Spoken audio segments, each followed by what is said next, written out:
Dr. Kwong, I have finally secured an appointment with the renowned physician of Konoha Village. The pioneer of electromagnetic therapy, it truly is no easy feat to meet him. In front of a modest clinic in Konoha Village stood a lovely young girl. Her black hair cascading like a waterfall, her skin fair, and her eyes a striking white. Though she appeared youthful, she had already begun to blossom and bear fruit in her endeavors. Hayashi, that's hardly the case. You are a valued patron had you informed me in advance. I could have ensured your VIP status with an early reservation. Uchiha Kong, clad in a pristine white coat and wearing an amiable smile, swung open the clinic door. Dr. Kwong, you always have a way with words. What is this VIP you speak of? Is it yet another term you've coined? Hinata stepped into the clinic, which, though small, was immaculate and orderly. Curiously, several crimson banners adorned the walls, proclaiming titles such as Friend of Women and Master of Gynecology. It was certainly peculiar, yet Hinata seemed accustomed to it, promptly taking a seat on a neatly made examination bed within the clinic. With practiced ease, she relaxed her posture, lowering her defenses. Even though only her back was visible, her graceful curves were unmistakable. Uchiha Kong, equally adept, rolled up his sleeves and placed his hands gently on Hinata's back. The faint fragrance of her essence wafted towards him, and he caught sight of her fair neck. Yet, Uchiha Kwong's gaze remained clear. His fingertips began to shimmer with tiny blue currents of energy. Miss Hinata, it appears you have been practicing late into the night again. Your muscles seem to be slightly strained, he observed as he spoke.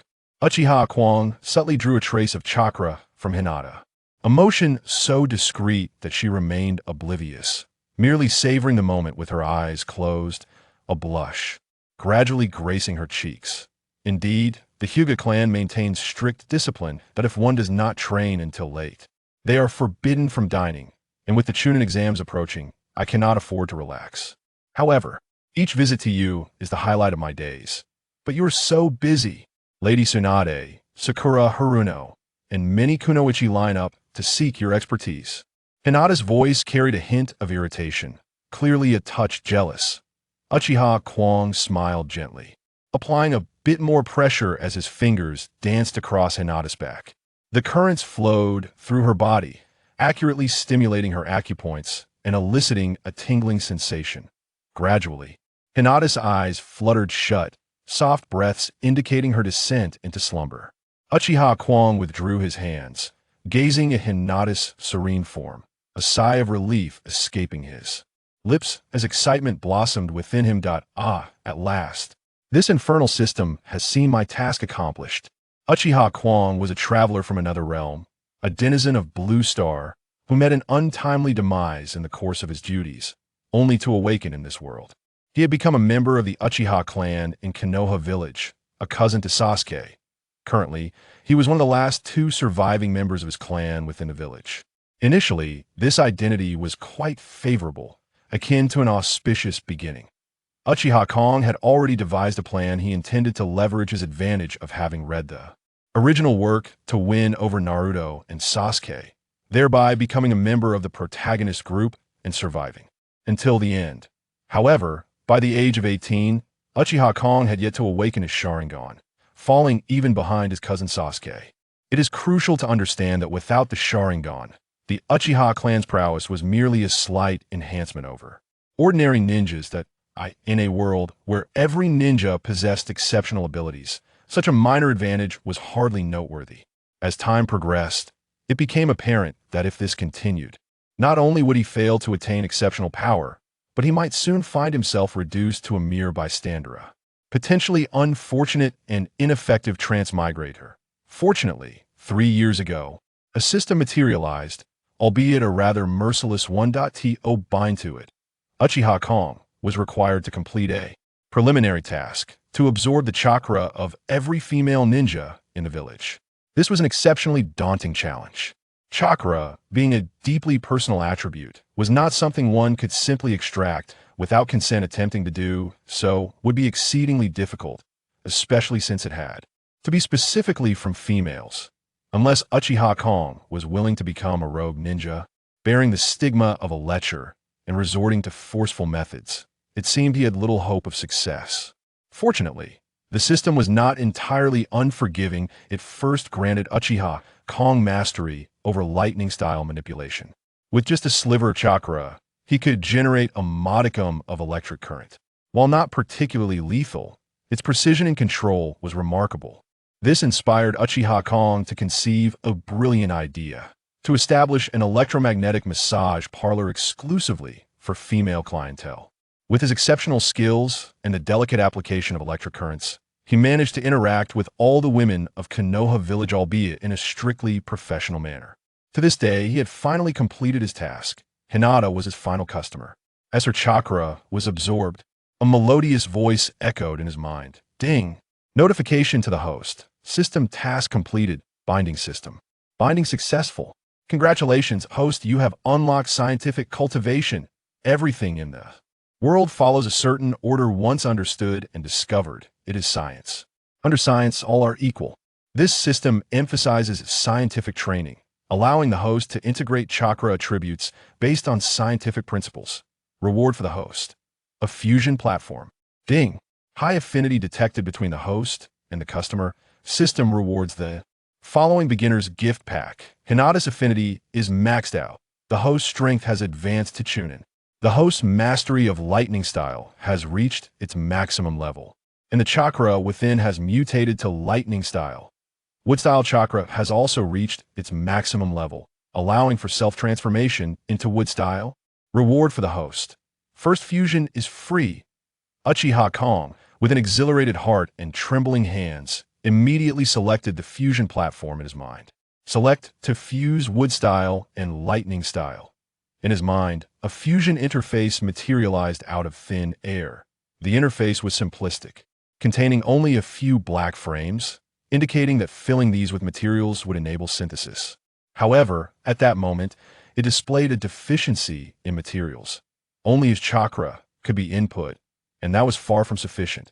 Host, please note that the two chakra strands require auxiliary items, and the properties of these items will determine the outcome of the chakra fusion. A gentle reminder during the fusion process. Please strive for a scientific recipe. The system will provide the most exquisite combination based on the formulation. Moreover, if the host is capable, throwing in some sheet metal or gunpowder could lead the system to fuse a firearm chakra. Upon reading this, Uchiha Kong was taken aback.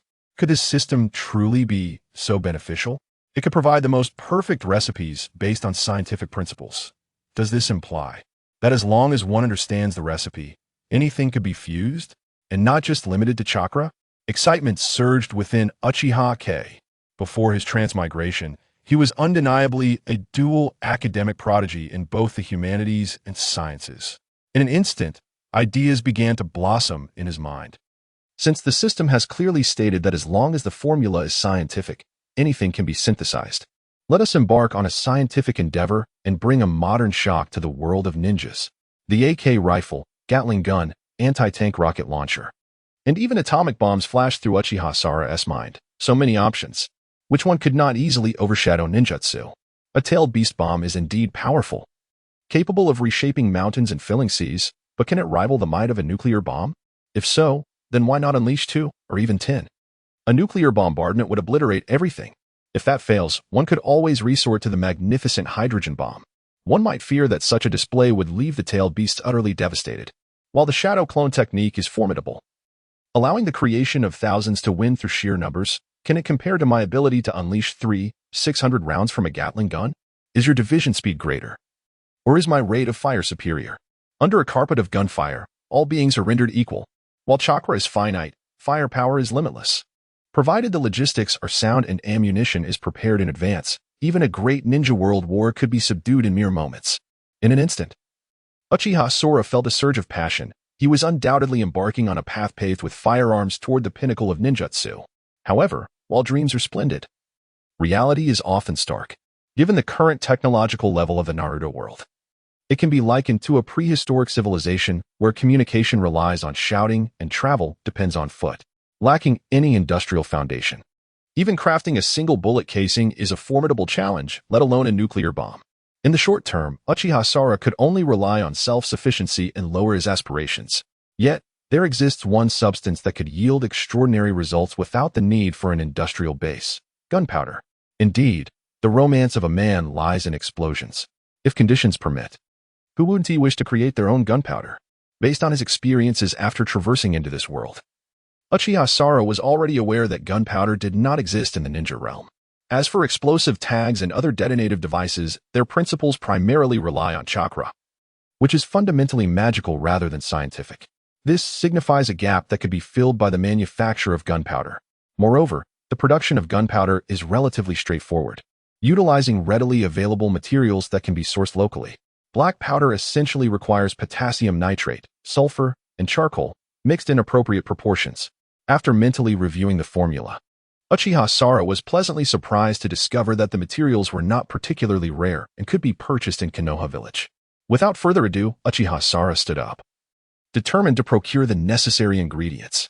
At that moment, Hinata, with her long eyelashes fluttering, noticed his movement and turned to him.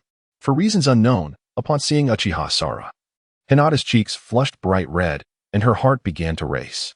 She found herself stumbling over her words. "Uchiha Sara, where are you going? Perhaps I could accompany you." Uchiha Sara was momentarily taken aback, but upon seeing the rosy hue on Hinata's face, he quickly pieced together the situation. It seemed the system had effortlessly boosted Hinata's affection for him. Did this imply that Hinata harbored those kinds of feelings for him? Indeed, as Uchiha Sara remained silent, Hinata mustered her courage and grasped his hand. Her soft, fair hand, combined with her face nearly pressed against him, exhaled a gentle fragrance. This interaction prompted even the steel-willed Uchiha Sora to take a deep breath. There was something inexplicably endearing about seeing you. Perhaps. Uchiha Sora swallowed hard and swiftly interrupted Hinata. "It's getting late, and the Chunin exam is about to commence. Why don't you head back to rest? If you truly miss me, we can form a team on the day of the exam." Uchiha Sora thought to himself that women only hinder the swiftness of his blade. Besides, she is the female lead, at least for now. If he did not quickly grow stronger and advance his skills, he might find himself at the mercy of Naruto's fists in the future. What he needed at this moment was strength. Matters of the heart could wait. "Miss you?" At his words, Hinata's face flushed even more, yet she did not deny it. Instead, she obediently nodded. "All right, I'll listen to you. We'll be together during the exam." With that, Hinata, her cheeks aglow, trotted away. Uchiha Sora sighed in relief. The system truly lived up to its reputation. Judging by Hinata's expression just now, she seemed on the verge of kissing him. Nevertheless, the priority was to grow stronger. Thus, Uchiha Sora made his way to the general store in Konoha village, situated in a prime location near Ichiraka Ramen, the finest restaurant in the village. The shop typically provided ninjas with basic supplies, including charcoal and potassium nitrate. However, in the ninja world, these were merely nameless ores, often bought as collectibles. Consequently, they were not priced high, treated as mere clutter, and seldom purchased. Upon his arrival, Uchiha Sara immediately spotted the materials he required in a jar. "Shopkeeper, I'll take these. Actually, just give me everything. Can you offer a discount?" Uchiha Sara pointed at the charcoal and other items. The shopkeeper, a middle-aged man, glanced at the items with a puzzled expression. What could this person possibly want with such junk? Yet, refusing business was not an option. "Young man, these are just odds and ends, not worth much. I'll give you everything for $100. Uchiha Sara nodded eagerly. The currency in the Hokage world was akin to that of the Sakura Kingdom on Blue Star, making $100 roughly equivalent to the price of a pack of spicy strips. A bargain indeed. Just as he was about to pay, a somewhat mocking voice floated in from behind him. Isn't this the mightiest of the Uchiha clan? Why aren't you practicing your Sharingan and instead buying this trash?" Uchiha Sora frowned and turned to see a rotund figure blocking his view. It was Choji. Beside him, Shikamaru chuckled lightly. "Don't tease him. Perhaps he is planning to learn a craft, so if he fails the exam, he'll still possess a skill. Isn't that right?" Ino also smiled, casting a glance at Uchiha Sora's handsome visage before shifting the topic. "Do not be disheartened, Uchiha Sora. If you truly find the examination insurmountable, you are welcome to our home, where I shall teach you the art of the mind redirecting technique." In response to the words of the trio, Uchiha Sora paid them no heed, continuing instead to tidy his belongings. In his eyes, these three were mere extras. In the latter stages of the Naruto world, external aids were abundant, and these individuals were only slightly renowned within the village. Thus, Uchiha Sora regarded them with disdain, collecting his items before departing. Observing this, Choji felt a sense of contempt. What I detest most is their icy demeanor. It is truly vexing. During the exam, I must teach them a lesson. Shikamaru shook his head. No, Uchiha Sasuke is not to be trifled with. The bond between those two brothers is akin to that of flesh and blood. Do not let a trivial matter provoke Sasuke's ire. In response, Choji scoffed. Is he not merely blessed with a talented younger brother? His own inadequacies are evident, and he is unlikely to pass the Chunin exam this time. Meanwhile, within the territory of the Uchiha clan in Konoha village, since the extermination of the Uchiha clan, the land had not been reclaimed by the village, and currently, it constituted a tenth of the village's area, belonging entirely to the two brothers, Uchiha Sara and Sasuke. At this moment, as Uchiha Sara returned, Uchiha Sasuke awaited him at home, his face alight with joy. Cousin, you have returned. Look, my shuriken skills have improved. Haven't they? Uchiha Sara smiled and tousled Sasuke's hair. All right, I do not have time to train with you now. Let us discuss this after the Chunin exam. Unlike his portrayal in the original narrative, Sasuke was not consumed by bitterness. Rather, under the attentive guidance of his older brother, Uchiha Sora, he had improved considerably. This was the first endeavor Uchiha Sara undertook upon his arrival, to mend the familial bonds in Sasuke's heart and guide him back onto the right path.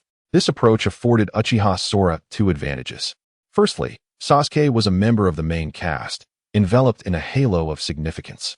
Should he falter, clinging to Sasuke's coattails would ensure a comfortable existence. Not to mention, simply arranging for himself a role as a secretary to the Hokage within the village would be more than sufficient. Secondly, Uchiha Sara understood that Sasuke must remain close, otherwise, Orochimaru's ambitions would likely target him. Uchiha Sora had no desire to become a mere experiment. At this moment, Sasuke, brimming with curiosity, asked, Cousin, have you not yet awakened your Sharingan? How can you participate in the Chunin exam? Why not team up with me? In Sasuke's view, his cousin treated him well. Yet he lamented his cousin's lack of talent. At 18, without having awakened his eyes, Sora would have been deemed a failure in the past. Nevertheless, Sasuke sensed the familial affection emanating from Uchiha Sora and was unwilling to relinquish it easily. It is merely some trinkets. You need not concern yourself with them.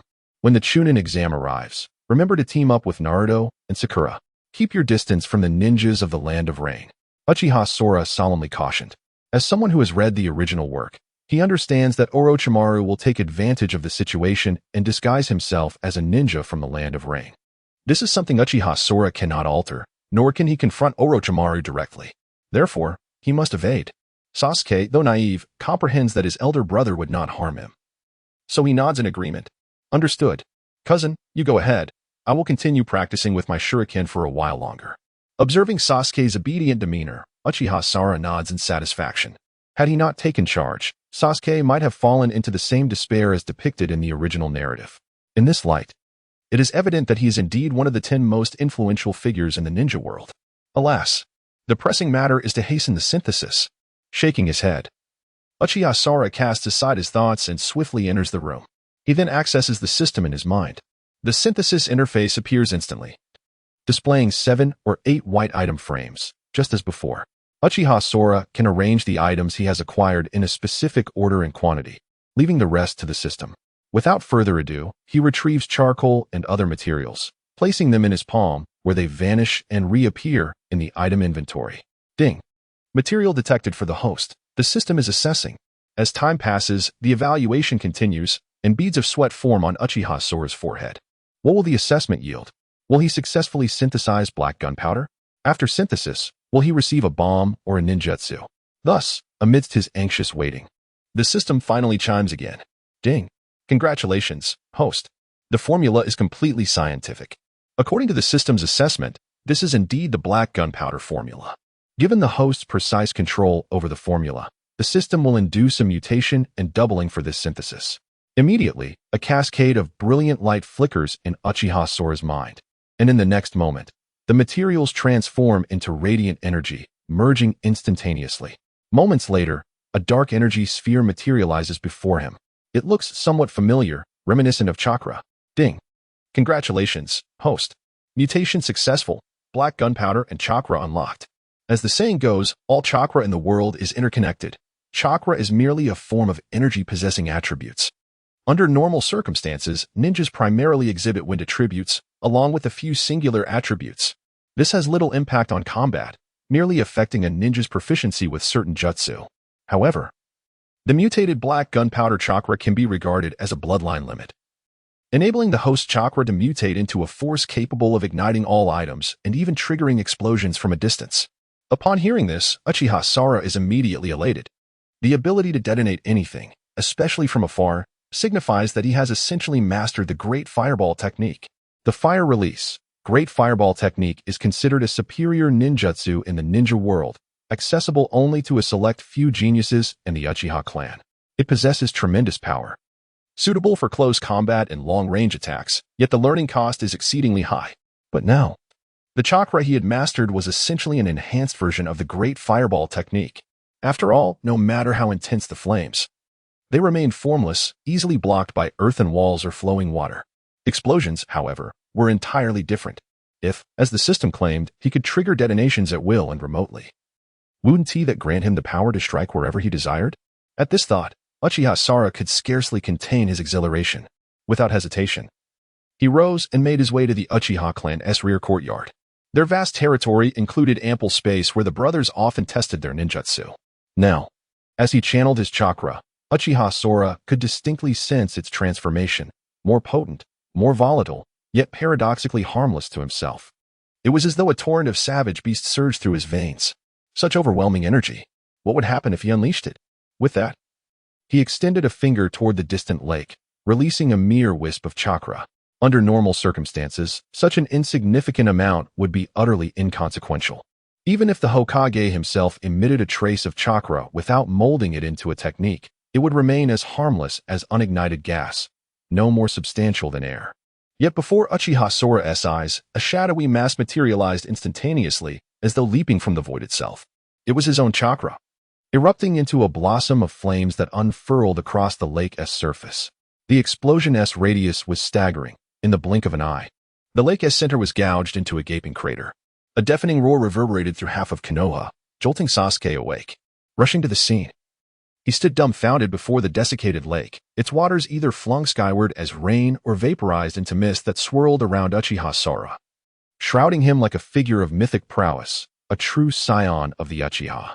Cousin, did you just master the Great Fireball technique?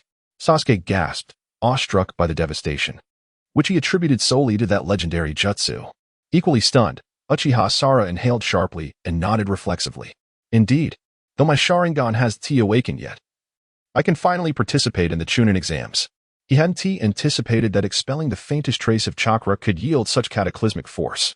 By his estimation, it rivaled the destructive power of a fully realized Rasengan, specifically the perfected version wielded by Jiraiya. This was the full-strength strike of a Jonin's high-level technique. His heartbeat quickened. A mere hint of power can evoke such strength. I cannot help but wonder what would transpire if I unleashed my full might. Would I effortlessly obliterate a mountain peak?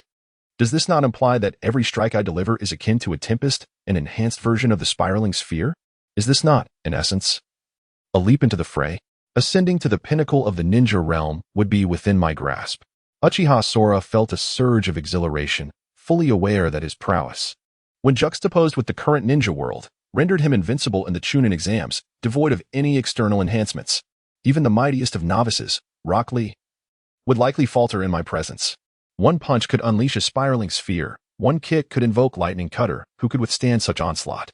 If I were to reveal this strength during the Chunin exams, it would surely astonish all present.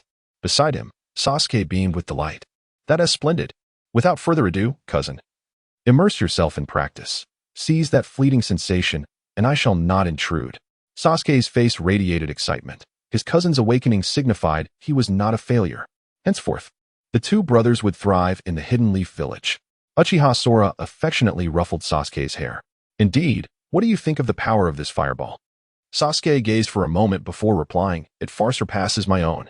I sense it could easily vanquish many Chunin, with just two capable allies to buy you time. The Chunin exams would be a certainty. Uchiha Sora nodded lightly. Precisely. Thus, you need not worry about me. Focus on your training, for I too must seek that feeling. Sasuke eagerly nodded and swiftly departed, reluctant to interrupt his cousin's pursuit of strength. Meanwhile, Uchiha Sora took a deep breath, for at that moment, he sensed the emergence of a system task. Ding. Congratulations, host, on igniting black powder for the first time, becoming the inaugural developer of technology in the world of Hokage. The system bestowed a reward, a novice gift pack, and a Gatling gun template. The host need only gather materials according to the template, and the system would autonomously synthesize the Gatling gun. The materials required are as follows: victory in the Chunin exams to obtain Chunin qualifications, in addition to a substantial quantity of brass and iron ore, as well as a considerable amount of black powder. There is no time limit for completion upon fulfillment. The host may receive a new task. Uchiha Sara was instantly invigorated. This system had graciously provided him with a complete template. It is widely acknowledged that the Gatling gun boasts the most formidable power among all firearms, not to mention the terrifying rate of fire, unleashing thousands of rounds per minute. Indeed, even those of Hokage caliber would find it challenging to withstand. What is even more astonishing is that, devoid of chakra fluctuations, the weapon would be difficult for a ninja to detect, making it an effective tool for ambushes. Furthermore, as it does not qualify as a ninjutsu, many countermeasures against ninjutsu would prove ineffectual. Seals would be rendered irrelevant. This Gatling gun has the potential to transform Uchiha Sora's combat essence, representing a qualitative leap forward. Most notably, it is remarkably cost-effective to produce. Only brass, ore, and simple gunpowder are needed. These materials are, to put it plainly, worthless refuse in the ninja world. Typically, they are used solely for crafting shurikens and kunai. Thus, they are inexpensive and can be procured in bulk at any time. The only dilemma lies in how to navigate the Chunin exam. However, Uchiha Sara remains unperturbed, for the grand gift package from the system has yet to be unsealed. System: unveil the grand gift package. Ding. Congratulations, host. The unsealing was successful. You have received the following rewards: black powder chakra-compatible ninjutsu, enabling the release of gunpowder variants of the Rasengan, Chidori, and Great Fireball technique. Externally, these techniques appear identical to their traditional forms, yet their essence is an explosive force, boasting greater power. Additionally, the host has received an item reward, a revolver. This is a unique firearm that requires no ammunition. It merely necessitates the host to replenish black powder chakra at will to load and fire. Its power is equivalent to that of a standard revolver, needing no maintenance, and can be stored within the host's consciousness for immediate access. But that is not all. The voice of the system resonates once more. Ding. Congratulations, host. You have obtained the following reward: the awakening of the Sharingan, now enhanced to the 3-kama mode. The Uchiha clan's bloodline is now more refined, approaching 30% of Uchiha Madara's lineage. Upon witnessing this, Uchiha Sara was instantly elated, and indeed, his eyes transformed into a blood-red hue. Almost immediately, 3 Tomo manifested within the crimson. Remarkable. The system can directly enhance the purity of the Sharingan? Uchiha Sara was taken aback. It is known that for members of the Uchiha clan, upgrading the Sharingan typically requires experiencing significant emotional upheaval. In simpler terms, it necessitates the presence of 4 close friends or family members. However, if the goal is merely to unlock Uchiha Madara's bloodline, such concerns are moot. By continuing to complete tasks and reap rewards, one can elevate the purity of their lineage. Once it surpasses 50%, Uchiha Sara may very well unlock the Meijiki Sharingan. And upon reaching 100%, his power could rival that of the legendary Uchiha Itachi, perhaps even surpass Itachi, approaching the prowess of Uchiha Madara. Truly, the system is extraordinary. Uchiha Sora's eyes gleamed as he savored the advantages of the Sharingan. At this moment, everything before him seemed to unfold in slow motion. He could even perceive the chakra flowing through people's veins. No wonder the Uchiha clan is renowned for its strength. These eyes are like a cheat, offering farsightedness and X-ray vision. In the dead of night, Uchiha Sora, weary from exertion, returned to his abode. Tomorrow marks the day of the Chunin exam. After a full day of testing the black powder chakra, he has become adept in its application. Furthermore, he has practiced the gunpowder versions of Raikiri, Rasengan, and the Great Fireball technique. On the surface, they appear as mere ninjutsu, yet their core is an explosive charge. It remains ambiguous which is superior or inferior, as the efficacy of the same technique can vary greatly depending on the practitioner. However, at the very least, Uchiha Sara understood that during the Chunin exam, the explosive power of this gunpowder far exceeded that of the Rasengan. At this moment, he closed his eyes, gradually regaining his strength while awaiting the arrival of dawn. Soon, the following morning, Uchiha Sora set off with Sasuke, the 2 brothers heading straight for the examination site. They quickly arrived at the bustling plaza. The atmosphere in Konoha was lively. The Chunin exam was not merely an event for Konoha, but a grand gathering of the 5 great ninja villages. Consequently, the village was teeming with people of diverse backgrounds. With a mere glance, Uchiha Sora recognized several familiar faces, including Gaara and Kankuro among others. Of course, being in Konoha, the locals were even more numerous. The Ino Shikacho trio and Naruto's team were not far ahead. The examination was being overseen by the Master Biki. At this moment, the exam had yet to commence, and the participants were free to mingle and converse. Uchiha Sora had no time for idle chatter. Instead, he scanned the area, hoping to locate Orochimaru. After all, Uchiha Sora was acutely aware of the danger posed by this individual. Once found, he intended to keep his distance. Just then, a melodious female voice echoed behind him. Uchiha Sora, I've come to find you. Turning around, Sora saw the bashful Hinata. She appeared to have put considerable effort into her appearance. Her flowing hair and the faint scent of flowers surrounding her created an enchanting aura. Merely being close to her was refreshing. Cousin, I'm going to find Naruto and the others. You should form a team here. Sasuke, standing nearby, cast a meaningful glance at Uchiha Sora before darting off. Given their differing ages, it was highly likely they would not be sorted into the same group for the exam. So Sasuke could not accompany Uchiha Sora. Uchiha Sora was indifferent to this, merely reminding him as he departed. Make sure to steer clear of those from the land of rain. They seem rather peculiar. Sasuke was taken aback, yet he always heeded Uchiha Sora's advice, silently committing it to memory. Uchiha Sora then turned his attention back to Hinata, instinctively reaching out to ruffle her hair. Ahem, little Hinata. It seems the exam requires teams of 3. Perhaps we should look for another member?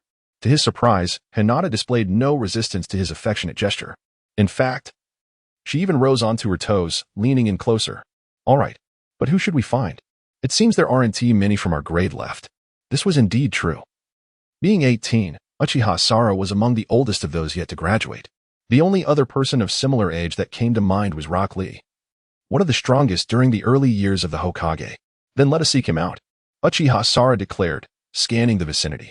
Following his gaze, Hinata quickly spotted Rock Lee, clad in his signature green jumpsuit, his bold eyebrows and bright eyes unmistakable. Oh, isn't this the genius of the Uchiha clan? Are you perhaps looking to team up with me? Lee greeted them warmly, immediately approaching with enthusiasm upon noticing Uchiha Sora's presence. Upon witnessing the scene, Uchiha Sora smiled, radiating enthusiasm. Hello, I see you are quite spirited. Surely you share my passion for embracing youth? Upon hearing this, Rock Lee's eyes widened in astonishment. He thought to himself that this Uchiha fellow had a remarkable affinity for enthusiasm, akin to his own. Without hesitation, Rock Lee's eyes sparkled with excitement. You are Uchiha Sora, aren't you? I remember you. It seems we are kindred spirits. Why not form a team? After all, only those who share the same vibrant spirit will be drawn to one another. Uchiha Sora nodded in agreement with a smile. Indeed. Let us strive together and conquer this examination. Let youth ignite our spirits. The camaraderie between Rock Lee and Uchiha Sora was palpable, as if they longed to embrace each other instantly. This scene left Hinata utterly bewildered. What was happening? How did Uchiha Sora end up with Rock Lee? Nevertheless, in Hinata's eyes, Uchiha Sora was nothing short of perfection. However, others did not share her sentiment. At that moment, Akimichi Choji glanced over at Uchiha Sora, his eyes widening, followed by a hearty laugh. No way. You 3 aren't planning to team up, are you? One with bushy eyebrows, one from the Uchiha clan, and another from the Hyuga clan. How bizarre. Choji's remark immediately captured everyone's attention, and in an instant, the trio of Uchiha Sora became the center of focus in the square. Whispers and murmurs surged around them. How intriguing. I've heard Uchiha Sora is from the Uchiha clan, yet he hasn't awakened his Sharingan, merely a waste. And Hinata lacks strength, while he is undoubtedly powerful but rather eccentric. Indeed, Uchiha Sora supposedly runs a clinic, specializing in massages for women. What an odd trio. This is nothing short of a peculiar combination. They never expected these 3 to join forces, adding an element of excitement to the Chunin exams. A cacophony of laughter erupted among numerous ninjas, who regarded both Rock Lee and Uchiha Sora as oddities. Uchiha Sora was relatively normal in demeanor, though the nature of his clinic, accessible only to women, raised eyebrows. As for Rock Lee, he was notorious for training relentlessly, often seen defying the sun while performing handstands around the village of Konoha. Perhaps the most normal of the bunch was Hinata. Although she possessed talent, her strength was somewhat lacking, yet she had no significant flaws. In a corner of the crowd, 3 figures cloaked in black robes cast a glance in their direction. One of them, with a raspy voice, remarked, "There are 2 from the Uchiha clan. Our target this time is the genius, Uchiha Sasuke. Let us not concern ourselves with this one." This figure was none other than the disguised Orochimaru. His objective was clear, to capture members of the Uchiha clan. Aware of the presence of 2 Uchihas, Orochimaru had deemed Uchiha Sora a waste, while Sasuke remained his true target. Meanwhile, Uchiha Sora paid no heed to the mockery surrounding him. Instead, he continued to search for Orochimaru, who at that moment also spotted these peculiar individuals. A thought crossed his mind, yet he remained discreet. Meanwhile, above the square, Ibiki coldly announced, "Enough with the chatter. The Chunin exams are about to commence. I ask all ninja to follow me. Attention, all exam participants. You have half an hour left to prepare, during which no ninja tools are permitted. Please await your turn in the waiting area. Furthermore, cheating is strictly prohibited. Remember, cheating is forbidden." Ibiki's deep voice resonated throughout the square, overpowering all the clamor and discussions. Instantly, the expressions of the majority shifted. They had not anticipated that ninja tools would be confiscated during the examination.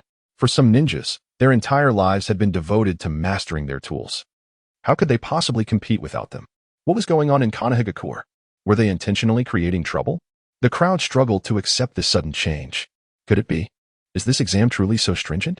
How can we fight without our tools? Indeed, this rule doesn't seem to exist in previous years. It's just you from Konohagakure being peculiar. There must be something amiss. I protest. Ibiki snorted disdainfully, his gaze icy and merciless as it swept over everyone present. Those who met his eyes felt as though they were being sliced by daggers, unable to maintain direct eye contact. If you do not wish to comply, you need not take the exam. Miss this opportunity, and you shall wait another 6 years.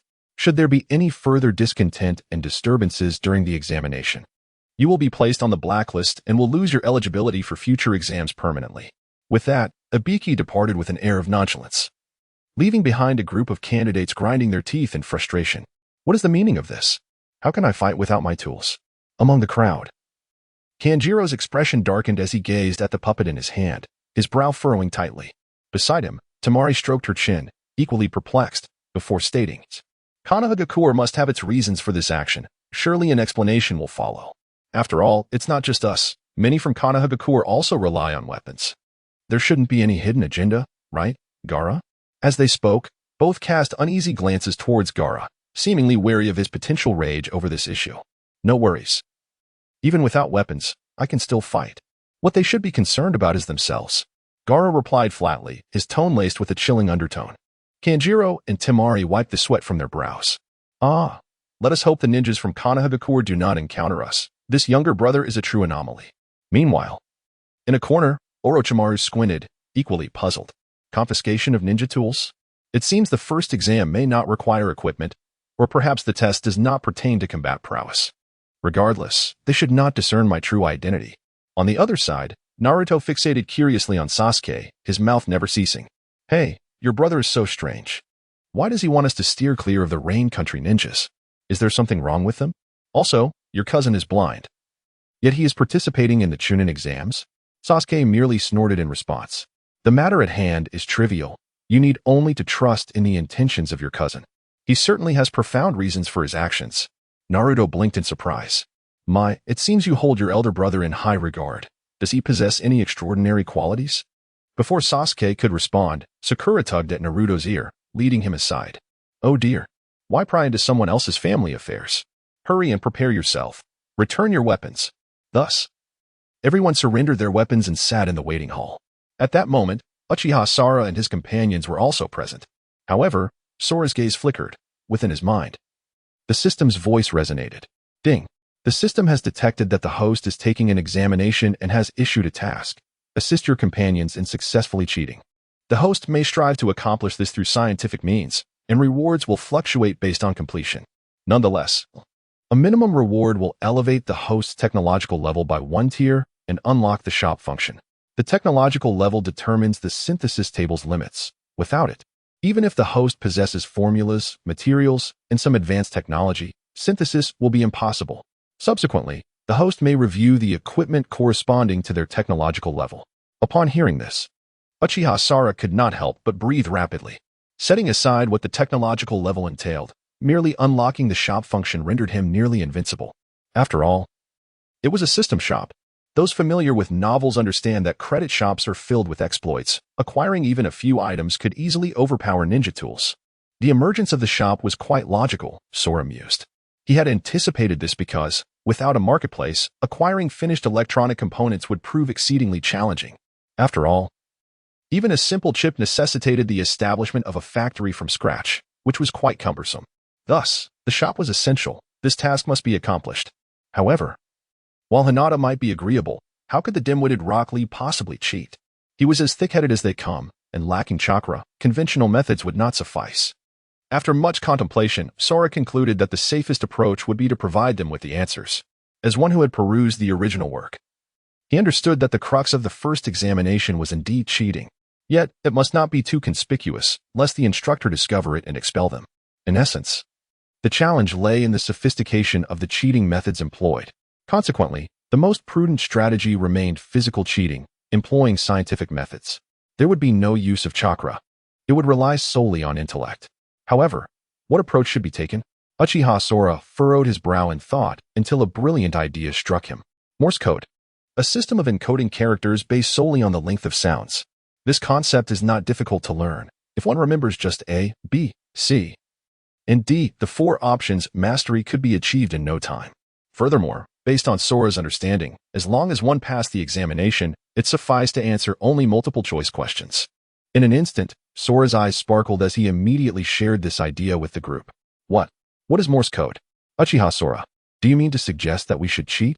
Hinata expressed her doubts, instinctively resisting the notion of dishonesty.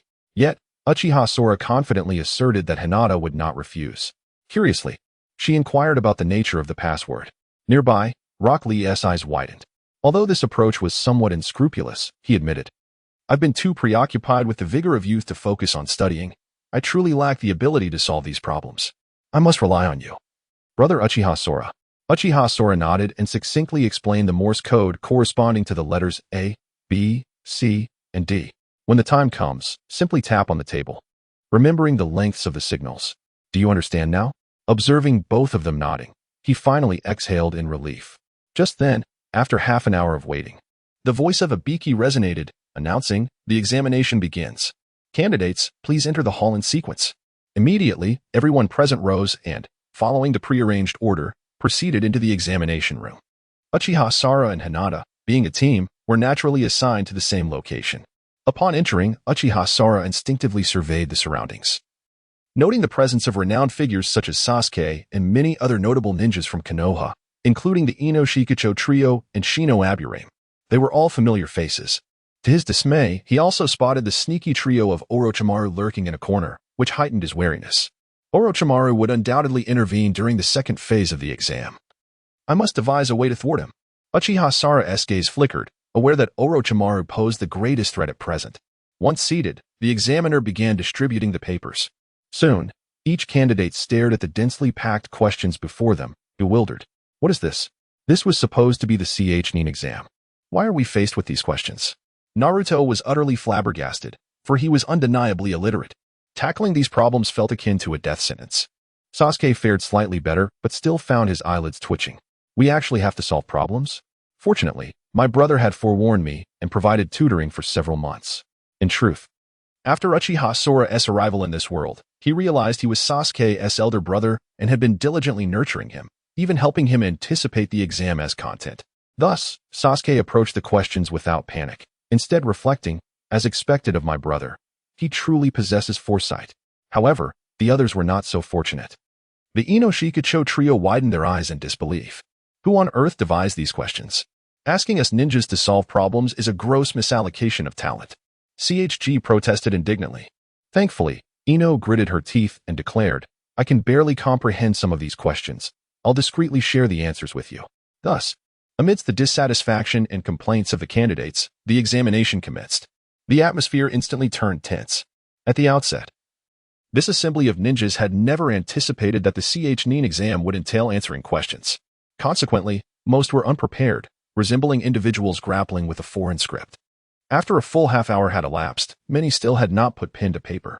Fortunately, after a brief moment, some individuals gradually grasped the underlying truth. This examination is essentially an invitation to cheat. Shikamaru furrowed his brow, sensing the peculiarity of the test. Prior to the exam, the proctor had reiterated twice that cheating was strictly prohibited. Could this be a subtle hint? Furthermore, why were there so many unfamiliar faces in this classroom?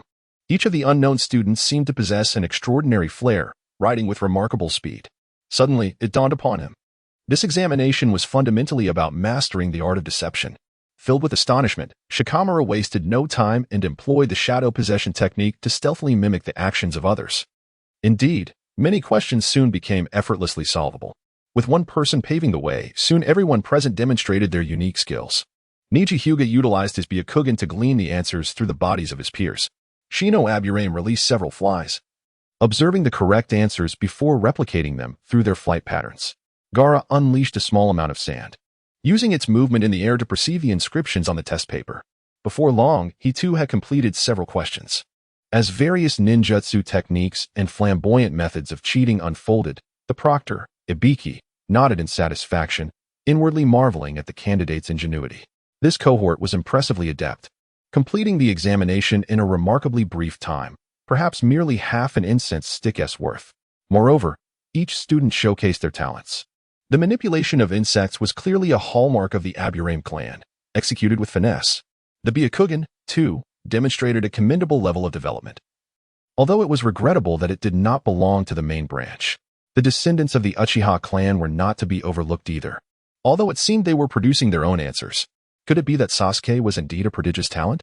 Alas, it was said that Sasuke's cousin was utterly inept. As Ibiki pondered, his gaze naturally fell upon Uchiha Kong. He was curious to see just how inept a member of the Uchiha clan could truly be. However, upon observing, his eyes widened in shock. What on earth? Had this individual's hand cramped up?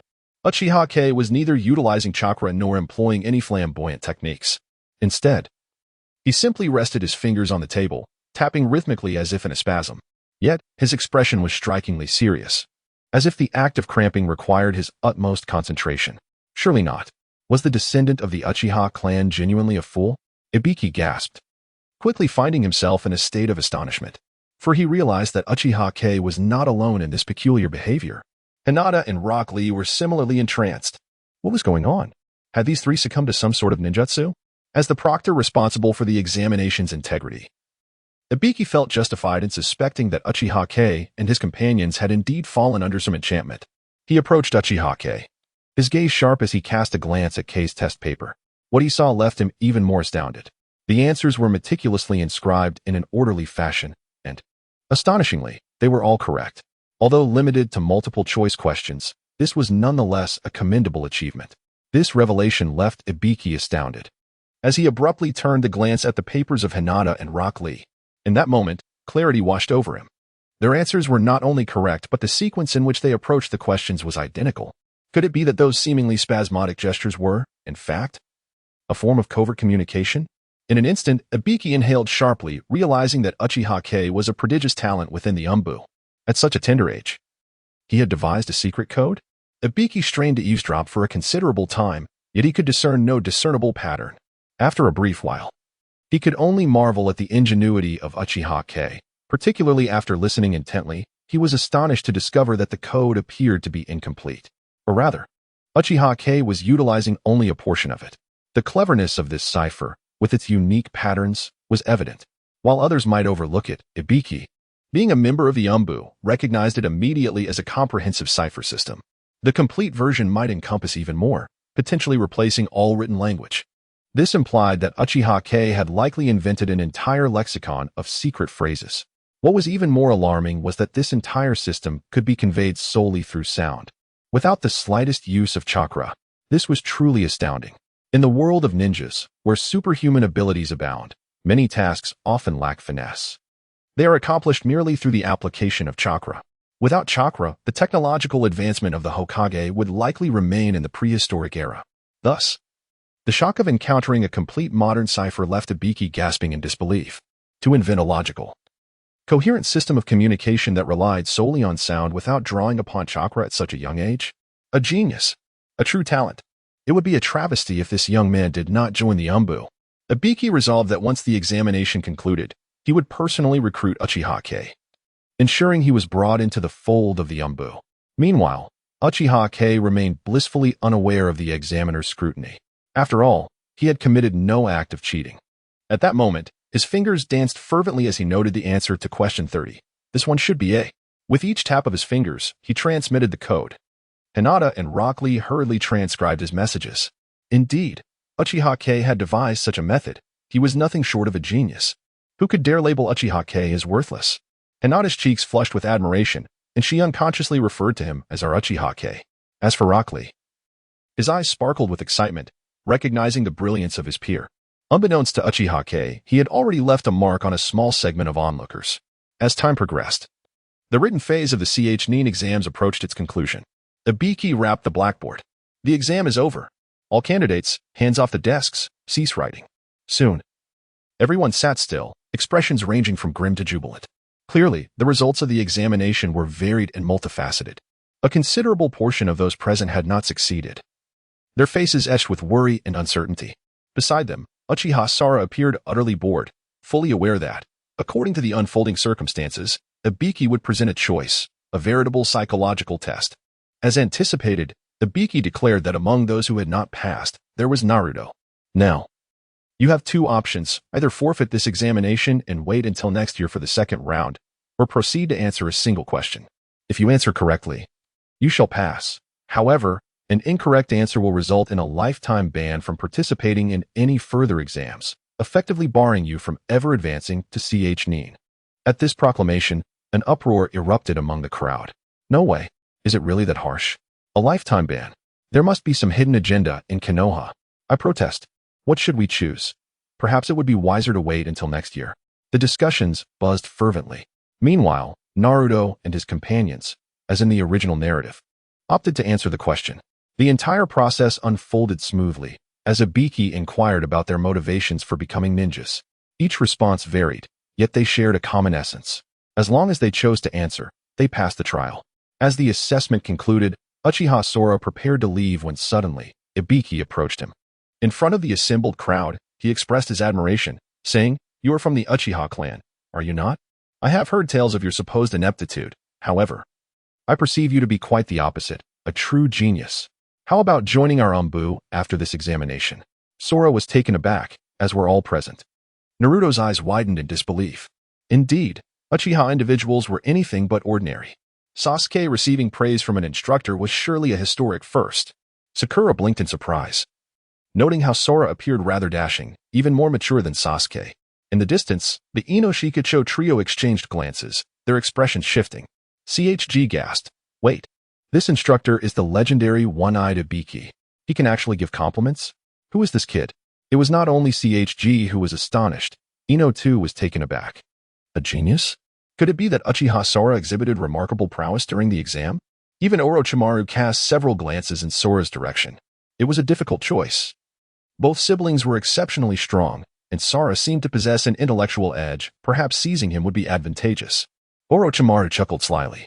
In contrast, Uchiha Sora found himself utterly baffled. What was happening? Why was he suddenly being praised? Was it his striking good looks that exuded an aura of genius? Nonetheless, he maintained an air of innocence, replying, "Instructor, you jest. I am merely an ordinary ninja. Joining the Umbu can be discussed at a later time." Ibiki, instead of feeling slighted, was even more impressed. Excellent. A talented individual who remains humble. Your future prospects are undoubtedly limitless. The Chunin exam should merely be a formality for you. I hope that even after passing the examination, you can retain this initial fervor. Subsequently, Ibiki cast a glance at the gathered crowd. Very well. The first round of the exam has concluded. You may rest for a day.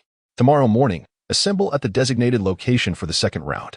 With that, he nonchalantly turned and departed. The eyes of numerous ninjas were fixated upon Uchiha Kong.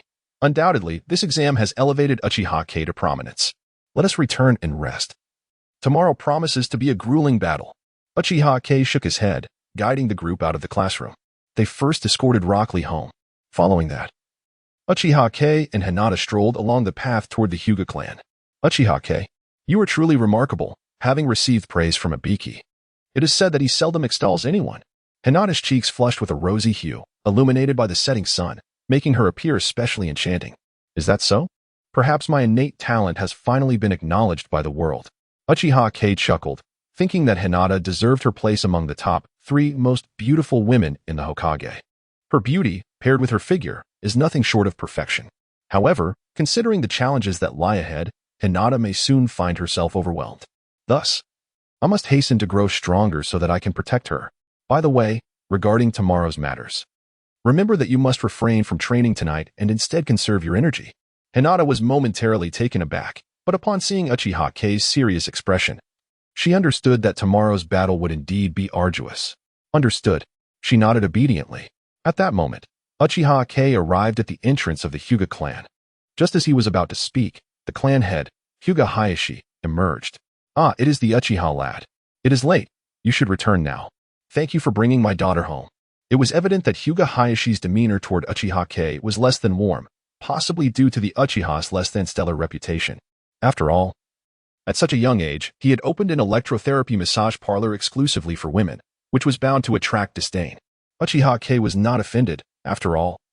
This man could potentially be his future father-in-law. Thus, he grinned and replied, Lord Hayashi, I shall take my leave.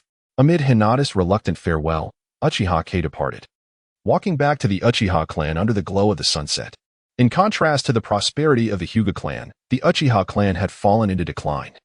Within the vast courtyard, only he and Sasuke remained. At that moment, Sasuke was already waiting at the door. Upon seeing Uchiha Kong, he exclaimed with excitement, Brother, your predictions were entirely accurate. The answers from those earlier papers matched this exam perfectly. Uchiha Kong smiled and nodded at Sasuke. Naturally, be sure to sleep early tonight. Tomorrow's exam will be even more challenging. He then added a cautionary note, remember, be wary of the ninjas from the land of rain. They are formidable. Sasuke nodded in a daze, realizing at that moment that his elder brother possessed a far-reaching vision, and it was wise to heed his counsel. After dismissing the crowd, Uchiha Kong finally returned to his quarters. Closing his eyes, he began to claim his system rewards. Ding! Congratulations to the host for flawlessly completing the task and earning the admiration of Ibiki. The system will generously distribute additional rewards. Reward 1. The system shop has been unlocked, allowing the host to purchase and browse items at will. Reward 2. 5,000 gold coins, which can be obtained by completing tasks or dismantling items, and can be used to purchase items in the shop. Furthermore, gold coins can assist the host in enhancing equipment, with the amount consumed dependent on the strength of the enhancement. Reward 3. An upgrade in technological level by 1 tier. The host may also view this at their discretion. Reward 4. An additional reward. The host utilized Morse code for cheating, thus granting the host the technique of password ninjutsu. This ninjutsu allows the host to create passwords through various sounds and details, and even transmit messages discreetly. Gazing at the array of rewards, Uchiha Kong felt momentarily dazzled. However, he quickly regained his composure and began to study each reward in turn. First and foremost was the tangible reward. The gold coins were self-explanatory, as they would enable the purchase of items, which he could explore in the shop shortly. Most importantly, the ninjutsu intrigued him. Could it truly allow for covert communication? This meant that in future examinations, he would not even require a code. Uchiha Kong felt a surge of excitement. While this ninjutsu may seem modest, its effectiveness could be extraordinary if employed skillfully. Subsequently, Uchiha Kong opened the system interface in his mind.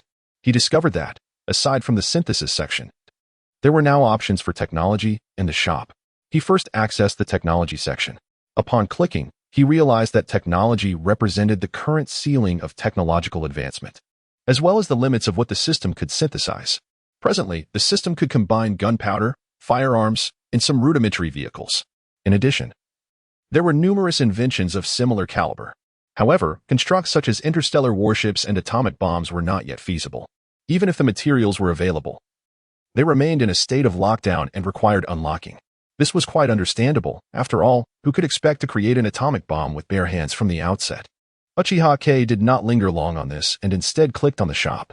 As soon as he accessed it, a gasp escaped his lips.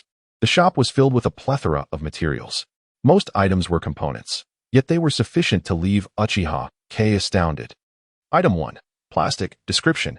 Hardened blocks of plastic preserved through melting, which can be reshaped into any form through fire, priced at 10 gold coins per ton. Item 2. Bullet casings, available in various calibers, priced at 10 gold coins for 1,000 units.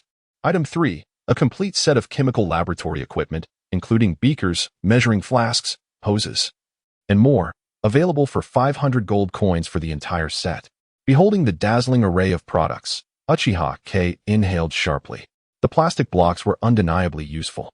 Should he wish to forge lightweight yet sturdy equipment in the future, he could procure some as raw materials. The second item was quite outrageous. The bullet casing. Does this imply that the combination of gunpowder chakra with the bullet casing could amplify its power? Not to mention, as technology advances, Uchiha Kong will undoubtedly need to tackle the challenge of microorganisms. The entire set of chemical apparatus is quite economical. However, at present, these things offer no assistance to Uchiha Kong, or rather, are of no immediate use. Thus, Uchiha Kong continues to shift his gaze downward. Soon, he encounters a section marked for ninjas. Could there be ninjutsu as well? Uchiha Kong is filled with excitement and promptly clicks on it, discovering a comprehensive compendium of ninjutsu. However, these are not the ordinary techniques one might expect. Instead, they consist of a series of disguises. For instance, it may outwardly appear as wind release, capable of launching wind blades, yet internally it is actually an explosion of condensed gunpowder, producing an invisible shockwave. In simpler terms, most of these are deceptive ninjutsu, allowing one to conceal the gunpowder chakra. Yet, there are also genuine techniques. Before Uchiha Kong lies one called compressed rifling. As the name suggests, mastering it allows one to compress gunpowder chakra within an environment akin to rifling, requiring no additional tools. Much like Susanoo, it can be created barehanded. This is utterly astonishing. Rifling is specifically designed to enhance the power of projectiles. Conventional projectiles, when accelerated by rotation, possess greater power and accuracy, and it only costs 20 gold coins. To Uchiha Kong, this is a trifling sum. Without hesitation, Uchiha Kong opts to purchase it. Ding! Congratulations, host, your purchase was successful. You have acquired compressed rifling. Subsequently, a new memory materializes in Uchiha Kong's mind, revealing itself as a ninjutsu technique. He resolves to put it to the test, heading to the backyard, raising his hands as if hoisting an invisible rocket launcher. Chakra swiftly compresses, akin to the tailed beast bomb of the Nine Tails. Upon reaching the utmost limits of energy compression, it spirals along the rifling, accelerating within the illusory barrel. Then, in an instant, it is unleashed.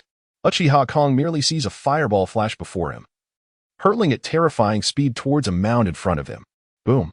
The entire mound is leveled, creating a crater several dozen meters deep at its base. Goodness! The destructive power is akin to that of a missile, and it merely consumes a trace of chakra. Could it be that I am now a walking RPG? Uchiha Kong is ecstatic. He realizes that the bombs fashioned from gunpowder chakra are even more potent than genuine black powder. As Uchiha Kong contemplates this, he soon discovers the reason. Perhaps it is because genuine black powder exists in powder or solid form, leading to energy dissipation post-explosion. It's akin to a bottle filled with stones. There will always be voids. However, chakra, being a gas, can fill the entire vessel, thereby conserving space while significantly enhancing its potency. Uchiha Sora understood that with this one technique, he had acquired a formidable weapon to confront Orochimaru the following day. After all, no matter how powerful or swift Orochimaru might be, could he withstand a single RPG? If he could endure that, then let it rain down hundreds. Immediately, Uchiha Sora reached into his pocket and produced a gray revolver. This was a reward granted upon binding to the system. Infusing it with chakra, he loaded the ammunition, then aimed and fired ahead. Bang, bang, bang. The bullets traced elegant arcs through the air, transforming a nearby mountain into a beehive of destruction. Though it appeared as a mere handgun, its penetrative power surpassed that of an ordinary submachine gun. With these two weapons, combined with his newly awakened eyes, breezing through the examination was assured. At that moment, the system issued a new task. Ding! The system detected that the Heaven and Earth Scroll examination was about to commence. Announcing the mission, during the examination, seize the double scrolls and repel Orochimaru. The system rewards included 10,000 gold coins, technology level 2 unlocked, and several materials for Gatling technology. Additionally, a weapon space was granted, capable of storing an unlimited size of technological weaponry. Uchiha Sora took a deep breath, wiping the revolver in his hand. It seemed the time had come to deliver a shock of modern weaponry to the world of ninjas. The following morning, in a secluded corner of Konoha village, surrounded by iron railings, lay a forest. This area was the outer territory of Konoha village, technically within the village but rarely frequented. Due to its vastness, only a few idle ninjas came here for training. Now, it had become the venue for the nin examination. As the proctor for this examination, Mitarashi Anko, with a dango in her mouth, coldly gazed down at the anxious ninjas below. Humph, do they think they can become nin like this? They all look so miserable. The quality of ninjas truly seems to decline with each generation. Beside her, Kakashi, responsible for security, chuckled softly. I believe most strong individuals pale in comparison to a couple of geniuses.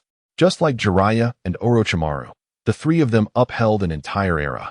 Have you ever heard of the fame of those powerful figures from that time? Mitarashi Anko scoffed. Oh please, just focus on your security duties. With that, she leaped down from the great tree to stand before the crowd. Ahem, everyone quiet down. I am the proctor for this examination, Mitarashi Anko. This examination involves the Heaven and Earth Scrolls, and the rules are as follows. In short, those who draw the Heaven Scrolls must, in the subsequent examination, either seize or steal the Earth Scroll to pass. Conversely, the same applies. The surrounding ninjas murmured in response. Among them, Naruto appeared ecstatic, eager for the competition to begin. Hehe, is it finally time to showcase my strength? I can hardly contain my excitement. Sasuke, standing nearby, maintained a calm demeanor. Don't get too ahead of yourself. This examination is not merely a battle. The Heaven and Earth Scrolls imply that one must also engage their intellect. Sakura gazed at Sasuke with admiration. He's right. It is not as simple as you think. Naruto pursed his lips and instinctively glanced at Uchiha Sora. Sasuke, isn't your older brother teaming up with you? Upon hearing the mention of his brother, Sasuke's eyes brightened, and he proudly replied, It's all good. My brother possesses great strength, and besides, have you seen Hinata? He has his own plans. This remark made Sakura take a deep breath, feeling a twinge of regret for her delayed action. Meanwhile, in a corner, the trio of Inuzuka Kiba, Nara Shikamaru, and Akimichi CHG displayed a change in their expressions. The Heaven and Earth Scrolls seemed to encourage combat and seizing opportunities. Yet neither side truly understood whether they were facing heaven or earth. Shikamaru, as the leader, calmly analyzed, in other words, this also tests our intelligence. If one isn't careful and grabs the same scroll, it will only waste time and expose our strategies. So, while it appears to be a battle at its core, it's a test of wit. What a hassle. I really don't want to participate. CHG patted Shikamaru's shoulder with enthusiasm. Come on. Stop being so lethargic and worried about trouble. This is an exam. Take it seriously and get pumped. Ino cast a glance at the distant Uchiha Sora. He's here too. But why isn't he teaming up with Sasuke? CHG scoffed. He probably gave up. He knows he can't win and doesn't want to drag Sasuke down. Ino, however, held a different perspective. Not necessarily. Even Ibiki praised him, so perhaps he truly has some skill. At that moment, Uchiha Sora sensed the gazes upon him but chose to ignore them. Among the crowd, the only one he truly regarded with caution was Orochimaru. Uchiha Sora, here I come. At this juncture, Hinata arrived late, jogging towards them. As she drew near, her hair danced in the wind, a refreshing fragrance wafting through the air. Uchiha Sora nodded and gently ruffled Hinata's hair. Good. You seem spirited. I'll look out for you during the exam. Hinata obediently nodded, not pulling away but instead inching closer. My dear friend, I'm here. This exam will depend on us.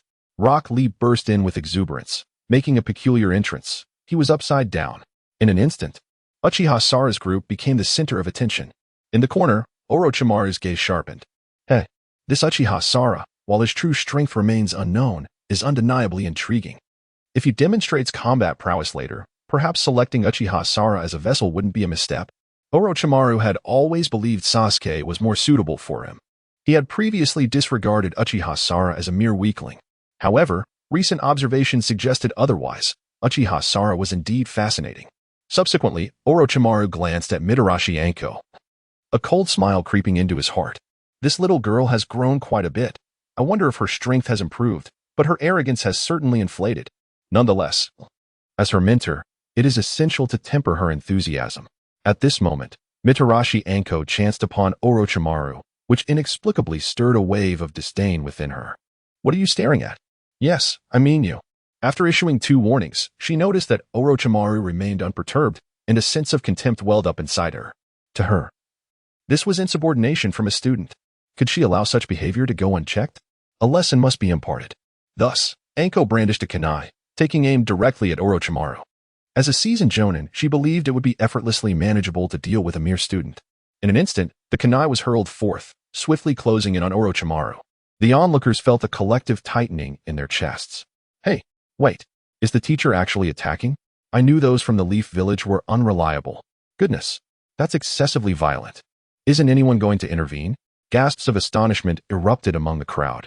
They perceived it as wholly inappropriate for a teacher to strike a student, especially one of such elite status. Surely a mere student could not withstand such force. However, in the next heartbeat, Orochimaru moved, extending his tongue to effortlessly catch the kunai. The speed was astonishing.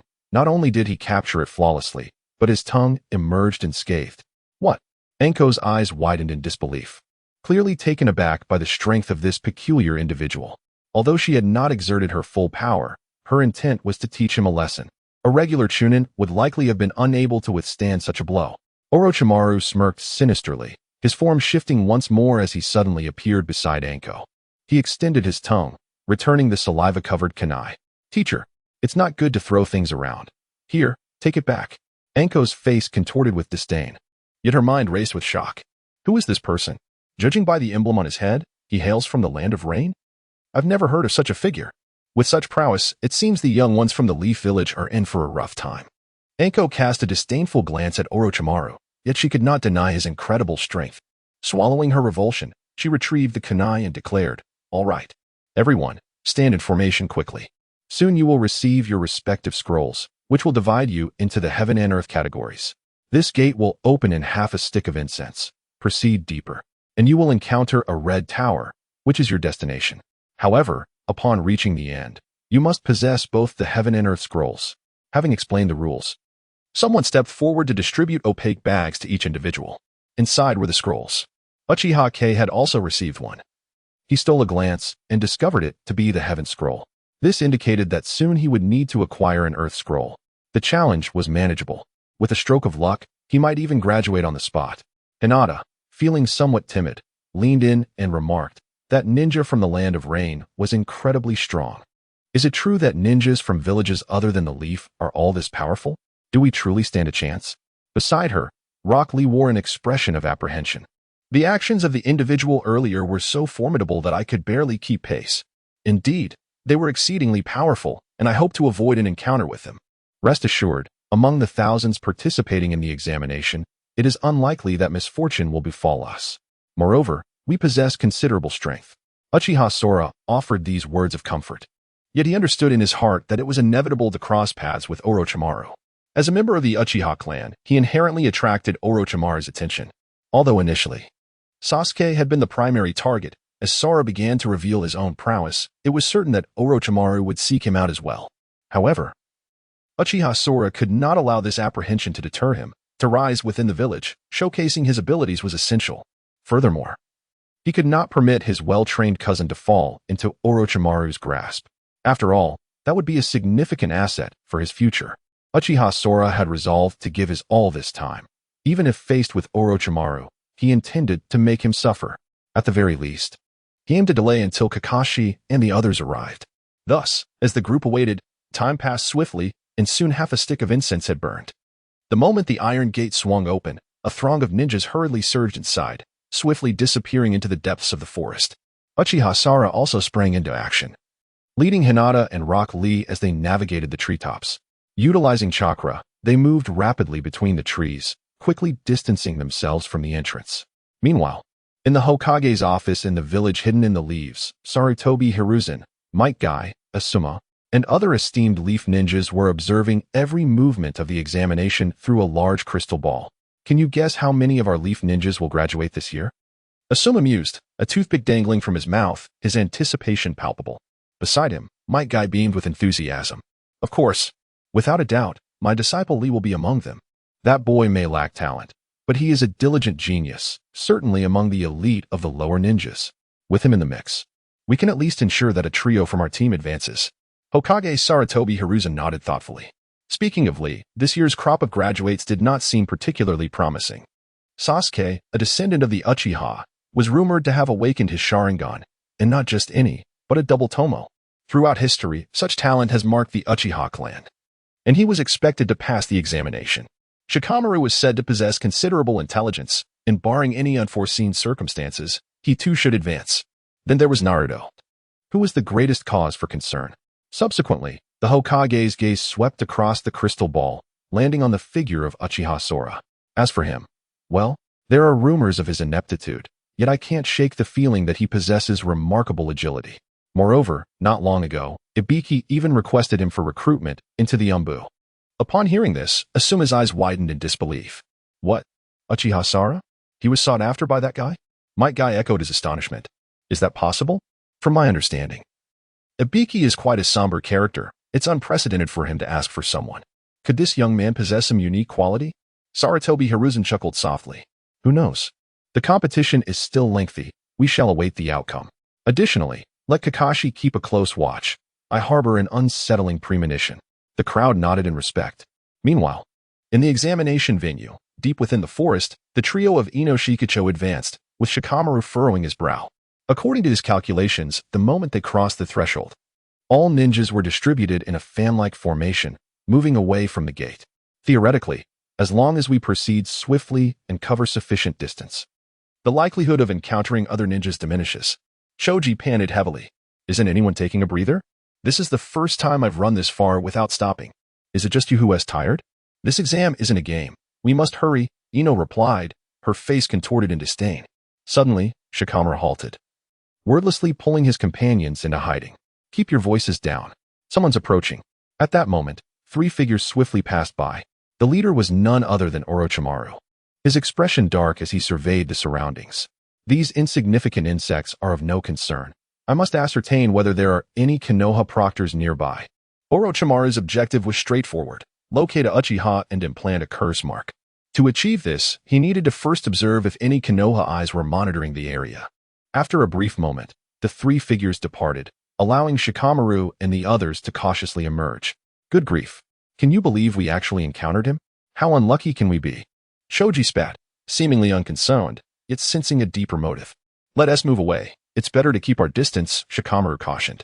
Most importantly, they needed to locate the corresponding scroll swiftly.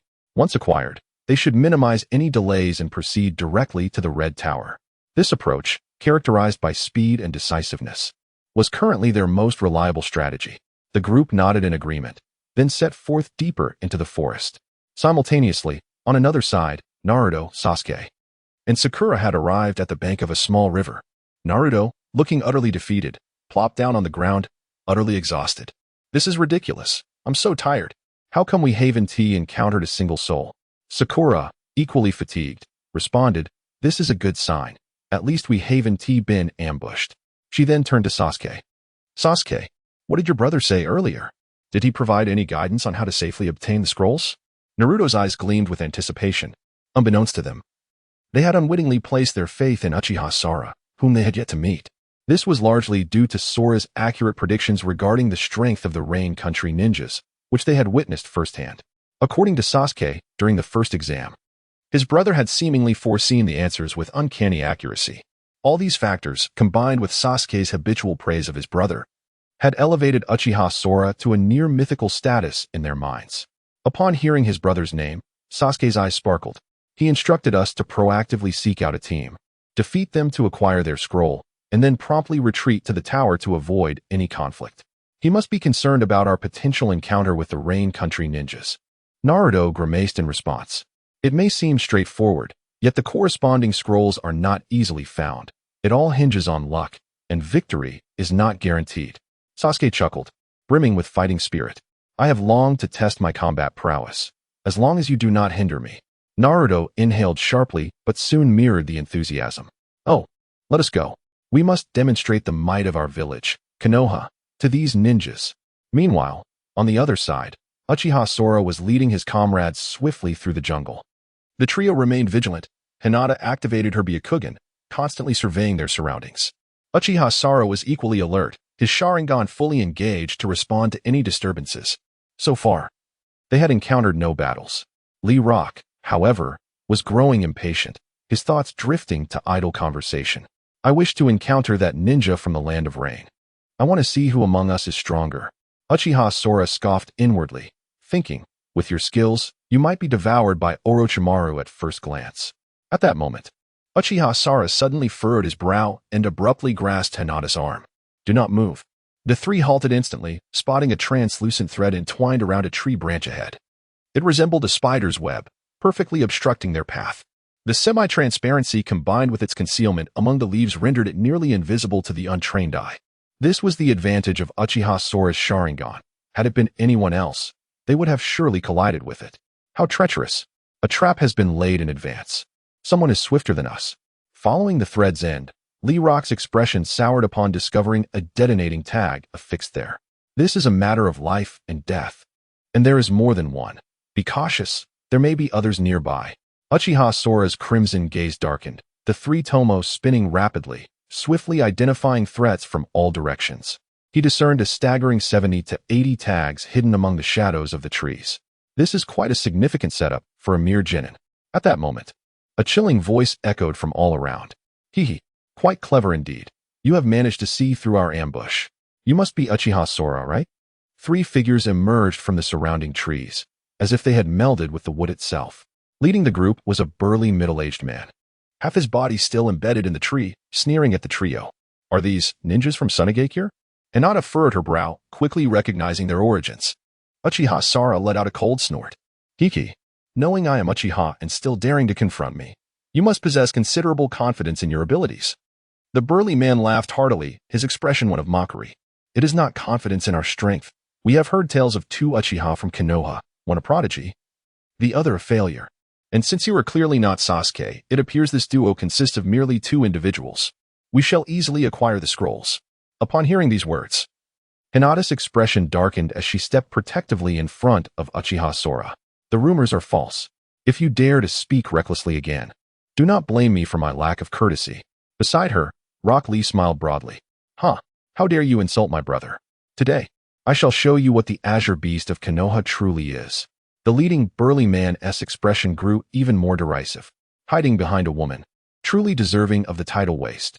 The three exchanged glances, and without further ado, they dispersed, circumventing Lee and Hinata to target Uchiha Sora first. At that moment, Uchiha Sora's gaze turned frigid as his hand instinctively reached for his revolver. He was reluctant to reveal his true strength just yet, as he still had to contend with Orochimaru later.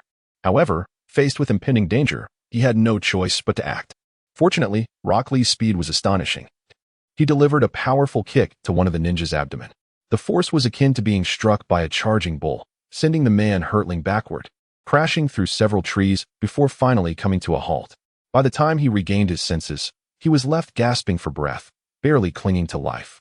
The other assailant, caught off guard, was swiftly struck by Hinata's palm to the back of his neck.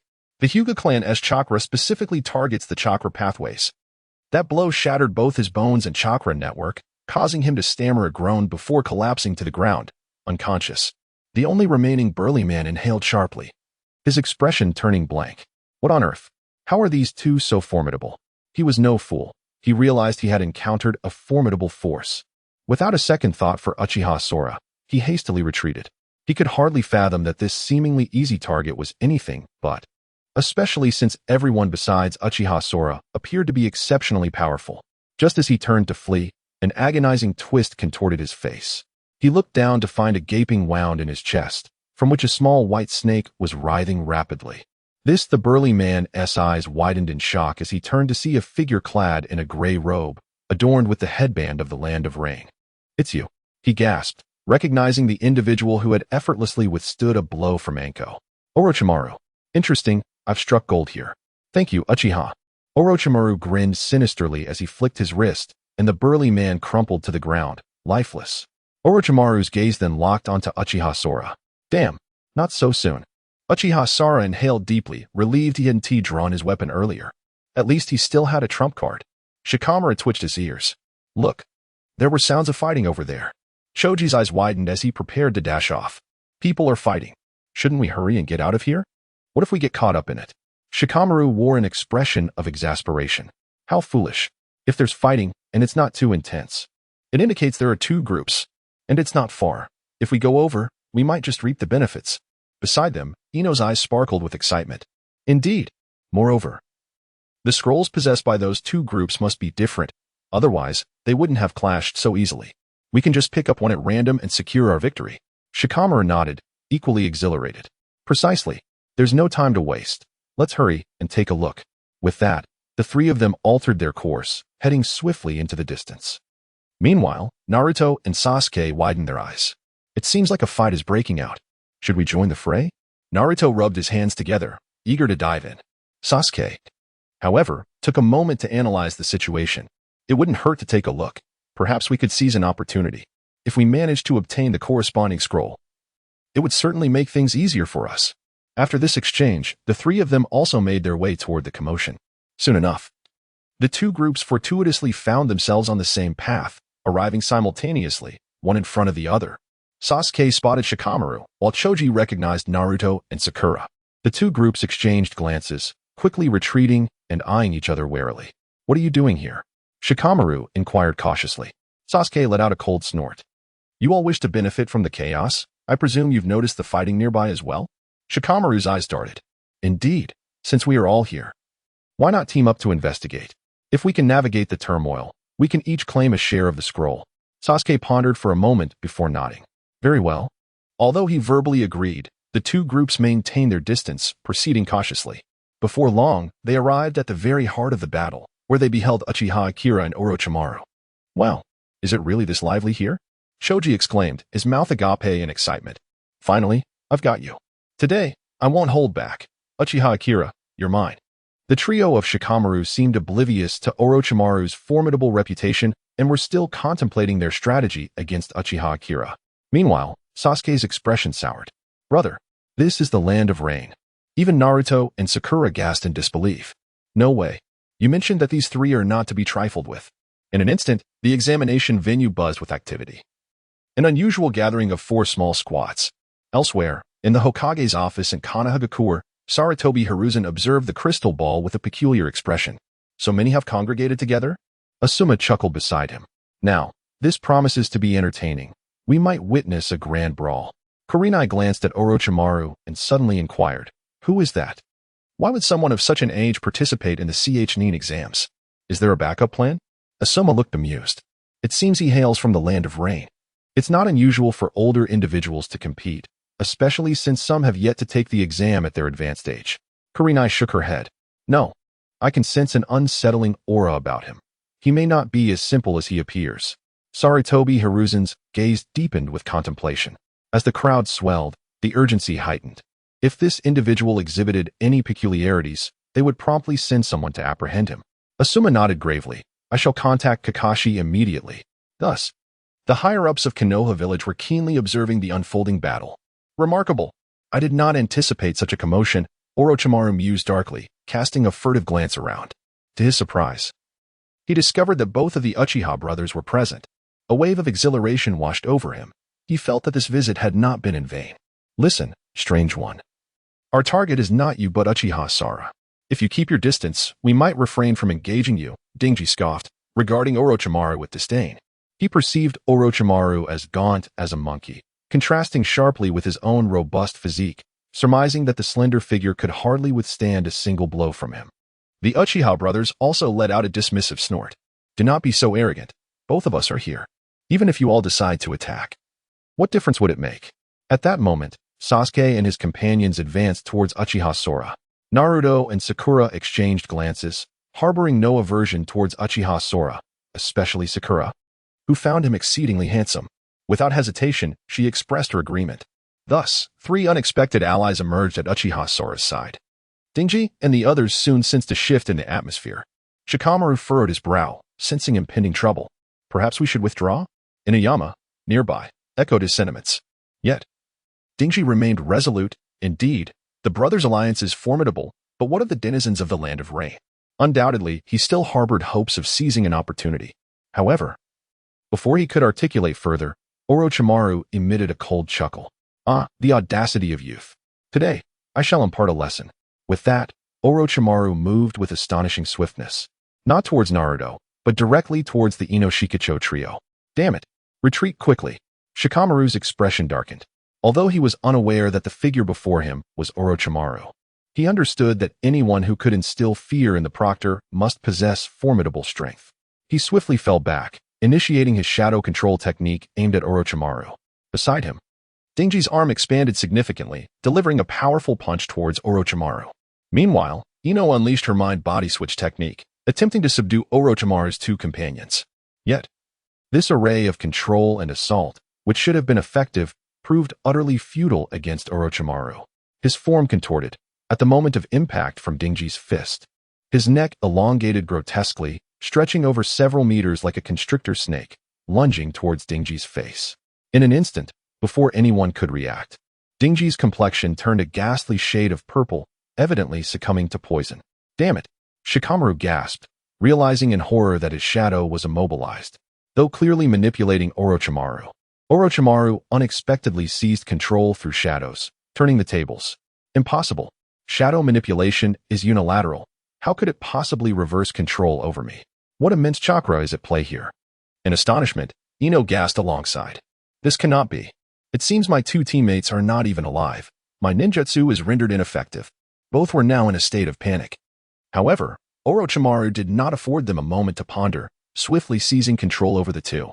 Hold on. Let me deal with Uchiha Kong and Sasuke first. Orochimaru, employing his shadow manipulation technique, immobilized Shikamaru and his companion. He returned to his old tactics, launching an attack towards Naruto and Sasuke. Retreat quickly. Sasuke's expression shifted. Yet the shadows were too swift. Just as he intended to move, he found himself ensnared.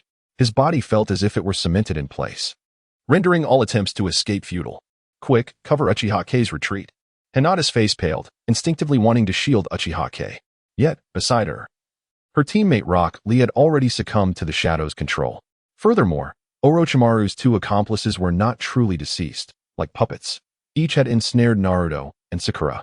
In an instant, Uchiha Kong was the only one left capable of movement. Despair engulfed the onlookers. Damn it. Having traversed the riverbank for so long, today I found my shoes soaked. Never expecting to encounter such a formidable opponent, Shikamaru's expression darkened. He had not pinned his hopes on Uchiha Kong. It seemed they were truly doomed today. CHG, roused from his stupor, surveyed the dire situation and wished he could faint once more. No way. Is Uchiha Kong the only useless one left? How can we proceed now? Even Ino's face turned ashen. It's over. I haven't even fallen in love yet, and now I'm facing death. This same thought simultaneously crossed Naruto and Sakura's minds. As residents of Konohagakure, they were all too aware of Uchiha Kong's capabilities. Despite some recent hints of rising power, could they really rely on Uchiha Kong against such overwhelming foes? They might as well hope for the Hokage to come to their rescue. At that moment, only Hinata gritted her teeth. Fear not, Uchiha Kong. I will protect you. Behind Hinata, Uchiha Kong slowly curled his lips into a smirk. He extended his hand, pulling Hinata behind him. Rest assured, after all, I am of the Uchiha clan. Who dares to label me a failure? With that, Uchiha Kong produced a revolver from within his attire. Simultaneously, black powder chakra surged through his palms, ready to load ammunition into the revolver. This sight momentarily stunned Orochimaru, who then chuckled derisively. What sort of ninja tool is this? No matter. Today both of you will accompany me. He reached out towards Hinata, clearly dismissing her as an obstruction. However, Uchiha Kong raised the revolver, the dark muzzle aimed squarely at Orochimaru. Ninja tool? Who told you this is a ninja tool? What they seek is called science. Bang, bang, bang. As Uchiha Sora pulled the trigger, the yellow-orange bullet sliced through the air with a sonic boom, creating ripples and demonstrating its terrifying penetrating power, reaching Orochimaru in the blink of an eye. This spectacle was astonishing, compounded by the bullet's extraordinary speed, which far surpassed that of ordinary shuriken, traveling at several times the speed of sound. Furthermore, Uchiha Sora's firearm had been modified by the system, achieving an even greater velocity, nearly reaching Mach 3 or 4. Such speed was beyond the capability of sound to keep pace, leaving Orochimaru utterly unprepared and unable to react. With a sickening thud, a hole was opened in the center of Orochimaru's forehead, blood gushing forth in torrents. This single shot left everyone present in shock. Hinata stood transfixed, gazing at the peculiar weapon in Uchiha Sora's hand, rendered speechless. Beside her, Rock Lee's mouth hung agape, his eyes nearly popping out of their sockets. What on earth is this, my friend? Shikamaru stared vacantly at Uchiha Sora's weapon, unable to fathom its mechanics. What is going on? Is the Uchiha clan also skilled in weaponry? This device seems devoid of chakra, Yet I have never heard of such a capability within the Uchiha clan. Choji was so startled that tears streamed from his nose. The gunshot had been deafening, and he was completely unprepared, his legs trembling beneath him. What is this? An explosive tag? But it feels more like an upgraded version of a shuriken. Not only them, but Sasuke too was taken aback. He could not recall any ancestor possessing such a device. What is this? Why had his brother never mentioned it? The same questions plagued Orochimaru's mind as well. At that moment, the wound on his head rapidly mended, yet the sight of Uchiha Sora's dark muzzle left him with lingering trepidation. What kind of weapon is this? Orochimaru's voice quivered. Though he had survived, the experience of being shot was undeniably distressing. This revolver from the 21st century, specifically a 742 caliber designed for hunting with tungsten bullets, was formidable. Uchiha Sora smirked coldly and, without hesitation, continued to pull the trigger. The yellow-orange bullet shot forth once more, aimed directly at Orochimaru's forehead. At that moment, Orochimaru's expression shifted as he hastily attempted to evade. However, the bullets were too swift, and as he was merely a clone, he could not maneuver effectively. He could only suffer the bullet's relentless assault, resulting in several more gaping wounds. In an instant, Uchiha Sora's seemingly infinite ammunition rained down like torrential raindrops, causing Orochimaru to scream in agony as he was momentarily suppressed by Uchiha Sora's relentless onslaught. This scene once again astounded everyone. No wonder you are my dear friend. This extraordinary weapon must surely be your invention, Rock Lee exclaimed with admiration, nearly wishing to embrace Uchiha Sora in exuberance. Hinata's astonishment grew as she observed the weapon. Its power seemed to rival that of an explosive tag. And although its range was limited, its speed and striking force were undeniably enhanced. Even my disdain is difficult to capture. Dingji's expression also shifted dramatically. Goodness, could it be that victory is within reach? Does this mean our salvation is at hand? Thank heavens. I am grateful I did not engage him in battle back then. Otherwise, I would surely have found myself in a hornet's nest. The crowd collectively sighed in relief, simultaneously astonished by the prowess of Uchiha Sora. Yet, at this moment, the battle was far from over. Orochimaru, notorious for his resilience, knew how to manipulate his own life force. Even in death, he could resurrect himself, rendering him quite the scoundrel. At this juncture, amidst a hail of attacks, Orochimaru forcibly rose to his feet. He gestured towards Uchiha Sora, and immediately, a multitude of small white snakes cascaded down like raindrops, creating a veritable ocean of serpents that threatened to engulf everyone present. Damn it! Do you really believe this triviality can harm me? It is far from sufficient. Orochimaru bellowed in anger, feeling somewhat humiliated to be bested by a younger adversary. Yet, Uchiha Sora's cold voice retorted, "Is that so? I possess something far more formidable." He continued, "Allow me to present a fusion of an anti-tank rocket launcher and a cruise missile." Upon hearing this, Orochimaru's scalp tingled with dread. Uchiha Sora appeared to brace himself as if something colossal had materialized upon his shoulders. The onlookers could faintly discern a purple, Susanoo-like cylinder, intricately carved with spirals and indentations.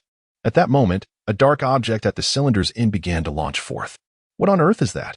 Orochimaru was momentarily stunned. However, the next second, he understood.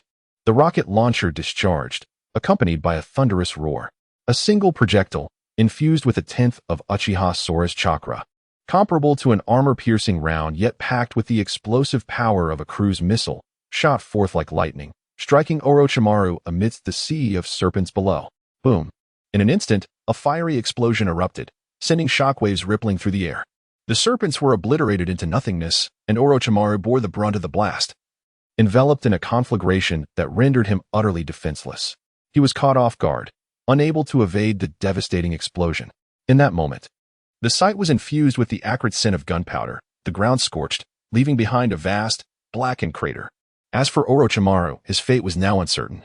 The atmosphere was thick with gasps of disbelief, accompanied by the pungent aroma of charred serpents. "I implore you, Uchiha Sora, we are both from Konoha. Please do not turn against your own," Dingji pleaded, dread evident on his face, fearful that Uchiha Sora might direct his wrath towards him next. Nearby, Naruto trembled, exclaiming, "This is insane. All of you Uchiha are utterly deranged." The crowd remained in shock, unable to fathom that the typically composed and unassuming friend of women, the infamous Uchiha Good-for-Nothing, had unleashed such chaos. Today has truly been remarkable. Although these are merely tools in the realm of ninjas, the utilization of such implements is not met with disdain. On the contrary, if one has the ability to create their own tools, their status within the village will undoubtedly rise. After all, if such extraordinary equipment could be mass-produced, wouldn't everyone be capable of vanquishing Orochimaru with ease? Meanwhile, in the Hokage office of Konohagakure, Sarutobi Hiruzen's aged visage quivered in astonishment. What is this? Some form of ninja tool? Quickly, contact Tintin's father and have him come to observe. Just moments ago, the Hokage and a group of high-ranking officials from the village had been closely monitoring this battle. Upon witnessing Orochimaru's formidable strength, which nearly obliterated all potential candidates in the vicinity, the Hokage and his companions were eager to intervene. However, just as they were about to take action, they were taken aback by Uchiha Sora's uncanny methods. With a single shot, he effectively dismembered Orochimaru. Although it remained uncertain whether Orochimaru had perished, the destructive capability displayed was likely to outshine even that of Kakashi and the Hokage himself. Indeed, the younger generation is formidable. And I now comprehend why Ibiki sought this child. If this weapon is indeed his invention, it would not be excessive to promote him to Jonin, even bypassing the usual protocols. As Hokage, Sarutobi recognized the immense importance of a skilled tool creator in the world of ninjas. Beside him, Asuma's expression shifted repeatedly. It seemed that the boy had hardly expended any chakra. Does this imply that these tools operate purely on physical principles? This revelation sent shockwaves through the assembly. What? Are you suggesting that anyone could wield this? My guy was taken aback. Does this mean that both Lee and I could utilize them? In a grave tone, Ino remarked that the child's talent was considerable, and it would be prudent to safeguard him, ideally promoting him directly to Chunin and integrating him into the Umbu for training. Providing him with resources to conduct his own research would be advantageous. At that moment, a bandaged elder emerged slowly from the office door, none other than Danzo. So, you are Uchiha Sora. A member of the Uchiha clan with such remarkable talent should be placed under my tutelage. The Hokage narrowed his eyes. No. He is still a child and cannot be taken into such dark places. After a moment of contemplation, the Hokage decided, let him prove himself through the Chunin exams. If he succeeds, and his inventions prove useful, we can establish a new department for him. Sarutobi was acutely aware of Danzo's dangerous reputation within the village. Though he was undeniably dedicated to the village, Danzo had been a long-standing figure since the era of the second Hokage, and his ideology was not without its abnormalities. Oh, is that so? However, I advise you to investigate promptly, for that individual is undoubtedly Orochimaru. Sarutobi nodded, recognizing that Kakashi had likely already arrived. This matter need not trouble you. Tuanzong let out a soft grunt, casting one last lingering glance at the crystal ball and then at Uchiha Kong. It was evident that he was somewhat reluctant to part ways. Meanwhile, at the Ch-nin exam venue, Kakashi and Mitarashi Anko stood a short distance away. Beneath a large tree, observing the deep crater below, the acrid scent of charred remnants wafting towards them, their expressions filled with astonishment. Goodness, this lad truly possesses remarkable talent. Perhaps I should take him under my wing after graduation? Anko, equally astonished, pondered the object in his hand. What is that? I've never seen anything like it before. Could it be his own invention? As they conversed, a figure emerged from the shadows, none other than the proctor, Ibiki Marino.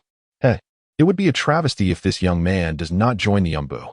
Ibiki had been observing from a distance, adept at remaining concealed as an Umbu member. His eyes sparkled with eagerness, almost desiring to whisk Uchiha Kong away at that very moment. Is that Orochimaru? My mentor? Anko's visage turned somber as she glanced at the corpses strewn across the ground. Though she understood that Orochimaru would not perish so easily, a sense of urgency washed over her. We must ensure Uchiha Kong and his team are protected. For now, let us declare them victors of this exam. Kakashi's expression grew serious, and Ibiki swiftly concurred. Absolutely. With such strength, elevating him is the most fitting course of action. At that moment, Uchiha Kong remained blissfully unaware of the attention he had garnered from significant figures. He only comprehended that he had successfully completed his task assigned by the system. Ding. Congratulations. Host, on completing the task of repelling Orochimaru. Ding. Excess task completion detected, granting a minor shock to Orochimaru, doubling the reward. The rewards were as follows. First, an AK-47 rifle, its ammunition capable of being infused with chakra. Second, 20,000 gold coins, redeemable for items in the shop. Third, an infinite storage space, exclusively for technological artifacts. As he listened to the system's announcements, Uchiha Kong was filled with elation. An AK rifle? This was a versatile weapon.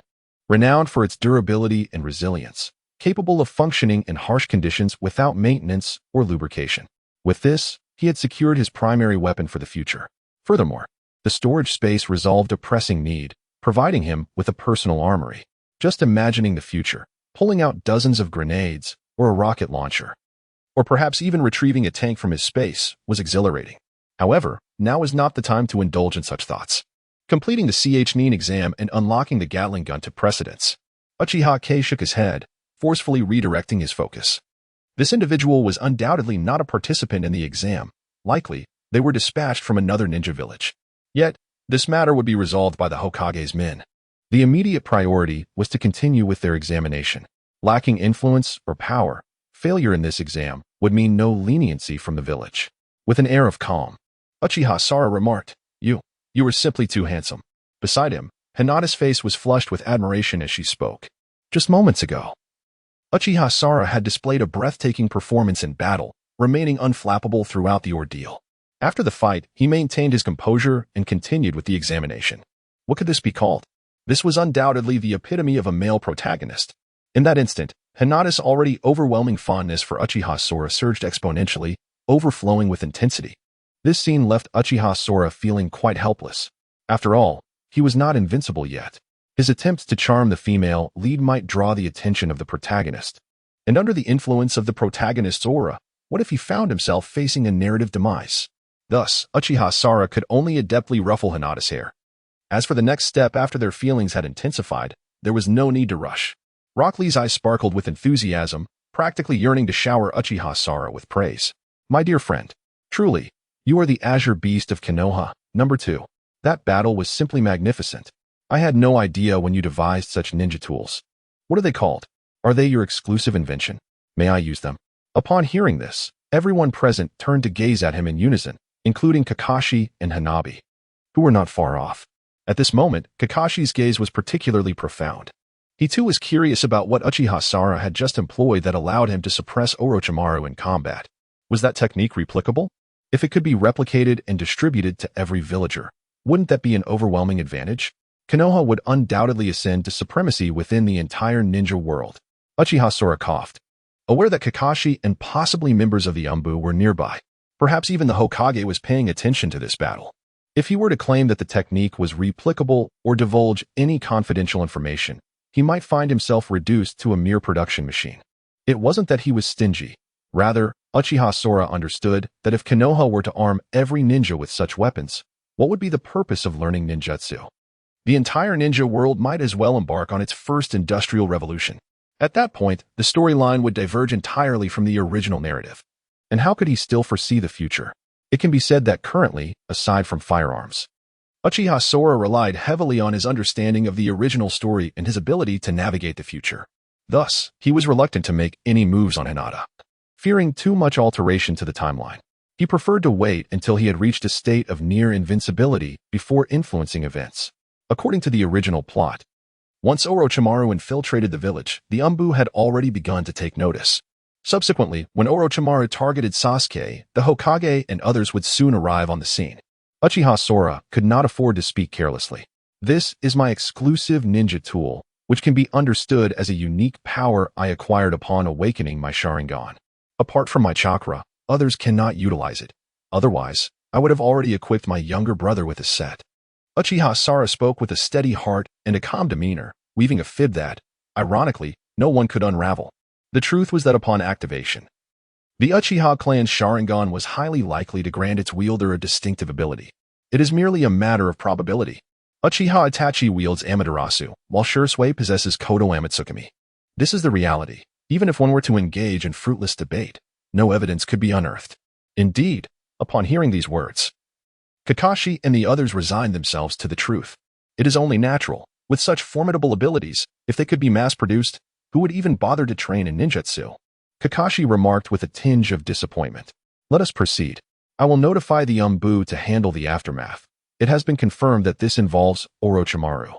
As for Uchiha Sara, I shall assign him an A-rank importance, on par with the Nine-Tails Jinchuriki. I have an inkling that this young man may yet surprise us in the future." Akatsuki widened her eyes in astonishment. "You actually compliment someone? How rare." It seems that Uchiha Sora is indeed extraordinary. The tumultuous episode had come to a true conclusion. However, unbeknownst to many, Uchiha Sora's name had already begun to resonate throughout the village. Rock Lee shook his head in disappointment. As expected, the most reliable is still my own taijutsu. Very well, let us continue with the examination. Time is of the essence, or we may miss out on our spots. Uchiha Sora nodded in agreement. And then the three of them dispersed, quickly locating the corresponding scrolls amidst the ruins. Collecting them, they made their way toward the distant Red Tower. By this time, several teams had already completed their collection near the Red Tower and had been waiting for quite some time. Upon their arrival, Uchiha Sora immediately spotted many familiar faces, including Gaara's team from the Sand Village and the Oil Girl team from the Leaf Village. Notably, Hinata, who was originally meant to be part of the Oil Girl team, had been replaced after her betrayal, leaving them with Shino, Akamaru, and a female medical ninja. At this moment, Shino noticed Uchiha Sora and his companions, visibly surprised. You all passed. How unexpected. I suppose Rock Lee must have leveraged his strengths. Not only he, but several other Leaf Village ninjas were also intrigued. For Uchiha Sora's reputation was indeed immense. The friend of women in the Leaf Village. If he can pass the Chunin exams, that would be truly absurd. Rock Lee scoffed in response. Humph. A bunch of ignorant fools. Soon you shall witness the prowess of my dear friend. Uchiha Sora, however, paid no heed to these conversations. His gaze fixed intently on Gaara nearby. Uchiha Sora understood that, according to the original story, the pinnacle of strength at the onset of the Hokage era was indeed this individual Gaara. He had defeated Rock Lee, robbing the young ninja of his chance to participate in the true Chunin exams.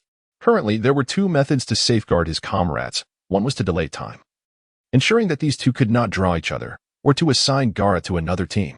However, this had a slim chance of success, as the original narrative did not provide time during the lottery, making it entirely random. Without external interference, merely delaying might still lead to an unfavorable draw. Alternatively, he could enter the fray in place of Lee after the draw. Nevertheless, Uchiha Sora realized that prior to the emergence of Gatling, he was uncertain if he could contend against a beast possessing a tailed beast. After much contemplation, Uchiha Sora resolved to abandon Lee. He could later bring his younger brother into the team for mutual support. As he pondered, Sasuke and Naruto's team arrived. Upon seeing Uchiha Sora, Sasuke breathed a sigh of relief. He stepped forward, his face radiating admiration.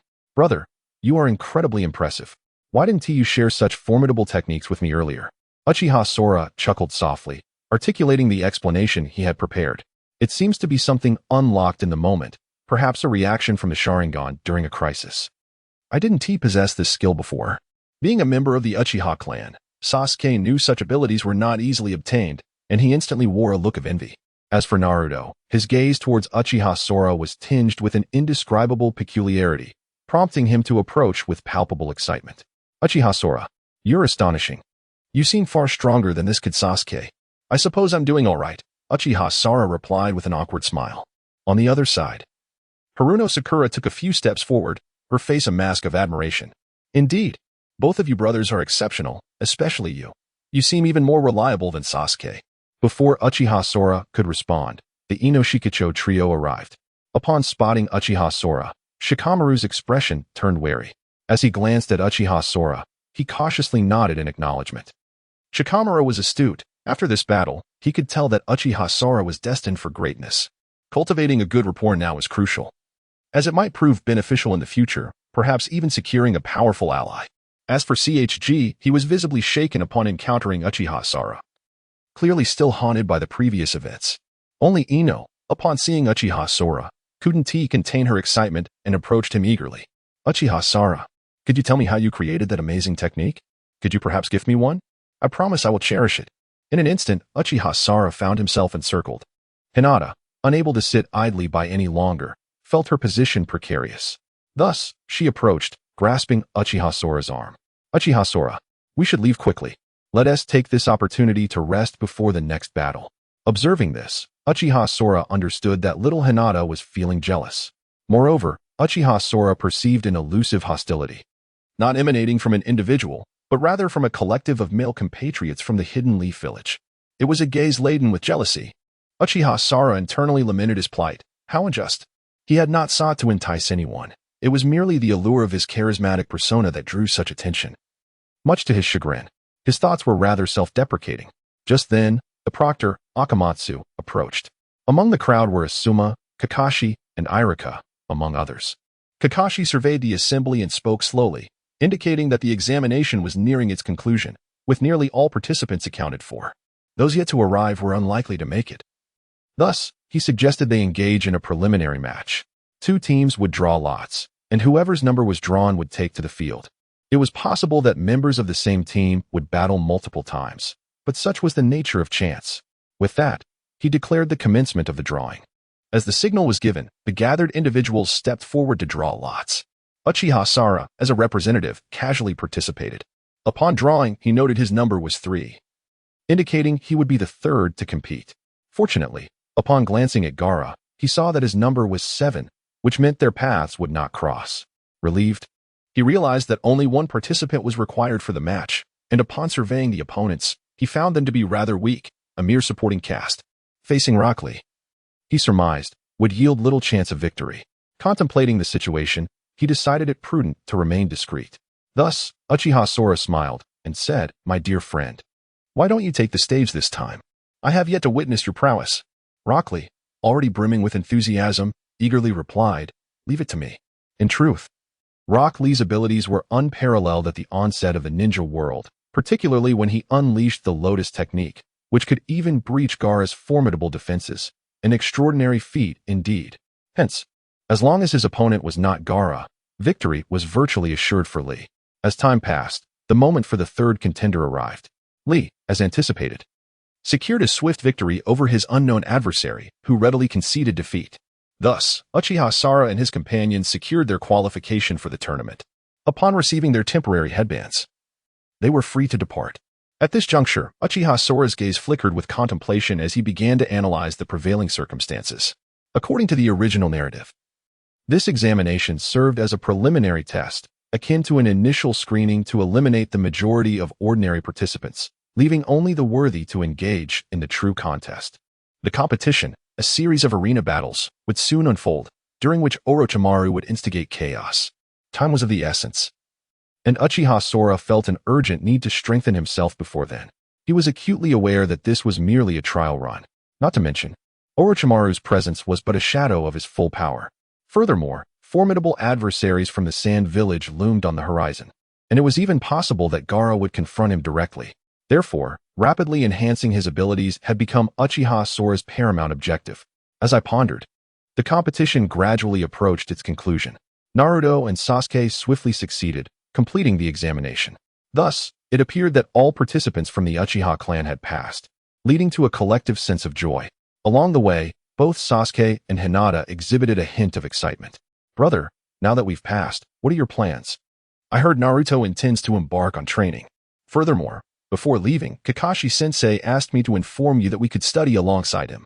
Uchiha Kong blinked, reflecting on the original narrative where, after the test, Naruto and Sasuke indeed pursued training.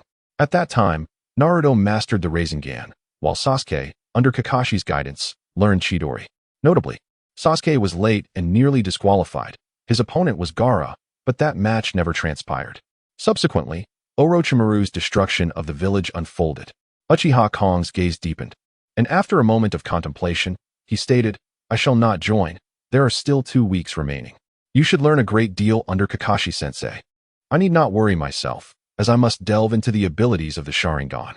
What Uchiha Kong did not express was that his mission was complete, and he was eager to return home to claim his reward. Hinata, hesitating for a moment, her cheeks flushed, summoned her courage and approached. "Kong, during these 2 weeks, I may also train, striving to surpass Niji. You can count on me. I will catch up to you." Her face radiated determination. Clearly, Hinata was unwilling to lag too far behind Uchiha Kong. "Rest assured, I have faith in you. You possess remarkable talent." Uchiha Kong gently reassured her, instinctively ruffling her hair. This scene did not go unnoticed by those around them, who cast looks of blessing, especially Sasuke, who reflected, "Brother, after running a massage parlor for so many years, are you finally awakening?" Rock Lee chuckled, nudging Sasuke with his elbow. "When will we be able to attend your brother's wedding feast?" Sasuke shrugged. "What's the rush? It should come soon, as I trust my brother's capabilities." Upon hearing these words, Hinata's face turned even redder. Meanwhile, Uchiha Kong contemplated whether he should intervene in the battle between Hinata and Neji. Logically, this was a pivotal moment in the original character's growth. If he intervened, Hinata might not develop as intended. Naturally, given Hinata's character, she would undoubtedly become stronger in due time, though the timing of that transformation remained uncertain. Thus, Uchiha Kong resolved to refrain from meddling in the original storyline unless absolutely necessary. After all, it was merely a competition, and Neji would not dare to employ lethal force. Moreover, he could not simply replace Hinata to confront him, as Neji was destined to be his future brother-in-law. With this thought in mind, Uchiha Kong decided to forego intervention altogether. At most, he would provide Hinata with a weapon to ensure her survival at a crucial moment. As Uchiha Kong contemplated, he caught a glimpse of Rock Lee, who was observing him with an odd expression. This fellow was indeed a nuisance. In the original narrative, he had not passed the exam at all, and was likely still recuperating in the hospital. However, having now succeeded in the examination, one could only ponder how this would alter the trajectory of the storyline. It seemed probable that he would train alongside Might Guy for a while. As for future developments, who he might encounter was entirely a matter of fate. The only certainty was that Lee's impact on the plot would be minimal. After all, lacking chakra and relying solely on physical techniques, Lee's prospects appeared bleak. Should he serve as an aide, there might still be a glimmer of hope. Thus, Uchiha Kong patted Rock Lee's shoulder with a look of sympathy. "Ah, Lee, burn bright. You have but half a month left, and there are many you must surpass in this time." Upon hearing these words, Rock Lee ignited with fervor. "Fear not, my dear friend. I have made up my mind. Upon returning, I shall perform 1,000 sit-ups and 1,000 push-ups." Uchiha Kong winced at the thought and quickly interjected. "All right, I acknowledge your prowess. Let us be on our way. Today's battle has been quite taxing." With that, Uchiha Kong glanced at the others. This test was merely an appetizer. Whether they would advance would depend on the next half-month. He hoped for their collective success. Everyone nodded in agreement, and thus they parted ways. Uchiha Kong and Sasuke returned to their clan. Upon arriving home and settling Sasuke, Uchiha Kong accessed the system rewards. Ding! Congratulations, host, on completing consecutive tasks. The CH-9 exam has been completed, and you have acquired the Gatling blueprint. Furthermore, the host unlocked the minor task feature, which could be viewed in the system interface. Additionally, having completed 2 consecutive tasks, the host received an enhancement in chakra and a slight upgrade in the Sharingan. Minor tasks? Could they possibly resemble daily quests in games? Uchiha Kong blinked, primarily concerned with daily tasks, knowing as a transmigrator that they were valuable. Typically, the difficulty of daily tasks was manageable, often comprising minor endeavors within one's capabilities. Yet, the rewards upon completion were frequently substantial. Many lucrative items and pay-to-win games emerged from daily tasks, designed to maintain player retention. With 15 days remaining, if he could complete tasks daily, he might reap considerable additional rewards. Thus, Uchiha Kong took a cursory glance at the tasks, finding them indeed simple. Practice shooting a few times or loading ammunition. Rewards often included coins and bullets, with occasional random ninjutsu among them, which was quite commendable. Of course, these were secondary. This round of tasks also granted Uchiha Kong experience, significantly enhancing his combat prowess. As for the Sharingan, it goes without saying that Uchiha Kong was currently at the 3-tomo stage and esteemed status within the Uchiha clan in earlier times. Despite the seemingly rampant use of the Sharingan in later stages, it holds no true power, lacking even the right to converse. However, in its initial phase, the 3-tomo Sharingan was indeed formidable, capable of slowing down an opponent's movements and replicating their jutsu. Kakashi is renowned as the Copy Ninja, a title he owes largely to the prowess of his 3-tomo Sharingan.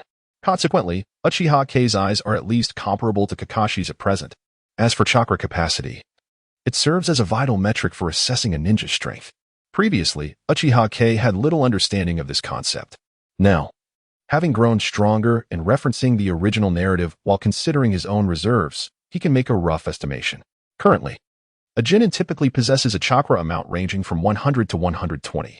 Common ninjutsu consumes around 2 to 3 units, while more advanced techniques may require 10 or even dozens. A CH-nin's chakra level hovers around 500, while elite shinobi like the Hokage approach the thousands. As for the monstrous Senju Hashirama, his chakra levels could be quantified in the billions. Given this context, K's chakra is remarkably superior. Although classified as a CH-nin, his chakra is approximately 1,500, and it possesses the mutated attribute of black gunpowder, rendering it even more potent than ordinary chakra, thus allowing it to be considered as 3000. This indicates that, based solely on chakra volume, K is already formidable, capable of standing alongside Kakashi and Asuma, yet lacking in techniques. Eagerly, Uchiha K opened the Gatling blueprint. The system interface promptly materialized, revealing a new recipe in the synthesis section: Gatling, manual or automatic. Multi-barrel linked machine gun. The recipe is as follows: steel or pure copper barrels, 0.6, industrial springs, 0.6, copper magazines, 0.1, activation devices, 0.3, portable ammunition storage, 0.1, specific caliber bullets, several. A friendly reminder from the system: ammunition is crucial, available for purchase in the shop, requiring 300 coins for 10. Seeing the final requirement, Uchiha K felt his eyelids twitch. What kind of absurd system is this? Are the bullets made of gold? Are the primers composed of golden particles? 300 coins for 10? Why not just rob a bank? This isn't even a sniper rifle. It's a Gatling gun, one of the most expensive weapons known. With a rate of 3,600 rounds per minute, firing it is exhilarating, turning the battlefield into a veritable crematorium. And now, you're telling me this contraption costs 300 coins for 10 rounds? How many coins do I possess in total? Even if I were to sell myself, I'd barely afford a few hundred rounds. Forget about firing for a minute. The barrel wouldn't even have time to heat up before the ammunition runs out. This wretched system offers no solutions. Uchiha K felt a surge of frustration, but quickly regained his composure. He understood that lamenting would yield no benefits. The immediate priority must be to discover a means of acquiring ammunition. However, before anything else, he must first construct the weapon. Fortunately, aside from bullets, Uchiha Sara found that acquiring other components was relatively straightforward. While he might struggle to craft them himself, the shop offered a plethora of options. Take springs, for instance. Although their material is uncomplicated, fashioning one by hand proved to be quite challenging. Yet, within the marketplace, such an item could be procured for merely a few hundred coins. The shop was indeed a marvelous resource. Eagerly, Uchiha Sara delved into the store's offerings. Soon, he discovered the materials he required. First and foremost was the barrel, the very soul of the firearm, integral to its durability and sustained performance. Presently, the shop categorized the barrels by quality.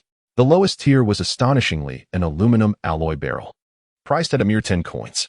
Nonetheless, Uchiha Sara adamantly refused to consider it. Although aluminum was lightweight, it was only suitable for construction or areas that did not directly contact ammunition. Indeed, the material was fragile and poorly resistant to high temperatures. A few shots could easily bend the barrel. It was no wonder it was so inexpensive. Continuing his search, Uchiha Sora encountered higher quality barrels, divided into 5 distinct levels. Beyond the aluminum alloy, options included steel, pure copper, and special alloys, with the final and most extravagant being a Susanoo material. This was undoubtedly beyond the realm of comprehension. However, the price was equally staggering, amounting to a whopping 500,000 coins, far beyond what he could amass even if he sold himself. The only feasible option for Uchiha Sara was the pure copper construction, available for 7,000 coins for 6 units. A quick glance at his current balance of over 20,000 coins assured him that this purchase was well within his means. Thus, he clicked to buy. Continuing his quest, he swiftly gathered the remaining components, all of which were of mediocre quality, neither exceptional nor terrible. At the very least, they would ensure a lethal capability comparable to that of a conventional Gatling gun. It was only now that Uchiha Sara turned his attention to the ammunition. There were 3 avenues to procure it. The first was through daily tasks. There were 5 each day, randomly assigned, yielding a fixed reward of 12 bullets upon completion, totaling 60 bullets by day's end. The second method involved crafting his own ammunition. While individual bullets were costly at 300 coins each, purchasing bullet casings was a mere 10 coins for 300 rounds. He simply needed to fill them with chakra-infused gunpowder. Based on his chakra reserves, he estimated that with a day of unbroken effort, he could potentially assemble tens of thousands of rounds. However, his gold reserves were dwindling, necessitating a strategy to earn more coins. As for the third method, Uchiha Sora hesitated. This option was rather peculiar, requiring him to venture out to slay monsters for experience. Indeed, in the world of Naruto, he would be leveling up through what could be termed monster hunting. Of course, there were no actual monsters to slay in this realm. Instead, this monster hunting referred to a newly unlocked system feature that allowed for item drops through various activities, be it chopping wood, fishing, or mining. Regardless of the endeavor, there exists a probability of triggering additional rewards for daily tasks. This indicates that the system encourages individuals to venture forth and enhance their skills. Upon reflection, it becomes apparent that the villagers are actively engaged in various pursuits, while one remains confined within the confines of home. Consequently, one retrieves a prized possession, knowing it may arouse suspicion. Thus, Uchiha Sora resolves to casually undertake a task over the coming days, collecting resources while simultaneously crafting ammunition with chakra. This endeavor also allows for the accumulation of gold coins. With a firm decision in mind, Uchiha Sora promptly makes his way to the task distribution center in Konohagakure. Tasks are categorized as A, B, C, or D, assessed according to the ninja's prowess to determine eligibility. Although Uchiha Sora has obtained a forehead protector, he can only be considered a novice nin, as he has yet to officially graduate. Nevertheless, even at this level, he is eligible for a variety of commendable tasks. Scanning the available missions, he quickly identifies several options. One task involves eliminating bandits who have been troubling a small village affiliated with Konohagakure. These adversaries appear to be ordinary individuals, and successful completion of this mission would yield 300 merit points. Uchiha Sora recognizes that this task suits him well. It allows for combat without significant risk, as a ninja possesses a distinct advantage over mere mortals. Moreover, it requires only a genin to undertake it. Without hesitation, Uchiha Sora accepts the mission, opting to proceed alone rather than with companions, and departs the village. Meanwhile, shortly after Uchiha Sora's exit, Kakashi emerges from the forest not far from the village. His gaze is profound as he ignites a talisman and speaks, "Lord Hokage, it seems Uchiha Sora is about to leave. Should we intervene?" In the Hokage's office, Saratobi Hiruzen raises his eyelids. A piece of white paper appears before him, igniting. And Kakashi's voice emanates from within. "No need to worry. It is merely a minor task near the village. Orochimaru has been repelled for now, and there is little to be concerned about. Young people cannot always grow under our protection. They require their own space." Kakashi nods in understanding. It has come to light that Uchiha Sora has caught the attention of the village's higher-ups. Apart from his peculiar weapon, the fact that he belongs to the Uchiha clan and has awakened his Sharingan qualifies him as a vital asset for the village's protection. Kakashi has been observing Uchiha Sora from a distance, providing remote support. Now that Uchiha Sora is venturing out, under the Hokage's directive, he refrains from following closely. However, a sense of unease lingers within him. This young man is aware that he could learn from me and that I am likely to teach him Chidori. Yet he chooses not to approach. Kakashi finds Uchiha Sora somewhat inscrutable. After a moment's contemplation, he shakes his head and casually retrieves his book, Ika Paradise. Well, with one less person, it will be simpler for me. Thus, all participants in the examination within the village, to varying degrees, seize the opportunity presented over the past half-month, either by training outdoors or receiving guidance from their elders at home. In summary, they are all improving. Meanwhile, on the outskirts of Konoha village, in a small hamlet, which, although under the jurisdiction of Konoha, is rather inconspicuous. This village lacks ninjas and survives primarily on the cultivation of wheat, rendering it quite impoverished. However, this remote locale has recently been plagued by bandits, causing great distress among the inhabitants. At this moment, Uchiha Sora languidly reclines on a stone at the village's entrance, having procured a vibrant orange bullet shell from the marketplace. With a deft manipulation of chakra, he proceeds to fill it. Subsequently, he raises his hand, summoning a brand new, orange-hued Gatling gun that he effortlessly cradles in one arm, aiming it at a distant brown bear concealed within the thicket, and promptly pulls the trigger. Instantly, a cacophony akin to a series of thunderclaps erupts, as a torrential barrage of firepower rains down, piercing the bear on the spot. Concurrently, a notification from the system resonates in Uchiha Sora's ears. Ding. Congratulations, host.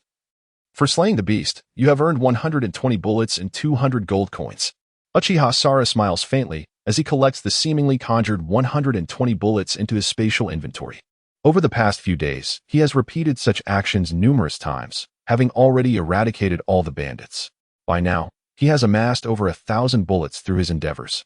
The reason he remains in the vicinity is that he has discovered the presence of wild beasts. Each kill translates into a reward equivalent to that of a lower-ranked ninja, thus proving highly lucrative. Uchiha Sora intends to linger here for a few more days. During this time, he has also managed to create over 12,000 bullets using chakra. Coupled with the previous 2,000, he is now capable of sustaining fire for several minutes. However, Uchiha Sora understands that his adversary is none other than Orochimaru. Mere firepower will not suffice. Therefore, after the sun has risen high in the sky, Uchiha Sora turns back towards the small village. He seeks out the village's local herbalist, Wong, who often ventures into the mountains to gather firewood. Old Wong, do you still have that type of stone on hand? If so, I would like to exchange some more. Having assisted the villagers in their struggle against the bandits, Uchiha Sora has become quite familiar with the locals. Wong, known for his travels and trade, is a prominent merchant in the village who not only gathers firewood but also sells various goods. Not long ago, Uchiha Sora acquired a considerable amount of sulfuric acid and saltpeter from him. Now, he hopes to procure additional materials to fabricate some grenades. Indeed, I heard you were looking for that yellow mineral. Last night I managed to acquire several dozen pounds from a colleague, and I shall give it all to you. Uchiha Sora quickly shakes his head. That won't do. I must compensate you for it. Here are some points that you can exchange for many valuable items in the village. However, Wong outright refuses, stating, No, it is only right that we reward you for saving our entire village. In recent days, the young brother has assisted us in eliminating numerous mountain spirits and wild beasts in the vicinity, even vanquishing that detestable brown bear, thereby alleviating a considerable amount of our troubles. Merely a few stones, of little value. Unable to refuse, Uchiha Kong nodded in agreement. Subsequently, he procured over 20 pounds of potassium sulfate, along with various similar materials. At this moment, Uchiha Kong, carrying these supplies, hurried towards a small cave outside the village, intending to forge some weapons on the spot. Against Orochimaru, mere conventional weaponry would undoubtedly be inadequate, although I possess over 10,000 rounds from my Gatling gun. It still falls short. The rocket launcher ninjutsu may prove useful, yet Orochimaru has previously suffered a setback and will certainly take precautions this time. Thus, it would be wise to craft several grenades. Furthermore, I should consider some form of armor. What would be suitable? While pondering this, Uchiha K's hands were tirelessly at work, swiftly producing several grenades. All of these grenades were designed to be fragmentation devices. The outer shells were purchased from the system store for a few dozen coins, while part was filled with gunpowder, and the other part with chakra, resulting in formidable power. As Uchiha K contemplated further, a sudden spark of inspiration illuminated his eyes. Why not create a small tank from scratch? After all, while my offensive capabilities have improved, my defensive strength remains lacking. However, constructing a tank evidently requires a higher level of technology, making it unfeasible in the short term. It would be prudent to explore the store for any superior ninjutsu. Uchiha K slapped his thigh, nearly forgetting the ninjutsu available in the marketplace. Within the store exists a plethora of ninjutsu, although many are mere facades. There are indeed advanced techniques like the human rocket launcher. Previously, due to my limited technological prowess, I could acquire only a few items. Now that my level has been unlocked, I should be able to procure something worthwhile. Thus, Uchiha K first completed the crafting of all the bullets and subsequently produced over 300 grenades before accessing the marketplace. Before long, he located the ninjutsu interface. Upon inspection, he immediately stumbled upon an extraordinary technique, nuclear punch. As the name suggests, it involves generating nuclear energy through barehanded manipulation, converting chakra into nuclear energy to deliver a devastating blow. Moreover, it is remarkably affordable, requiring merely around 30 coins. Uchiha K's jaw dropped in astonishment. Am I truly capable of harnessing nuclear energy? However, as he continued to read, his expression soured. The nuclear punch has a lethality radius of 3 kilometers, yet its striking range is only 2 meters. Uchiha K was at a loss for words. This could easily lead to mutual destruction with such limited range. Nevertheless, Uchiha K felt it was essential to learn this technique. Setting aside the drawbacks, mastering nuclear energy could indeed serve as a trump card, allowing him to craft his very own nuclear weapon. What boy does not dream of creating his own nuclear bomb? Uchiha K felt a rush of excitement. Complaints aside, possessing control over nuclear energy is undoubtedly a powerful asset. In critical moments, even if one cannot save a life, a final counterattack can still inflict discomfort upon Orochimaru. Moreover, Uchiha Kong possessed unwavering confidence. With deft maneuvering, he believed he could effectively harness nuclear energy. Thus, without hesitation, Uchiha Kong proceeded to make a purchase. Ding! Congratulations, host, on your successful acquisition of the nuclear punch. This system kindly reminds you that while ninjutsu may be inanimate, the wielder is very much alive when utilized appropriately. Its effects are truly unimaginable. As the notification concluded, Uchiha Kong discerned a new segment of memory burgeoning in his mind, encompassing the entirety of the nuclear punch. Even his muscles seemed to have formed a recall of it. Instinctively, he raised his hand, and a radiant blue light emanated from the depths of his palm. The glow was warm, devoid of heat, illuminating Uchiha Kong's entire being in a cobalt hue, creating an oddly harmonious spectacle. Simultaneously, Uchiha Kong felt a third of his chakra drained, nearly leaving him exhausted. He gasped, nuclear energy, who would have thought it could manifest in the realm of ninjas? However, he pondered the comparative potency of this trace of nuclear energy against the tailed beast bomb. Breathing somewhat erratically, Uchiha Kong feared that a moment's inattention might trigger an explosion. If his hypothesis proved correct and he could control it, he would possess a formidable trump card. His eyes glimmered with resolve as he retrieved a bullet. Indeed, Uchiha Kong intended to encapsulate the nuclear energy within the bullet. He understood that no matter how robust his arm strength, he could never hurl an explosive 3 kilometers away. The blast radius would encompass the range, leading to his demise. In contrast, a bullet would travel faster and farther, adhering to the principle that within the shooting range lies the truth. Thereafter, Uchiha Kong meticulously infused a modicum of chakra into the bullet's primer, ensuring its proper detonation. He then carefully bored a small hole in the bullet's tip, gently inserting the faint blue nuclear energy within. Throughout the entire process, Uchiha Kong dared not breathe too heavily, fearing a tremor might render him the first ninja in history to perish from a nuclear explosion. Who knows? Perhaps future generations could extract a trace of nuclear energy from his remains. Shaking his head, Uchiha Kong continued his cautious endeavor, soon perspiring beads of sweat from his forehead. Fortunately, after a brief incense burn, he held in his palm a bullet radiating blue light. Success. By my word, I have finally succeeded. Although it contained merely a trace of nuclear energy, its potential yield, if fully detonated, could rival that of several hundred tons of TNT. Uchiha Kong thought to himself, hastily stowing it in his storage space. He understood that such a device, carrying radiation, should not be kept on one's person.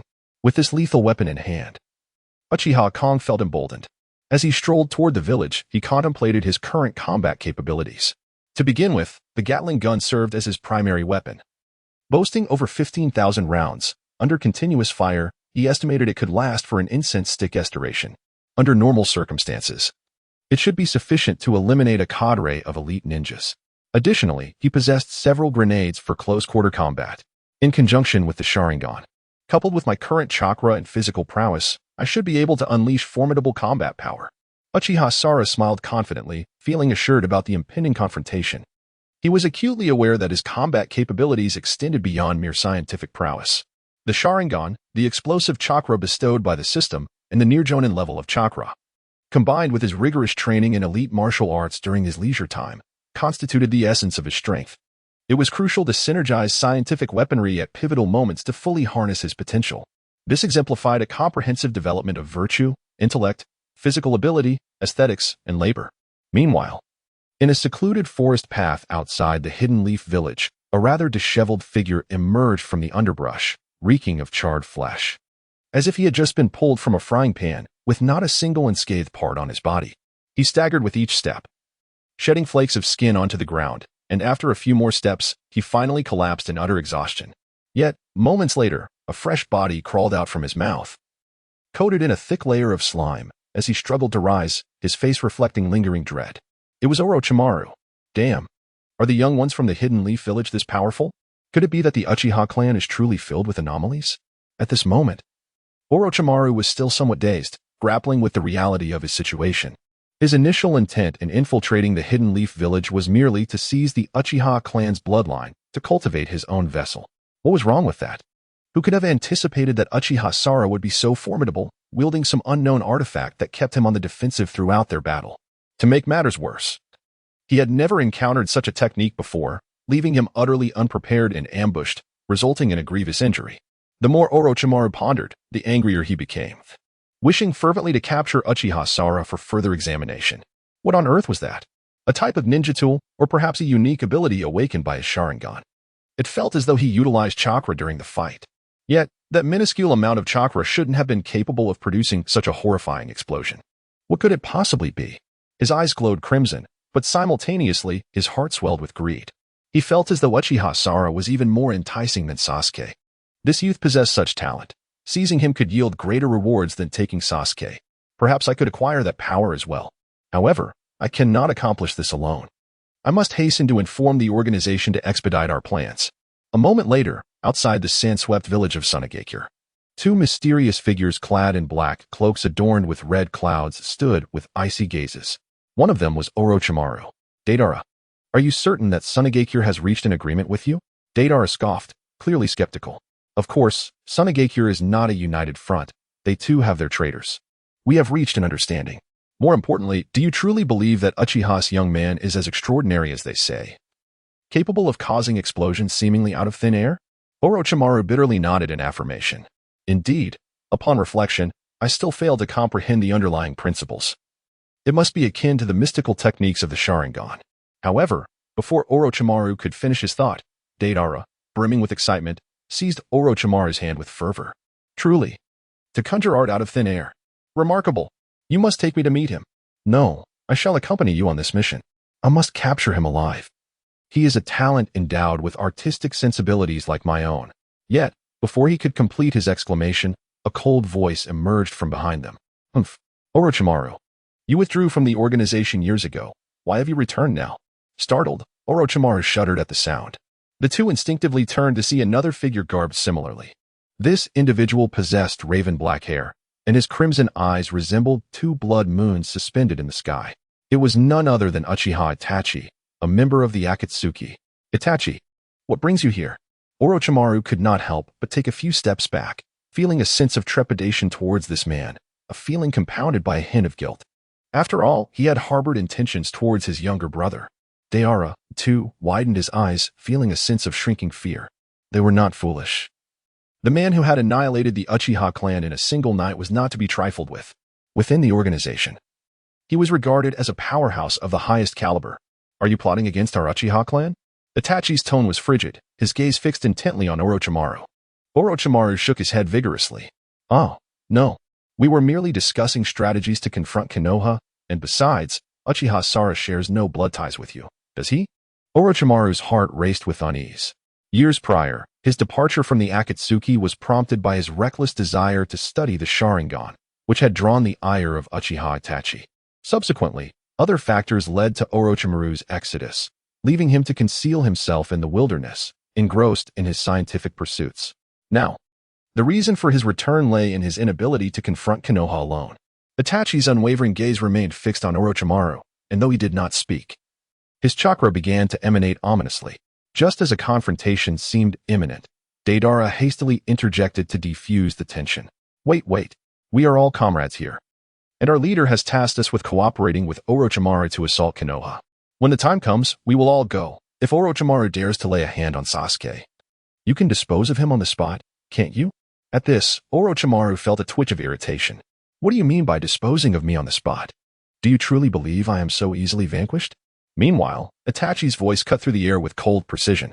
With me here, do you dare to harm him? With that, Itachi fell silent, yet his words hung like a sharp blade above Orochimaru's head, instilling a sense of unease within him. Very well. Let us depart and rendezvous with the people of Sunagakure. They are deploying their ultimate weapon and have brought the tailed beast with them. Deidara laughed heartily, clearly concerned for the welfare of the team.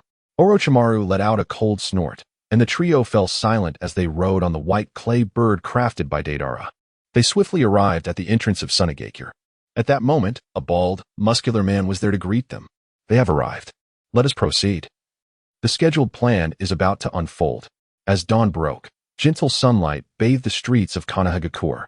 In the bustling commercial center of the village, there stood an eccentric establishment offering electromagnetic therapy massages, though it now appeared to be changing its sign, resembling a shop on the verge of closure. Passers-by found this scene quite gratifying, some even wishing for its swift demise. Look at this cursed massage parlor, reaching out with sinister intentions towards the women of our village. Today marks its downfall. It truly deserves it. Wait a moment. It seems the shop has changed its name to Uchiha General Store? Goodness. This is owned by the Uchiha clan. Instantly, onlookers halted to observe. Meanwhile, inside the store, Uchiha Sora was diligently renovating his establishment. After all, it belonged to the Uchiha. And prior to his journey through time, it was a prime location in the city center. Even if it were to close, it could still be put to good use. Could it not? With a hammer in hand, Uchiha Sora forcefully affixed the new sign that boldly read, Uchiha General Store. Uchiha Sora was resolutely determined to open this store. Assisting him were Hinata and Rock Lee. My dear friend, wasn't your massage parlor doing well? Why the sudden shutdown? Rock Lee was puzzled. To him, Uchiha Sora's business seemed prosperous, generating ample resources annually. Why would he choose to dismantle it?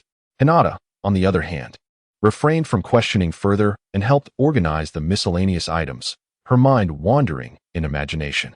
What was Uchiha Sora up to? Had he suddenly decided to establish a quaint little shop? And perhaps I shall be the proprietress. Uchiha Sora, as the owner. Hinata's cheeks flushed even deeper. Unbeknownst to Uchiha Sora, who nonchalantly stated, "It's nothing. I felt the previous business wasn't thriving too well, and it wasn't beneficial for us. A general store is different. In the future, when we advance, we can purchase items like kunai from here." Rock Lee's eyes widened in realization, followed by a look of admiration. Truly worthy of being my dear friend. This is what one calls a timely transformation. Uchiha Sora chuckled, though he withheld the fact that the reason for opening a general store was that he would soon require a variety of materials, extending beyond mere charcoal. To foster scientific development, one must start from scratch. Yet, as a member of the Uchiha, if he did not train and instead swaggered around procuring resources, he would undoubtedly raise suspicions. However, a general store was different. No matter how peculiar the goods, they would be deemed as normal necessities. At that moment, the three were busy with their tasks, while in an unseen corner, three Umbu ninjas whispered among themselves. This guy is acting strangely. The previous shop was excellent, providing massages to female ninjas daily. One ninja scoffed. Shut it. Let us speak plainly. This fellow has opened a general store. Yet there seems to be an underlying sense of distraction. Indeed, it is urgent to report to the Hokage. In the Hokage's office, numerous individuals are present. Kakashi, Irika. In red, nearly all the high-ranking officials of Konoha are gathered here. Among them, there is a prominent figure from the village as well. At this moment, Sarutobi Hiruzen is beaming as he addresses Jiraiya. It appears you have finally returned. I entrust Naruto to your care this time. Jiraiya chuckles heartily. What are you saying, sensei? This is but a trifling task, and entrusting the Nine Tails to another would leave me uneasy. Coincidentally, with the Chunin exam approaching, I can both mentor Naruto and assist him in better controlling the fox. Sarutobi nods in agreement, just as he intends to conclude the meeting. An unexpected message from the Umbu arrives, causing Sarutobi's brow to furrow. Jiraiya notices the Hokage's unease and inquires, "What troubles you, sensei? What issue could possibly cause the Hokage distress?" Sarutobi, with a wry smile, shakes his head. It is not a matter of worry, rather. There is an extraordinary individual in the village recently, a Uchiha boy. Jiraiya is taken aback. Uchiha? If I recall correctly, was not their clan exterminated overnight? I believe only 2 youngsters remain in the village. However, considering the timeline, they should still be mere genin. Could it be that these 2 dare to deface Hokage Rock like Naruto? Asuma, standing nearby, chuckles. Haha, stop your wild imaginings. It is not about causing trouble. But rather this fellow is excessively gifted. To put it simply, during the previous Chunin exam, he single-handedly repelled Orochimaru. What? Jiraiya's mouth falls agape, his eyes nearly bulging. What is this situation? A genin drove Orochimaru away? Jiraiya is utterly bewildered. Prior to his return, he had indeed heard that Orochimaru had visited the village. But he had assumed it was the Hokage and his team who had forced Orochimaru to retreat. Yet now, you tell me it was a mere genin who did so? Is that even conceivable? Sarutobi smiles, clearly understanding Jiraiya's incredulity. Of course, you find it hard to believe. We were equally skeptical at first. But the reality is as such. This lad possesses either the Sharingan or some remarkable ability. In any case, he had Orochimaru on the defensive. Naturally, I am aware that Orochimaru did not exert his full strength, as it was an ambush. He did not dare to approach openly. Nevertheless, this is still alarming. For Orochimaru is none other than one of the legendary Sannin of Konoha from the previous era. Jiraiya is left utterly dumbfounded. Sensei, who is this boy? May I meet him? Perhaps I could take him under my wing. Sarutobi shakes his head. You likely have not encountered him. However, this boy is quite proud. Previously, Kakashi extended an invitation, yet he showed no interest, and it seems his heart is not set on training, especially with the exam imminent. The Umbu has reported that he is currently preoccupied with some sort of general store. As the conversation unfolded, the Hokage could not help but chuckle. Such an extraordinary individual was truly unprecedented. Jiraiya blinked vigorously, astonished. Could it be that even the village of Konoha could produce such talent? No, if given the chance. He must engage with this person. His excitement surged at the thought. Did this not imply that our village would have at least 2 guaranteed spots in this examination? Beside him, Kakashi shook his head. Not necessarily. Sasuke is one thing. He is a true Uchiha. However, Uchiha K is different. His strength lies in his unpredictability and unconventional methods. Therefore, when it comes to actual combat, especially in one-on-one scenarios, victory is not assured. Asuma solemnly added, indeed. From my observations, that lad's weapon seems to have a cooldown period, akin to a shuriken, albeit on a smaller scale. While that is manageable, the explosive one should be relatively easy to defend against. Orochimaru was struck merely due to the element of surprise. Even the Hokage did not hold high hopes. Indeed. And the arena matches require one to make a move at least once. Once he does, subsequent opponents will be prepared. If he relies solely on those few techniques, I believe most ninjas can withstand them. Upon hearing this, the excitement faded as he scratched his head. So, it appears that Uchiha K is somewhat akin to the Orochimaru of yesteryears. The others looked puzzled. In what way? Jiraiya chuckled. We all revere ninjutsu. While only Orochimaru indulges in whimsical tinkering, believing in some form of technology, the group fell silent. Kakashi stepped forward and said, let us proceed. There are merely a few days remaining before the examination. We must prepare our respective disciples first. Jiraiya was reluctant but understood the importance of the task. Thus, they departed. Once they had left, the Hokage furrowed his brow and, with a wry smile, gazed through the window at the street beyond. At that moment, he could clearly see that the general store had finished renovations. This young man, should he achieve great success in the future, I hope he does not follow the path of Uchiha Itachi. However, that seems unlikely, as this lad does not yet possess the formidable strength of an Uchiha. Time passed slowly. Kakashi, Jiraiya, and the others led their respective disciples in a grueling 2-week training regimen. Though seemingly brief, under the guidance of esteemed mentors, their progress was remarkable. In the Nara family of Konoha, the Ino Shikacho trio had just completed a training session and lay exhausted on the ground. I wonder, is our diligent training even worthwhile? When faced with K, will we not simply be knocked down? Ino, still disheartened after the last encounter, especially upon learning that the strange individual was none other than Orochimaru, felt a sense of dread regarding Uchiha K. After all, how absurd it was for a mere nin to repel a legendary Sannin. CHG felt a shiver run down his spine. Thankfully, we did not provoke him too harshly back then. If we had pushed him to the brink, he might have unleashed that explosive power upon us. And I certainly could not endure such devastation. Only Shikamaru furrowed his brow as he gazed at the sky, his eyes gradually brightening with realization. Eureka! Beside him, Choji and Ino were perplexed. What is going on? Shikamaru chuckled mysteriously. To confront Uchiha Sara, we should engage in close combat. Have you noticed? This fellow appears to only be capable of long-range attacks. Upon hearing this, Choji's eyes widened in excitement. Well, now that you mention it, it does seem that way. Be it the bizarre explosions or those peculiar weapons from before, they all seem to be ranged. This implies that as long as we close the distance, he becomes vulnerable. Ino's eyes sparkled with intrigue. Is that true? But won't he counter with defensive measures, like deliberately keeping us at bay? Shikamaru nodded. Indeed, therein lies the trouble. He is an Uchiha.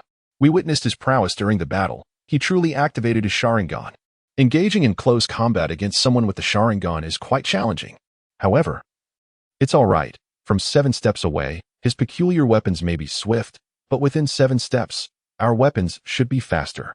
At this assertion, the others nodded in astonishment. Understood. We shall approach him directly. Strike at his vital points. Choji clenched his fists, mimicking a combat stance. Sasuke, take note, as the saying goes. Beyond 7 steps, the gun is quick, yet within 7 steps, it is both precise and swift. As Uchiha Sara spoke, he fired several rounds, turning the kunai that Sasuke had thrown at the mirror into a veritable beehive. Sasuke gasped for breath. Brother, this weapon you call a gun is truly incredible. In conjunction with the slow motion of the Sharingan, it seems you can indeed hit your mark with pinpoint accuracy. Uchiha Sara chuckled, completing the ammunition loading of his AK-47. Isn't that so? This is what American Aikido is all about. You have much to learn in the future, but fear not, brother will ensure you get one too. Sasuke's eyes sparkled with excitement. Really? Didn't you say that only you can wield this? Uchiha Sara grinned enigmatically. Nonsense, I invented this. Who can use it is entirely up to me. Sasuke's youthful mind was profoundly impacted by this revelation. Alright, how did your training with Kakashi-sensei go today? Uchiha Sara asked with eager anticipation. Sasuke immediately perked up, akin to a student eager to impress his parents with his homework. He swiftly raised his right hand, gathering chakra as arcs of lightning emerged, emitting a sound akin to birds chirping. Kakashi-sensei taught me Chidori, also known as lightning cutter. Sasuke demonstrated before Uchiha Sora. In response, Uchiha Sora activated his Sharingan instantly, unreservedly taking notes. With the enhancement of the 3 Tomo, any ninjutsu appeared as open scrolls before Uchiha Sora, allowing him to replicate them effortlessly.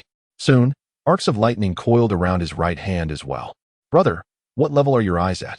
Sasuke felt a pang of envy. Initially intending to showcase his prowess, Uchiha Sora found himself inadvertently learning from his comrade. A triumphant smile graced Uchiha Sora's face as he noted the 3 Tomo. Kakashi-sensei is indeed remarkable. This must be his signature technique, Raikiri, right? Sasuke enthusiastically nodded in agreement. Indeed, with this skill, I shall possess greater confidence in the Chunin exams. I am certain I will succeed with flying colors. Uchiha Sora nodded in acknowledgement, yet internally, he couldn't help but smile wryly. Promotion? What a farce. By then, the entire examination could very well be rendered moot, with the Hokage potentially meeting his demise. Promotion, indeed. However, Uchiha Sora took solace in Sasuke's growth, as he recognized the importance of having a strong ally. After all, in the future, he would undoubtedly rely on Sasuke's strength. Uchiha Sora had always understood that if he could excel, it would be advantageous, and self-improvement was paramount.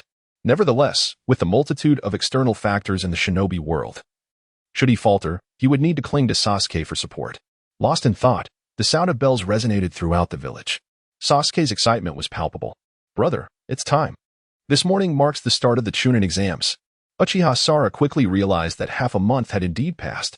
Moreover, during this period, the village had convened a meeting to provide a brief overview of the exam's essentials. The format was straightforward, a simple elimination system. Those who passed the initial test would engage in 2-on-2 battles. The victors would progress to the subsequent rounds, ultimately selecting a handful of ninjas to be promoted to Chunin. However, Uchiha Sora was acutely aware that memorizing these rules was futile. Orochimaru would inevitably make his move. His mission was clear, to eliminate Orochimaru. Let us proceed. The exam has commenced. You go find your companions, and I shall seek out my teammates. With that, Uchiha Sora and Sasuke parted ways. Soon, Rock Lee sought out Uchiha Sora. My dear friend, look at the throngs of people. It is surely a mix of talent and mediocrity. I am eager to see who I shall face in battle. Uchiha Sora smiled. Worry not, your abilities are evident. Regardless of your opponent, victory is practically assured. Rock Lee grinned widely, giving Uchiha Sora a thumbs up. Indeed, my friend is quite astute. This time, Gai-sensei has assured me that as long as I do not encounter Gaara, victory is in my grasp. Internally, Uchiha Sora scoffed. You may avoid him, but I will surely cross paths with Gaara. Yet, perhaps not, if Naruto proves reliable. As per the original narrative, he too could potentially drive Gaara away. The crux of the matter lies in the fact that Orochimaru's target is Uchiha Sora himself, and Sasuke has yet to be marked with the curse seal. In this scenario, Orochimaru would undoubtedly remain relentless. Thus, preparations for a direct confrontation were essential. As he pondered, Hinata approached Uchiha Sora, breathless from her hurried pace. Sora, I have acquired a new skill. I can now utilize Kaiten. Hinata exclaimed with excitement, looking at Uchiha Sora as though he were a parental figure, much like Sasuke. Uchiha Sora's eyes widened in astonishment. What is this? Kaiten, according to the original text, Hinata should not have been able to master this technique at this moment. Ultimately, it was this very oversight that led to her defeat against her cousin Neji. So, how is it that she has suddenly acquired this skill? Could it be that my interference has motivated Hinata to strive harder? For a fleeting moment, Uchiha Sora felt that, despite not having a significant impact, the narrative had indeed shifted, instilling in him a sense of urgency. He realized that if he did not hasten to grow stronger, the unfolding events would soon spiral beyond his control, resulting in considerable complications. Indeed, it appears that you all have made progress, this time. We can consider the exam to be well within our grasp. Uchiha Sora stated with a smile as their group approached the vicinity of the central plaza. The village of Konoha spans a vast area, as it is the strongest village in the ninja world. It is primarily divided into residential areas and the plaza. The expansive plaza before them is typically utilized for various events and competitions. When measured, its size is comparable to dozens of football fields combined, not accounting for the surrounding spectator stands. Currently, the area was teeming with people. Participants and spectators alike had formed long queues, awaiting identity verification for entry. Next, a voice called out, "Wait, if you are participating in the competition, you may use the back entrance. Are you three from Konoha?" Standing at the entrance was Irika, who immediately recognized Uchiha Sara and his companions. "It's me." Uchiha Sara waved. Irika, who could be considered Uchiha Sora's homeroom teacher, exclaimed, "It's you. Go ahead. There's a back entrance to the left. I believe you will surely succeed this time." Uchiha Sara nodded, feeling a sense of camaraderie with the villagers. At that moment, he led his team swiftly into the plaza. As he surveyed the area, he noticed that the spectator stands were already filled to capacity, including the Hokage and members from the Sand Village at the highest vantage point, while others might be oblivious. Uchiha Sora recognized the bald figure from the Sand Village as undoubtedly the source of impending danger. Now, Uchiha Sora began to search for the whereabouts of Orochimaru amidst the crowd. This individual certainly had a knack for concealing himself. Nevertheless, it mattered little. When the time came for confrontation, Konoha's formidable warriors would take the lead. Uchiha Sora remained unfazed. After all, if the sky were to fall, there were those tall enough to bear the weight. Meanwhile, the trio found the waiting room for participants. After a brief period, the venue became increasingly crowded, soon filled to the brim, creating a lively atmosphere. Bets are now open. This time's Chunin exam features numerous renowned ninjas. Ladies and gentlemen, place your bets on your favorites. A ninja responsible for this aspect in Konoha was enthusiastically promoting the betting. Almost immediately, the audience began to buzz with excitement and chatter. It is said that this time, the Uchiha bloodline has been lured to participate, and I am particularly interested in Uchiha Sasuke. I wonder how he has fared. Hehe, in my opinion. The highlight of this event should be the Hyuga clan, as the Uchiha talents have dwindled. Rumor has it that one has emerged who specializes in massages for women. And he is quite the lecher. Rather than anticipating the Uchiha, one might as well observe the Byakugan of the Hyuga clan, as it is renowned for its unique bloodline limit. Have you heard? The Jinchuriki will also participate this time. I wonder who it will be. But it would be splendid to catch a glimpse during the battles. Excitement surged among the numerous spectators present, who were not solely ninjas. A significant portion comprised the aristocrats of the Land of Fire within Konoha.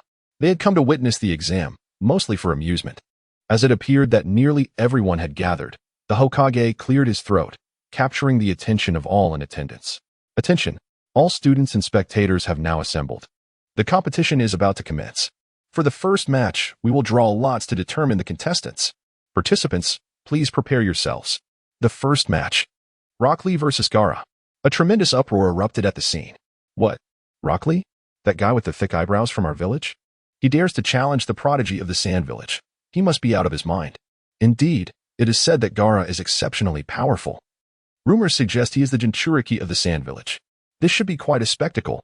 Furthermore, I have heard that Rock Lee lacks chakra, making him a rare talent with such a deficiency among ninjas. If he manages to win, I will immediately perform a handstand and eat dirt. The audience erupted in laughter at the absurdity of such a statement.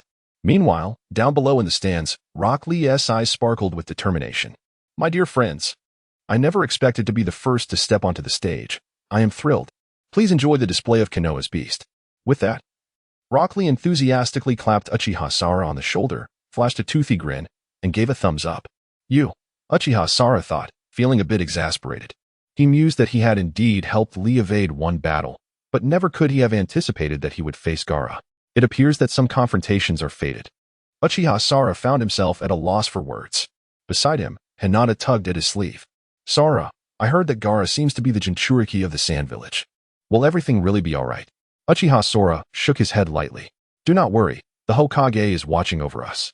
Even if a tailed beast were to appear, the Hokage would be able to intervene at a critical moment. Hinata nodded, instinctively drawing a bit closer to Uchiha Sara, which made his heart race. He could feel a soft warmth on his shoulder. Oh dear, how could she be so developed at such a young age? No. This is not the time for such thoughts. I must quickly locate Orochimaru amidst the crowd and distance myself from danger. Uchiha Sora shook his head, forcibly suppressing his thoughts. He pondered in his heart where Orochimaru might be hiding. In the original narrative, Orochimaru masqueraded as the bald man from the Sand Village, sitting right next to the Hokage. However, this time felt different. Perhaps it was due to his own presence that Orochimaru was not there. After all, Uchiha Sara had taken the time to observe carefully and could clearly discern that the individual was not Orochimaru. Yet, where could he apply this insight? A sudden headache overwhelmed Uchiha Sara. The crowd was simply too vast, making it nearly impossible to locate him. Meanwhile, from a high vantage point, the Hokage cast a glance down at Uchiha Sara, chuckling softly. This young man was still shaking his head. Was he perhaps overly anxious? Kakashi, standing nearby, also smiled, thinking it unlikely. Though he had not interacted much with Sora, he presumed he was the carefree type, indifferent to the tension surrounding him. Nearby, the representative from the Sand Village, the burly bald man, grinned at the Hokage. Hokage-sama, I've heard your village boasts two Uchiha. They are said to be the mightiest clan. I must admit, I am quite eager to see their prowess. The Hokage snorted softly, sensing something amiss with the Sand Village delegation. He cautioned, I advise you not to harbor any ill intentions. The Uchiha clan now consists of just two members, and while they are manageable, one of them is Itachi Uchiha, whose whereabouts are currently uncertain. The Hokage's words were laced with veiled threats, warning them to consider the implications before attempting to harm the Uchiha brothers, especially with Itachi looming over them. Although Itachi had once slaughtered his entire clan, those in power understood that it was a plan orchestrated within the village. Perhaps even the hand of Sarutobi Hiruzen himself. Itachi's actions were thus seen as a necessity, and it was well known that he had always looked after his two younger brothers, being the last of their bloodline. In the realm of shinobi, Itachi's strength was formidable indeed. Not only the Hokage, but all present felt a sense of trepidation. Moreover, Itachi operated independently, unencumbered by concerns for his safety. As the saying goes, those with nothing to lose fear no consequences.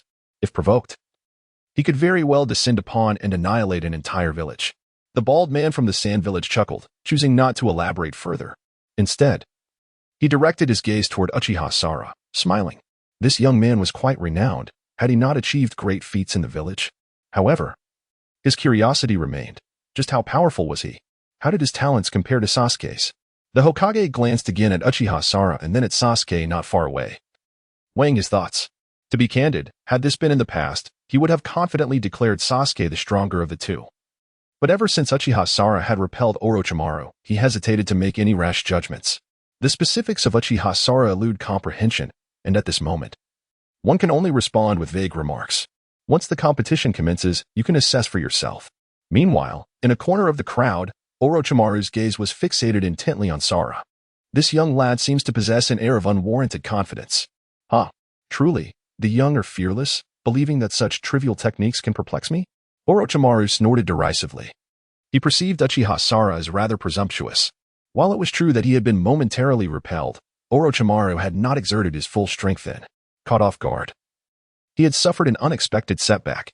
Yet now, with preparation at hand, he regarded this mere chunin with disdain. At that moment, a middle-aged man, cleverly disguised, approached.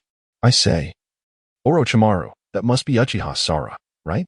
He certainly seems to possess a flair for the artistic. I wonder if we shall witness his explosive talents later. There was no need for speculation. This was none other than Deidara, in his altered guise. Patience. The organization holds this in high regard. Besides you and me, Uchiha Itachi is also involved. Although it may be troublesome, it suffices to deal with the Hokage. As for Uchiha Sora, feel free to provoke him, as long as you aren't afraid of Itachi's retaliation. Orochimaru's face bore an expression of caution. He was not genuinely fearful. Rather, he believed in the principle of preserving oneself for future endeavors. Why provoke him in front of his older brother? However, Deidara was unperturbed by such considerations, his excitement palpable, his hands trembling. No worries, I won't harm him, provided his art is sufficiently explosive. I might even recommend him for our organization. As the two conversed, a middle-aged woman nearby chuckled softly. I find Uchiha Sora rather unremarkable. Does he not merely possess a certain ninja tool? Our village's Gaara would easily best him. In my experience, I have yet to encounter anyone stronger than Gaara in his age group. This woman, too, was a disguised inhabitant of Sunagakure. Orochimaru sneered slightly. Oh really? If that is your sentiment, let us see how it unfolds. He inwardly scoffed. Uchiha Sara was indeed of little concern. However, the true threat lay in the presence of his older brother. That was a challenge he could not afford to provoke. Deidara wholeheartedly agreed, his smile stretching nearly to his ears. Indeed, why don't we spar with Uchiha Sara later? The Sunagakure inhabitant regarded them with disdain. Is that truly him? Well, Gaara alone can handle it. Enough chatter. Prepare yourselves. We may need to engage shortly. Thus, the three moved furtively. Simultaneously, in another corner of the square, on a set of steps, a raven perched, its eyes gleaming crimson, also fixated on Uchiha Sora. Is this Sora? After all these years, he appears unchanged, maintaining his calm demeanor, far surpassing Sasuke in maturity. Over the years, Sora had indeed looked after Sasuke. This raven was none other than a clone of Uchiha Itachi, who was also scrutinizing Uchiha Sora intently. After years of separation and being his own brother, Uchiha Itachi found himself curious about Uchiha Sora's combat prowess. At first glance, the amount of chakra appeared to be substantial, even though it had not been explicitly demonstrated. It seemed comparable to that of my younger self. However, his eyes were lacking, merely revealing 3 tomo without any indication of a more advanced evolution. According to Orochimaru's words, Sora's strength did not seem to lie in his ocular abilities, but rather in his penchant for tinkering with various gadgets. The crow-like figure exhibited a hint of concern. Yet there lingered an inherent belief that reliance on external forces could never surpass one's innate strength. After all, they were merely ninja tools. How formidable could they truly be? Indeed, how formidable could they be? This was a sentiment shared by all, as in the world of ninjas, scientific methods hardly qualified as sophisticated. Some tools merely exploited chakra in a rudimentary manner, offering little more than a slight enhancement. At times, they were overshadowed by ninjutsu. Thus, it was instinctive for everyone to regard such devices with disdain. Meanwhile, the battle below had commenced. As a contestant, Rock Lee energetically shook his arms and leaped into the arena. I beseech thee for your guidance, the azure beast of Konoha, he declared, striking a signature pose with one hand extended forward and the other clenched behind him, embodying the spirit of a grand master.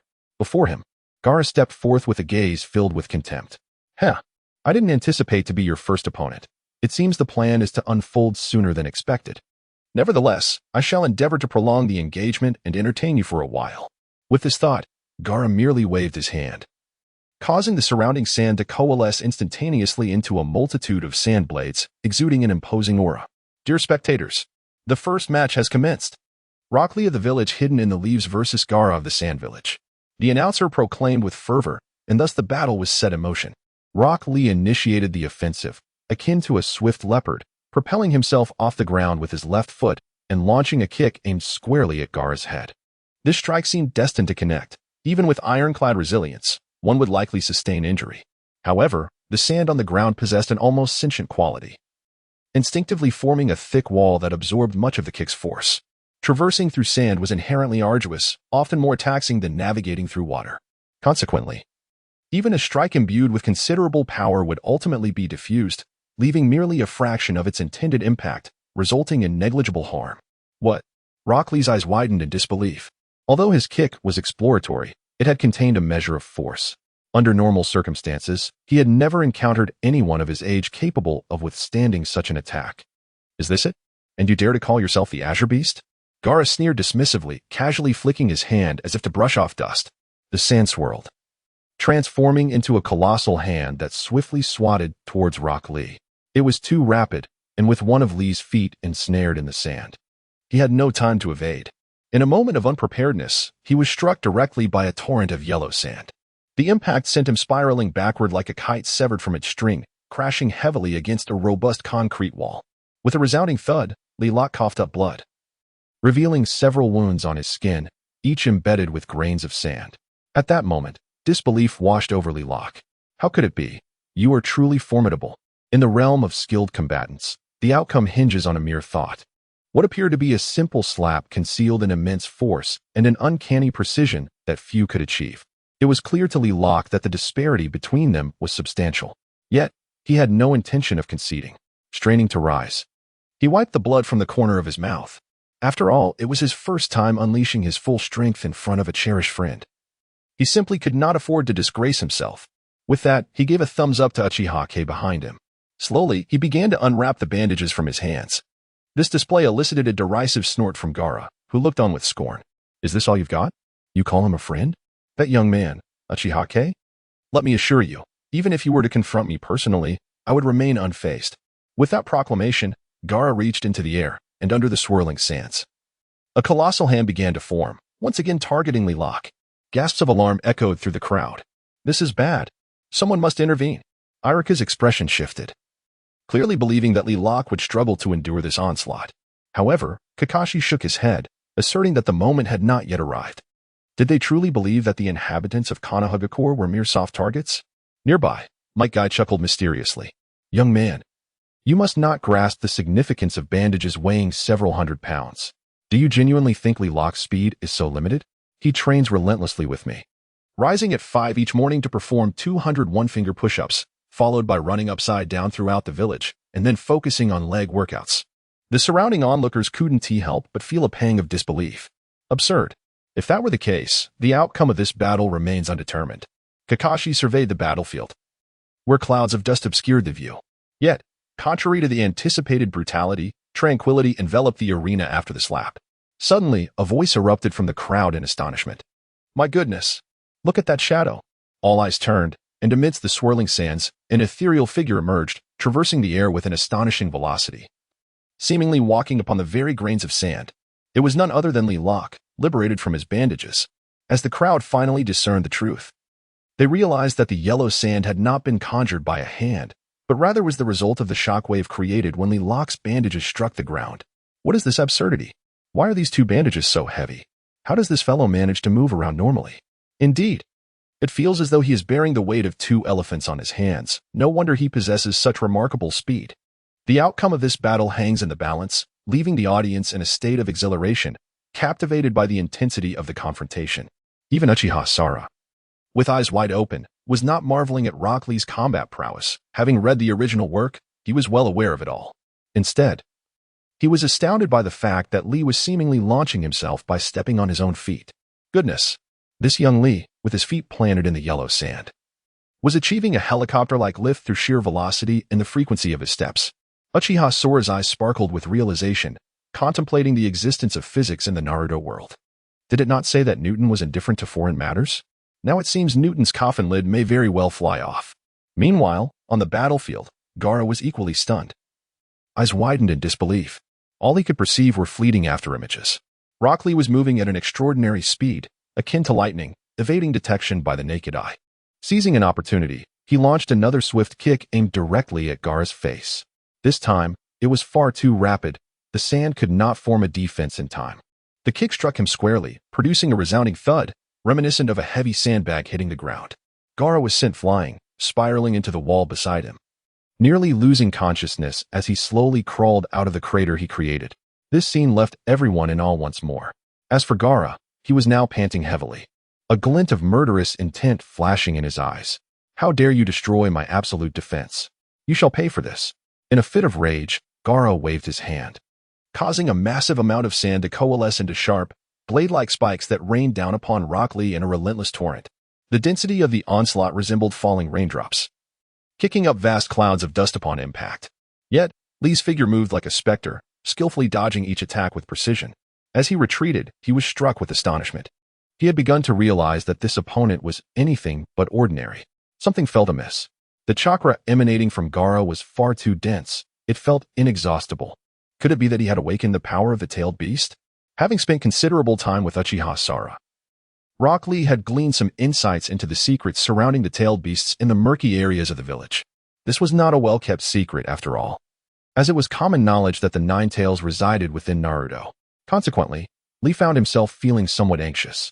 Above them, the Hokage furrowed his brow, casting a sidelong glance at the bald man beside him. I say, your village must take responsibility for its people. If one of them spirals out of control, we shall not heed the consequences. The bald man chuckled, his gaze sweeping across the various corners of the audience. As it seemed that everyone had gathered, he abruptly stood up, his face contorted with a sinister expression. Enough. I, Gaara, shall no longer conceal my true self. Unleash your power, and let us teach Konoha a lesson. In an instant, the village was engulfed in a cacophony of explosive sounds. Flames erupted skyward, illuminating the entire exam venue, where several spectator stands burst into fiery chaos. Before the multitude of ninjas could react, a flurry of white feathers descended from the heavens, imbued with a potent hypnotic effect that swept across the surroundings. This is bad. It's an illusion. Kakashi's eyes widened as he activated his Sharingan, clearly discerning that someone was casting a Genjutsu over the entire village. Beside him, Might Guy gritted his teeth, struggling to keep his eyes open. Damn it. What is happening? Where is the Hokage? At that moment, the ninjas were thrown into disarray. In the stands, the audience had succumbed to unconsciousness, including many of Konoha's own ninjas, now felled by the illusion. Only a handful of strong individuals, such as Jiraiya and Asuma, managed to retain their awareness, along with Rock Lee, who was present at the competition site. What is happening?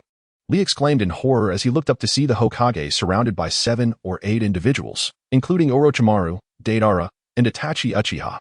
The Hokage wished to intervene but was simply unable to do so. Huh, weren't you just boasting? Now, allow me to demonstrate what true power entails. At this moment, Gaara sneered, manipulating the sands to attack Rock Lee. Just as Lee was on the verge of despair, a gust of wind rushed past his ears. Upon closer inspection, it was not merely the wind, but rather something swiftly slicing through the air beside him. Suddenly, he saw the figure of Kuro, a member of the Uchiha clan, leaping down from the stands, wielding an unknown object. Kuro, Lee exclaimed with joy. Bend down and get out of my line of fire. Kuro shouted calmly, having anticipated Gaara's imminent outburst. While the situation deviated from the original narrative, such deviations were understandable. In the original story, the Sand Village aimed to unleash a tailed beast within Konoha, causing widespread devastation. Indeed, Lee had pushed Gaara to his breaking point, leading to the current unfolding chaos. The plot had accelerated, transitioning from the wilderness to the very heart of the village. At this moment, Kuro wielded a formidable Gatling gun. As he unleashed a barrage of bullets, thousands rained down upon Gaara, piercing his sand defenses and transforming them into a veritable hive. Gaara stared in shock at Kuro. Impossible. What is that in your hands? Being a native ninja, Gaara had never encountered a Gatling gun before. He felt as though Kuro's previous attack had struck him 1,000 times over, yet its power remained undeniably formidable. Had it not been for his recent sand protection, coupled with the release of the tailed beast's power, this time would have sufficed to obliterate him. Enough of the trivialities. Do you not pride yourself on your absolute defense? Let us engage in a contest and see whether the city's defenses are superior or if my compassionate Gatling gun prevails. Uchiha Kong coldly scoffed, positioning the Gatling gun before him as the chilling barrels began to rotate. One bullet after another was chambered, continuously extracted from Uchiha Kong's technological arsenal, poised for a barrage at any moment. Simultaneously, atop the rooftops of Konoha, from the highest vantage point of the previous viewing platform, Sarutobi Hiruzen gazed coldly at the assembly before him. At this moment, he felt a deep sense of despair. It was truly a death sentence for him to be confronted by such a multitude of formidable foes. Each one of them was notorious, especially Uchiha Itachi, who seemed intent on leaving him no escape. To send so many to take down an old relic like me. It appears you all truly hold me in high regard. As Sarutobi Hiruzen unraveled the bandages around him, revealing his robust physique, he cast a cold glance at Orochimaru. One could surmise with just a knee-jerk thought that this entire affair was undoubtedly tied to Orochimaru. My curiosity lies in how you lot have once again allied with him. Uchiha Itachi's expression remained impassive. It is not so much an alliance as it is a shared objective. This time, it can only be said that your fortunes have led you astray. What Uchiha Itachi refrained from stating was that he had come to protect his younger brother. Had he not intervened, Orochimaru would have devoured both Sasuke and him without hesitation. At that moment, the Hokage let out a cold chuckle. Is it for the 9 tails, then? You may find yourselves sorely disappointed, with so many strong entities preoccupying me. Do you truly believe that the children of Konoha cannot handle your little offspring? Sarutobi Hiruzen was merely posturing. After all, he understood that Konoha was no longer what it once was. Firstly, in recent years, no prodigious talents had emerged, unlike the days when the likes of Orochimaru, Jiraiya, and Tsunade had made their mark. While the older generation had fared well, the younger cohort lacked a pillar to support them. Now, Sarutobi Hiruzen comprehended that although this group had managed to restrain him, the younger generation was still a concern. However, the real issue lay in the fact that this current crop of youngsters would likely prove no match for the likes of Gaara. At that moment, Orochimaru smirked ominously. Konoha has long since withered in talent. As long as you remain inactive, soon enough, our forces will completely annihilate Konoha. Deidara, meanwhile, was incessantly glancing to the side, filled with impatience. He was not aligned with Orochimaru, having come to witness the artistry. Thus, Deidara was somewhat anxious about Lin's predicament. Damn it! Was it not agreed that once the plan commenced, I would seek out Uchiha Kong? Deidara was eager to act. Beside him, Uchiha Itachi cast a cold glance in his direction. His gaze seemed to convey the message. Do you think I am here today merely to assist you in restraining the Hokage? You are not worthy of such a notion. Uchiha Itachi had come solely to protect Uchiha Kei. At this moment, the Hokage had discerned the truth. He understood that his only adversary was Orochimaru, with perhaps Deidara, who was merely spectating as an additional concern. Thus, the Hokage realized that there existed but a singular chance of victory. Given that the older generation's battlefield was irrevocably set, could a miracle arise from the younger generation? However, casting a glance at Gaara and contemplating the tailed beasts, the Hokage felt a deep sigh escape him. Despair began to creep in. Old man, enough of this drivel. Today you shall surely perish, and as for the Nine Tails, we will undoubtedly take it with us. Orochimaru's tongue extended grotesquely, his demeanor unsettling. Meanwhile, Deidara remained preoccupied, his thoughts elsewhere, seeking the whereabouts of Uchiha Sara. Simultaneously, beneath the village of Konoha, Kakashi, Jiraiya, and others had remained vigilant, leading a cadre of Konoha's strongest to provide aid. This invasion was not solely orchestrated by Orochimaru. Numerous formidable foes from Sunagakure had also arrived. In this chaotic onslaught, many areas of the village were in peril. By the heavens, I never anticipated that my return to the village would be so timely. Summon the toads at once. Jiraiya grunted, employing the summoning technique to call forth a multitude of toads. You must protect our competitors. They are our sole hope. Kakashi, his expression grim, observed that many, including Naruto and Sasuke, had succumbed to unconsciousness. Damn it. It seems that we alone can influence the outcome of this battle. Kakashi surmised that if no strong figures emerged from the younger generation, it fell upon them, the middle-aged, to determine the fate of this conflict. If they could eliminate a significant number of invading Sunagakure forces, they would be better positioned to assist the Hokage in resolving the crisis. At that moment, Asuma and Kurenai rushed in from a distance. Upon spotting Kakashi and Jiraiya, Kurenai suddenly exclaimed, "Wait, this is Hinata. Uchiha Sora entrusted us with her care and mentioned that we should watch over her." Kakashi was taken aback. What nonsense! At such a critical juncture. That lad dares to say such things? Truly, a naive spirit unafraid of tigers. Jiraiya, regaining his composure, cast a sharp glance at the battlefield below. The changes had transpired too swiftly. A throng of individuals was preoccupied with rescue efforts, completely neglecting the ongoing battle. Currently, it was evident that Rock Lee had already been saved, while the masked Gaara was, astonishingly, Uchiha Sara. Was he out of his mind? It was said that he had only just awakened his eyes, his strength inferior even to Sasuke's. Asuma wore a look of disbelief. At such a critical moment. Was he merely creating chaos? Would they need to spare time to rescue him? Even Guy expressed skepticism. Indeed, while this lad possesses some talent and wields peculiar weapons, in the heat of battle, can he truly make a difference? Red shook his head, simultaneously ensuring that Hinata, Naruto, and Sasuke were all settled, while harboring some doubts. He stated that they should first deal with others and rescue a few people, leaving Gaara to handle himself. Jiraiya couldn't help but turn his gaze toward the epicenter of the battle not far away. Oddly enough, this young man evoked a feeling reminiscent of the legendary Minato Namikaze, instilling a sense of trust. Kakashi gasped in surprise. What? Could this young man truly be akin to the Hokage? In that moment, everyone hesitated. It was Jiraiya who spoke up at the crucial moment. Trust him. After all, he is also a Uchiha, and we truly cannot afford to split our attention right now. The group nodded in agreement, proceeding to rescue people while casting glances toward Uchiha Kei. Meanwhile, on the battlefield below, Gaara let out a cold laugh. Uchiha Kei, no matter how peculiar your weapons may be, you are no match for me. Even if you defeat me, what then? He gestured toward the Hokage, who was under control. Is it of any use? The Hokage is already incapacitated. Today, your Leaf Village shall meet its doom. Gaara's arrogance was palpable. He understood that the Leaf Village was on the brink of collapse.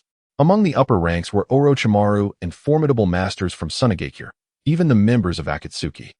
The mid-tier was filled with numerous skilled shinobi from Sunagakure, who were now the invaders of the village. The defenders would inevitably have to deploy more personnel. In this ebb and flow, Gaara comprehended that the entirety of the Leaf Village was akin to fish on a chopping block. At this juncture, Uchiha Kei scanned his surroundings. Since the onset of the conflict, he had been analyzing the situation. He realized that his presence had precipitated this rebellion, although it had caught him somewhat off guard. The overall impact was minimal. After all, everything was still within his control. He understood that once he eliminated Gaara, he could free himself to confront the remaining adversaries. At that point, Hiruzen Sarutobi would undoubtedly succeed in vanquishing Orochimaru, for Uchiha Kane knew that Itachi Uchiha was merely there to observe and would not intervene. Thus, while the circumstances appeared intricate, they bore a striking resemblance to the original narrative. The key lay in his own actions. With a chuckle, he raised his hand and tapped the massive Gatling gun barrel he held. Perhaps you are unaware of what thermal energy conduction entails. Nor do you comprehend the significance of 762. Surely you are oblivious to the concept of suppressive fire. As Uchiha Kane spoke, his Sharingan spun rapidly, akin to a game entering slow-motion mode. He lifted his hand, aimed at Gaara, and immediately pulled the trigger. The Gatling gun's barrel whirred, golden bullets fed into the chamber. Upon ignition, they transformed into a stream of light, cascading densely toward the target ahead. The manual version of the Gatling gun that Uchiha Kane wielded was far from an archaic model. From the beginning, he had crafted it to be an automatic version, reminiscent of the Vulcan cannon mounted on Apache attack helicopters. At this moment, its rate of fire exceeds 6,000 rounds per minute. The penetrating power is capable of effortlessly piercing through steel plates that are 20 millimeters thick. Even the armor of a tank, if subjected to a continuous barrage, would be easily overturned. Moreover, the bullets are primarily infused with Chakra, a version of black powder bestowed by the system, featuring top-tier Chakra. This enhancement elevates the bullet's potency to yet another echelon. Consequently, the fire god cannon roars, and those bullets seem to possess the ability to penetrate anything, instantly breaking through Gaara's defenses. Indeed, it is a literal breach of defenses. His entire being was swept by a hail of bullets, causing extensive fragments to peel away from his body and face. Even his arms and legs were nearly severed. This spectacle left Gaara in shock. He was under relentless gunfire, unable to stand. The bullets, seemingly small, each carried a force comparable to that of a miniature version of the Thousand Birds technique. As they sliced through him, it felt as though they could reduce him to mere fragments at any moment. Fortunately, due to the protection of the tailed beast and the relentless replenishment of robust Chakra, he remained alive. However, should the onslaught continue, death would be imminent. This scene drastically altered his expression. Impossible. What is this? What kind of technique is this? Why is it so powerful? He hadn't even formed hand seals. As a ninja, he had never encountered modern weaponry. At this moment, he was utterly bewildered, dodging while gasping for breath. Soon, numerous wounds adorned his body. This astonishing scene was also witnessed by Kakashi and the others. Good grief. It seems this kid's equipment has been upgraded. When he repelled Orochimaru, I recall him being quite small. How has he become so formidable now? Kakashi fixed his gaze on Uchiha Kane's wearing Gatling gun, utterly perplexed. Beside him, Might Guy's mouth hung agape, his eyes nearly bulging out. No way. Could this weapon actually evolve? Is this its complete form? Asuma was equally astounded, being a master of weaponry himself, well-versed in various arms. At this moment, he had never encountered anything like what Uchiha Kane wielded. Incredible! It felt as if the projectiles launched were like shrunken kunai, yet their power was astonishing. Capable of effortlessly penetrating a defense formed by a tailed beast. Even Jiraiya, one of the legendary Sannin of Konohagakure, felt his scalp tingle in response to such might. How powerful! It's no wonder that the Hokage personally took notice. This kid truly possesses extraordinary abilities. Jiraiya's eyes sparkled with excitement. This implies that as long as this boy is strong enough to defeat Gaara, we will be able to act. In an instant, the group was filled with exhilaration. Meanwhile, the Hokage, engaged in battle, also widened his eyes in disbelief at the scene of the machine gun assault below. My goodness, what is this? This is utterly outrageous. Is this truly ninja equipment? Orochimaru was originally locked in combat with the Hokage. Suddenly, I turned to see Gaara being mercilessly beaten. Instantly, Orochimaru was taken aback. What on earth is happening?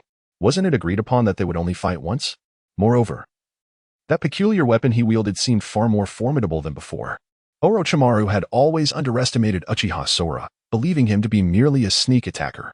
He thought he could easily disregard the previous weapon with minimal caution. However, witnessing the current situation made it clear that without unleashing his full strength, a hit from Sora could be catastrophic. After all, a regular person does not possess the resilience of a tailed beast. At that moment, Deidara was ecstatic. Good heavens! This guy truly understands art. Although the explosions were not particularly intense, they were incessant and magnificent. In an instant, Deidara felt an overwhelming urge to rush down and forge a brotherly bond with Uchiha Sora. Meanwhile, Itachi Uchiha was equally astonished. He stared blankly at what he perceived to be the pitiful relatives he had in Konoha. They appeared unexpectedly fierce. That individual, armed with a concealed weapon, relentlessly pursued Gaara. For a moment, it felt as though he was the true invader. Strange. I do not recall such weaponry existing in our clan. Yet Uchiha Sara undeniably belongs to the Uchiha lineage. He too was left in a state of bewilderment. In contrast, the Hokage was filled with exhilaration. I knew it. This young man is exceptional. Who would have thought he could unleash such power and contend with a tailed beast? In that case, let us engage in an all-out battle. The Hokage roared, unleashing a torrent of chakra. He grasped a colossal pillar, reminiscent of a massive beam from a house, in his hands, ready to swing it with the potential to summon fierce winds and terrifying lightning. As the Hokage regained his vigor, Orochimaru seethed in frustration. Damn it! How can such an inexperienced youth possess such terrifying combat prowess? He too was momentarily perplexed, but soon a cold smile crept over his face. It is futile.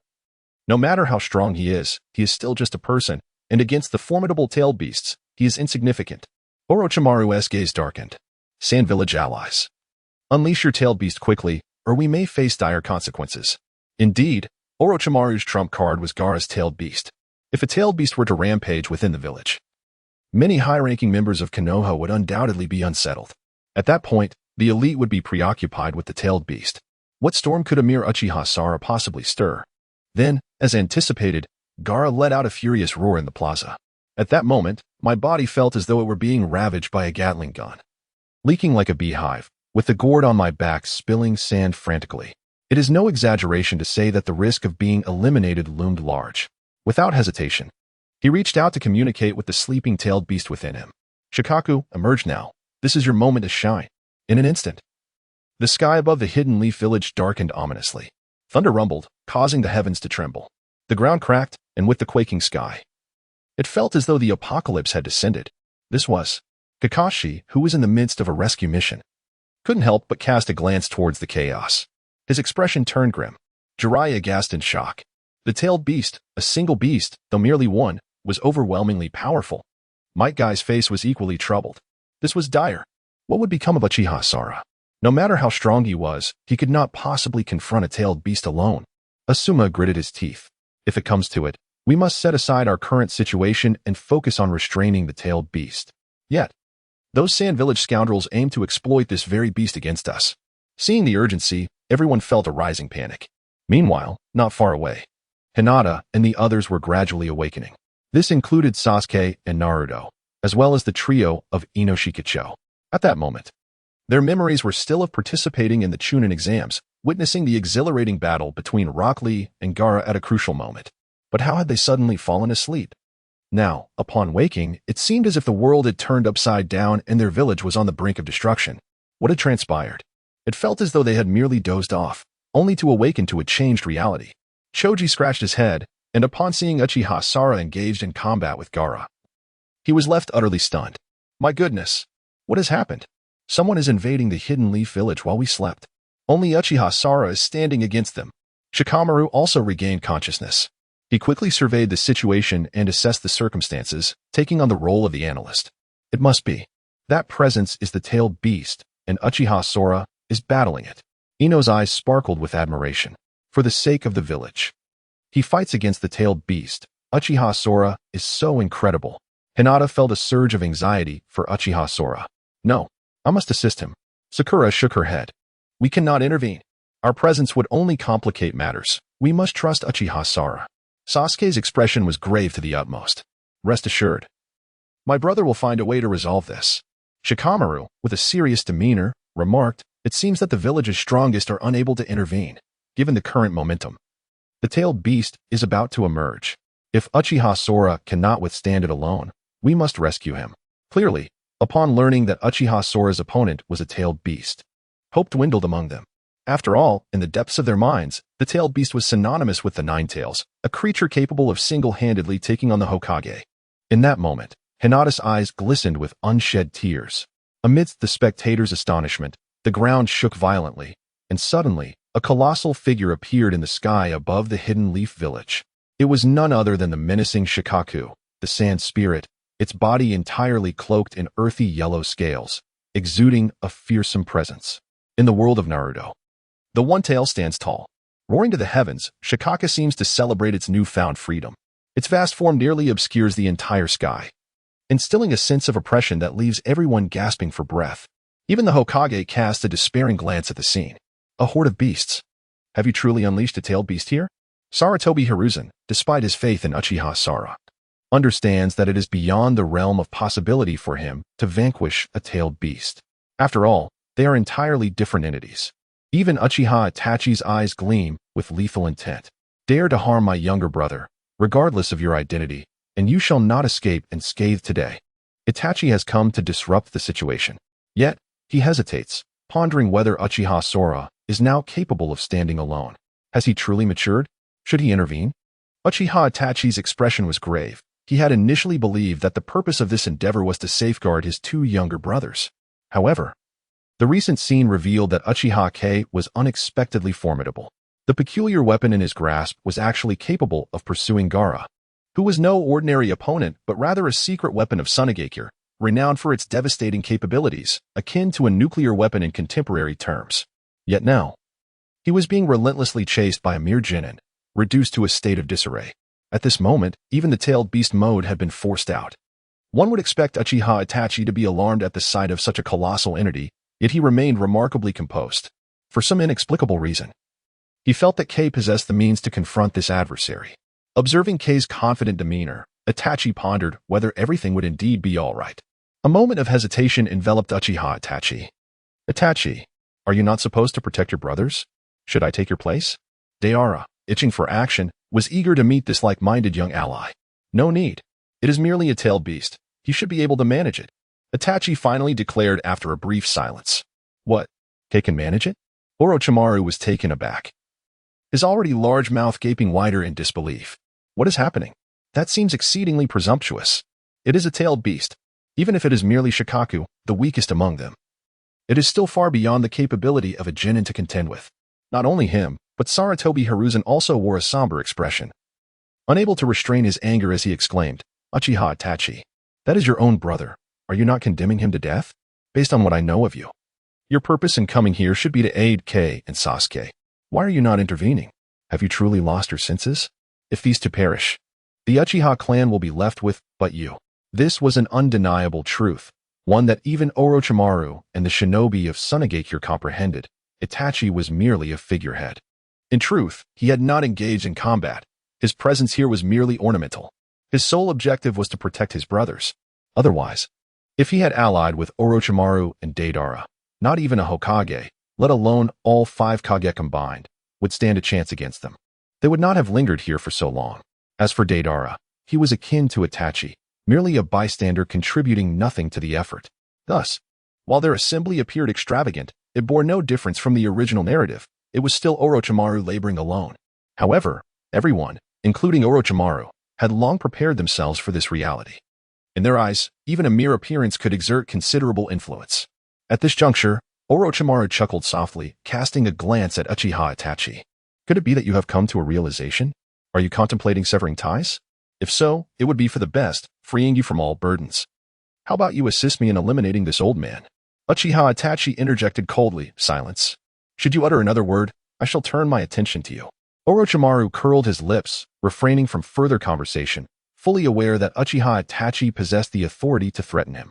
Turning his head, Orochimaru formed a series of hand seals, summoning fireballs that cascaded from the heavens, plummeting towards Sarutobi Hiruzen. Humph. First, eliminate this old man. The rest will be manageable.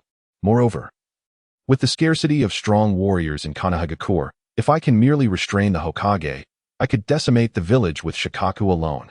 Having completed his seals, he conjured thick, vine-like tendrils that erupted from the ground, writhing as if alive, intertwining with the fireballs as they advanced towards Sarutobi Hiruzen. Hey, Orochimaru, if it were just you today, the outcome would be difficult to discern. As he spoke, Sarutobi Hiruzen bit into his fingertip, drawing blood and marking his arm with 2 crimson lines. At that moment, Sarutobi Hiruzen felt a surge of urgency as a tailed beast manifested within the village, yet he found himself powerless to intervene in time. He understood the formidable nature of Orochimaru, and with no means to divert his focus, he could only pray silently for Uchiha Sora to conjure a miracle. Despite his confusion over why he believed a mere genin could triumph over a tailed beast, a notion that seemed utterly absurd, He couldn't help but indulge in fanciful thoughts after witnessing Uchiha Sora wield peculiar weapons on multiple occasions. Shaking his head, he struck the ground with force. With a resounding bang, a grayish-white furred primate appeared, a unique summoning beast belonging to the Sarutobi clan. Like Jiraiya, it was the family's contracted monkey spirit, the Monkey King. Monkey King.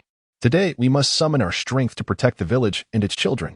Sarutobi Hiruzen declared with a cold chuckle, his aged yet robust hands wielding a massive black staff that extended infinitely, transforming into a colossal weapon poised to strike Orochimaru down.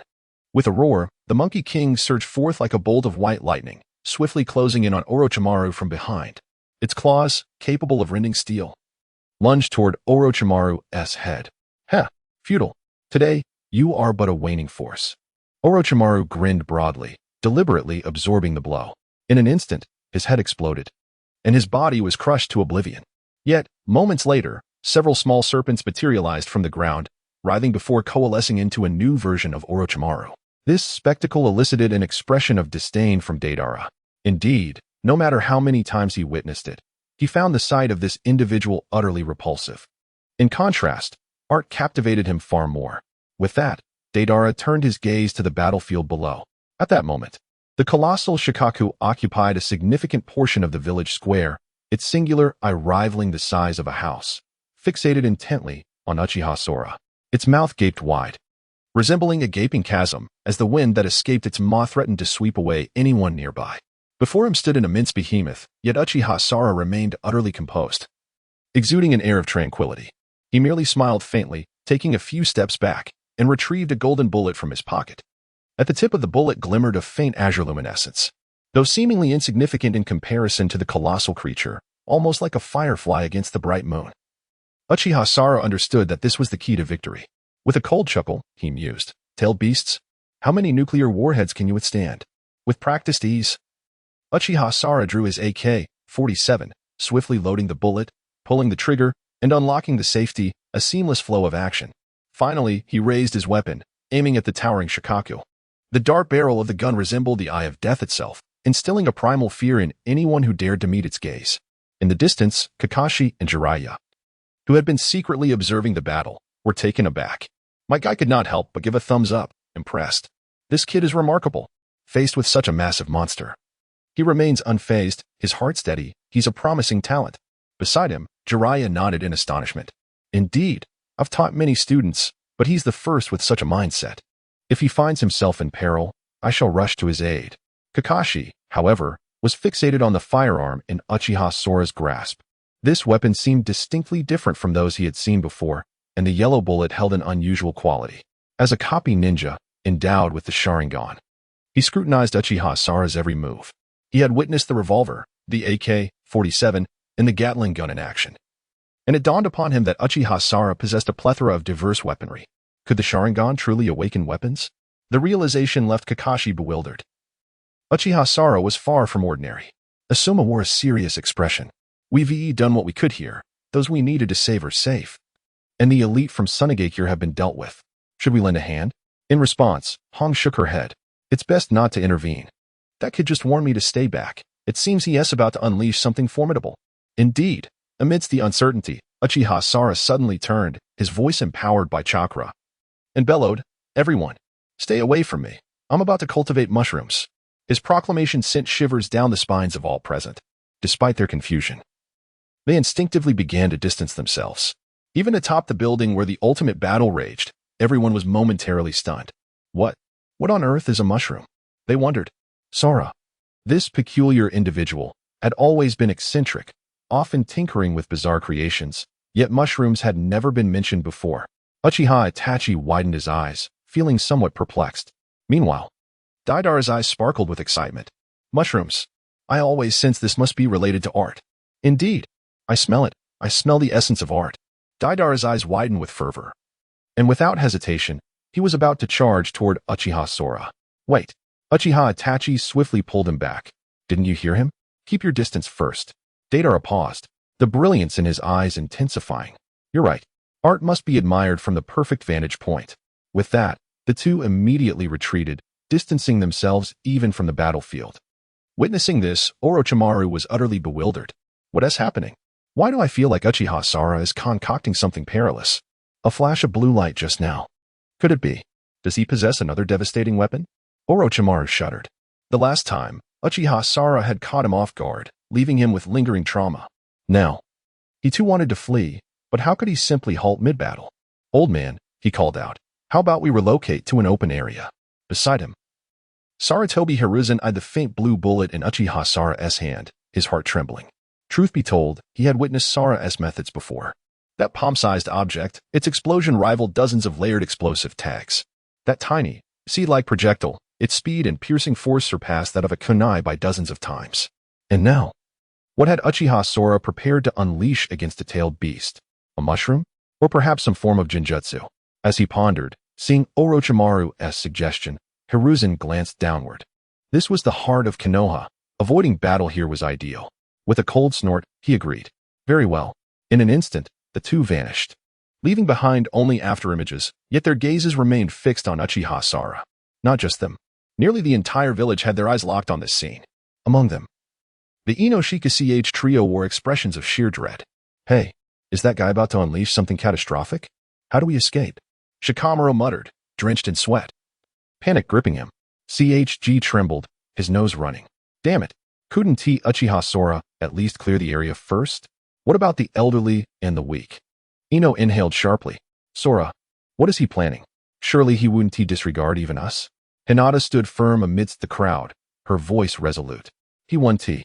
Just then, Jiraiya and Kakashi arrived in haste. Don't panic. Evacuate immediately. Something tells me Sora isn't up to anything good. Nodding frantically. The crowd was swiftly led away. In mere moments, the battlefield was emptied, save for Uchiha Sara and the colossal Shikaku before him. A smirk curled on Sara's lips. Perfect timing. Now, let me show you all the true meaning of modern devastation. With the surroundings cleared, his finger finally settled on the trigger. Simultaneously, he had also prepared an escape route, which was the shadow clone technique. At the onset of battle, Uchiha Sora had already mastered the shadow clone technique through his Sharingan. What had just appeared was merely one of his clones. Meanwhile, his true self was concealed in the underbrush outside the village, exerting full control over the clone. At that moment, Shikaku roared ferociously, gazing down at the minuscule Uchiha Sora, and without uttering a word, opened its maw to devour him. In its eyes, Uchiha Sora appeared as a mere insect, ready to be obliterated at any moment. However, in the next instant, Uchiha Sora abruptly pulled the trigger. Before the eyes of all, a projectile infused with nuclear energy pierced through the void. Its speed was so remarkable that it transformed into a direct hit into Shikaku's mouth in the blink of an eye. A pale blue glimmer was swallowed by the abyssal maw, seemingly feeble and powerless. Yet, at the moment of impact, a catastrophic reaction occurred.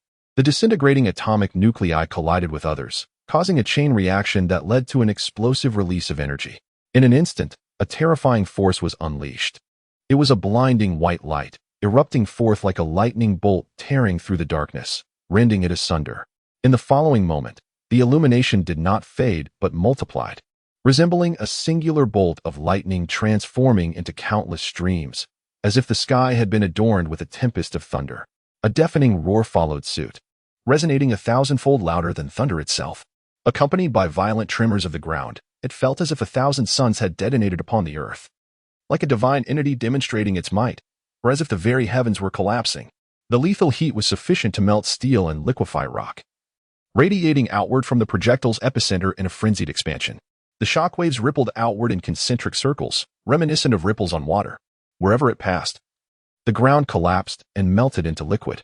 Structures disintegrated instantly, as if they were mere tofu, crumbling effortlessly. Shikaku, being the first to bear the brunt, had most of its mouth incinerated by the searing heat, and amidst the ongoing explosion, its entire head was engulfed in a sea of flames. High-energy radiation was released into the atmosphere, only to curl back and strike Shikaku. In that fleeting moment, the brilliance intensified, leaving onlookers blinded by a haze of white. It was not until several minutes later that the tremors and heat gradually subsided. The massive fireball began to calm. Yet, the scene that unfolded before the eyes of all was nothing short of breathtaking. It was a mushroom cloud, entirely black, composed of smoke, ash, and lethal radiation, a colossal mushroom cloud blooming in the world of ninjas. It unabashedly showcased its terrifying might to all present. This spectacle left everyone in awe. Was that A mushroom? Indeed, it was a mushroom. Uchiha Itachi's eyes widened in disbelief. He never could have imagined that his younger brother possessed such formidable prowess. What kind of weapon was this, capable of creating such a tumult? In truth, he had anticipated that Uchiha Sara would concoct something monumental. However, he could scarcely fathom that he had nearly obliterated half of Konoha village. This was only due to the fact that most of the attacks had been absorbed by Shikaka's mouth. Otherwise, had this entity detonated in midair, judging by the recent shockwave, Uchiha Itachi speculated it could have leveled Konoha to the ground. It seems, my younger brother requires no guardianship. His destructive capability is on par with the Nine Tails, perhaps even surpassing it in this unexpected eruption. After a brief moment, Uchiha Itachi arrived at a conclusion. He could not contend with this young brother. There was no need for his assistance. Quietly, he turned away, transforming into a swarm of crows and vanishing. Nearby, Deidara had already prostrated himself, hands raised above his head in reverence. This was nothing short of art, a pinnacle of artistry, a veritable treasure. Deidara had devoted his life to the pursuit of explosions. Yet, regardless of how much clay he consumed or the terrifying chakra he infused, the aftermath of his explosions paled in comparison to the spectacle before him. The disparity was staggering. Even after a lifetime of engagement with explosions, he felt compelled to seek Uchiha Sora as his master. No, I must acquire this technique. I must learn it. I would willingly pay any price for it. Deidara's eyes reddened, and without a second thought, he removed his long robe. Indeed, he intended to pledge himself to Uchiha Sora, even at the cost of betraying his organization. He believed that following Uchiha Sara was the true path to artistry. Orochimaru's serpentine visage drooped in disbelief. His mouth nearly grazed the ground, and his eyes threatened to bulge from their sockets. He trembled uncontrollably. Good heavens! Fortunately, I had not driven that boy to desperation. Otherwise, he might have unleashed something akin to a mushroom on me, tarnishing my illustrious reputation. Orochimaru was not foolish at that moment. He felt an immense relief that he had not completely provoked Uchiha Sora to his demise. Otherwise, no matter how formidable his resurrection abilities, under such a terrifying and perverse destruction, nothing would remain. After a moment, his eyes flickered, and he involuntarily retreated. He felt compelled to flee. Faced with such a monstrous village, he sensed no chance of victory. As for the most astonished of all, the Hokage, Sarutobi Hiruzen, wore a face that resembled a blooming chrysanthemum, his expression a peculiar blend of emotions, indecipherable as joy or sorrow. This power rivaled the tailed beast bomb. No. The tailed beast bombs I have witnessed seem to pale in comparison to this explosion. What has this boy created? What secrets lie hidden within his Sharingan? At this moment, Sarutobi Hiruzen understood that the village's crisis had been averted. Not to mention, merely from this incident, Shikaku was likely left in a state of uncertainty. The courageous onlookers surely would not dare to confront Uchiha Sora at this juncture. Meanwhile, in addition to their shock, Kakashi and others who witnessed this spectacle below were also ashen-faced. Indeed, ashen. They are not like the Hokage, accustomed to grand spectacles, able to maintain their composure. They have never witnessed such a phenomenon. What is this before them? An explosion? Or some extraordinary ninjutsu? Surely not. You tell me this is a genin? How could I think it is far more ferocious than we ever were? Jiraiya rubbed his eyes vigorously, nearly rendered speechless by fear. At the moment of the explosion, he almost believed it to be a tailed beast bomb detonating. Now, it turns out to be the technique of Uchiha Kage. Nearby, Kakashi gasped, cold sweat pouring from his forehead. Good heavens! This individual can no longer be referred to as a student. He should be immediately promoted to Jainin. Moreover, if this fellow were to become a tad more astute and achieve further merits, he might even contend for the position of Hokage. Might Guy trembled, his teeth chattering. He had witnessed the event in its entirety, and coupled with his lack of chakra, he felt nearly blinded by the spectacle. This was utterly terrifying. Compared to Sasuke, they were not even in the same league. Who was it that deemed him worthless? Asuma, standing nearby, felt a wave of bitterness wash over him. He could almost envision the terrifying blaze erupting from Shikaku. What must it feel like? This young man indeed possesses the qualifications to become Hokage. The role demands one who can manage village affairs, but more crucially, one who can instill fear in others. If Kei were to unleash such power once more, it would not only cause trepidation among ninja villages but even among the 5 great nations. This is no exaggeration. Being Hokage is not a title one can simply claim. The test is not merely one's governance or personal combat prowess, but rather the ability to instill fear, like a mountain that looms large, evoking dread in all who behold it. Uchiha K has already demonstrated a nascent version of this capability. In that moment, numerous esteemed figures felt their hair stand on end. Each turned their gaze toward Uchiha K, their expressions transformed. If they were so astounded, one can only imagine how the students felt. At that moment, Sasuke and Naruto had already awakened. Under Jiraiya's arrangement, they were hiding behind a large rock outside the village, witnessing everything clearly. Naruto's mouth hung agape, nearly rendered dumbfounded. Sasuke, your brother is astonishingly formidable. Was that just now your family's ninjutsu? Sakura stood frozen, her body trembling involuntarily. Sasuke, what on earth has K done? It feels as though he surpasses even the Hokage. In their eyes, Uchiha K's combat prowess was indeed fearsome, for the flames were visible to the naked eye. They began to question who had once proclaimed Uchiha K to be worthless. Sasuke gazed at the towering mushroom cloud that lingered in the sky, taking a deep breath. To be honest, he too was unaware of when K had acquired such power. This feeling could flatten the entire village in an instant. It was an entirely different level compared to their previous skirmishes. He had never even seen or heard of such a thing. At that moment, he could only mutter in bewilderment, I have no idea. Brother, this object has never been displayed before. It is my first encounter as well.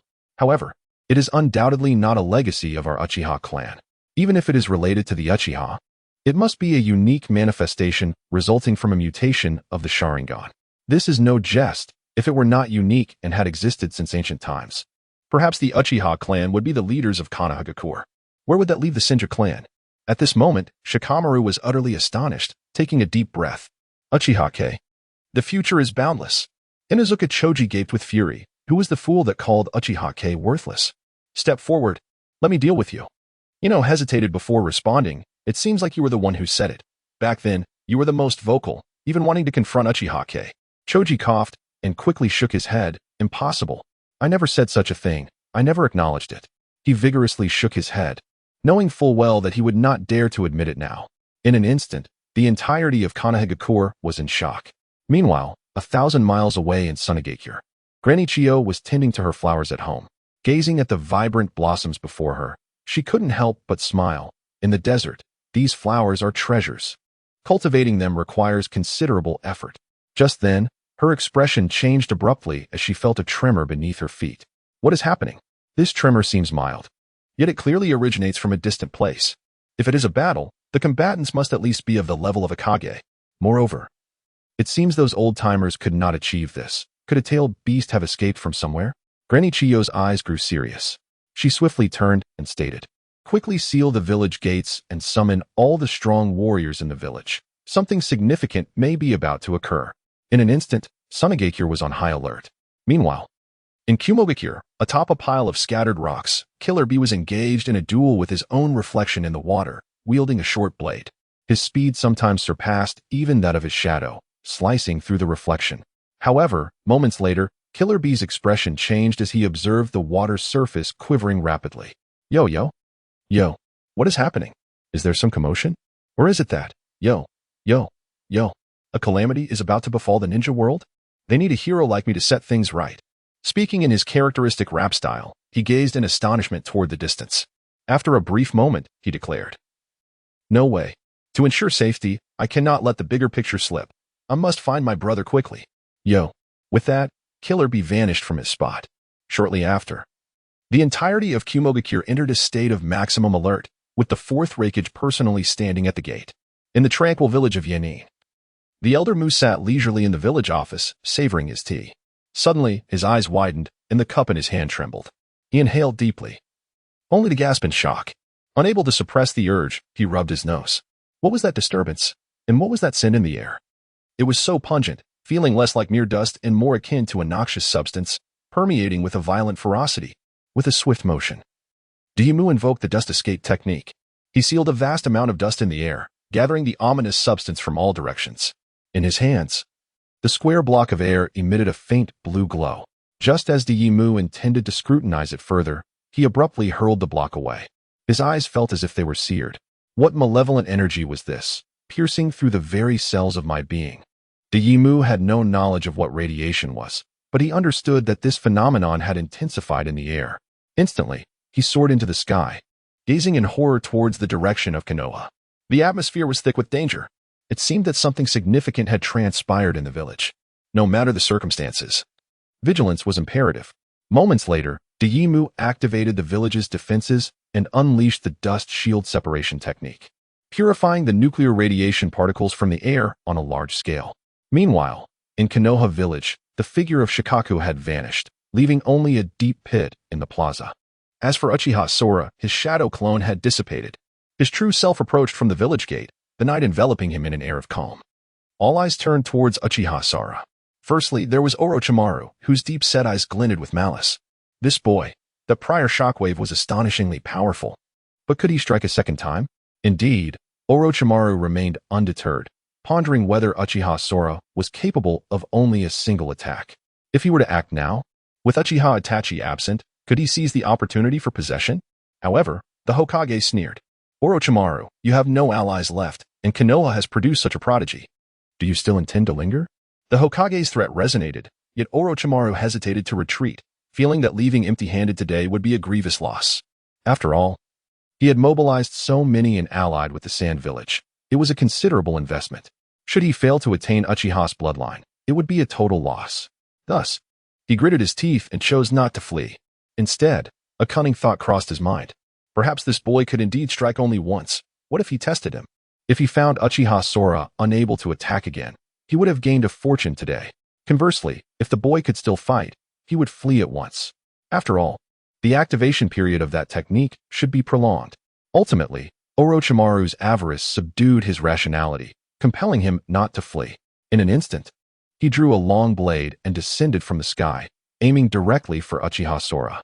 Upon witnessing the scene, the Hokage's expression shifted dramatically as he contemplated intervening. However, the speed of the situation rendered him powerless. Orochimaru, being of equal strength, if not slightly superior, posed a formidable threat. Had the Hokage not been in close proximity, he would have been utterly incapable of thwarting the impending danger. Kakashi and Jiraiya, present yet distanced, were preoccupied with safeguarding the students within the village, leaving them hesitant to approach. At that moment, it appeared that Uchiha Sora was in peril. Yet, this very scenario had long been anticipated by Uchiha Sora himself. His decision to confront the situation personally signified his preparedness. With a cold smirk, he waved his hand, revealing a faint blue luminescence emanating from his palm, a remnant of the nuclear energy previously concealed within the bullet. Uchiha Sora scoffed, contemplating the misconception that he was capable of only a single strike, despite having expended a significant portion of his chakra. The appearance of the blue light caused Orochimaru to gasp in horror. His advancing body came to an abrupt halt, even resorting to severing his own arm to avoid contact with the glowing orb. Subsequently, he transformed into countless small serpents, slithering away like water, escaping from all directions. There was no doubt he was fleeing. The Hokage and his companions turned pale at the sight. The blue light. Uchiha Sora possessed more than one of these terrifying devices. The Hokage was taken aback, realizing that such a formidable weapon was not a solitary entity. It seemed that Uchiha Sora could produce these devices indefinitely. The potential to obliterate an entire village or annihilate a tailed beast with such ease posed a grave threat. In that moment, the Hokage's demeanor towards Uchiha Sora altered significantly. This young man was destined to achieve greatness within the village. He then turned, his voice resonating throughout. Ninjas of Konoha, heed my command. Repair the village and locate all the injured, transporting them to the medical department. As for the shinobi from Sunagakure, eliminate them if possible. Capture the severely wounded and imprison them in the celestial dungeon. Following this, he summoned Jiraiya and Kakashi, instructing them to accompany him, and beckon Uchiha Sora as well. With that, the Hokage vanished from sight. Jiraiya and Kakashi hastened from a distance, arriving by Uchiha Sora's side. Kakashi patted Sora's shoulder, remarking, "Well done, young one. Is this ability truly a manifestation of the Sharingan?" Jiraiya's eyes gleamed with intrigue. Having lived for so long, both men, astute in their understandings, recognized the Hokage's sentiments. Uchiha Sora was indeed powerful, yet perilous, potentially becoming the next Itachi Uchiha. More alarming was the destructive force of Uchiha Sora's creation. The threat to Konoha extended far beyond that of a mere-tailed beast. With a chuckle, Uchiha Sora addressed them, "Gentlemen, as esteemed mentors of the village. There is no need for formality. However, I must express that the cost of wielding such power is substantial. Even for me, its usage exacts a tremendous toll. I have indeed safeguarded the village, and when the time comes, you two teachers must speak on my behalf." Uchiha Kong flashed a grin. a smile that sent a shiver down the spines of Kakashi and Jiraiya. They couldn't shake off the feeling that Uchiha Kong was subtly threatening them. Without further ado, Uchiha Kong took the lead and made his way toward the Hokage's office in the Hidden Leaf Village. He was well aware that after utilizing nuclear weaponry, the Hokage would undoubtedly come seeking him. At that moment, there was a possibility that concerns would arise regarding his capability to devastate the village. In any case, it was quite troublesome. Nevertheless, Uchiha Kong remained unperturbed, for he had long devised a strategy to address the situation. In Uchiha Kong's mind, the voice of the system reverberated like never before. Ding! Detection of the host's deployment of modern high-tech weaponry has created a profound impact on the ninja world. Furthermore, it has been noted that the host has surpassed their level to defeat formidable foes, triggering hidden rewards from the system. Reward 1. Quantum technology unlocked. Reward 2. Enhancement of the Sharingan, unlocking the skill Amaterasu. Reward 3. The friendship of Deidara, max level achieved. Uchiha Kong was momentarily taken aback. The previous rewards were manageable, but the quantum technology was particularly intriguing. To Uchiha Kong, this concept transcended his current understanding. It must have been orchestrated by the system.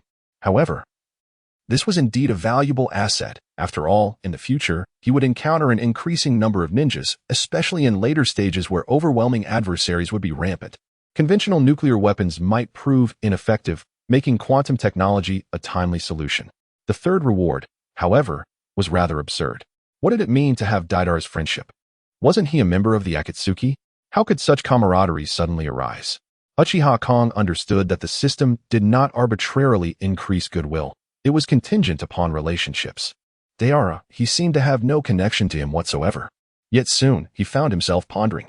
Could it be an explosion? Having read the original work, Kong was acutely aware of Deidara's obsession with explosions.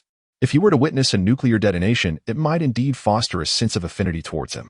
Nevertheless, this was inconsequential. Would that individual dare seek him out? To Uchiha Kong, that seemed highly improbable. Before long, he arrived at the Hokage's office in the Hidden Leaf Village. The Hokage cast a glance at Uchiha Kong.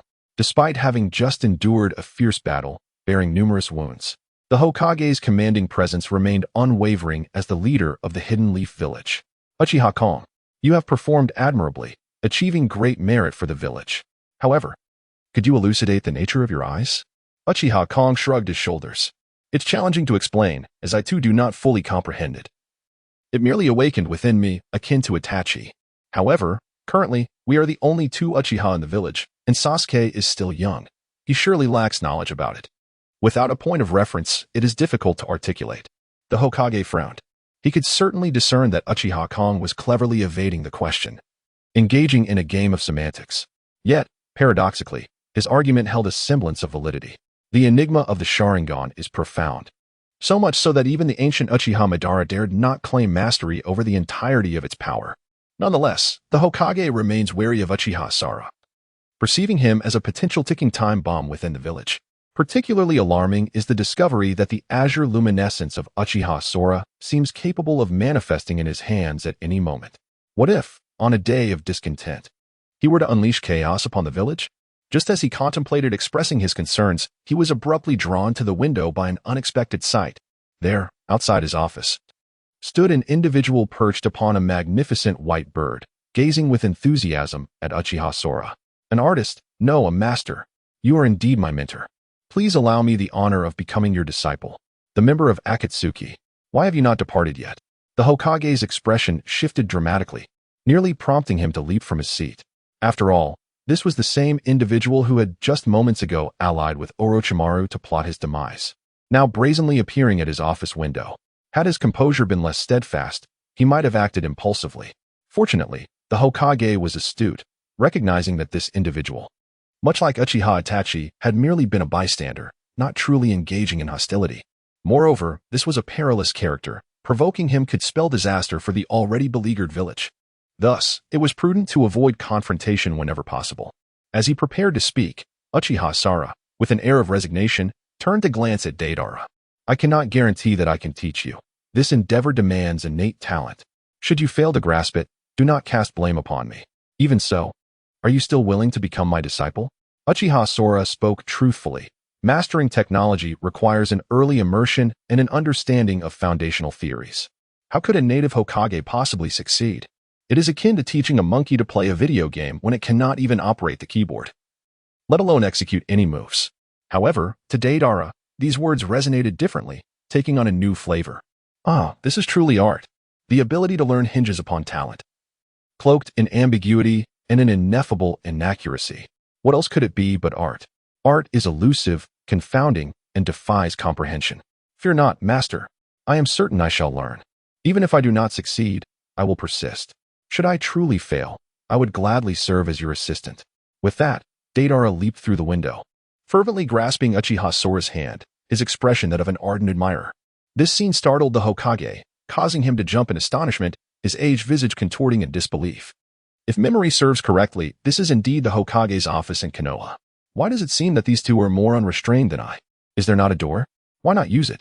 In an effort to maintain his authority, the Hokage cleared his throat, making an attempt to regain control of the situation. Deidara, was it? Not long ago, you threatened the safety of the children in Konoha village and even turned a blind eye to your so-called master in times of peril. How can you have the audacity to seek apprenticeship? Moreover, Konoha village does not welcome dangerous individuals. If you leave now, I shall overlook your past transgressions. Deidara scoffed, his expression replete with impatience. Enough. I understand. Rest assured, I am a principled individual. Once I have acknowledged a master, I shall not engage in any actions that he forbids, even at the cost of my life. With that, he excitedly turned to face Uchiha Sora. Master, please accept me. With me around, no one in the village would dare to bully you. Pausing mid-sentence, he reconsidered, realizing that being able to obliterate a tailed beast with bare hands might indeed deter anyone from provoking him. Thus, he hastily revised his proposal. Master, I am more than willing to serve you, to be the kind of subordinate who toils tirelessly. Just allow me to witness explosions a few more times. Even if I cannot learn, I shall be content simply to hear the sound. Seeing Deidara's earnestness, Uchiha Sora let out a reluctant sigh. Very well. Given your fervent pursuit of art, I shall take you on as my disciple. However, I cannot casually unleash those sorts of things. They consume considerable resources. And art, if it becomes too commonplace, loses its essence. Deidara wore an expression of enlightenment, nodding occasionally as if struck by inspiration. From now on, you shall serve as my temporary bodyguard and learn alongside me. If your aptitude is sufficient, you may very well grasp it. Upon hearing this, Deidara could hardly conceal his excitement. Excellent. I shall obey. Meanwhile, the Hokage, observing the entire exchange, felt an involuntary twitch at his eyelid. At that moment, he could not help but internally critique. What manner of being is Uchiha Sora? He appears to be merely in his teens, yet possesses such cunning. Although Deidara approached of his own accord, it feels as though he has been ensnared. How did he unwittingly become your bodyguard? And you, a Chunin, seems so reluctant about it? Have some dignity. Furthermore, it appears that Sora is the type who does not offer wages or provide sustenance or shelter. Truly remarkable. However, upon further reflection, he realized this could indeed be a fortuitous turn of events. After all, Deidara was a member of the Akatsuki. His strength should be comparable to that of a Kage, right? If Uchiha Sora could keep him under control, would that not mean the village had gained an extraordinary combatant? A remarkable prophet. He even felt that the destruction of part of the village today was inconsequential, as there were no casualties to speak of. Clearing his throat, the Hokage felt compelled to voice his thoughts. Uchiha Sora, should you wish to take Deidara as your disciple, he must join Konoha village. Otherwise, having an outsider in the village would be impractical. As he spoke, the Hokage repeatedly winked at Uchiha Sora, making his intentions unmistakably clear. Uchiha Sora, not lacking in intelligence, had already anticipated this when he arrived at the office today. He understood that the Hokage, though seemingly a kind old man, harbored many devious thoughts behind the scenes. If it weren't for Deidara today, he might have found himself confined or even sent to the Umbu for experimentation. Deidara was like a tiger's skin without him. Things would indeed be dire. Thus, Uchiha Sora nodded thoughtfully. Indeed, Deidara, my disciple, would you be willing to join my Konoha village from this day forth? Once you join, I can guide you directly into the Uchiha clan, where you can appreciate art in greater depth. Deidara paused, momentarily hesitant. Having grown accustomed to being a rogue ninja, the prospect of formally joining a village, especially Konoha, felt somewhat overwhelming. However, he quickly shook his head, dismissing such concerns as trivial compared to art. If he could witness art daily and learn from it, he would gladly join Konoha, even if it meant becoming Hokage. As you command. Whatever my master says is paramount. Uchiha Sara smiled faintly, his expression one of satisfaction. This scene suggested that Uchiha Sara was the elder, while this Akatsuki member appeared as the junior. The Hokage watched this exchange with increasingly twitching eyelids, bemused by the audacity of such a young individual. If he were to mature, what chaos might he unleash? Nevertheless, since he was now part of Konoha, perhaps a future Uchiha Madara would arise from this. With that thought, the Hokage chose to remain silent, tacitly accepting the situation. Thus, Uchiha Sara unwittingly acquired a disciple, and the Hokage's demeanor underwent a complete transformation, becoming exceedingly courteous, leaving Uchiha Sara questioning who the real Hokage was. In the end, Uchiha Sara was granted the rank of Chunin, not Jounin due to insufficient tenure. However, the Hokage promised that once the time was right, Uchiha Sora could promote himself. Following this, the Hokage rewarded Uchiha Sora with a plethora of resources, including many materials he had specified. After completing these formalities, Uchiha Sora was allowed to return, striding back to the Uchiha clan amidst the astonishment of Kakashi and Jiraiya. Once Uchiha Sora departed, Kakashi gasped in disbelief. What kind of spell had this kid cast on the Hokage? Wasn't he supposed to be interrogated? How did he emerge unscathed? Especially with that individual by his side, who appeared to be a member of Akatsuki. Jiraiya rubbed his eyes vigorously. Goodness, it truly was Deidara. What was happening? How did these two come to be together? They exchanged incredulous glances, each reflecting the other's astonishment. After a moment, Kakashi finally remarked, "Well, we shouldn't meddle in the affairs of the young." At the Uchiha clan's residence in Konoha, Sasuke stared in shock at Deidara. "Brother, who is this guy? Were you kidnapped? If not, blink for me." Uchiha Sara scoffed, delivering a playful flick to Sasuke's forehead. "What nonsense are you spouting? This is my disciple, from now on. You shall refer to him as your brother." Sasuke blinked vigorously, honestly perplexed. How did his elder brother suddenly acquire a disciple? Moreover, it was the perilous Deidara. However, Sasuke did not dwell on his thoughts for long. He understood the charm his brother possessed. Capturing a member of Akatsuki through sheer charisma should hardly be considered remarkable, right? Thus, he accepted the situation with ease. "Brother, although the exam was interrupted, there is good news. It appears we both have been promoted, advancing to the rank of Chunin. From this point forward, we can undertake missions independently, and in the future, we may also participate in the Jonin exams." It was evident that Sasuke held the ranks of Konohagakure in high regard. Uchiha Sora, however, was indifferent to such matters. At that moment, his mind was consumed with thoughts of the system. Oh, system. What on earth is quantum technology? Is there such a thing as a quantum battle armor that, when tapped twice at the chest, could envelop the entire body? How impressive that would be. Even if not, at least a quantum energy blade would suffice. Something with power rivaling that of a lightsaber, slicing through foes with ease. Thus, Uchiha Sora hastily declared, "All right, disciple, go practice with my old comrade first. The first step in art is to begin with the subtle." Deidara was taken aback, clearly struggling to comprehend Uchiha Sora's words. "But, you are my master." Uchiha Sora turned, his face serious and marked by an expression of disappointment. "Do you know? In ancient times, there was an artist, a painter who, in his quest to master his craft, devoted himself to painting eggs, producing thousands of works. In the end, he achieved his dream of becoming a master. What does this teach us? It is to start from the small things. Deidara, you have much to learn." Deidara, with a solemn expression, soon felt a pang of regret. "My master is right. I am utterly incompetent, failing to grasp such a fundamental truth." Clenching his fists, determination radiated from his face. "But fear not, master. From this moment forth, I shall begin with the small things, striving to earn your approval." Uchiha Sora patted his shoulder in appreciation. "Well done. I have faith in you." With this demeanor, Uchiha Sora could easily be mistaken for a charismatic leader of a pyramid scheme. Yet, among the native Hokage, he certainly held his own. Having dispatched the two, Uchiha Sora quickly returned indoors. He sought out the system interface within his mind. Ding. Congratulations, host. Quantum technology has been unlocked. You may now purchase corresponding quantum blueprints in the shop, provided you have the necessary materials for production. Uchiha Sora eagerly accessed the shop, navigating to the blueprints section. Upon a cursory glance, he was pleasantly surprised. Indeed, the system proved reliable, as the majority of options were defensive items.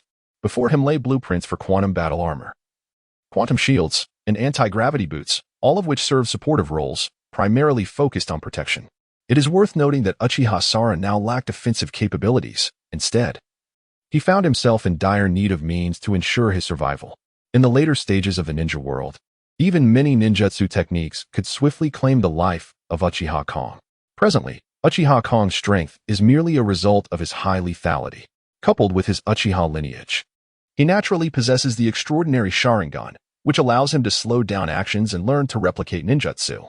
This amalgamation of advantages gives the illusion that Uchiha Kong excels in close combat. Yet, in comparison to those with superior abilities, this is hardly significant. If Uchiha Kong fails to find means to preserve his life or methods to ensure his safety in battle, he will find himself at a standstill. He is acutely aware that his current advantage lies in the element of surprise. However, now that Gatling has been showcased and nuclear weapons have made an appearance, should anyone seek him out in the future, they are likely to arrive well prepared. Moreover, Uchiha Kong himself can envision his weaknesses, particularly his physical form. Thus, the dog system has alleviated his immediate concerns.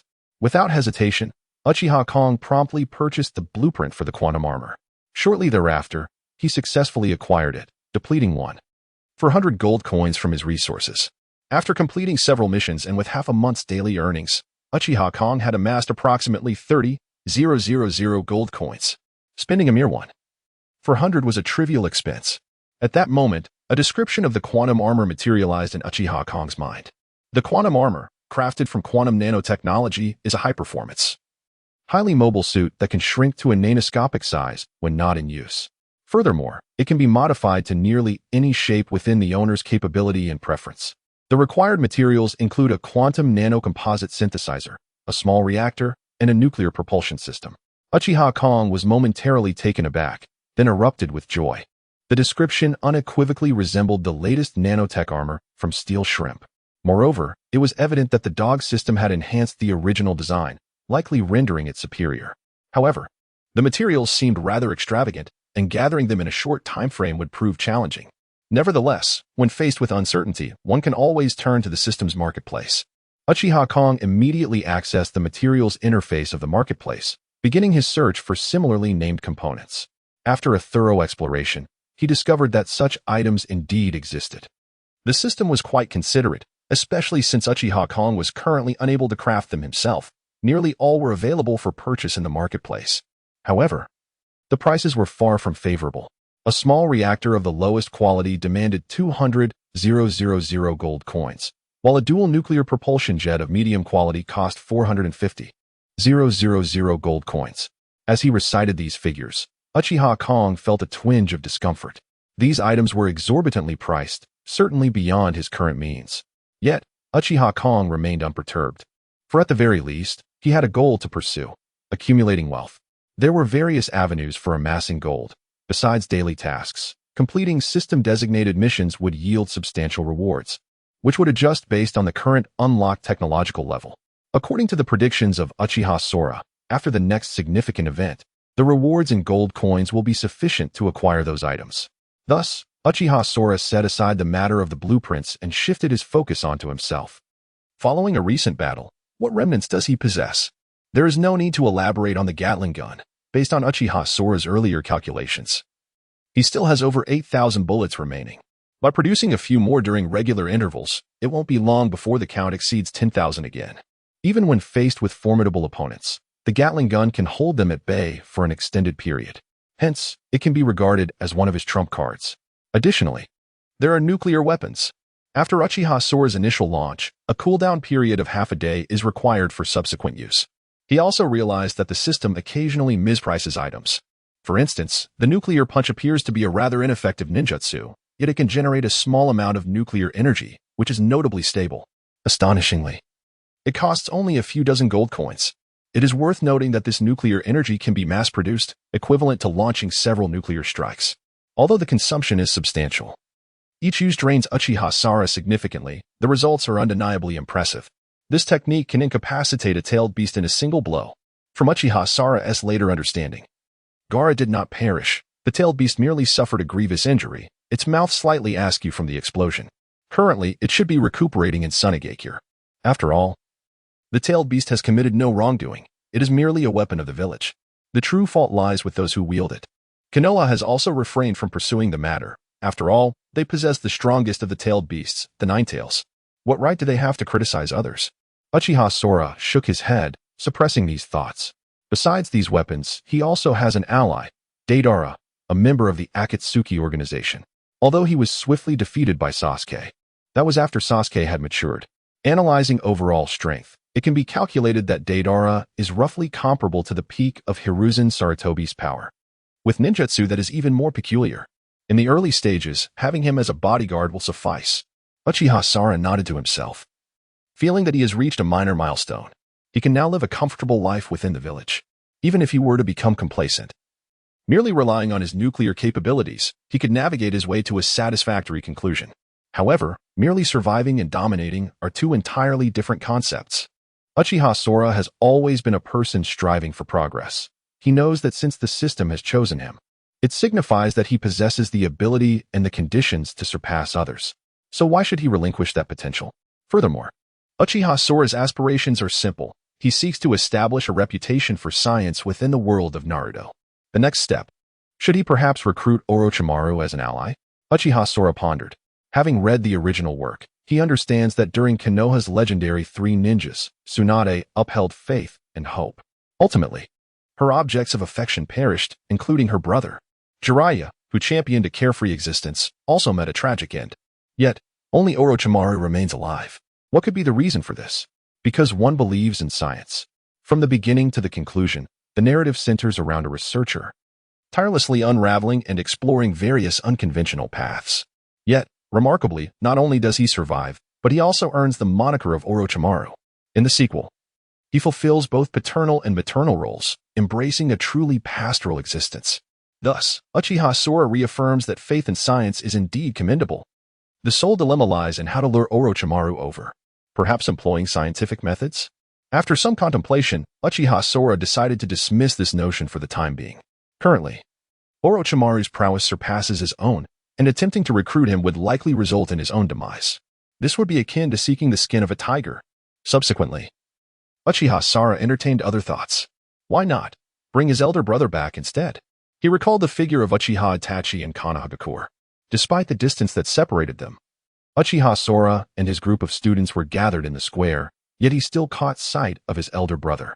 The strife between Uchiha Itachi and Sasuke had always left Uchiha Sora feeling a sense of loss while reading the original work. Such a formidable elder brother. Such a warm brotherly bond. Why could it not culminate in a perfect conclusion? Instead, it resulted in their separation. Hence, upon his reincarnation, Uchiha Sora's first endeavor was to guide his younger brother Sasuke, hoping he would not transform into a brooding avenger. Looking back now, the results are evident. Even when Uchiha Itachi appeared, Sasuke exhibited no animosity. His focus remained steadfastly on Uchiha Sora. Thus, Uchiha Sora perceived the viability of this undertaking.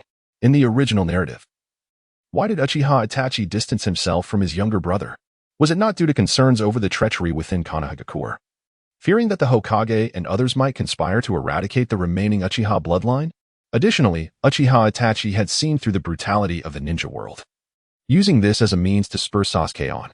However, the situation has changed. With Uchiha Sora present, Sasuke can thrive under his protection. Uchiha Sora believes that if he can rectify these two concerns, bringing back his elder brother would merely be a matter of time.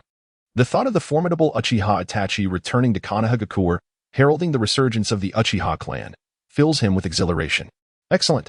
This is the long-term goal, bringing his brother home. The immediate objective is to hasten the creation of quantum battle armor. Furthermore, according to the original plot, following this tumultuous encounter with Orochimaru, the Akatsuki organization is expected to make its move. Uchiha Kong's eyes flickered as he mentally reviewed the original storyline. Firstly, after Orochimaru's intervention, the existence of Naruto was exposed to Konoha. Subsequently, Yahiko and Nagato began their worldwide quest to collect tailed beasts, which also incited the Ninja World War. However, Uchiha Kong's grasp of the plot was not entirely accurate, for his presence could alter many outcomes. He could only strive to maintain the overarching direction.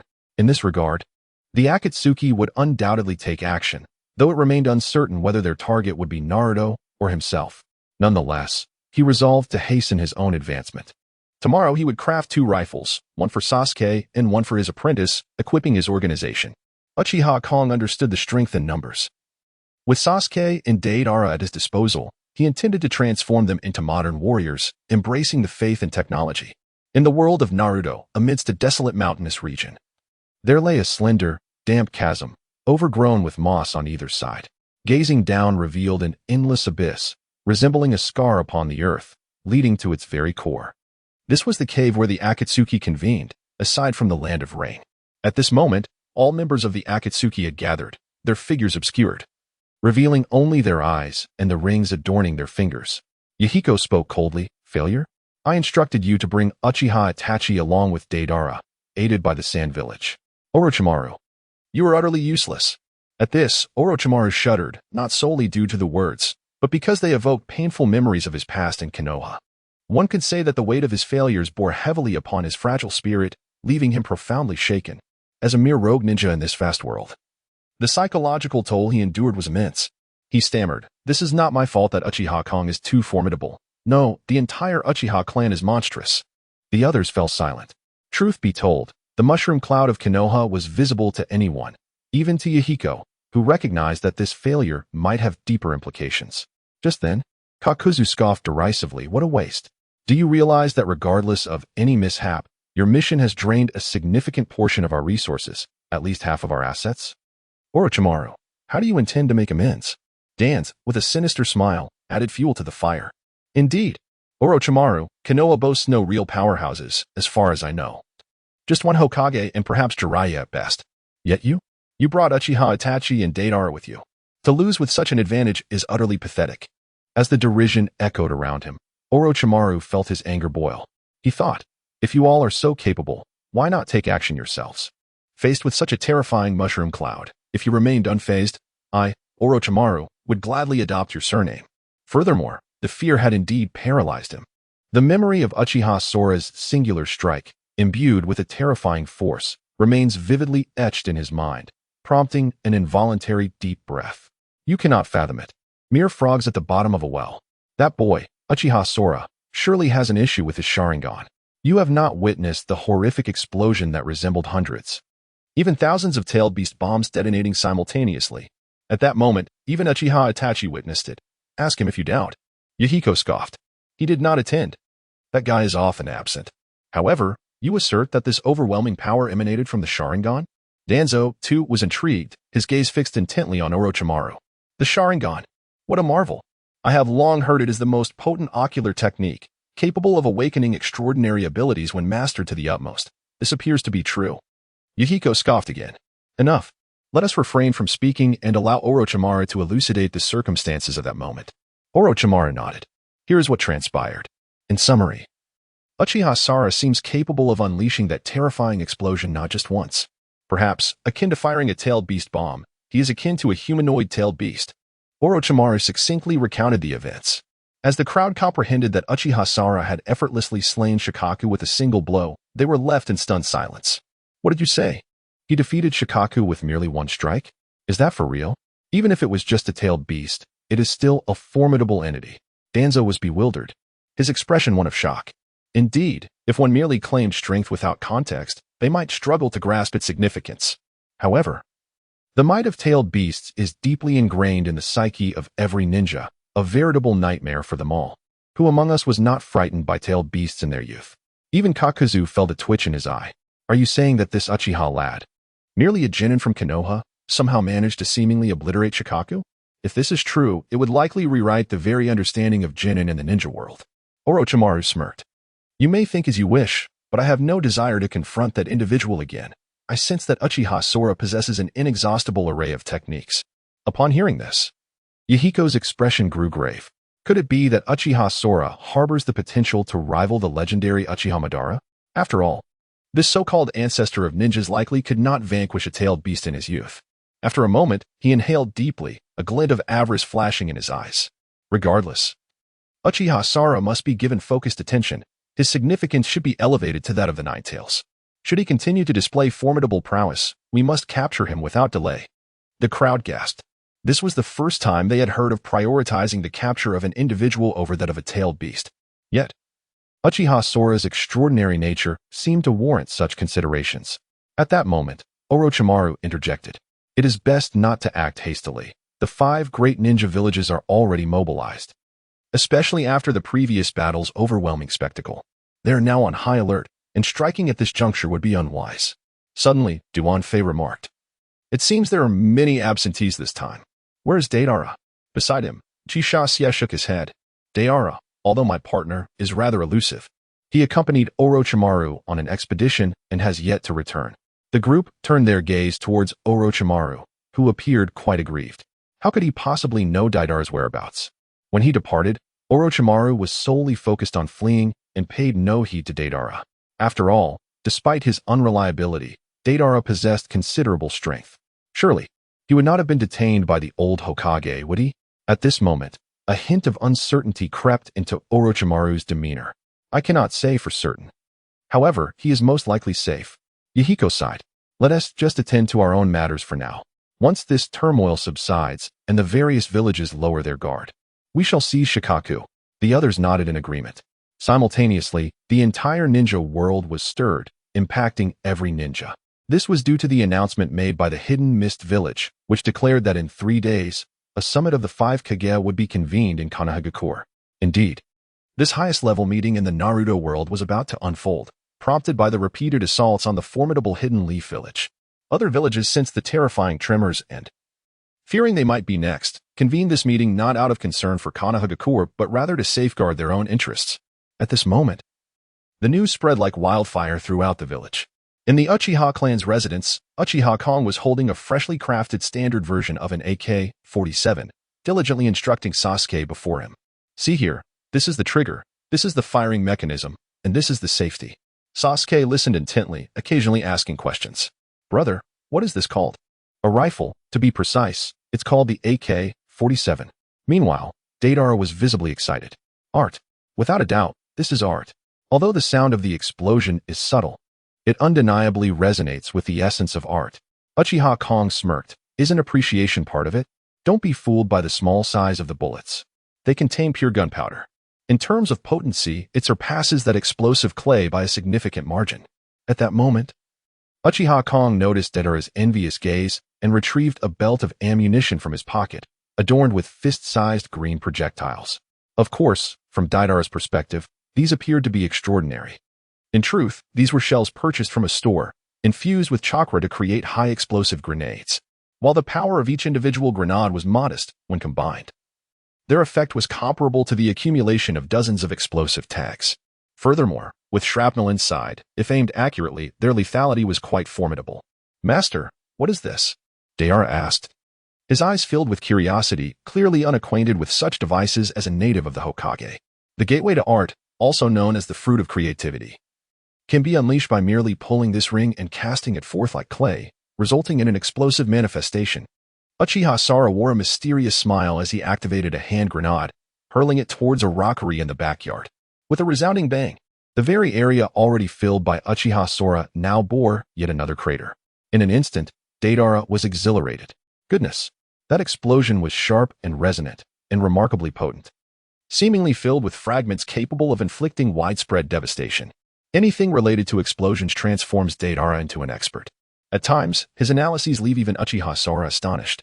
Indeed, its true name is the High Explosive Fragmentation Grenade, designed for infliction of harm. I implore you to conserve your usage. Uchiha Sora winced at the thought, though not particularly valuable. It was, after all, his own chakra. Deidara, brimming with gratitude, exclaimed, Thank you, master. I shall cherish it dearly. Just then, Sasuke, standing nearby, squeezed the trigger, unleashing a volley of bullets that riddled the ground before him with a cacophony of gunfire. Wow, this is infinitely more effective than shuriken. Sasuke beamed, instantly enamored with the rifle. Uchiha Sara mused, Isn't that obvious? No matter how skilled you are with throwing weapons, they cannot possibly rival firearms. At that moment, he chuckled and retrieved a formidable weapon from his coat. Behold, this is the true weapon of mass destruction, Uchiha Sara declared with pride. The two companions looked on, increasingly awestruck. Thus, Uchiha Sora proceeded to showcase a variety of weapons, simultaneously providing each of them with suitable equipment. Sasuke, endowed with the Sharingan, was best suited for the rifle, capable of achieving perfect accuracy. Deidara, with his penchant for explosions, received an array of grenades. Moreover, Uchiha Sora planned to craft a grenade launcher for him in due course, a device far superior to mere clay. Lost in thought, Uchiha Sora was suddenly jolted by a notification sound resonating in his mind. Ding. Upon the host's return from training, having survived safely, rewards will be granted. Uchiha Sora paused, taken aback by the system's unexpected enthusiasm. Typically, it advised him to remain within the village. However, given the promise of rewards, which evidently constituted a main quest, Uchiha Sora could not decline. He resolutely chose to accept. At that very moment, he heard footsteps approaching from outside the courtyard. Meanwhile, just beyond the Uchiha clan's territory, Kakashi and Jiraiya, accompanied by Naruto's team, were making their way towards Uchiha Sora. Along the journey, Kakashi wore a hopeful expression. Never anticipating that one day he would need to personally visit to recruit a disciple, feeling a twinge of anxiety about whether this individual would hold him in high regard. Jiraiya chuckled lightly. Given Uchiha Sora's current prowess, while tradition dictates the need for a mentor, truth be told, few beyond the Hokage and a select handful could truly qualify to instruct him. However, I'm quite certain he'd choose me, after all. I am one of the legendary Sannin of Konoha. Kakashi shot a disdainful glance. Spare me. This mission is semi-mandatory, escorting a bridge builder. Not particularly challenging. But the journey is long, offering ample opportunity for training. Your role is merely that of a bodyguard. In fact, the Hokage's intention was for me to mentor Uchiha Sora from the outset. Not long ago, the Hokage acknowledged that while Uchiha Sora and his peers had advanced in rank, their promotion lacked the rigor of formal examinations, casting some doubt on their legitimacy.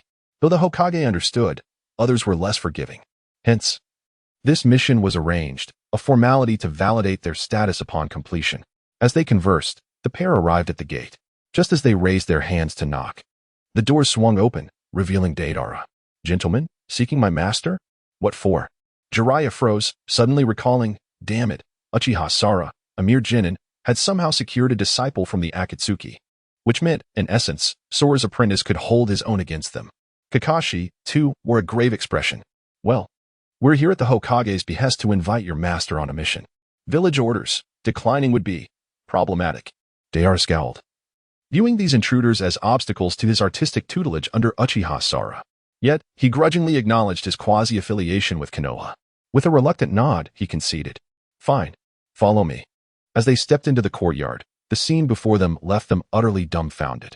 The Uchiha compound lay in disarray. A vast crater dominated the foreground, its parched basin hinting at a former pond now obliterated, leaving scarcely a drop behind. Further off, a peculiarly sculpted rock formation stood riddled with holes, unmistakably the work of gunfire rather than artistry. The ground bore countless pockmarks, clustered tightly as if from a barrage of explosive tags, though these were, in fact, the handiwork of grenades. Yet these ravages paled in comparison to the sight that truly stunned them. Uchiha Sora himself, hefting a meter-long, metallic Gatling gun, its barrel still spinning, smoke curling from the muzzle. Turning toward them, Sora flashed a grin. Ah, my esteemed seniors. My apologies for not greeting you properly. Please, have a seat and enjoy some tea. With that, he casually slung the Gatling over his shoulder. Beside him, Sasuke set down his AK-47 and trotted back into the house to fetch the tea set. Deidara, albeit reluctantly, tucked the grenade-laden belt back into his robe. Kakashi watched these scenes unfold, utterly dumbfounded. This was hardly the Uchiha clan's territory, it was practically an armory. And though the weapons were bizarre and unfamiliar, their menacing appearance alone was enough to signify they were not to be trifled with. Okay, we're not here for tea. No need to trouble yourself, Jiraiya began politely, as though he were the one seeking mentorship. This time, we've come to request your participation in a village mission. Also, given your age, you ought to have a mentor. Perhaps, before he could finish, Deidara glared. Nonsense. My master needs no master. With his artistic prowess, none of you are worthy. Jiraiya's expression soured, though the statement held truth. Given Uchiha K's ability to cultivate such terrifying fungi, it was only natural he required no teacher. Kakashi, still undeterred, interjected, while K possesses profound expertise in unconventional fields, mastering standard ninjutsu and combat fundamentals remains essential for any shinobi.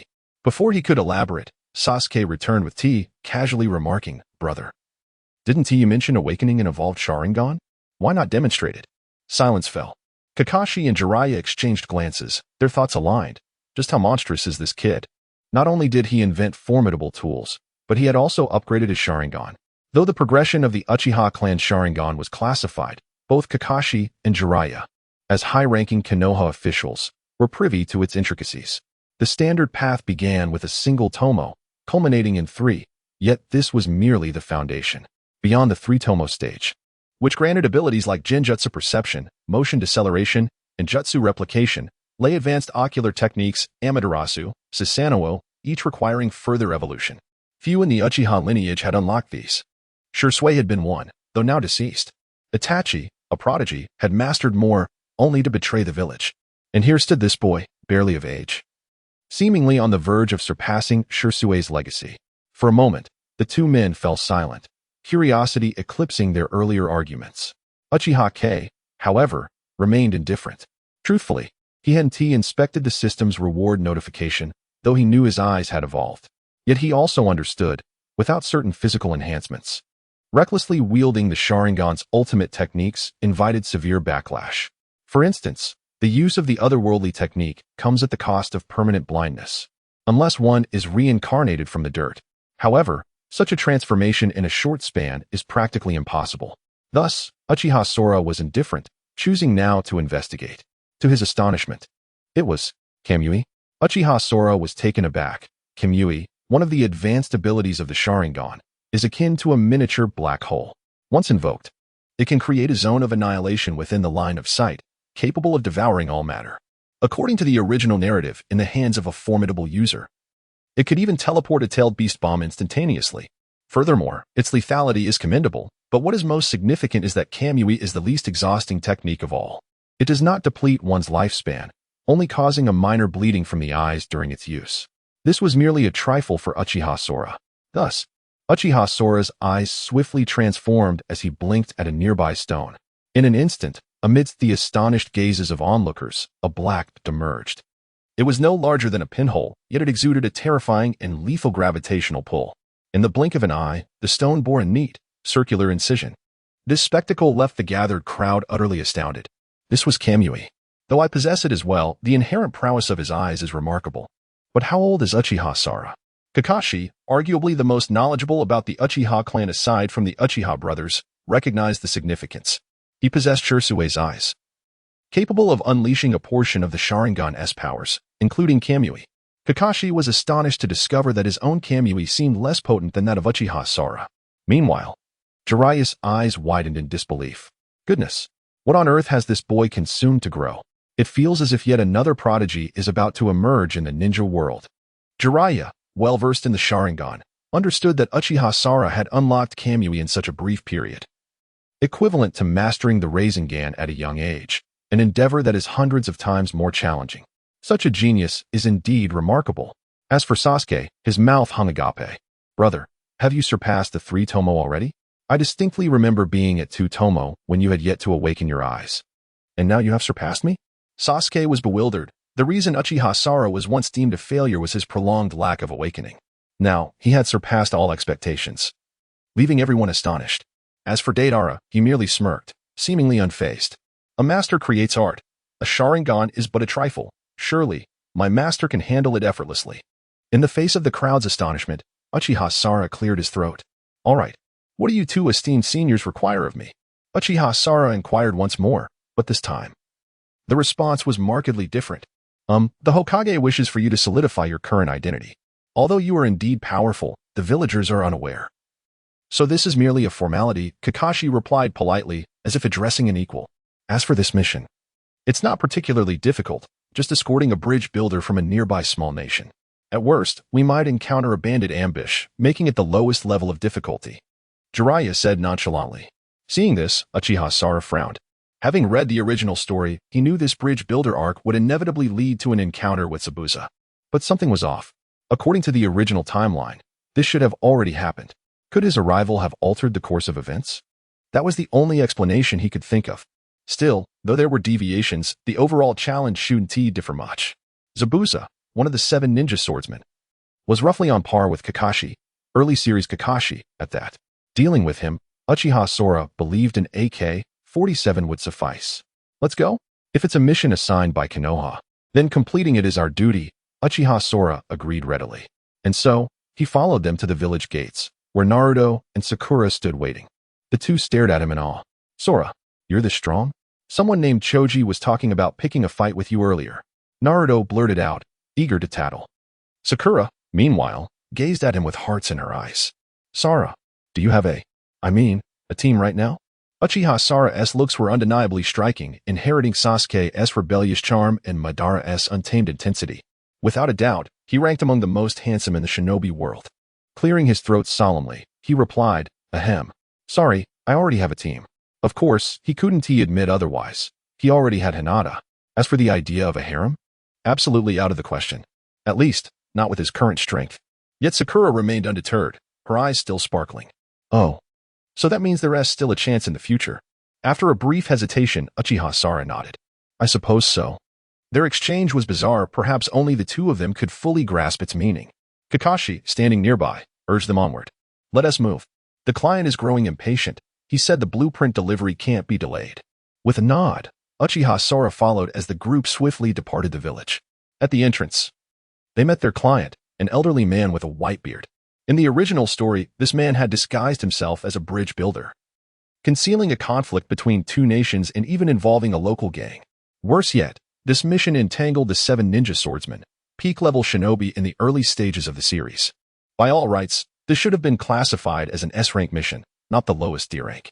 But Uchiha Sara didn't expose the truth. He had his own objectives. If his long-term goal was to save his brother, he couldn't do it alone, especially when his brother was surrounded by monsters like pain.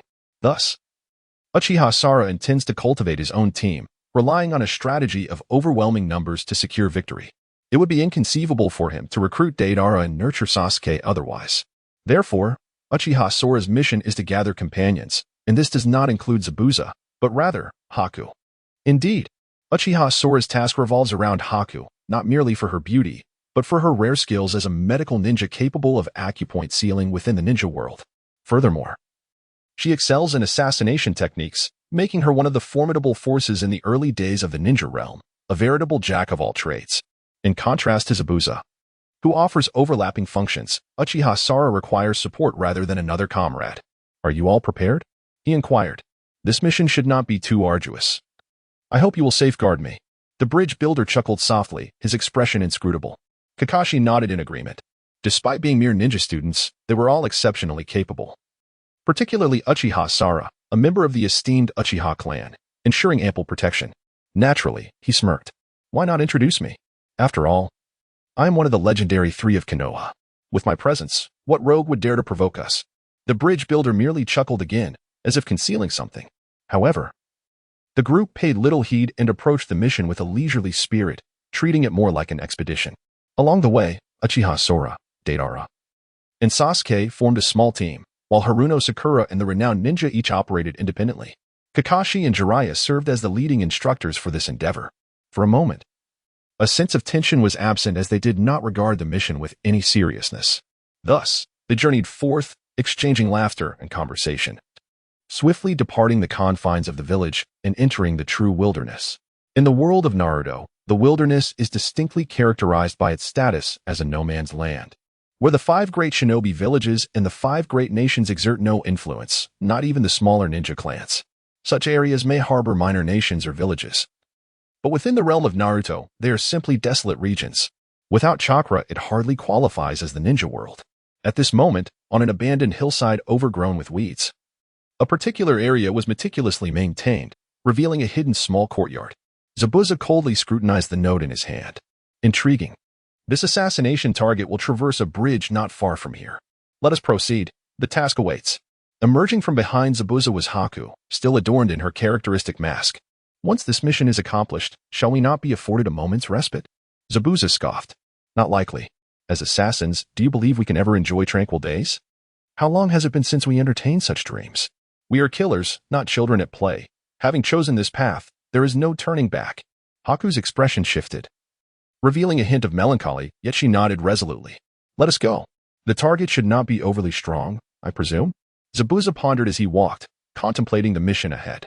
It should not be too difficult. After all, that fellow disguised himself as a bridge builder, exchanging tasks typical of an ordinary person, which would be considered the lowest tier even in the village hidden in the leaves.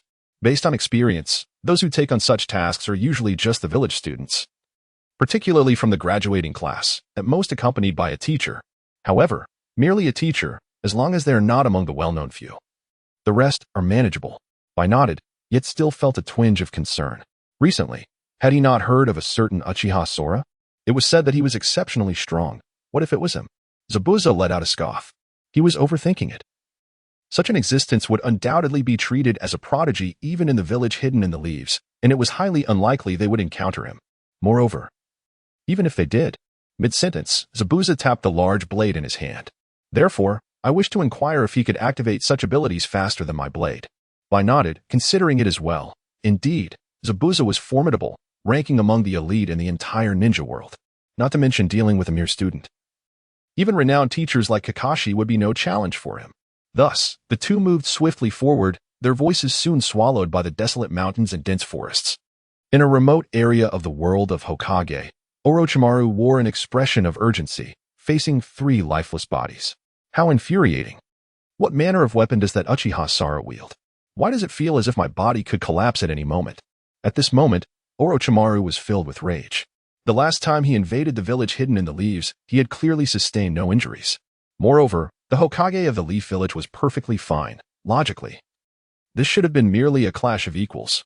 There should have been no losses on either side.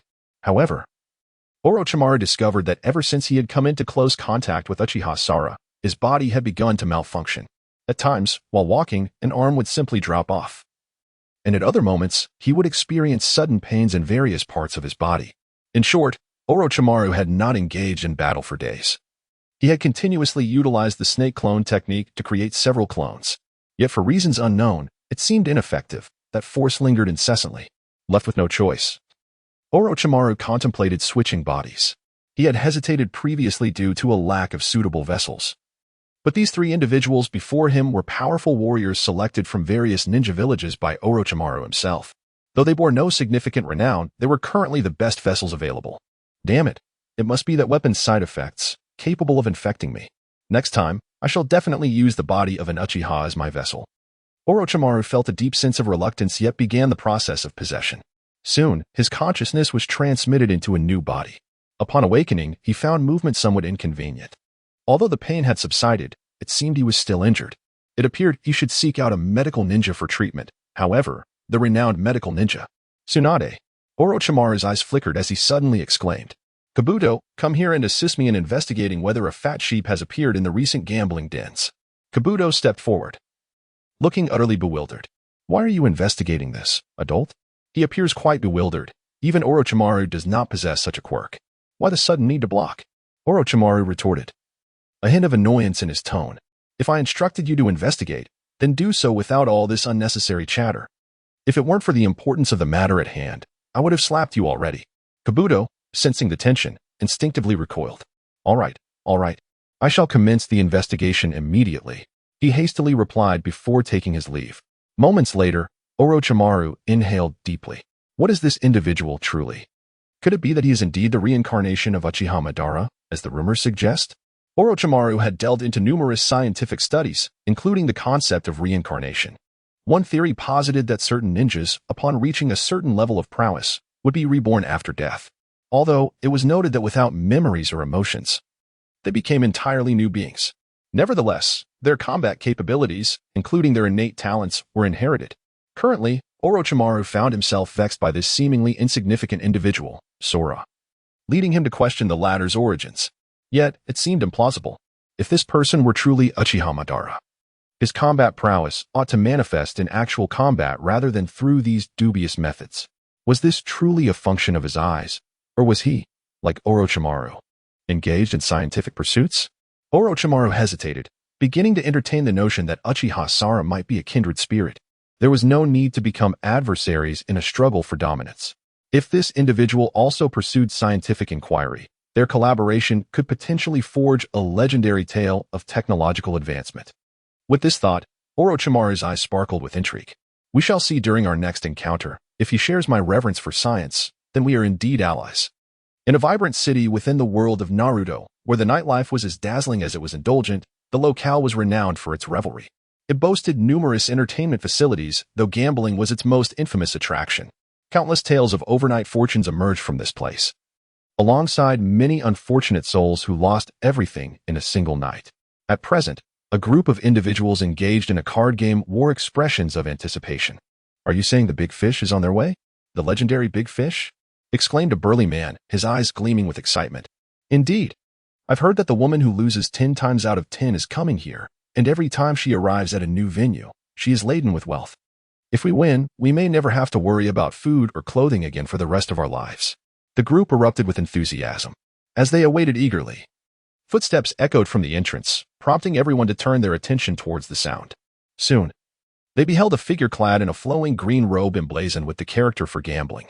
With striking golden hair and a curvaceous figure, it was Tsunade. Beside her, Shizen held a small pig in her arms, her expression one of reluctance.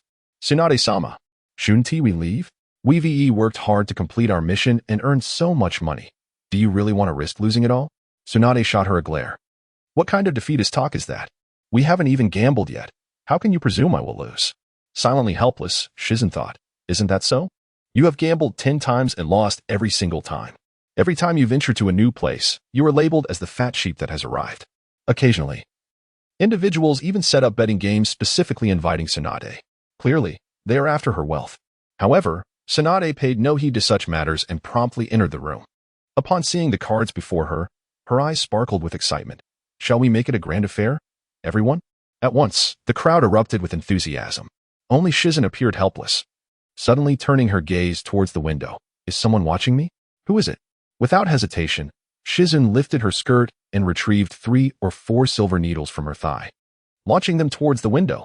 Whoosh, whoosh, whoosh, accompanied by the sound of the wind, for holes were pierced into the window, yet there was no response. It seemed merely an illusion. No. Could it be that someone is targeting us? It must be a ninja. Shizen turned and re-entered the room. Tsunade was currently immersed in the game. Despite having lost 3 times in a row, she firmly believed that victory was imminent. "Lady Tsunade, someone was just spying on us. I suspect it was a ninja." Shizen whispered confidentially into Tsunade's ear. "What? I have indeed heard that Konoha has been facing difficulties lately, which is why I am hurrying back to the village, although I've been delayed somewhat." Tsunade scratched her head, but soon regained her confidence. "It's fine. We're about to reach Konoha anyway. It's not a big deal if someone is watching us. Can they even catch up to Konoha?" With that, Tsunade returned to her gambling. Shizen stood by, utterly speechless. But, oh no, this is a disaster. Tsunade looked exhilarated. Nearby, a burly man immediately expressed his discontent. "You're missing a card. You must be mistaken. This is a false win." "Hey, Naruto, did you hear? There's a famous bathhouse nearby. Would you like to join me for some training?" On a bustling street, Uchiha Sara and his companions had just arrived. After completing a day of escorting duties, they sought a moment's respite. Kakashi was tasked with finding accommodations while Jiraiya insisted on dragging Naruto and Uchiha Sara along for a bath. "No way. We have a mission tomorrow." Uchiha Sara was well aware that Jiraiya's idea of a bath was anything but proper. As a decent young man from another world, he could not indulge in such voyeuristic activities. "Oh, come on. You're missing out big time. I'll go with Naruto, and you two can set off alone early tomorrow. I think this mission is quite simple. You can go by yourselves. I'll take Naruto for some training." Jiraiya, seeing that he couldn't persuade Sora, simply decided to take matters into his own hands, dragging Naruto along. Uchiha Sara felt utterly helpless. This is a loss of combat power. Afterward, dealing with Zabuza might be a bit risky. Nevertheless, it was of no concern, as he had himself and Deidara. Thus, Uchiha Sara wasted no time and turned to find Kakashi, briefly informing him before he located a place to rest. As night descended, Uchiha Sora completed his daily tasks while simultaneously extracting a few bullets from his chakra. Subsequently, he expended a significant portion of his chakra to forge a new nuclear bullet, a testament to his resolve to arm himself to the teeth. Upon calculating his gold coins, he realized he was still several million short of acquiring the quantum suit, rendering it unattainable in the near future. With a sigh, Uchiha Sara began to train his Sharingan. He understood that beyond technology, the Sharingan was another asset he could rely upon. It goes without saying that this was the most formidable ocular technique in the ninja realm. Once mastered, he could achieve remarkable feats even without technological assistance. Coupled with technology, he would be well positioned among the foremost ranks of Hokage. Thus, Uchiha Sora diligently immersed himself in his training, and the night passed without incident. The following morning, the bridge builder, accompanied by Kakashi and others, set out once more. However, this time, the group appeared considerably diminished in size, exuding a sense of solitude. Uchiha Sora and Sasuke seemed to embody the essence of students, while Deidara ambled along in a rather nonchalant manner. The only one who appeared capable of combat was Kakashi. This led some onlookers to exchange furtive glances. There were few in number, and only Kakashi seemed to possess any real combat prowess. Perhaps it would be prudent to strike now. From the bushes, Zabuza let out a cold chuckle, unaware of Uchiha Sora's identity. He felt he had stumbled upon a fortuitous opportunity, a task that merely required confronting a single ninja, and with a rather generous reward to boot. As he observed, the group approached the bridge. If they crossed it, the mission would fail. And Zabuza could no longer remain idle. He swiftly sprang from the underbrush. Like a tempest, he materialized before the group. "Ah, travelers passing through, kindly part with your toll." Zabuza's tone was frigid. Kakashi and the others remained defiant, their expressions brimming with arrogance. "Prepare for an ambush." Kakashi immediately seized the bridge builder, hurling him to safety behind them. Uchiha Sora and his companions quickly formed a protective barrier around him. "Are you a bandit? You hardly appear to be one." "You must be a ninja," Kakashi remarked, gripping a kunai tightly, his voice laced with cold determination. He had already begun to speculate. This individual was undoubtedly formidable, perhaps even targeting the bridge builder directly. Realizing he could no longer conceal his intentions, Zabuza smirked arrogantly. "Indeed, but you needn't concern yourself with that."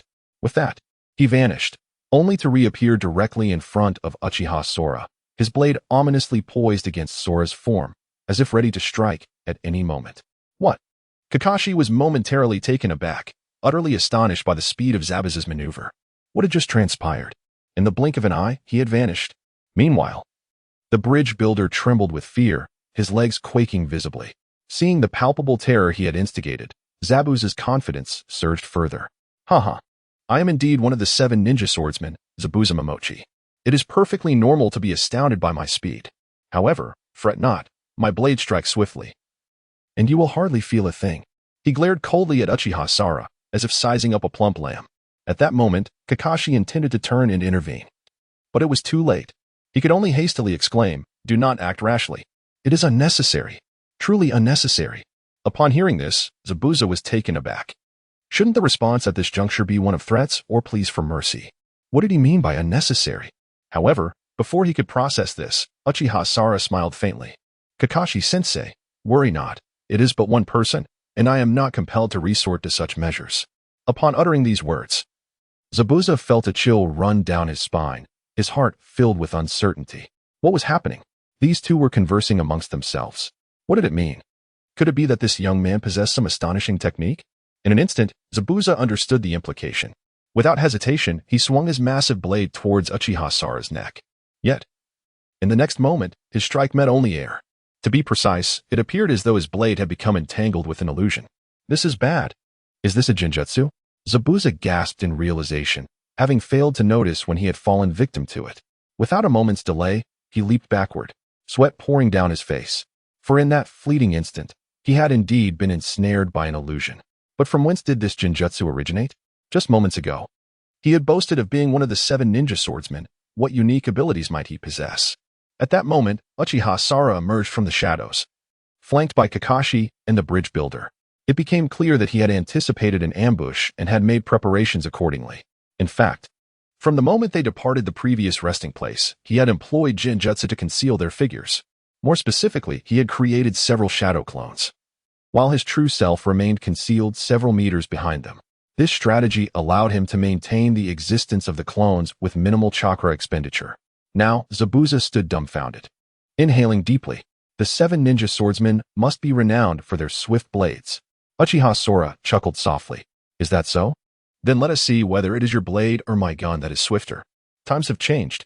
With that, Uchiha Sora drew an AK-47 from his coat. The dark muzzle of the firearm was aimed squarely at Zabuza. "What is this?" Zabuza's pupils widened in shock. Even if he were an extraterrestrial, he had heard of the formidable Uchiha Sora from Konoha. The peculiar weapons he wielded were his unmistakable signature. Before him lay an object he had never encountered. Coupled with the earlier genjutsu, his expression shifted dramatically. Could it be that his misfortune had led him to cross paths with Uchiha Sora? Just as he contemplated this, Uchiha Sara opened fire. With a barrage of gunfire echoing through the air, bullets pierced the atmosphere, hurtling directly toward Zabuza's face. As the crisis loomed, he could only draw his sword, managing to deflect a fraction of the oncoming attacks. Yet, it proved insufficient, and numerous bullets struck him, causing him to break into a cold sweat from the searing pain. Damn it! What kind of weapon is this? He gritted his teeth, already feeling a twinge of regret. Beside him, Kakashi chuckled. The 7 ninja swordsmen, I have heard of them. They are renowned warriors. However, Uchiha Sara is no pushover. And what you just witnessed was called a heist. Deidara, too, wore an expression of exhilaration. Truly worthy of my master. Master, shall we engage in another artistic endeavor? Sasuke quickly shook his head. What are you thinking? Art cannot simply be summoned at will. And if that kind of art were truly employed, the entire bridge and the surrounding forest would vanish. Their casual banter might have seemed ordinary, but to Zabuza's ears, it was enough to draw a sharp intake of breath. Heavens! What on earth are these people? They appeared to be mere executors of the weakest tasks, yet they seemed more formidable than the Hokage. What did it mean for the entire bridge to be obliterated? What kind of power was this? Instantly, he recalled the scene not long ago when the tailed beast was annihilated. Could it be that Uchiha Sora intended to unleash such a technique upon him? Was this not akin to using a sledgehammer to crack a nut? Just then, Uchiha Sora shook his head. It's fine. This guy is merely a close combatant. Pulling out a Gatling gun will suffice. With a grin, Uchiha Sora produced his prized possession from his cloak, a formidable weapon with 6 barrels aimed directly at Zabuza. The sight sent chills down Zabuza's spine. What the hell? One was already so difficult to deal with, and now you present me with 6? Though he did not comprehend the nature of a gun, he understood that numbers equated to power. Such a large contraption with 6 barrels could only be a monstrous weapon. As he pondered, a voice suddenly rang out from a distance. Stop! I am from the Hidden Cloud Village. This is a rogue ninja from our village, and we request to handle this matter ourselves. The group turned to see a masked figure, none other than Haku. Kakashi was about to nod in agreement when Uchiha Sara stepped forward. The Hidden Cloud Village? I am well acquainted with them. Why was I not informed of your method for dealing with traitors? Haku was clearly taken aback. He had not anticipated that Uchiha Sora wielded such extensive connections. The usual ploys were proving ineffective. Just as he was about to respond, Uchiha Sora suddenly raised the gun, aiming at Zabuza. Let me eliminate him. After all, he is a traitor. My methods are far more ruthless, ensuring he experiences greater suffering before his demise. Haku immediately grew anxious. Please don't do that. In a moment of urgency, he realized that, according to the original narrative, he could have simply taken Zabuza away after presenting a reason. Yet now, with Uchiha Sora in the mix, it seemed futile. Haku found himself at a loss for words, while Uchiha Sora simply chuckled. Are you all simply in collusion? Upon hearing this, Kakashi's pupils contracted. Cunning. Upon reflection, how could they have journeyed all the way from the distant cloud village to apprehend a rogue ninja? This realization sent a wave of panic through Bai, who was on the verge of resorting to violence. Suddenly, Uchiha Sora interjected, Do not act rashly. You are aware of my prowess, Uchiha Sora, who has repelled Orochimaru on 2 occasions and obliterated a tailed beast in a mere instant. What I displayed earlier was merely a fraction of my true power. Should you choose to engage me in battle, your chances of victory are virtually non-existent. Bai's expression shifted dramatically, revealing his trepidation. The truth of Uchiha Sora's words was undeniable. If a confrontation ensued, Sora had numerous allies by his side, making victory uncertain. However, I can offer you an opportunity, Uchiha Sora suddenly declared. Bai, surely, you would not wish for Zabuza to come to harm, would you? Upon hearing this, Bai's face drained of color. What do you intend to do? What price must I pay? Uchiha Sora smirked slyly. This scene, witnessed by Kakashi, caused him to involuntarily twitch at the corner of his mouth. This guy? Why does it feel as though he is the true antagonist? What does that mean? Is he suggesting something untoward? Even Sasuke appeared bewildered. Brother, what does this imply? Is he truly interested in this individual? Deidara, somewhat perplexed, stroked his chin in contemplation. After a moment, his face lit up with excitement. This must be a hint from the leader. There is undoubtedly a deeper meaning here. What could it be? Perhaps it pertains to a form of art? However, at that moment, Bai's thoughts diverged sharply from those of the others. He perceived Uchiha Sora as exceedingly enigmatic. What did his previous statement mean? Was he suggesting that Bai must pay a price? Yet, Bai had no money or valuables. How could he possibly pay a price? Lost in thought, Zabuza suddenly spoke up. Uchiha Sara, what are you scheming? Bai has been raised by me as if she were my own daughter. Uchiha Sara was taken aback. How did she become a daughter again? Instantly, his Sharingan spun into motion, casting a glance at Bai. To his surprise, she was indeed female. What on earth? The narrative could shift so dramatically because of him? What was Bai's current situation? Just then, the system notification chimed in. Ding. Host notification. The system has detected that the host faces a pivotal decision and is issuing a temporary mission. Promote the benefits of advanced weaponry to Zabuza and Bai, persuading them to join the cause of scientific faith. Rewards. Bai's affinity will reach its zenith, and the 7 ninja swordsmen's affinity will also attain its maximum. Uchiha Sora was momentarily stunned. What in the world? The system aims to convert more ninjas to the faith of science? Given the system's track record, missions are never issued without reason. Perhaps this serves as groundwork for a significant main storyline quest. Is it possible that he is meant to acquire more subordinates? Or is it intended to ignite the first industrial revolution within the ninja world? After pondering, both scenarios seemed improbable. However, the system's rewards were indeed enticing. With a full measure of goodwill, it goes without saying that, akin to Hinata, he could later invite them into his harem. As for the 7 ninja swordsmen, although they may not be deemed particularly formidable in the later stages, each of these 7 individuals was comparable to the instructors of Konoha during the early days of the ninja world. Thus, with their protection, it is assured that he would face minimal danger in the early stages of his ninja journey. Reflecting on this, Uchiha Sora resolved to complete the task. He first cast a glance at the 2 individuals and stowed away the Gatling gun he had been holding. In its stead, he produced 2 small revolvers. These were crafted from daily task rewards and store exchanges, representing Uchiha Sora's efforts. While their combat power paled in comparison to the Gatling gun, they still surpassed the traditional cold weapons of ninjas. Initially intended for training Sasuke and the others, Sora later deemed it unwise, realizing the revolvers would offer little enhancement to Sasuke's capabilities. Subsequently, he opted for an AK-47. At this moment, Uchiha Sora suddenly extended his hand, gesturing towards the 2. Come on. Times have changed. Why not give this a try? Zabuza was taken aback, while Haku cast a puzzled glance at Uchiha Sora, clearly perplexed by his sudden transformation. Even Jiraiya and the others behind him immediately wore expressions of concern. Kid, what are you doing? Handing your weapon to others? Kakashi's face was filled with disappointment. Wondering if Uchiha Sora had lost his wits, Sasuke too wore a look of confusion. Brother, you can't give this to someone else. Isn't that courting death? Uchiha Sora shook his head dismissively. It's just 2 revolvers. Moreover, have you forgotten? These weapons require my Sharingan to operate. A regular person would likely only fire 6 shots. Indeed, the reason Uchiha Sora dared to relinquish the weapons was because others could not procure ammunition. You're impressive. But even if I gave you a Gatling gun, without bullets, what could you possibly do? Can you expect a group of individuals with an education level below that of elementary students to manufacture their own ammunition? What are you thinking? Is there a trap within those weapons? I can't trust you. Zabuza struggled to rise, his face filled with weariness. He certainly did not believe Uchiha Sora would be so benevolent.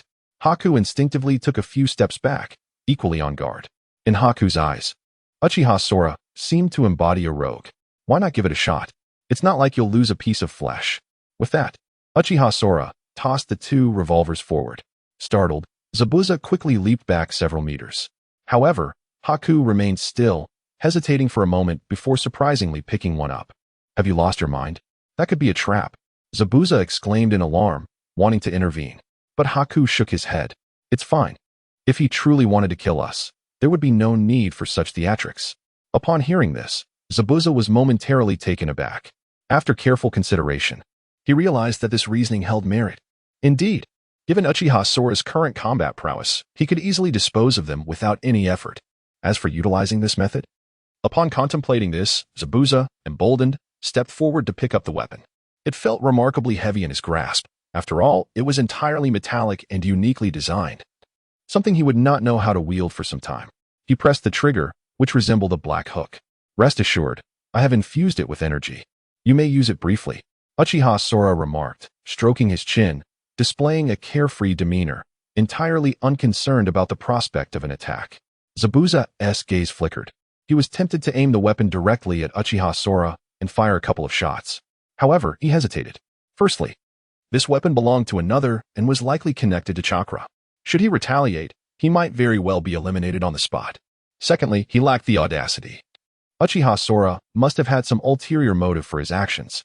He would not dig his own grave, at least not willingly. After much deliberation, Zabuza finally raised the weapon and aimed it at a nearby thicket. In an instant, he pulled the trigger. At the moment the trigger was squeezed, a resounding bang echoed, and a bright yellow bullet shot forth from the barrel. The speed was terrifying, far beyond the capability of the naked eye to follow. In the blink of an eye, a small tree before him was severed in half. Everything transpired so swiftly. Smoke still billowed from the gun's muzzle, and the sound of the gunfire resonated in his ears. Zabuza's hand trembled involuntarily. In that fleeting moment of firing, he felt as though thunder had erupted in his palm. He nearly lost his grip. Gazing at the devastation before him, his expression shifted dramatically. This was outrageous. What sorcery was this? A mere metal object could inflict such horrific damage without any reliance on chakra. At that moment, Haku casually fired a shot as well, immediately piercing through a stone. In an instant, both were left utterly astonished. As natives of the ninja world, they were indeed seen as primitives in Sora's eyes. They were now genuinely awestruck by the marvels of technology. Uchiha Sora stepped forward, a broad smile adorning his face. What do you think? This weapon is quite impressive. Is it not? How does it compare to your great swords? Zabuza hesitated for a moment. What is this weapon called? A gun. Specifically, a revolver. It is not the most powerful type, but it is compact and easy to handle, Uchiha Sora explained with a smile. He recognized that the two before him were profoundly impacted by the advances of technology. Even if they were offered the weapon to take back, they would likely decline. Such is the challenge of transitioning from luxury to simplicity. Sure enough, moments later, Zabuza's eyes began to gleam with excitement. This was merely the weakest variant. What could the strongest possibly be? Could it be the kind rumored to have the power to eliminate tailed beasts in a single strike? At that moment, both Zabuza and Haku's youthful hearts were deeply astonished by the wonders of technology. Uchiha Sora smiled, for the system notification echoed in his mind. Ding. Side quest completed. Reward for increased favorability acquired. Instantly, the expressions of Zabuza and Haku transformed, shifting from initial wariness to an unexpected camaraderie. It was as if, in one fleeting moment, they were adversaries, and in the next, they transformed into compatriots, bonded by a profound camaraderie. Particularly, Zabuza Momochi stepped forward, clasping Uchiha Sora's shoulder with an expression of astonishment. Boss, truly, you are remarkable. This weapon is extraordinary. Could you possibly gift me one in the future? Beside him, Haku removed her mask, revealing an astonishingly beautiful visage. And in this realm, she was genuinely female. She took a few brisk steps towards Uchiha Sora, exclaiming, Sora, are you on a mission? Allow me to escort you. The scene left everyone present in awe. Kakashi blinked rapidly, glancing between Haku and the cherished heaven he held in his arms. What on earth? How did this young man manage to win the heart of such a lovely maiden so swiftly? Just moments ago, they were enemies. He was particularly irked as he noticed Haku's hands now clasping Uchiha Sora's. Kakashi could hardly contain his annoyance. This insufferable brat. How on earth did he pull this off? What a captivating disaster.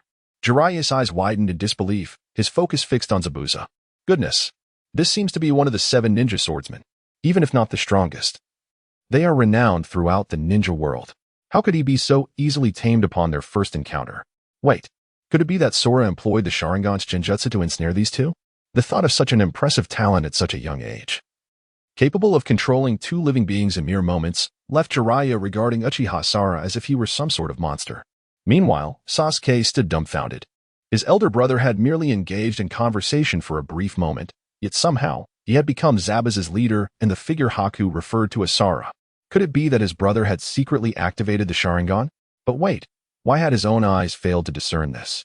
Could it be that his brother had awakened one of the strongest abilities of the Sharingan, the Kodo Amatsukami?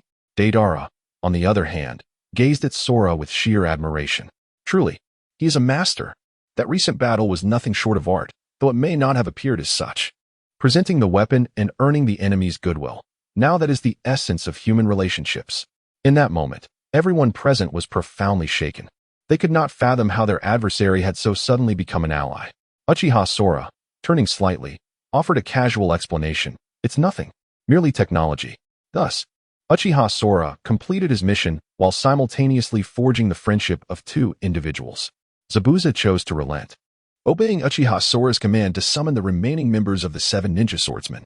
Returning to the village, I assisted Uchiha Sora in his research. As for Bai, he was taken along by Uchiha Sora. Of course, this was certainly not due to his appearance. Uchiha Sora shook his head with firm determination. It was because Bai was a versatile ninja, proficient even in self-destruction, and with commendable talent. It was indeed worthwhile to keep him by his side as an aide. Thus, the group set forth once more to escort the bridge builder. This time, devoid of any hindrances, they successfully completed their mission. Just as they were about to return home after receiving their rewards, suddenly, Jiraiya's ears perked up, and with a thud, a giant frog appeared. He handed over a paper talisman. Upon glancing at it, Jiraiya's expression turned grave. This is bad. Tsunade is in danger. We must go save her. With that, Jiraiya summoned a colossal frog, which he stood upon, and it swiftly leaped into the distance. Behind him, Uchiha Sora was utterly bewildered. What is happening? Is Tsunade truly in danger? Uchiha Sora's eyes glimmered as he instantly recalled the original plot. According to the storyline, Orochimaru had just invaded the village. Though he had not lost his arms to the Hokage, he had been disrupted by the radiation. At present, he was likely suffering immensely and in need of a powerful medical ninja. Thus, seeking out Tsunade was inevitable. Uchiha Sora couldn't help but reflect. Although he had joined the fray, the plot seemed to be veering towards a path of assistance. This was a positive sign, indicating that as long as he did not act excessively or prematurely eliminate key figures, the storyline should remain within his grasp. Without hesitation, the group hastened to their destination. In a bustling city of the Hokage world, Shizune and Tsunade sat gravely in a small courtyard. Opposite them stood Orochimaru and Kabuto, draped in dark robes. How did you two find this place? Shizune glared coldly at Orochimaru, ever vigilant. Kabuto spoke up beside him. It wasn't Orochimaru. It was I who tracked you down based on your reputations, plump sheep. You must be referring to you, Lady Tsunade.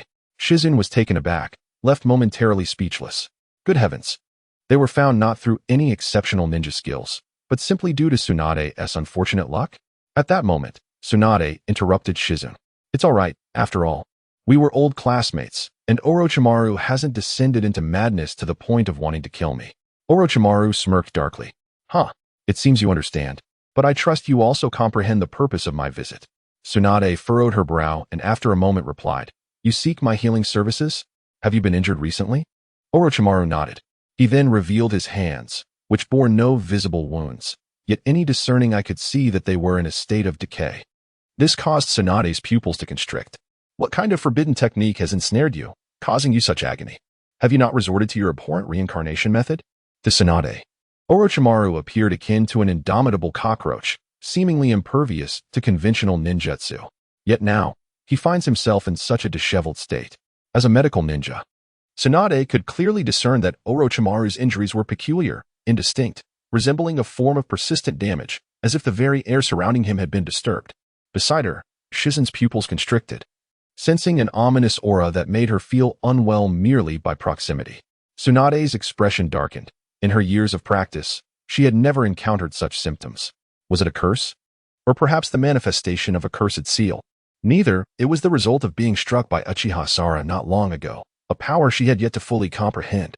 Orochimaru spoke gravely, recalling the incident with lingering trepidation. Uchiha Sora, the infamous Uchiha youth renowned in the village recently? No. If memory serves, he should merely be a genin. Tsunade pondered. As a village elder, she had known Uchiha Sora since his childhood. Back then, he had exhibited some peculiarities, often engaged in bizarre inventions. But nothing particularly remarkable otherwise. Orochimaru shook his head. Indeed, that boy appeared harmless, yet his strange ninjutsu inflicted wounds on me that I still struggle to mend. Which is why I sought you out. However, rest assured, my sole intent is to heal. Once I am restored, I will not act recklessly, even against Konohagakure. Orochimaru was not lying. He was genuinely intimidated by Konoha. After all, Deidara remained unaccounted for. In Orochimaru's mind, the man had likely been consumed alive by Uchiha Sora as part of an experiment. To return now would be tantamount to seeking death. Shizune, gritting her teeth, declared, Orochimaru, you are one of us, yet you continuously strike against your own kin. How can we trust you now? Tsunade also fell silent for a moment. Indeed, I do not fear you. If you think to coerce me into treating you, you might as well abandon that notion. Seeing that neither woman would yield, Orochimaru's expression soured. He had anticipated that Tsunade would not easily compromise in the face of a village adversary. With a cold snort, he replied icily, "If that is the case, then I shall not hold back. Let us engage in combat. Should I prevail, you will have no choice but to heal me." His serpent-like eyes emitted a sharp aura, as if poised to launch an immediate assault. "Damn, I knew you two harbored ill intentions," Shizen exclaimed, swiftly drawing her weapon in preparation for counterattack. Orochimaru, with a mocking chuckle, retreated abruptly, hands weaving through the air to form seals. Suddenly, a multitude of ethereal white serpents materialized, swiftly coiling towards the two individuals. In that moment, Tsunade let out a furious roar, her fist descending upon Orochimaru's visage with tremendous force. The ground trembled as it was violently struck, creating a vast crater. The summoned serpents crumbled under the sheer might, disintegrating rapidly, while Orochimaru himself vanished amidst the chaos of the explosion. "Tsunade-sama, be careful." At that moment, Shizune abruptly turned her head, spotting the imminent approach of Kabuto Yakushi. "Damn, has he been discovered? No matter, this distance is sufficient." Kabuto extended his hand, forming it into a blade, revealing a surgical knife technique essential for medical ninjas. This technique could sever the carotid artery without damaging the skin, and at times, could even obstruct the flow of chakra. In that instant, Kabuto intended to directly sever Tsunade's chakra points and had drawn alarmingly close. At the critical moment, Shizen retaliated by launching 2 flying needles from her hands. As a medical ninja, these needles were laced with toxins, and they surged forth with formidable lethality.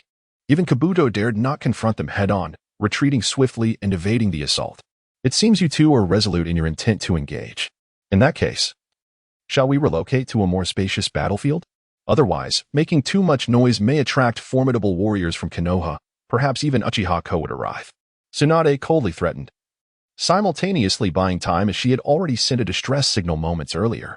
Kabuto paused, contemplating, and appeared to realize that engaging here would indeed provoke peril, prompting him to consider retreat. "Very well. As long as you do not flee and dare to confront me directly, then all terms are negotiable." Thus, both parties remained vigilant while hastening towards the outskirts. Shizen quietly inquired, "Tsunade-sama, do you think threatening Orochimaru with the name of Uchiha Kong will be effective?" Tsunade hesitated for a moment. "I don't know, but it seems to have had some effect. Orochimaru appears somewhat apprehensive of Uchiha Kong. I have sent out a distress signal. I hope they arrive swiftly." Truthfully, Tsunade felt quite awkward, as her method of threatening Orochimaru involved invoking the name of a junior from the village, a notion she would have never entertained before. As they moved, they soon discovered a clearing. With a wave of his hand, Orochimaru summoned forth a colossal purple-black python through a summoning technique, which coiled ominously at his feet. Its enormous eyes glowed like lanterns, and the flicking of its tongue resembled a whip, slicing through the air with an audible crack. "Well, there is nothing more to discuss at this juncture. Tsunade, if you were to treat me, we wouldn't be in such a predicament." At this juncture, Orochimaru still wished to offer counsel, for he was currently injured, and it would be prudent to refrain from engaging in combat if possible. Tsunade let out a cold snort, and similarly employed a summoning technique, calling forth a colossal fish adorned in shades of blue and white. "No need for further discussion. I shall not assist you in your endeavors," she declared. "Orochimaru, you ought to be grateful that only your hands are injured and not your mind." Given such a declaration, the prospect of reconciliation seemed bleak. Orochimaru responded with a disdainful huff. "Very well. If that is your stance, do not blame me for my lack of courtesy." With that, he swiftly gestured, and the enormous serpent at his feet opened its mouth wide, lunging towards Tsunade to devour her whole. Kabuto, meanwhile, was not idle, engaging in combat with Shizune. However, the duo of Tsunade and Shizune, despite their medical prowess, were not primarily combatants. Though they possessed some fighting capability, it was merely a secondary talent.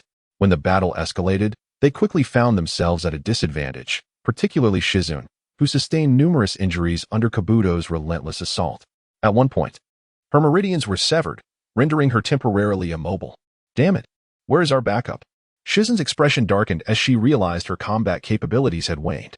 Tsunade was not faring much better. As a medical ninja, she was not naturally inclined towards fighting, though she possessed immense strength. It was merely a fragment inherited from Hashirama Senju, and not her sole attribute. As the battle raged on, Orochimaru was quick to exploit her vulnerabilities, inflicting injuries upon her after several exchanges. Just as he was poised to continue his assault and Tsunade was on the brink of collapse, a sudden sound reached their ears, a thunderous flapping of wings from the distant sky. What? Orochimaru's eyes widened in disbelief as he turned his gaze towards the horizon. Upon seeing it, he was filled with exhilaration. Wonderful. Deidara, where have you been these past few days? I've been searching for you. Indeed, in the distance, a large white clay bird soared, teeming with figures atop it. At that moment, Orochimaru could not discern who they were, but he recognized Deidara, which was sufficient for him. What? You have reinforcements? Tsunade felt a wave of despair wash over her. Facing Orochimaru in a one-on-one confrontation had already been daunting. Now with additional support arriving for him, it felt like a push towards her demise. Fortunately, Shizune focused intently and suddenly exclaimed, "Wait. It seems that atop that large bird are Jiraiya and Kakashi. Those are our allies." Upon hearing this, Orochimaru was momentarily taken aback. What on earth? How could Kakashi and Jiraiya be here? If I recall correctly, that large bird is made of clay. Could it be that Deidara has been captured by Konoha? As these thoughts raced through his mind, the white bird in the sky drew ever closer, and everyone could see that standing upon it were indeed Kakashi and Jiraiya, alongside Sasuke and a masked girl. There was another individual present, leaving Orochimaru on the brink of psychological distress. It was none other than Uchiha Sara. How could it be Uchiha Sara? This is unbelievable. What terrible luck. How did they discover my whereabouts? Orochimaru's expression darkened, for he had never anticipated encountering Uchiha Sora in this place. Moreover, how did they know he was here? At that moment, Uchiha Sora and his companions caught sight of Orochimaru below. Uchiha Sora chuckled. Isn't this Orochimaru-senpai? Bullying the weak here? Jiraiya wore a mocking grin, stating, "Last time we let you escape, but now you shall witness the might of our Leaf Village." Kakashi's gaze, however, fell upon Tsunade. "Tsunade-sama, are you all right?" Without hesitation, Kakashi swiftly descended to tend to Tsunade's injuries. Meanwhile, Sasuke, under Uchiha Sora's orders, dashed downwards, heading straight for Kabuto. The situation rapidly escalated, transforming into a dire predicament for Orochimaru. "Damn it, Kabuto, we must leave this place at once," Orochimaru bellowed, turning to command the giant serpent beneath him to flee. However, Kabuto found himself unable to escape. Despite losing his combat capability, Karen gritted her teeth and, seeing reinforcements arriving, drew her weapon once more to hinder Kabuto's retreat. "It's over. Orochimaru-sama, you should go ahead." Kabuto's face went pale as he braced himself for battle, facing Sasuke. "So you must be Sasuke, one of the legendary Uchiha clan from the Leaf Village. Yet, you appear to be merely a nin." Kabuto's taunts served to bolster his own morale, for the current situation was grim. Sasuke, however, merely smirked. "Is that so? Things are different now. I have mastered many of my brother's techniques." "Brother?" Kabuto was momentarily taken aback, puzzled by the implication. But in an instant, understanding dawned upon him. Sasuke produced an AK-47 from his attire, chambering around and aiming it directly at Kabuto. In that moment, Kabuto felt a shiver run down his spine. "What are you planning to do, you brat?" Kabuto was no fool. He had encountered this weapon through Orochimaru. Yet, he never expected Sasuke would wield it as well. At that juncture, Uchiha Sara was not idle either, producing a Gatling gun from his own possession and aiming it at Orochimaru. Tsunade and Karen stood stupefied at this turn of events. What is happening? Shouldn't the reinforcements be Jiraiya and Kakashi? Why are these two taking the lead? They wondered, astonished by the sight of Uchiha Sora and Sasuke at the forefront. "What are those weapons?" "Jiraiya, why do you allow the children to fight?" Tsunade questioned, accusing Jiraiya of shirking responsibility. However, Kakashi interjected. "Uchiha Sora is no mere child. His combat prowess is acknowledged even by the Hokage. To put it plainly, he once annihilated a tailed beast in an instant." Upon hearing this, Taiyuya's eyes widened in disbelief. Could it be true? This is Uchiha Sara? Tsunade gasped, recalling the rumors that after the tailed beast Shikaku invaded Konoha, a mysterious ninja swiftly defeated it. Could that ninja be Uchiha Sora? At this moment, both women were astonished, as Uchiha Sora's fighting ability surpassed their understanding. Historically, even the exceptionally gifted Senju Hashirama and Uchiha Madara might not have possessed such talent. As they observed Orochimaru fleeing in disarray, Tsunade began to comprehend the gravity of the situation. This young man truly possesses such formidable power. Jiraiya confidently nodded in affirmation. Indeed. Moreover, he has an array of peculiar weapons never before seen, yet their lethality is terrifying. Enough of this. There's no need for concern. Let Uchiha Sora handle it. Noticing Kakashi and Jiraiya's calm demeanor, Tsunade remained somewhat skeptical. Meanwhile, in midair, Uchiha Sora and Deidara were riding a massive white clay bird, relentlessly pursuing Orochimaru. What the hell? Deidara, have you betrayed the organization? Orochimaru cursed while fleeing, incredulous that Deidara, who usually lacked reliability, was now aiding others. Has he truly turned traitor? Deidara remained unfazed. I am pursuing art. You wouldn't understand. Hurry up and stop so my master can unleash an explosion. I wish to witness art once more. Orochimaru nearly succumbed to rage. You traitorous fool. Once I return, I will certainly report you. Frustration boiled within Orochimaru. Everything was going smoothly, and he was on the brink of success. Once healed, he planned to escape for a while. Yet now, they had come to confront him. And that detestable Deidara had squandered the time he had spent worrying about him. Amidst the chaos, Uchiha Sora smirked. Orochimaru, I see you're quite intrigued by technology. Would you care to join me? Orochimaru paused, then scoffed dismissively. Do not presume I am unaware of your intentions. This is nothing but a ruse. I can conduct my own research on technology. There is no need to collaborate with you. Orochimaru stood firm, though he was undeniably curious about Uchiha Sora's technological advancements. However, he knew that collaboration was not an option. Meanwhile, Uchiha Sora chuckled as the Gatling gun locked onto the massive serpent below. Is that so? Then do not blame me. With that, the Gatling gun began to whir, unleashing a torrent of bullets that rained down upon Orochimaru with reckless abandon. Fortunately, Orochimaru reacted swiftly, maneuvering the giant serpent beneath him to evade the onslaught. After several narrow escapes, he managed to flee a considerable distance. Observing the situation, Deidara's expression changed abruptly as he exclaimed, Master, what if I create more clay? I could accelerate through explosions and eventually catch up. Uchiha Sora shook his head. No need to pursue. I intend to let him go for now. He is a promising talent for the future. Deidara appeared momentarily stunned. Master, do you mean to say that Orochimaru can also appreciate art? Uchiha Sora shook his head again. It is not art. He is also admiring science. Now that he has witnessed the power of weaponry, he will undoubtedly yearn for technology. In due time, he will seek me out. With that, Uchiha Sora put away the Gatling gun. Beside him, Deidara could not help but exclaim in awe. Yet, inwardly, Uchiha Sora found amusement. According to the original narrative, it was Orochimaru who attracted Sasuke through cursed seals. Now, however, it was he who was drawing Orochimaru in with technology, a complete reversal of roles. Even more absurd was the fact that Orochimaru was willing. At this moment, Uchiha Sora had already approached Tsunade. The moment Tsunade spotted him, her expression softened. Dr. Uchiha Sora, it has been far too long since I last enjoyed your massages. Uchiha Sora chuckled, electric currents dancing between his fingers. Just so happens that my electricity can also heal. Why not give it a try, Lady Tsunade? This scene ignited a wave of jealousy in Kakashi. You rascal! How could you be so shameless as to open a massage parlor, allowing only female ninjas in? Jiraiya wore an expression of indignation. I almost forgot. Uchiha Sora is quite the impressive one, running a shop dedicated solely to providing massages for female ninjas. Good heavens, he must have touched every woman in the village. Uchiha Sora maintained a serious demeanor. What do you two mean by that? I have never harbored such intentions. This is merely your own twisted thinking. My sole purpose has been to alleviate the fatigue of the ninjas in our village. Uchiha Sora brazenly asserted, placing his hands on Tsunade's back. The currents surged, intertwined with the rolling chakra, gradually mending Tsunade's weariness.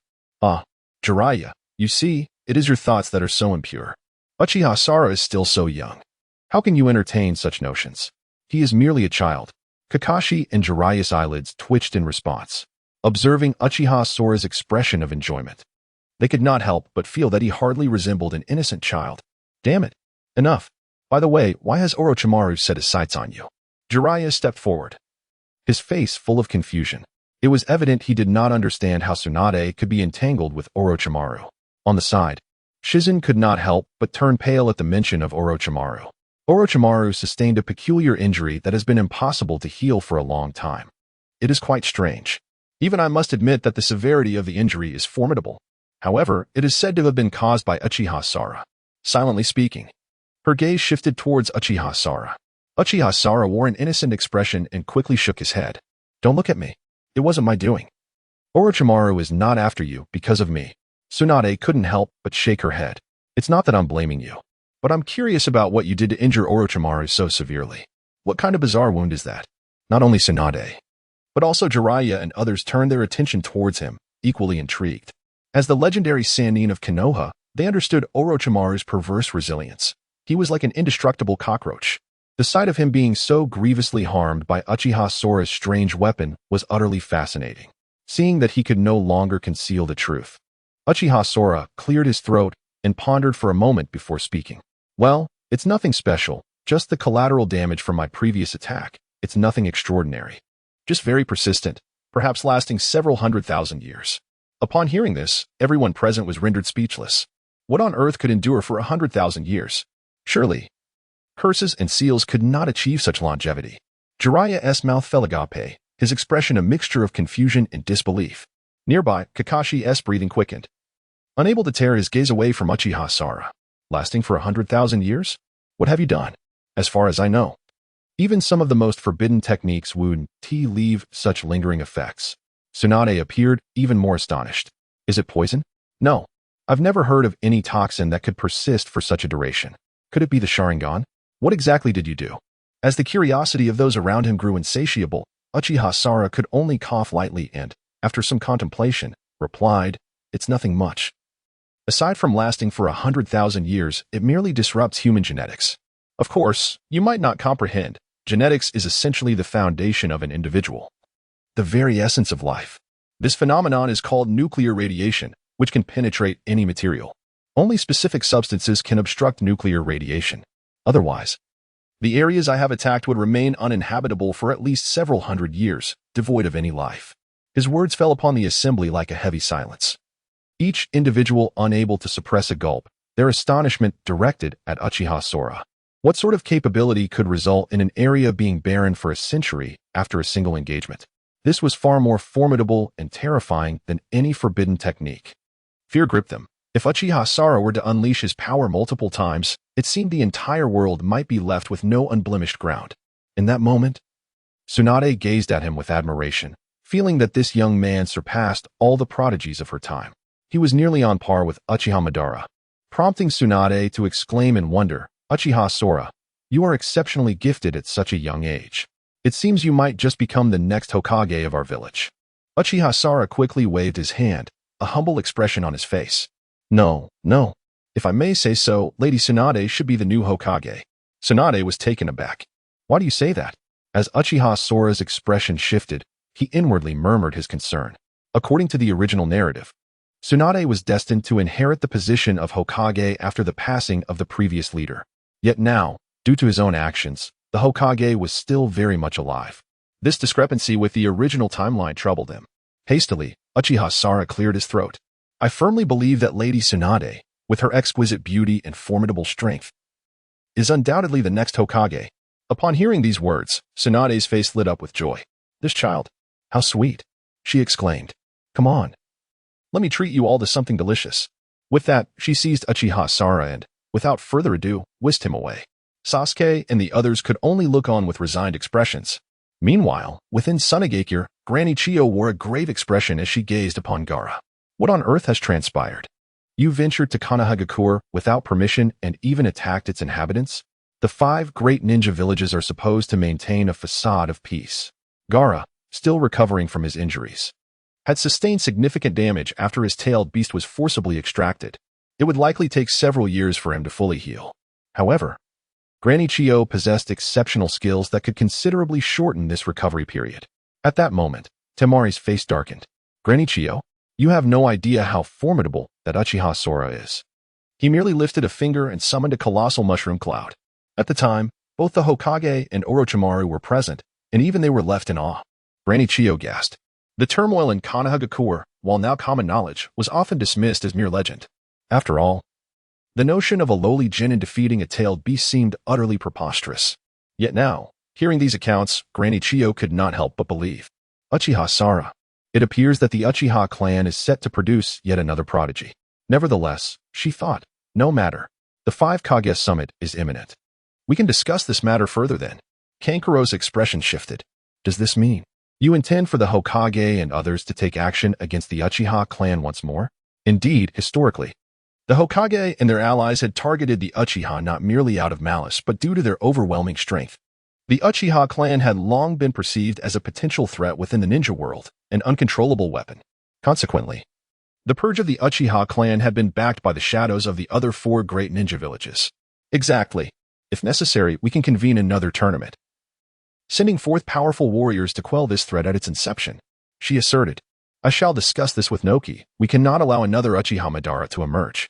People inherently fear the powerful, particularly after the painful repercussions of past encounters with such strength. Instinctively, all would seek to prevent the repetition of history. Granny Chiyo's sentiments echoed this resolve. Undoubtedly, opposing Uchiha Sara was the righteous path. Very well, but I propose we first target the weaker ones, she suggested.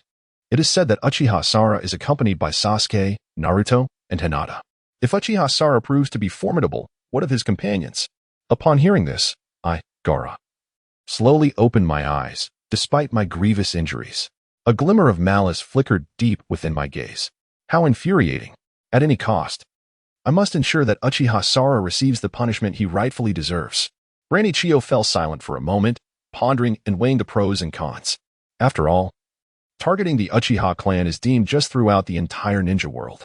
Regardless of which village one belongs to, such actions would garner support. The only dilemma lies in Granny Chiyo's belief that our Sunagakure alone may not suffice to contend with Uchiha Sara. Does Orochimaru not covet the bloodline of the Uchiha clan? We might reach out to Sasori. Kanjiro's expression shifted. Is she suggesting we seek the aid of a rogue ninja from years past? Are we truly to request his assistance? Granny Chiyo scoffed and shook her head. No, betrayal of one's village has always been a grave sin throughout history. We shall merely exploit him. It is said he has already joined the Akatsuki.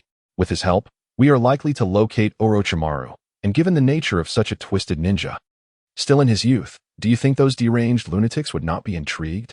Beside me, Gaara let out a cold laugh. Indeed. Let us proceed with this plan. Once I have recovered, I shall personally eliminate Uchiha Sora. Granny Chiyo nodded. Leave this matter to me. You all focus on recuperating. In a remote corner of the Naruto world, Nagato gazed skyward, observing the remnants of the surrounding devastation. This is not chakra, but a substance never before encountered. The traces are rather peculiar. Nagato extended his hand, brushing against a small, broken tree before him. Conan's expression grew grave. This resembles a gun, according to intelligence. That Uchiha Sara's weapon is indeed called a gun. Nagato's pupils constricted. No wonder the 7 ninja swordsmen were no match. It all makes sense now. At this moment, the two were positioned directly before a bridge, the very path that Uchiha Sara and his companions had escorted the bridge builder through. The ground was riddled with craters and signs of battle. Quite troublesome. Not to mention, we know nothing about this weapon, yet it possesses formidable strength. Its danger level surpassing that of the tailed beasts. Nagato's expression darkened, and after a brief pause, he suddenly declared, fortunately, he is yet to fully mature. We must eradicate him in his infancy. Conan interjected. Deidara, as Orochimaru has stated, has already betrayed us. He is no pushover either. Nagato snorted derisively. No matter. He is merely a waste. To have been taken as a disciple upon visiting Konohagakure is utterly disgraceful. But fear not. The plan is nearly set. We shall invade Konohagakure in just a few days. Conan's expression remained solemn, fully aware that attacking Konohagakure has always been a daunting prospect, regardless of the era. Even a dying camel is larger than a horse. In the Hidden Leaf Village, the presence of the Hokage and others poses a considerable threat. One misstep could lead to a fatal counterattack. Although Uchiha Sora may not appear formidable at the moment, his methods of inflicting harm are exceedingly cunning, akin to a bomb set to detonate at any given moment.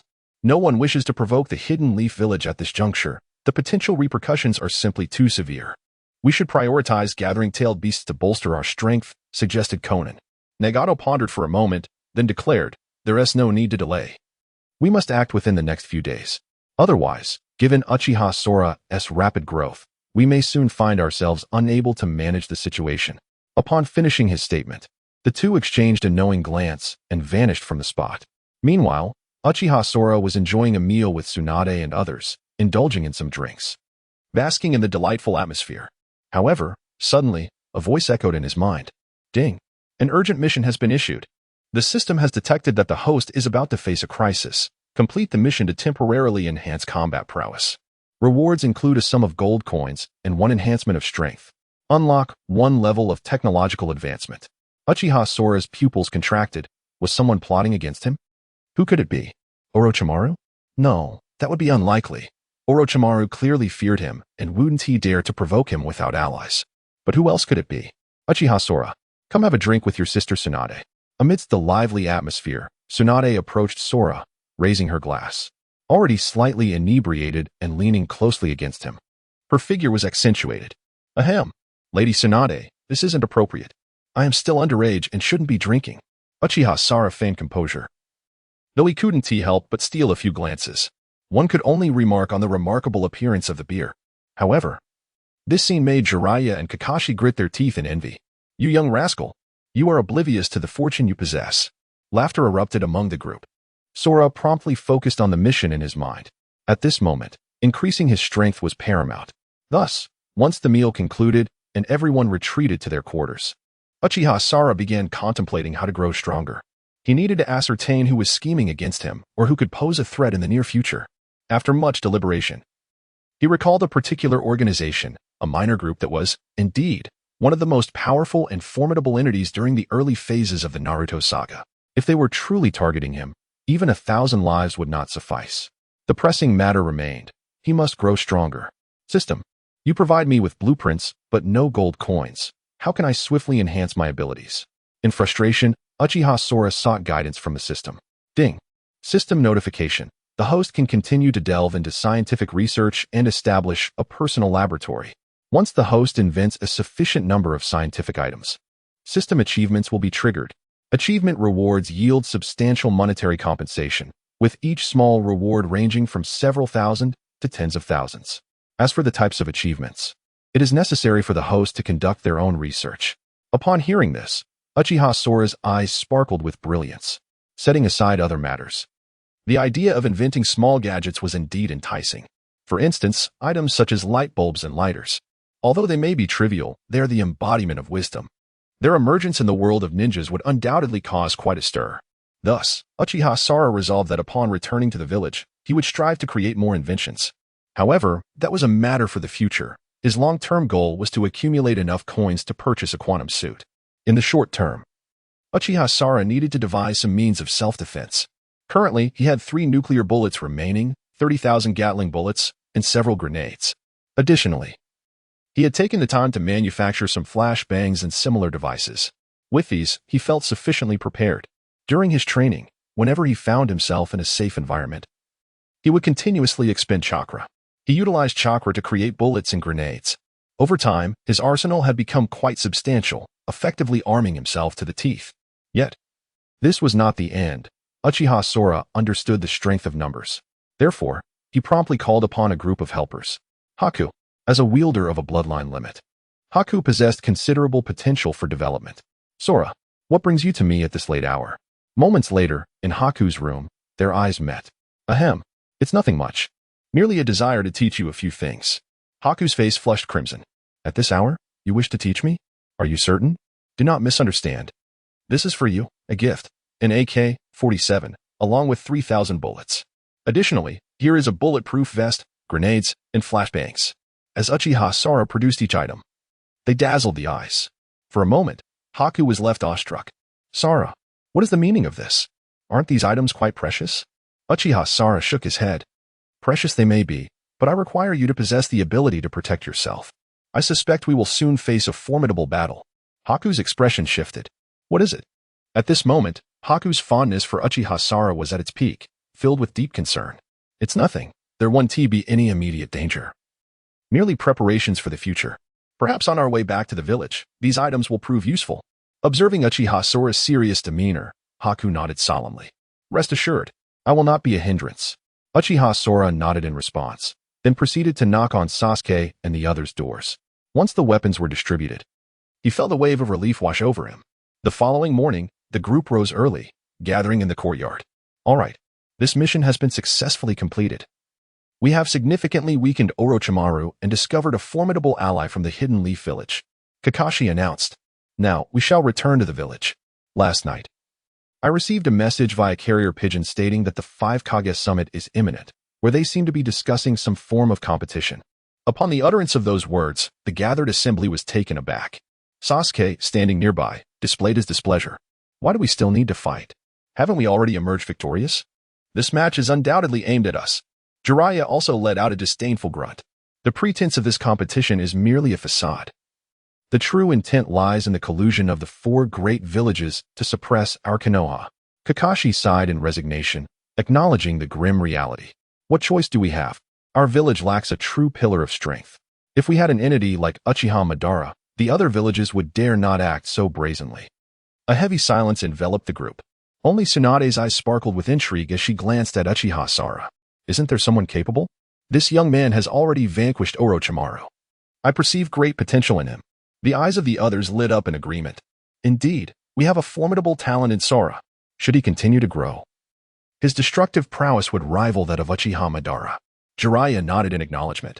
It seems we have a successor. Let us hasten back to the village where safety awaits us. The group unanimously agreed and swiftly set forth towards Konoha. Meanwhile, in a secluded marsh within the realm of the Hokage, 2 figures clad in black cloaks adorned with red clouds progressed slowly. One, stout in stature, was Kakuzu, accompanied by his partner, Deidara. Tell me, is Uchiha Sora truly that formidable? Are we really required to engage him? Is he worthy of our attention? Isn't he merely a projectile? Deidara scoffed dismissively. Kakuzu chuckled hoarsely. Enough with the trivialities. Follow my directives. Your immortality is precisely why I brought you along. You must endure and draw close to him. Otherwise, I would not have chosen to partner with a chatterbox like you. At these words, Deidara could no longer contain himself. Are you seeking death? I could easily conjure a blood-red array for you right now. As he spoke, Deidara contemplated stripping off his garments to share the damage with Kakuzu. However, Kakuzu remained impassive. Cease your antics. We are both immortal. Your actions would only squander our time. Deidara felt as if cold water had been poured over him, letting out a huff of annoyance. Strange indeed. I have not heard of any Uchiha possessing such abilities. And where has Itachi vanished to? There is no one to consult. As Kakuzu ambled along, he cast his gaze upwards at the crows perched atop the treetops. That fellow is elusive. Even pain may struggle to keep him in check. In truth, who within the Akatsuki would willingly submit to control? Moreover, Sora is his brother. Even if they were to inquire, there would be no fruitful outcome. He would do well to refrain from interfering. It is said that his previous visit to Konoha was to protect his brother. Do you truly believe Orochimaru could not defeat even the Hokage? Deidara fell silent for a moment before letting out a derisive snort. Humph. In any case, what can he do to me? No matter how strong he is, I am impervious to defeat. He is but a mere chunin. In silence, the two traversed through the mire, neither uttering a word.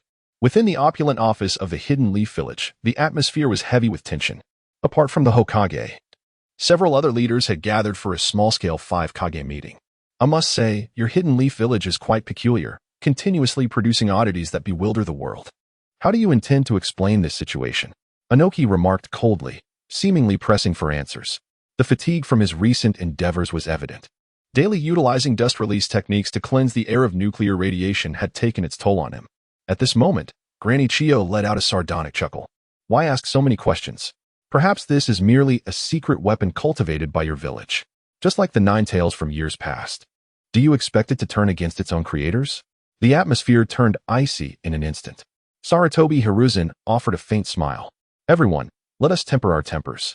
This time, we too are victims. He began to recount the invasion of their village by Orochimaru. Before he could finish, Inoki interjected with a scoff. How dare you mention Orochimaru, a dangerous individual who emerged from your own village? He continued, Orochimaru and Itachi Uchiha are both scourges of the Hidden Leaf. The world would benefit greatly from your village's absence. At this juncture, the Mizukage could no longer remain silent. Enough. The Hokage is also a victim. Why press him so harshly? Granny Chio cast a sidelong glance at the Mizukage. Oh please. Who doesn't know that your two great ninja villages are in cahoots? Defending against accusations at this moment is futile. We should focus on resolving the issue. Orochimaru and Itachi Uchiha are notorious traitors deserving of punishment. The crux of the matter lies with Kei, who has injured our Jinchuriki and nearly obliterated your village. Are you truly willing to allow such a person to thrive? Sarutobi Hiruzen's gaze grew increasingly frosty. What of it? Our village has a genius who defeated Orochimaru and protected us. Do you expect me to turn against a hero? Even the Hokage understood that this gathering was an attempt to corner him, a ploy to strip him of his authority. Though the hidden leaf had suffered, the other 4 villages felt little impact. Their concern lay in Kei's potential growth, fearing he might become another Itachi Uchiha. The real threat emerged if Kei remained loyal to his village. He could easily become a benevolent version of Itachi. Should he ascend to the Hokage position, he would undoubtedly dominate during resource competitions. While the 5 great nations appeared to be at peace, hidden rivalries simmered beneath the surface. After all, the resources within the world of Naruto were limited, and the 5 villages, in sharing what little there was, often found themselves at odds. The strong consumed more, while the weak were left with less, a truth that had persisted throughout the ages. In former times, the Hokage was immensely powerful, with the Hidden Leaf Village reigning supreme, typically claiming the lion's share of resources, including various mines and transportation routes. However, in recent times, the Hokage has gradually weakened, and the village of Konoha is witnessing a depletion of talent. Meanwhile, the other 4 villages have recently begun encroaching upon their business. At this juncture, a formidable and eccentric powerhouse has emerged from Konoha. Who would dare to oppose? The Hokage is well aware of this. With a mere sneer, he addressed the assembly. Enough of this roundabout conversation, you cunning old foxes. What is it that you desire? Speak plainly. Anoki chuckled. Hokage, we do not mean to force your hand. We are merely engaged in discussion. We intend to hold a grand martial arts tournament, a collaboration among the 5 great villages, with the reward of promotion to Jonin, alongside numerous other benefits. The Hokage interjected abruptly. What benefits? He understood that this group sought to have Uchiha Sora participate. However, he knew that Uchiha Sora was a person capable of creating miracles time and again. There was a chance he could indeed triumph. Hence, he was particularly concerned about the rewards. Chiyo, with a face full of derision, laughed. Haha, is the Hokage so eager? The rewards are quite simple. It is a promise from the 5 great villages. As long as it does not involve eliminating the Hokage to inherit the position, we shall agree. Listening to the volatile words from Chiyo's mouth, the Hokage remained unperturbed. Rather, his eyes sparkled with interest. What if we were to acquire half of the ninjutsu and ninja tools from your respective villages? The other 4 Kages exchanged glances. Anoki hesitated slightly, pondering why the Hokage appeared so brazen. Did he truly believe that Konoha could emerge victorious? Yet Chiyo was undeterred by such thoughts. Very well. Any resources you request, be it half or even the majority, we are more than willing to concede. However, we also have conditions. The participants must be between the ages of 15 and 32. Furthermore, those who are already serving as teachers in their villages cannot partake. Undoubtedly, this was a blatant imposition. At 32, many Jonin would be excluded, specifically targeting the teachers. It is worth noting that while other villages may not adhere to such a policy, Konoha has implemented a teacher system, with figures like Jiraiya and Kakashi holding the title of instructor. This effectively disqualified them. Even the Mizukage felt the unfairness of the situation. This is unacceptable. Are you not deliberately targeting us? Anoki snorted coldly. This is a special circumstance, a unique treatment. Does Konoha not possess enough geniuses? Why the concern? Chiyo echoed his sentiment. Indeed, we believe that the younger generation of our village is no match for yours. This is quite fair, is it not? Observing the unfolding scenario, the Hokage felt not anger but exhilaration. My goodness! A group of individuals truly sees Konoha as a soft target. To you, Uchiha Sora may seem easy to handle, but this is, in fact, a gift of resources for us. A full half of the ninjutsu. This is an absolute windfall.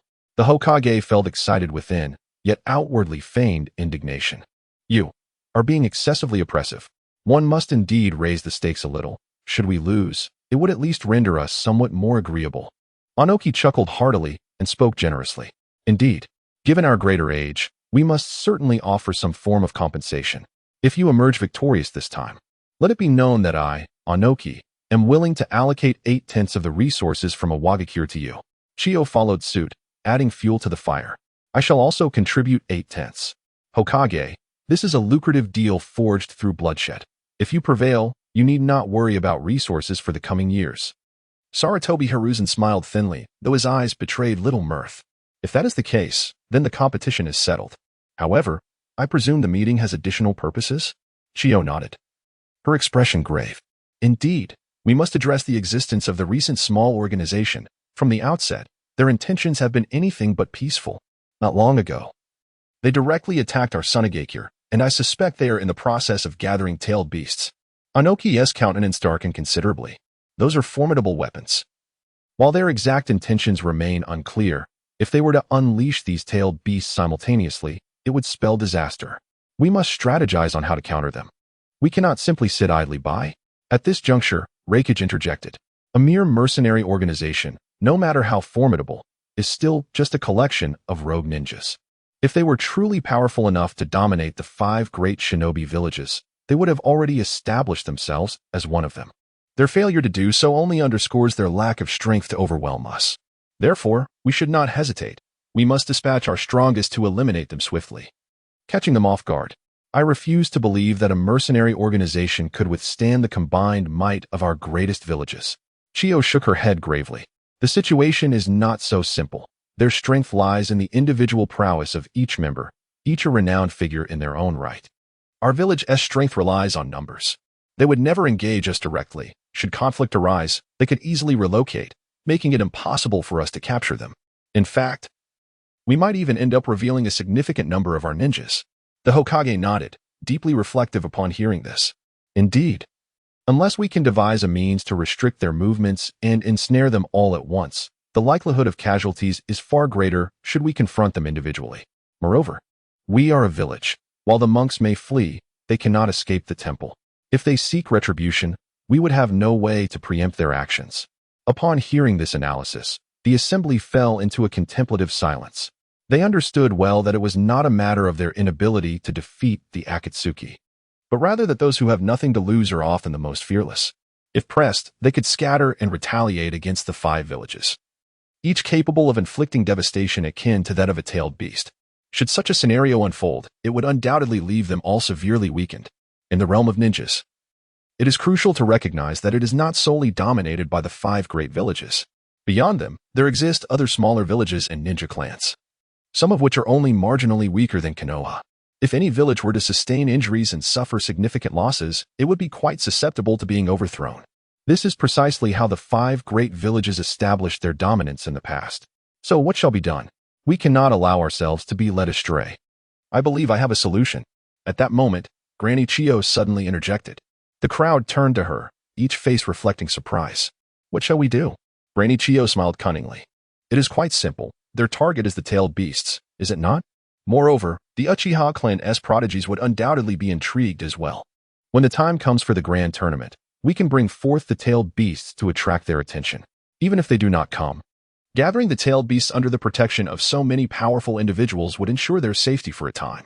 This tactic could be likened to inviting wolves into our home. But we possess the capability to slay these wolves. The expressions of those present shifted dramatically. Her words were exceedingly audacious, for the tailed beasts represented a village's ultimate weapon.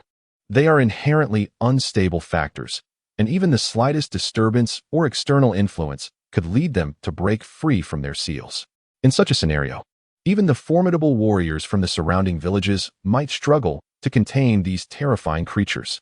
Furthermore, it is certain that members of the Akatsuki organization would also arrive, and amidst the chaos, it would be challenging to restore order. This plan is far too reckless. Any misstep could lead to catastrophic consequences, potentially reshaping the entire ninja world. The Hokage immediately expressed his refusal, asserting that this scheme transcended mere self-interest. It was tantamount to courting disaster. Granny Chiyo shook her head in response. It appears we have no choice but to proceed. Fear not. With so many formidable experts present, a mere mercenary, as the Reikage stated, cannot pose a threat to us.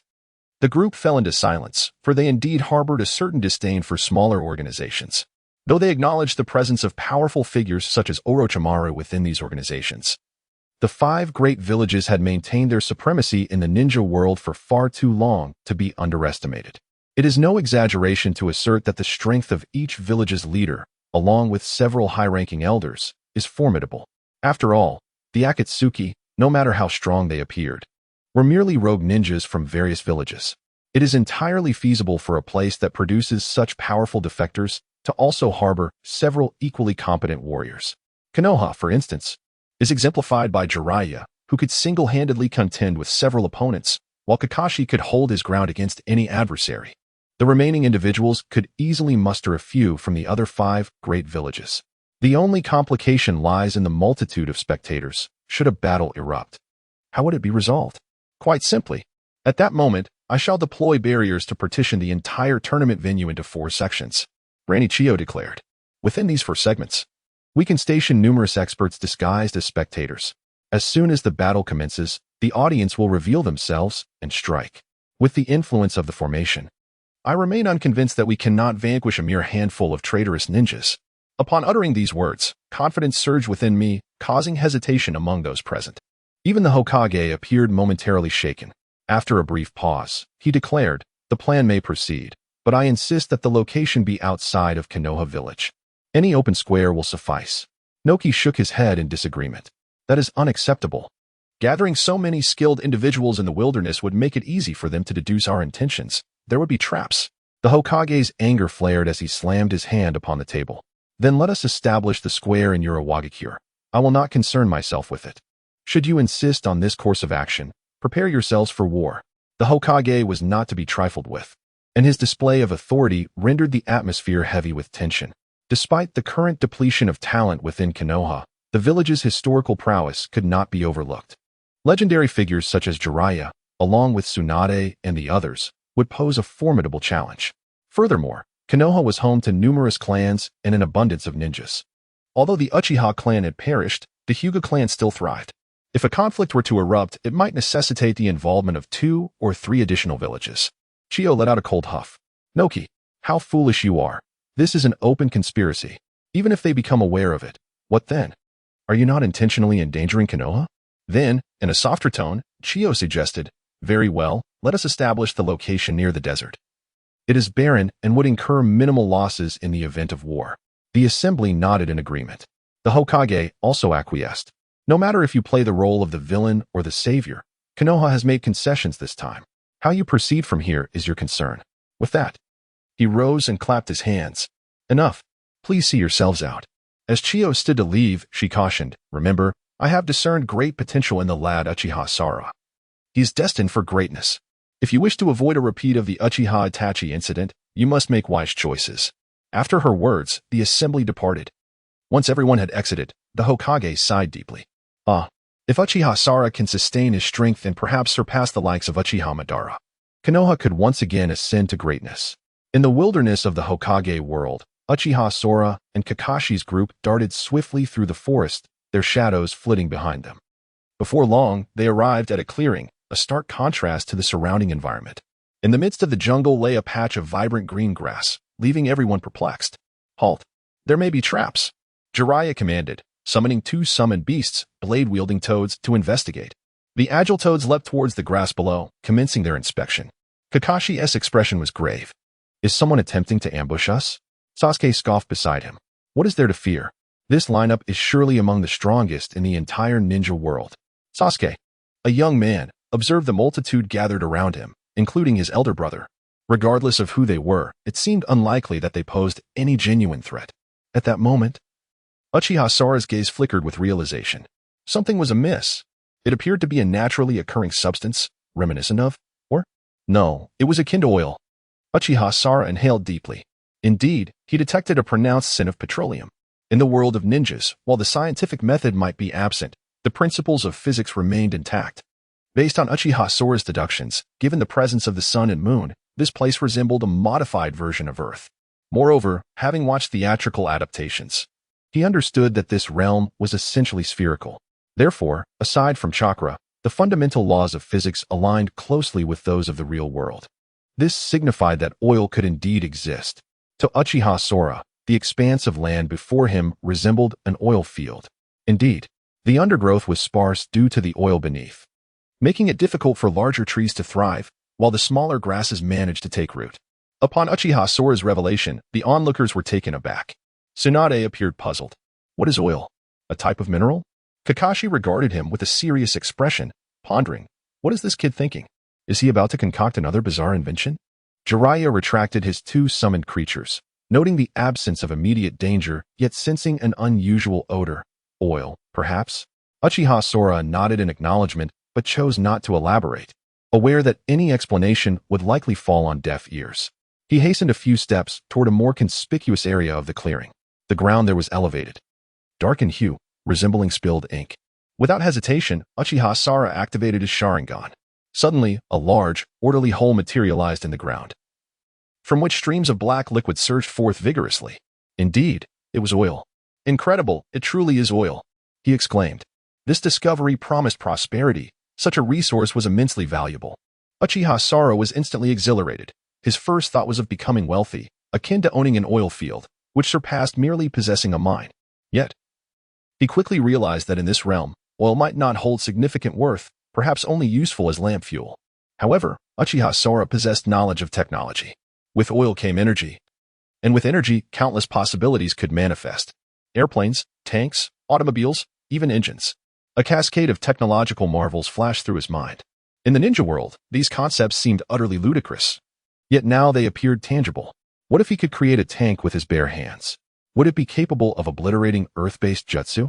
If he could forge an aircraft soaring through the skies, would not even the most aerial of ninjutsu bow to its supremacy? Even more astonishing, this could herald an industrial revolution. Through the harnessing of energy to manufacture engines, a factory-like assembly line is envisioned. In a moment of inspiration, Uchiha Sara's imagination soared to boundless heights. At that moment, Tsunade approached, dipping her finger into a drop of oil and bringing it to her nose. How foul. Could this be some sort of medicinal herb? Uchiha Sora replied with bright eyes, it is not an herb, yet it is more precious than any. Do you possess storage scrolls? Quickly, gather all you can. This is nothing short of liquid gold. Upon hearing this, Tsunade's eyes sparkled with excitement. What? Gold? With this, I could gamble for an eternity. No, wait. I could bring countless benefits to the Hidden Leaf Village. Oil, the most valuable of all resources, reigns supreme as the king of energy, both in the modern world and the ninja realm. Let us not overlook the implications of an engine. If Uchiha Sara could produce one in the world of Hokage, regardless of its cylinder count, as long as it could operate, it would be a revolutionary invention. Uchiha Sara understood that the engine's utility extended far beyond mere transportation. Any mechanism that requires energy to function could benefit from an engine. For instance, within the village's protective barrier, if there were an engine to self-replenish its fuel, the barrier could remain active 24 hours a day. Moreover, with the advent of engines, the creation of various vehicles could be realized. In battle, one could summon items from sealing scrolls, activating them in an instant, whether for retreat or to charge at foes, yielding extraordinary results. Crucially, this device operates on oil. The power it generates is astonishing. Uchiha Sora surmised that a modern tank, when fully operational, could effortlessly crush a chunin, provided that chunin is a typical practitioner of ninjutsu. Nonetheless, this is already remarkable, considering the minimal resources required, merely 2 cups of oil and some iron casing. Should mass production or an upgraded version be feasible, constructing tanks would become a reality, transforming into an affordable yet formidable weapon, especially in a world rich with ninjutsu that could be harnessed, such as explosive tags, which could replace grenades and be affixed to projectiles for immediate detonation, potentially yielding even greater effects. In Uchiha Sora's view, this represents the fusion of technology and ninjutsu, an exquisite marriage of 2 realms. At this juncture, Tsunade could not contain her eagerness. Uchiha Sora, could you spare me a bit? Without hesitation, Uchiha Sara discerned her intentions. He smirked slightly. This substance is incredibly valuable. However, to squander it solely for monetary gain would be a gross underutilization. To speak candidly, if utilized wisely, it could yield wealth beyond one's lifetime. Tsunade was astonished, her eyes gleaming with intrigue. Is that truly so? What then constitutes the right place? Uchiha Sora smiled enigmatically. You shall discover that upon our return to the village. First, assist me in gathering this irreplaceable resource. Kakashi produced a multitude of sealing scrolls from his pocket, presenting them to Uchiha Sora, equally curious. My sole concern regarding this matter lies in its potential to enhance the village's safety. If it merely serves as a source of amusement, then I shall forego it. Although Kakashi may appear erroneous on the surface, his intentions are fundamentally aligned with the welfare of the village. After all, that sealing scroll did not simply materialize out of thin air. Uchiha Sora, while sealing the oil, nodded in agreement. Rest assured, it is no exaggeration to say that with these resources, combined with the capabilities of my Sharingan, we could enact a profound transformation. Not only could we fortify the village, but we might also propel it into the next era. What Uchiha Sora referred to, of course, was the Industrial Revolution. Should this endeavor succeed, Konoha would metamorphose into a cybernetic city. Within this metropolis, inhabitants would wield ninjutsu while riding electric scooters. They might engage in combat with ordinary kunai, yet perhaps soon they could extract a tiger tank from the scroll. The imagery is nothing short of extraordinary. Upon hearing this, the crowd was taken aback. Though they did not fully grasp Uchiha Sora's intentions, they could comprehend the gist. This substance could indeed become an invaluable material in Uchiha Sora's hands, playing a pivotal role. Nevertheless, astonishment lingered among them. Previously, Uchiha Sora had already exhibited remarkable prowess, and now he was suggesting a qualitative leap? Could he truly lead the entire village into a new era? Surely, this cannot be mere bravado. A new epoch often requires a formidable individual to define it. In the past, even Uchiha Madara struggled to define an era. Only together with Senju Hashirama could they forge an ancient age. But now, could Uchiha Sora accomplish this singularly? At this moment, Sasuke stepped forward, unable to contain his curiosity, reaching out to touch the substance. It felt akin to frog oil, albeit of superior quality. Could this be ignited? As he observed, Jiraiya seemed inclined to experiment, but Uchiha Sora immediately intervened. Do not touch that. If it ignites, we may all face dire consequences. In Uchiha Sora's eyes, this was a non-renewable resource, not something to be trifled with. However, upon hearing this, Deidara's expression transformed into one of exhilaration. Master, you just mentioned explosions. This is art. It is neither oil nor gold, but rather a fluid form of artistry. Without hesitation, Deidara stepped forward, cupping his hands around the oil and inhaling deeply. Though he grimaced, he could not suppress his admiration. Ah, indeed, it is the essence of art. Paying no heed to this fool, Uchiha Sora's focus shifted to the expanse of land before him. Logically, oil does not appear without cause. Such a substantial quantity should indicate the presence of an oil field. This cannot stand. Upon our return to the village, we must ensure that this area is secured and claimed as part of Konoha's territory. Uchiha Sora's eyes sparkled with determination, already plotting the territorial acquisition. After a moment of silence, Kakashi spoke. While I am uncertain of its utility, it follows that by securing this location, it will merely appear as an empty space to outsiders, thus deterring any attempts at encroachment. The only inconvenience was that this location wasn't particularly close to the village, necessitating the deployment of ninjas for its defense. Jiraiya wholeheartedly agreed. Since Uchiha Sora deemed it useful, then useful it must be, certainly far more valuable than merely stationing a few guards. With unanimous nods, they marked the spot before swiftly making their way back toward the village. Once the group had departed, a small white serpent slithered out from the underbrush. It twisted and contorted midair, morphing into a pale figure dripping with viscous fluid, none other than Orochimaru. Suspicious, he sniffed the ground, dipped a finger into the crude oil, and cautiously tasted it. Moments later, he spat in disgust. Ugh, what in the world? What is this wretched concoction the brat is meddling with now? He muttered. Had it not been for Sora's enigmatic and unsettling aura, hinting at some peculiar technological prowess, Orochimaru wouldn't have bothered expending a clone to tail him. But now, what possible use could this substance serve? Ever since their last encounter, Orochimaru had been shadowing Uchiha Sora, driven by sheer fascination. The boy wasn't merely formidable in combat. His inventions were bizarrely ingenious. As a mad scientist and relentless researcher, Orochimaru found this irresistible, so much so that he risked exposure to follow him here. Earlier, Sora had called this liquid gold and claimed it exploded upon contact. Orochimaru's eyes gleamed with sudden exhilaration. Could this be the source of the boy's mysterious weaponry? The thought electrified him. He recalled how Sora's devices detonated upon activation, eerily similar to the properties of this black, viscous substance. Even the pungent odor matched the acrid scent left behind by discharged ammunition. The more he pondered, the more convinced he became. So that's it. The brat isn't some prodigy, he simply discovered this oil substance. Orochimaru's lips curled into a manic grin. If I extract all of this and encase it in identical metal shells, perhaps I can replicate those weapons myself. Ecstatic, he wasted no time gathering every drop of the crude oil, convinced he had unraveled Sora's secrets. From now on, the boy would be insignificant.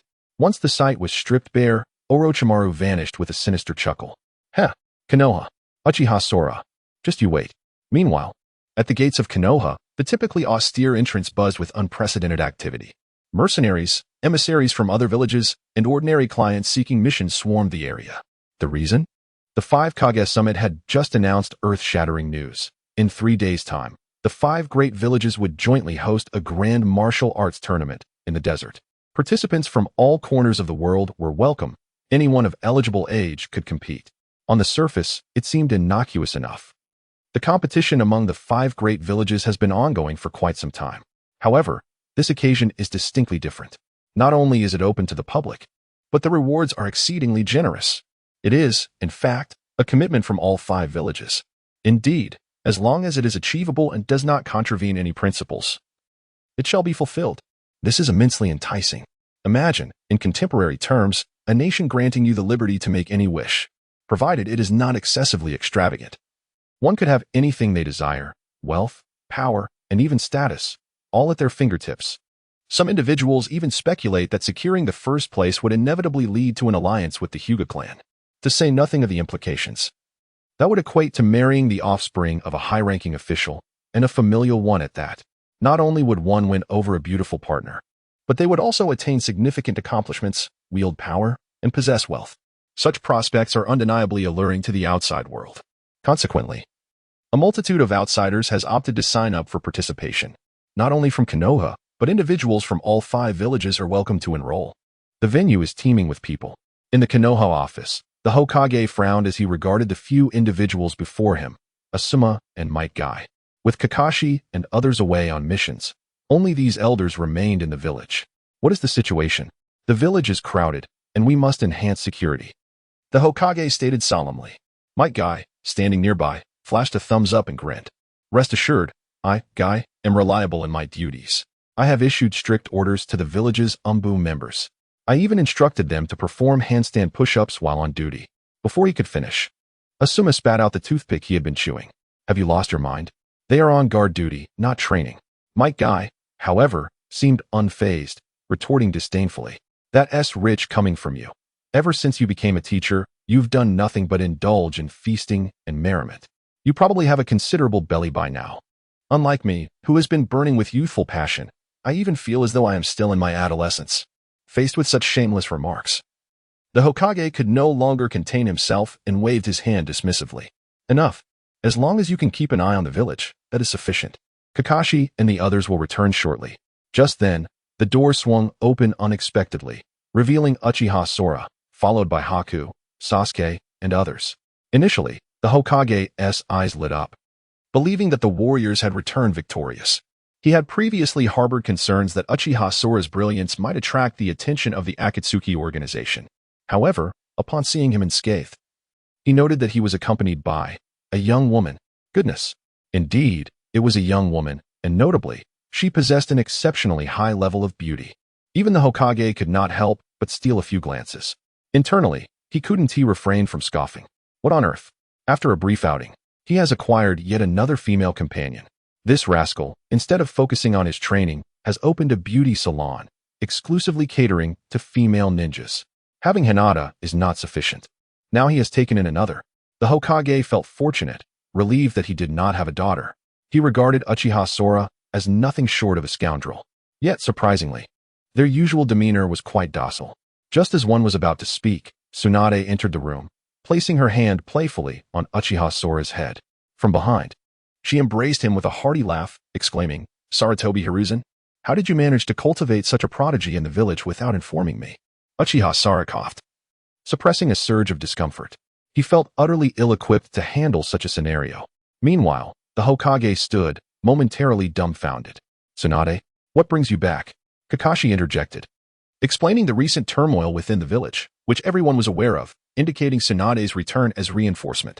Jiraiya watched Uchiha Sora with envy, remarking, indeed. Tsunade encountered Orochimaru on her journey, but thankfully, Sora was there to drive him away once more. One could say Uchiha Sora is Orochimaru's nemesis. The Hokage, at a loss for words, eventually sighed, heroes emerge in youth. In that case, you shall be responsible for the confrontation, and I shall rest easy. Uchiha Sora was taken aback, perceiving the Hokage's expression as cunning, leading him to suspect that he had been sold out. Hokage-sama, what on earth makes you think I should face this challenge?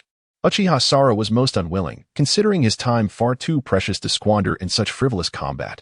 Would it not be better spent on further inventions? Moreover, he still had daily tasks to complete, which involved substantial quantities of ammunition and gold. Observing Uchiha Sora's reluctance, the Hokage chuckled warmly, rest assured. I can tell you possess a resilient spirit. Under ordinary circumstances, you won't meet your demise.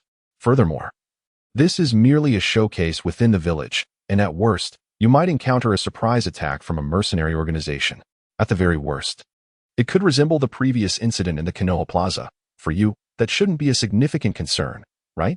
Uchiha Sara blinked, trying to ascertain if he had heard correctly. Was the elder truly foolish?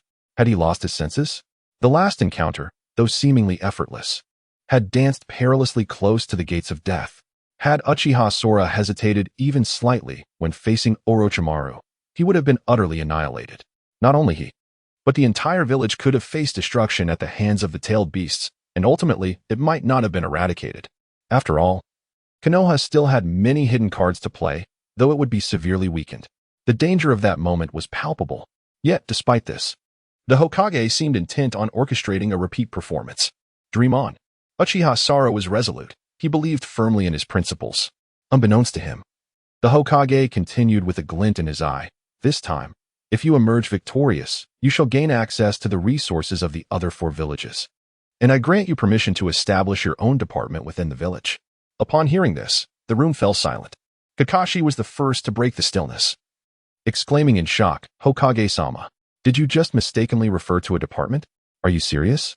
Kakashi, seasoned and astute, has long been aware of the significance of various departments within the village. In Konohagakure, numerous divisions exist, such as the teaching staff, which is dedicated to educating students, including Irika from the elementary level and Kakashi himself, who leads his own small team. This single department encompasses a multitude of individuals, including Kakashi, Asuma, and Kurenai, among countless others. Furthermore, the Umbu also constitutes a department, renowned throughout the world of shinobi. They have been involved in pivotal events, including the annihilation of the Uchiha clan, and their influence is often felt behind significant occurrences in the village. It is fair to say that at times, dispatching a single department from Konohagakure can rival the entirety of other villages in strength. In this context, the establishment of a new department within the village is of paramount importance. It is not an exaggeration to assert that if successful, Uchiha Sora would attain a status comparable to theirs, effectively becoming another Danzo within the village. Indeed, the Hokage must deliberate carefully, as this is a matter of great consequence. Even the notoriously whimsical Jiraiya adopts a serious demeanor at this moment. Tsunade casts a profound glance at Uchiha Sora. While it may seem grandiose, perhaps if Sora were to lead, it would be manageable. In that instant, even Uchiha Sora finds himself breathing rapidly, realizing that the Hokage is enticing him. Should this department be established, there would be no need for clandestine research. He could directly utilize the village's resources to procure various tools and materials, a veritable bonanza. Furthermore, there are rumored rewards and resources, making this opportunity exceedingly lucrative for Uchiha Sora. After a brief moment of contemplation, he responds, "Very well. But who will be joining us? If too many come, I fear I may struggle to cope. After all, my strength is merely a product of my talent, and it primarily stems from the tools I possess." The Hokage shakes her head reassuringly. "Do not worry, it will be straightforward. At most, there will be a few members from smaller organizations, and Orochimaru may also make an appearance. It will not be disruptive. Once he arrives today, he will not leave." The Hokage speaks with an air of nonchalance, as if Orochimaru were merely a minor nuisance, eliciting a disdainful expression from Uchiha Sora, who recalls how Orochimaru had once vanquished a character in the original narrative, sealing only their hands in the process. Shaking his head, Uchiha Sora suppresses his thoughts and inquires, "How many days remain until the competition? During this time, can the village provide me with some resources?" The Hokage pauses for a moment, then nods. "Of course. What do you require? From this point forward, as long as it is not too outrageous, the village will accommodate your needs." Uchiha Sora nods eagerly. His intention's clear. Having accepted this task, he is determined to excel. To achieve this, he must prepare adequately. Fortunately, he possesses some valuable resources at hand. And should the Hokage provide additional support, coupled with the system's marketplace, Uchiha Sora might very well craft a tank with his bare hands. In anticipation of the forthcoming battles, a tank would undoubtedly prove advantageous. Uchiha Sora's excitement burgeons. "Very well. Since that is the case, I shall prepare, for time is of the essence." With that, Uchiha Sora turned and departed. The Hokage cast a glance at Tsunade. "What do you think of this lad?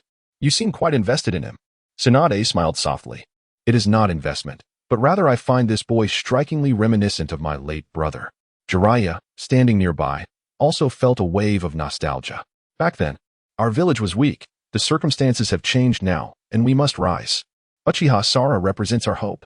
The Hokage poured himself a cup of tea before continuing. Indeed, however, we must utilize his potential wisely and nurture him well. Otherwise, he may become the next Uchiha Itachi. The mere mention of Itachi struck a chord with everyone present. Such a formidable individual, yet he became embroiled in the conflicts of his clan and village, ultimately betraying his home. This led to the village suffering a significant loss. A grievous blow. Kakashi glanced out at the bustling streets beyond the window. I forgot to ask, when will you decide on the competition? Is Uchiha Sora truly alright? Kakashi was aware that despite Sora's strength, he was merely a recent graduate. His unique status stemmed from his remarkable inventions. Much like a puppeteer. If the main body were constrained, he might prove quite vulnerable. The Hokage, sensing the concerns of the group, began to clarify. There is no need for anxiety. This is a trap set by our 5 great villages, specifically designed to attract smaller organizations.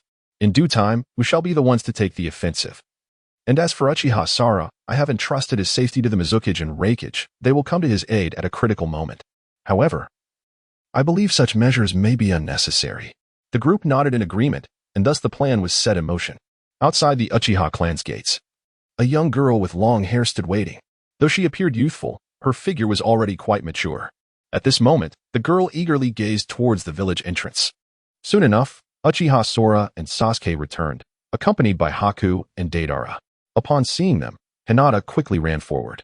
Sora, in her excitement, she couldn't help but wrap her arms around Uchiha Sora's neck. The unexpected softness against his chest left Uchiha Sora momentarily stunned. What is happening? Have we progressed so quickly in our relationship? Before he could gather his thoughts, Haku beside him blushed deeply. Sora? What is this? Haku's expression was akin to that of someone caught in an intimate moment, piercing Sora's heart. Witnessing this scene, Uchiha Sora thought, no way. I haven't even enjoyed my harem yet, and here we are already in a contest for affection? Must it be this way? At that moment, Hinata also noticed Haku. Contrasting Hinata's demeanor, Haku embodied a serene beauty. The two exchanged glances, as if sparks were flying between them. Uchiha Sora, this is... Hinata adopted a stance of a rightful consort, seemingly declaring her claim. Haku, not to be outdone, shot a glance at Hinata, her expression dripping with disdain. Humph, a sheltered flower dares to compete with me. You. Hinata fumed with indignation. As tensions escalated between the two women, Uchiha Sora promptly cleared his throat. Ahem. Enough. You are all my comrades, my companions. Your arrival is perfectly timed. Upon hearing this, both women paused, taken aback. They exchanged a glance with Uchiha Sora, yet refrained from uttering a word, their mutual fondness for him prevailing. Meanwhile, Sasuke, observing the situation, felt a surge of anxiety. Brother, time is of the essence. The competition is imminent. What will you do? The others turned their heads, acknowledging the gravity of the matter at hand. Uchiha Sora, however, remained unfazed. Fear not.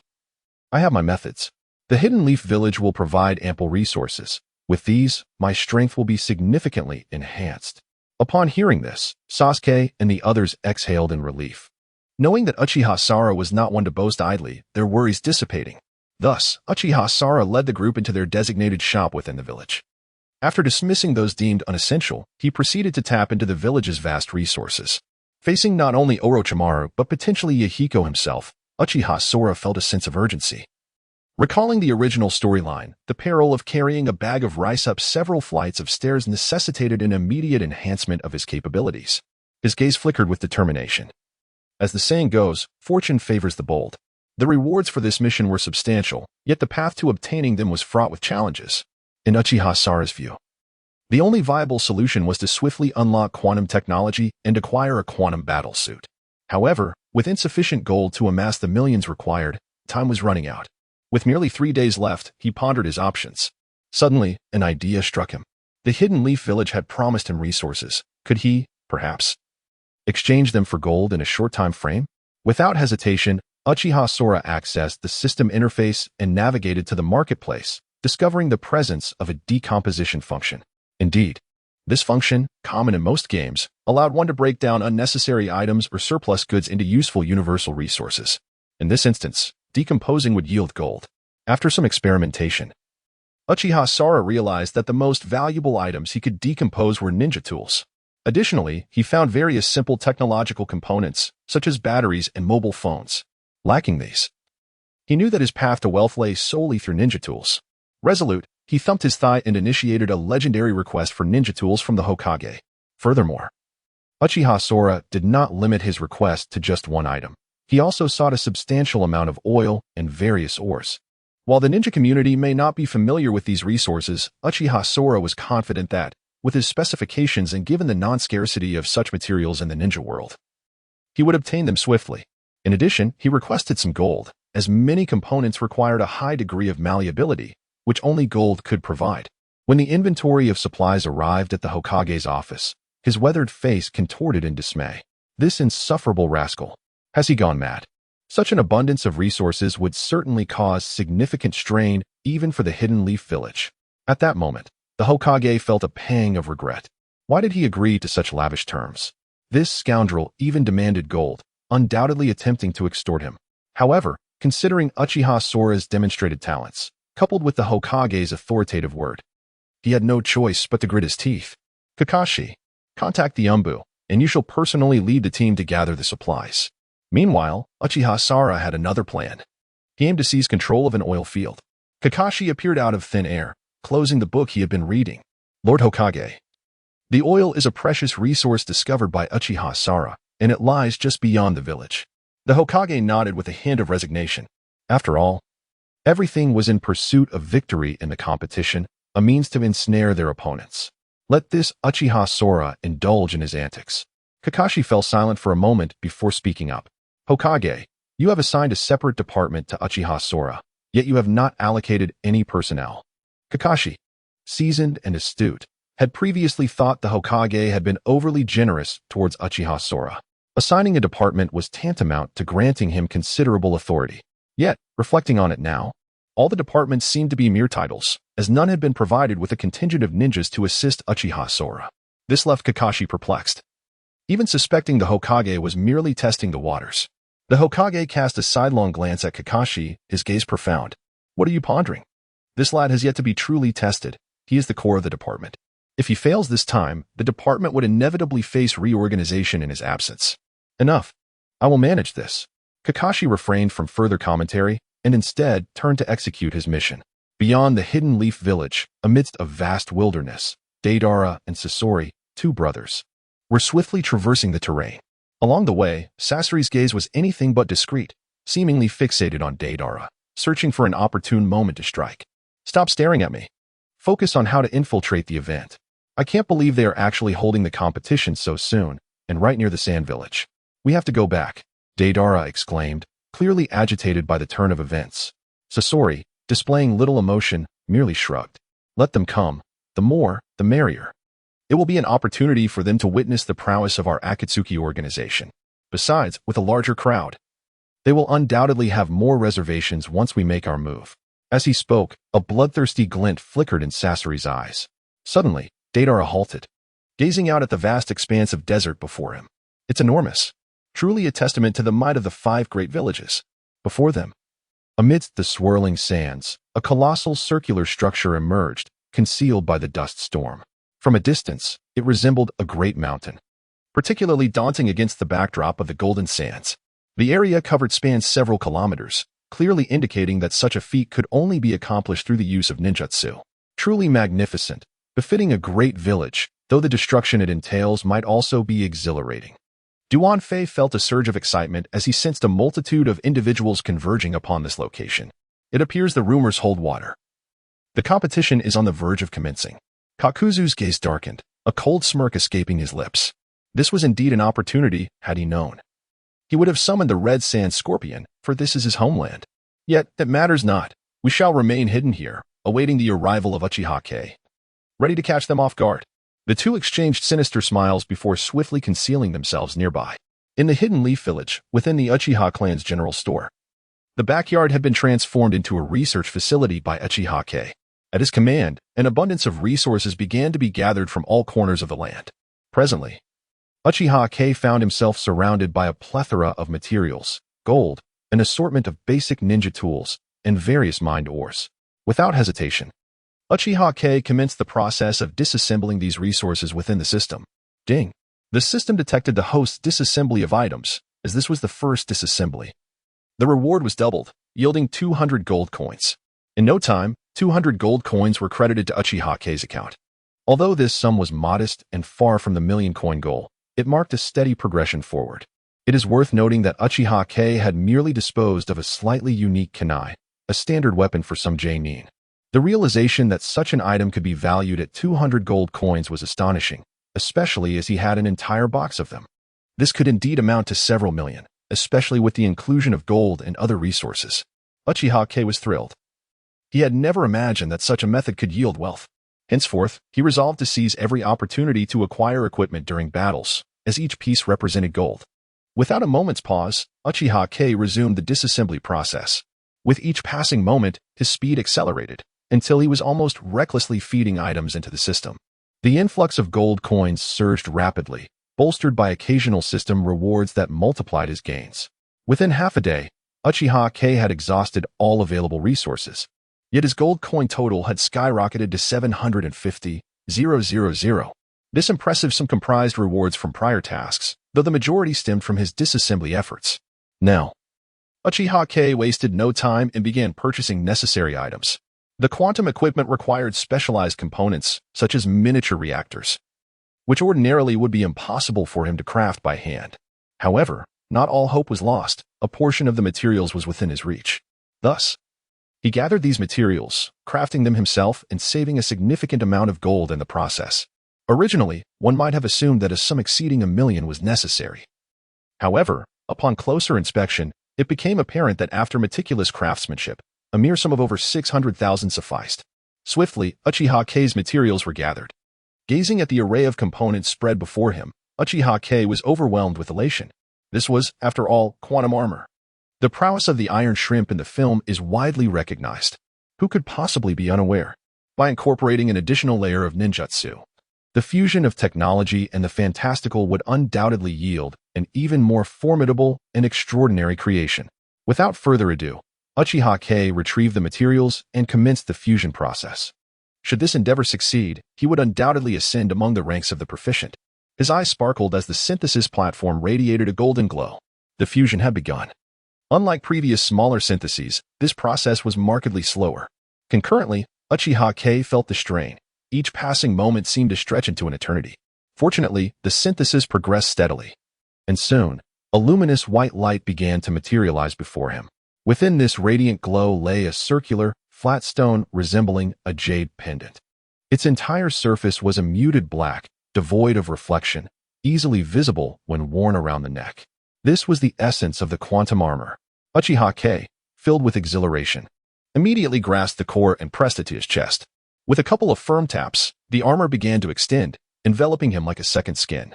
In an instant, its color transitioned to a misty gray. He appeared not as the Iron Shrimp, but rather as a figure cloaked in black robes, the fabric shifting fluidly as if alive. This remarkable creation fused with his chakra, absorbing it to generate energy. The nuclear reactor served as an energy conversion mechanism and the core of power. Essentially, it still relied on a replenishable source, chakra. Thus, wearing it felt akin to being enveloped in a layer of water that could morph at will. However, one should not underestimate this liquid membrane, for it could transform into any shape conjured by Uchiha K's imagination. With a mere thought, he manifested a 3-meter-long black blade in his hand. In another swift motion, a thick black shield appeared before him. The seamless transition between weaponry and defense occurred in the blink of an eye. Moreover, this extraordinary apparatus could also produce ranged weaponry at will. With a flick of his wrist, a hand cannon materialized, crackling with electrical energy, capable of unleashing bolts of lightning. Astonishingly, this contraption boasted an output of several 100 million watts, far surpassing the Chidori. Incredible! Could it be that I expended such vast resources to achieve this synthesis? The multitude of functions is somewhat overwhelming, yet overall, it is undeniably powerful. With that, Uchiha K aimed towards a stone in the distant courtyard and unleashed a blast. Instantly, a white bolt of lightning, seemingly imbued with sentience, spiraled through the air before striking the stone. With a resounding crash, the massive boulder melted away, transforming into a pool of crimson liquid. He then turned the weapon towards his own arm. The projectile fired, but upon contact with the quantum surface, it rebounded instantly. With a few more shots fired, The quantum armor appeared to sustain no damage, while the bullets became pockmarked instead. In that moment, Uchiha Kong was filled with elation. He recognized that this armor was merely an initial version, with the potential for upgrades and the incorporation of various jutsu within, such as the reanimation technique. However, these enhancements were costly, and for the time being, Uchiha Kong could not afford them. Yet, even in its current state, this armor significantly augmented his combat prowess. Thus, Uchiha Kong continued his research, emboldened by the presence of the battlesuit. In a remote outskirts of the Naruto world, there existed a cave that had been modified. The atmosphere was thick with scientific rigor, adorned with an array of experimental apparatus, beakers, and flasks. Indeed, it was the lair of Orochimaru. At that moment, Orochimaru was meticulously examining a bullet that gleamed with a yellow-orange hue. Perfect. Absolutely perfect. I have succeeded in my replication.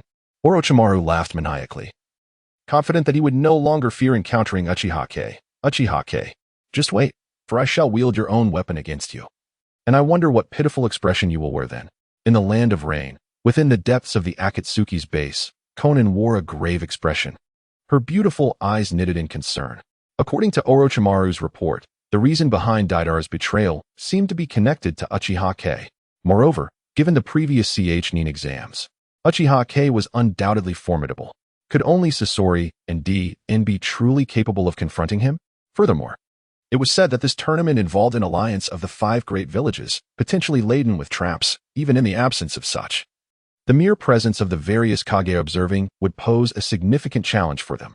Nearby, Nagato, gaunt as a withered corpse, coughed weakly. The Uchiha. They are a cursed clan, yet they have also acquired tremendous power. The question remains, can they master this power? After a moment's contemplation, he addressed Konan's concerns. Fear not. Although D.N. and the others may not possess the strongest abilities, their synergy makes them exceptionally troublesome. Our objective is merely to delay the inevitable. Furthermore, as for that traitor Deidara, should we encounter him, we must prioritize his elimination. We cannot tolerate betrayal within our ranks. Konan paused, then suddenly realized something.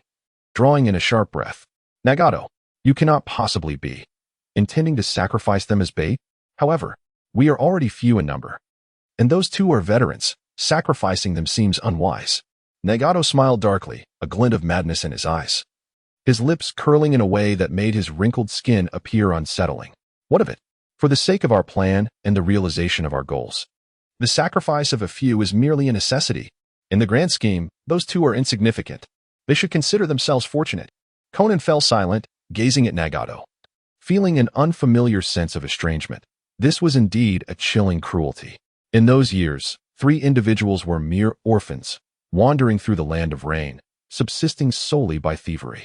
Despite their abject poverty, akin to living from hand to mouth, the bond among them remained untainted and genuine, finding joy amidst suffering. Eventually, they encountered Jiraiya, who imparted the art of ninjutsu, transforming them into formidable beings. During that time, all seemed well. Each of the 3, through their unique skills, managed to secure a life where they could at least fill their stomachs. It was only after the sacrifice of one among them that Nagato's character became increasingly radical, rendering him incomprehensible. At times, Konan even felt that Nagato had descended into madness. Ignoring Konan's sentiments, Nagato trembled slightly before continuing in a hoarse voice. But that is merely the inception of the plan. Do you think I simply dispatched those 2 inept individuals? They are but bait. While our true ace lies with the 7 ninja swordsmen. These 7 have previously collaborated with us and are quite reliable. Konan inhaled deeply, fully aware of the notorious reputation of the 7 ninja swordsmen, a mercenary organization known for their ruthless efficiency in killing. Compared to the Akatsuki, the swordsmen were even more bloodthirsty and savage. While they may not possess the same strength as the Akatsuki, their cruelty and mercilessness surpassed all bounds. Their work resembled that of assassins. As long as they are hired, they will eliminate anyone. Failure to do so incurs a financial penalty. In terms of power, they rank among the elite in the ninja world, aside from a few renowned ninjas, such as Uchiha Madara and Senju Hashirama. Most of the famous figures belong to organizations. The ninja world has regressed year after year, with no individual exhibiting the overwhelming strength to single-handedly uphold a name. In recent times, it has either been the Akatsuki or some mercenary group. Nevertheless, the 7 ninja swordsmen are undeniably formidable, each one standing at the pinnacle of Jonin level, if not stronger. Within the organization, they rank among the top. Additionally, due to their merciless nature, they early on became rogue ninjas, likely having delved into numerous nefarious ninjutsu techniques. Subsequently, emboldened by their lack of fear, they executed missions with audacity, at times even attempting to assassinate a Kage. Though they failed, their notoriety only grew more pungent. However, cooperating with the Akatsuki posed no issue, as both factions shared a mutual affinity for darkness. At this moment, Nagato's intentions were straightforward: to leverage the 7 ninja swordsmen alongside Kakuzu, enough powerful allies to stir a tempest in Konohagakure. He truly did not believe that one Uchiha Akira could cause any significant upheaval. Beside him, Conan hesitated. Yet, could these individuals truly overpower all the formidable presences gathered here? Nagato smiled, his expression one of confidence. Rest assured, I have made arrangements. Soon, Orochimaru and Uchiha Itachi will also join. Under such numbers, they will surely falter. Even if among them there exists someone with unparalleled strength, you must understand that the tailed beasts will participate as well. The perilous nature of such matters is akin to a ticking time bomb. We must strategically lure 1 or 2 tailed beasts to break free, thereby diverting their focus onto sealing the beasts. Essentially, we engage in combat within their territory, unencumbered by any reservations. In this ebb and flow of power, they shall prove no match for us. Upon hearing this, Conan experienced a moment of clarity. I understand, yet we must exercise caution. The 7 ninja swordsmen could retaliate at any moment. This mercenary organization, in essence, operates solely for monetary gain. Should Konoha village incite dissent, it is conceivable that these 7 individuals might turn against them. Nagato, exuding confidence, clearly had contemplated this scenario well in advance. Fear not, I have made my assessments. We have offered a substantial sum along with promises, and I refuse to believe that under such enticing conditions, they would dare to strike against us. When the time comes, they will simply retrieve Uchiha Sora for us. As for the possibility of defection, that is utterly implausible, unless Uchiha Sora is their progenitor. Even friendships cannot sway them. If there is no familial bond, those frenzied individuals would not hesitate to kill. After speaking, Nagato closed his eyes once more. Meanwhile, in Konoha village, Uchiha Sora gazed at Haku. I inquire, why have the 7 ninja swordsmen been absent lately? Was it not agreed that we would converge in Konoha village? Haku hesitated momentarily. It is said they went to accept a mercenary mission. It is our custom that whenever a significant order is placed, they prepare in advance. However, there is no need for concern. They shall return shortly, and I will promptly inform them to seek you out. Haku appeared somewhat flustered, seemingly anxious that the 7 might prove unreliable and arrive late. Uchiha Sora waved his hand dismissively. We're friends. It's nothing to worry about. Once they return, we can invite them to reside within the Uchiha clan. It's merely a minor delay. The 7 ninja swordsmen are essentially an assassin organization, so it's entirely normal for them to embark on a mission to eliminate someone. Moreover, they might even share a portion of the earnings with us. After all, my rapport with the 7 ninja swordsmen is nearly at its zenith. We share a bond akin to life and death comradeship. Even the most deranged of murderers would cherish such a friendship. To Uchiha Sora, they are simply 7 diligent subordinates. At that moment, Uchiha Sora stretched his neck. All right, let's proceed. After all, we have many formidable adversaries to confront. Sasuke quickly nodded in agreement. Drawing his rifle, he commenced firing at Uchiha Sora. Anticipating this, Uchiha Sora performed a roll to evade a barrage of bullets. Simultaneously, with a swift motion of his right hand, a yellow revolver materialized, instantly aiming at Sasuke's head. With 2 resounding gunshots, the bullets sliced through the air with a deafening crack. Yet, Sasuke was well prepared. He unleashed Raikage, a lightning-infused jutsu, slicing the 2 bullets in half with precision. Just as Sasuke felt a surge of pride, he suddenly sensed a chill at his neck. Uchiha Sora had inexplicably appeared behind him. Brother, when did you arrive? Sasuke exclaimed in bewilderment. He had been intently monitoring Uchiha Sora with his Sharingan moments ago. How could he have vanished so suddenly? Uchiha Sora wore an expression of exasperation. What I employed is a tactic known as feinting. The 2 bullets were not aimed at you. They were merely a diversion. While your attention was fixed on the bullets, I swiftly maneuvered to your rear. Sasuke's eyes widened in realization. You're right. I didn't even notice until you mentioned it. At that moment, Deidara stepped forward, applauding enthusiastically. As expected of my master. But it seems quite unreasonable in a battlefield. How could one possibly miss the presence of an opponent behind them? White echoed the sentiment. Indeed. Is there some hidden technique at play? Uchiha Sora pondered for a moment before responding. There is indeed. This can be classified as a combat method I devised, which I call simple feinting. It is my original technique. As no one in this world has employed it before, it resembles magic tricks and those short videos designed to capture attention. The principle is straightforward. When one's focus is directed at a single object, they become oblivious to others, much like a magician who places a coin deep in their palm. The audience's gaze remains fixated on the hand, completely unaware that the magician has performed sleight of hand within their sleeve.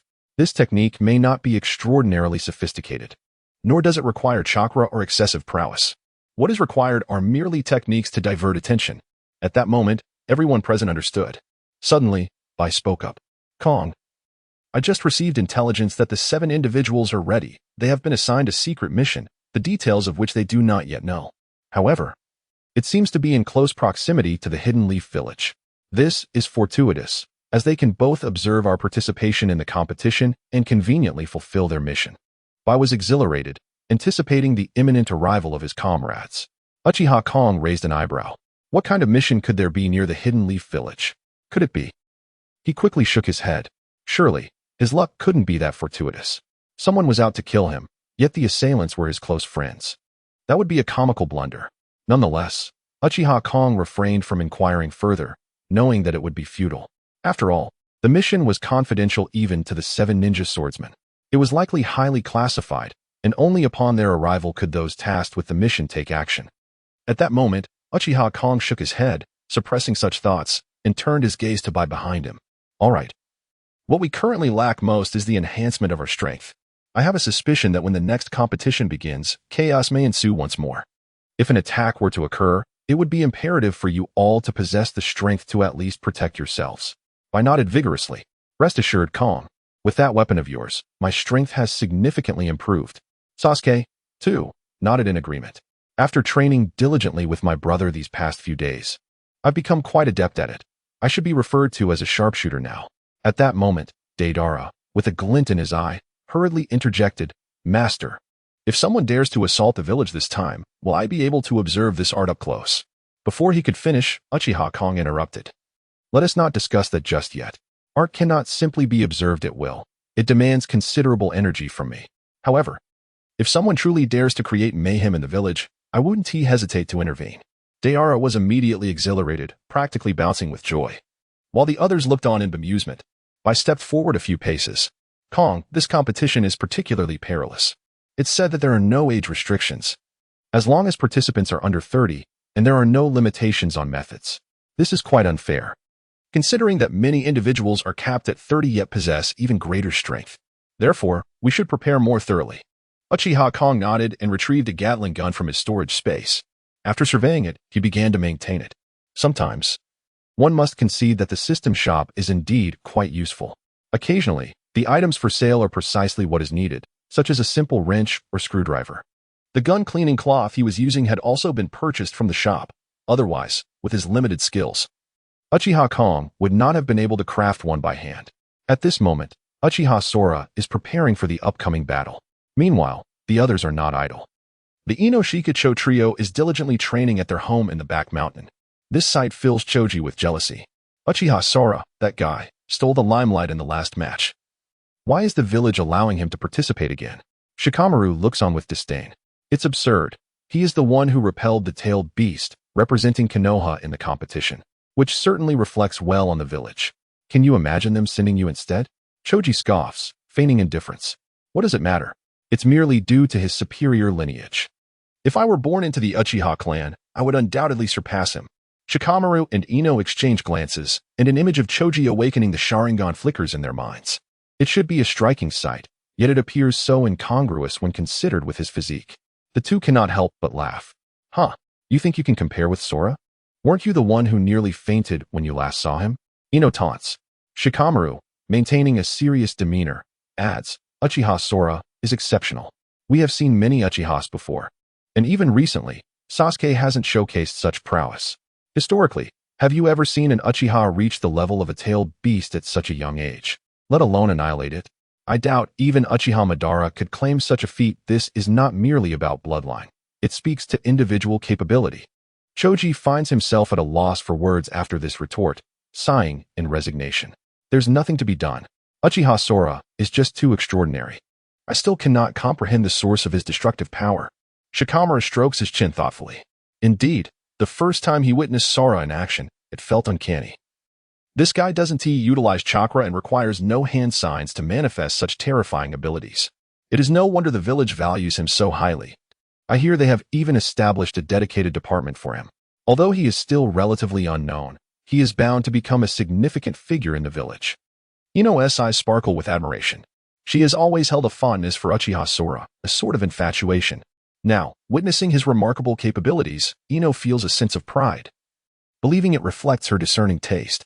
By the way, I've heard the rewards for this upcoming competition are quite substantial. We may participate.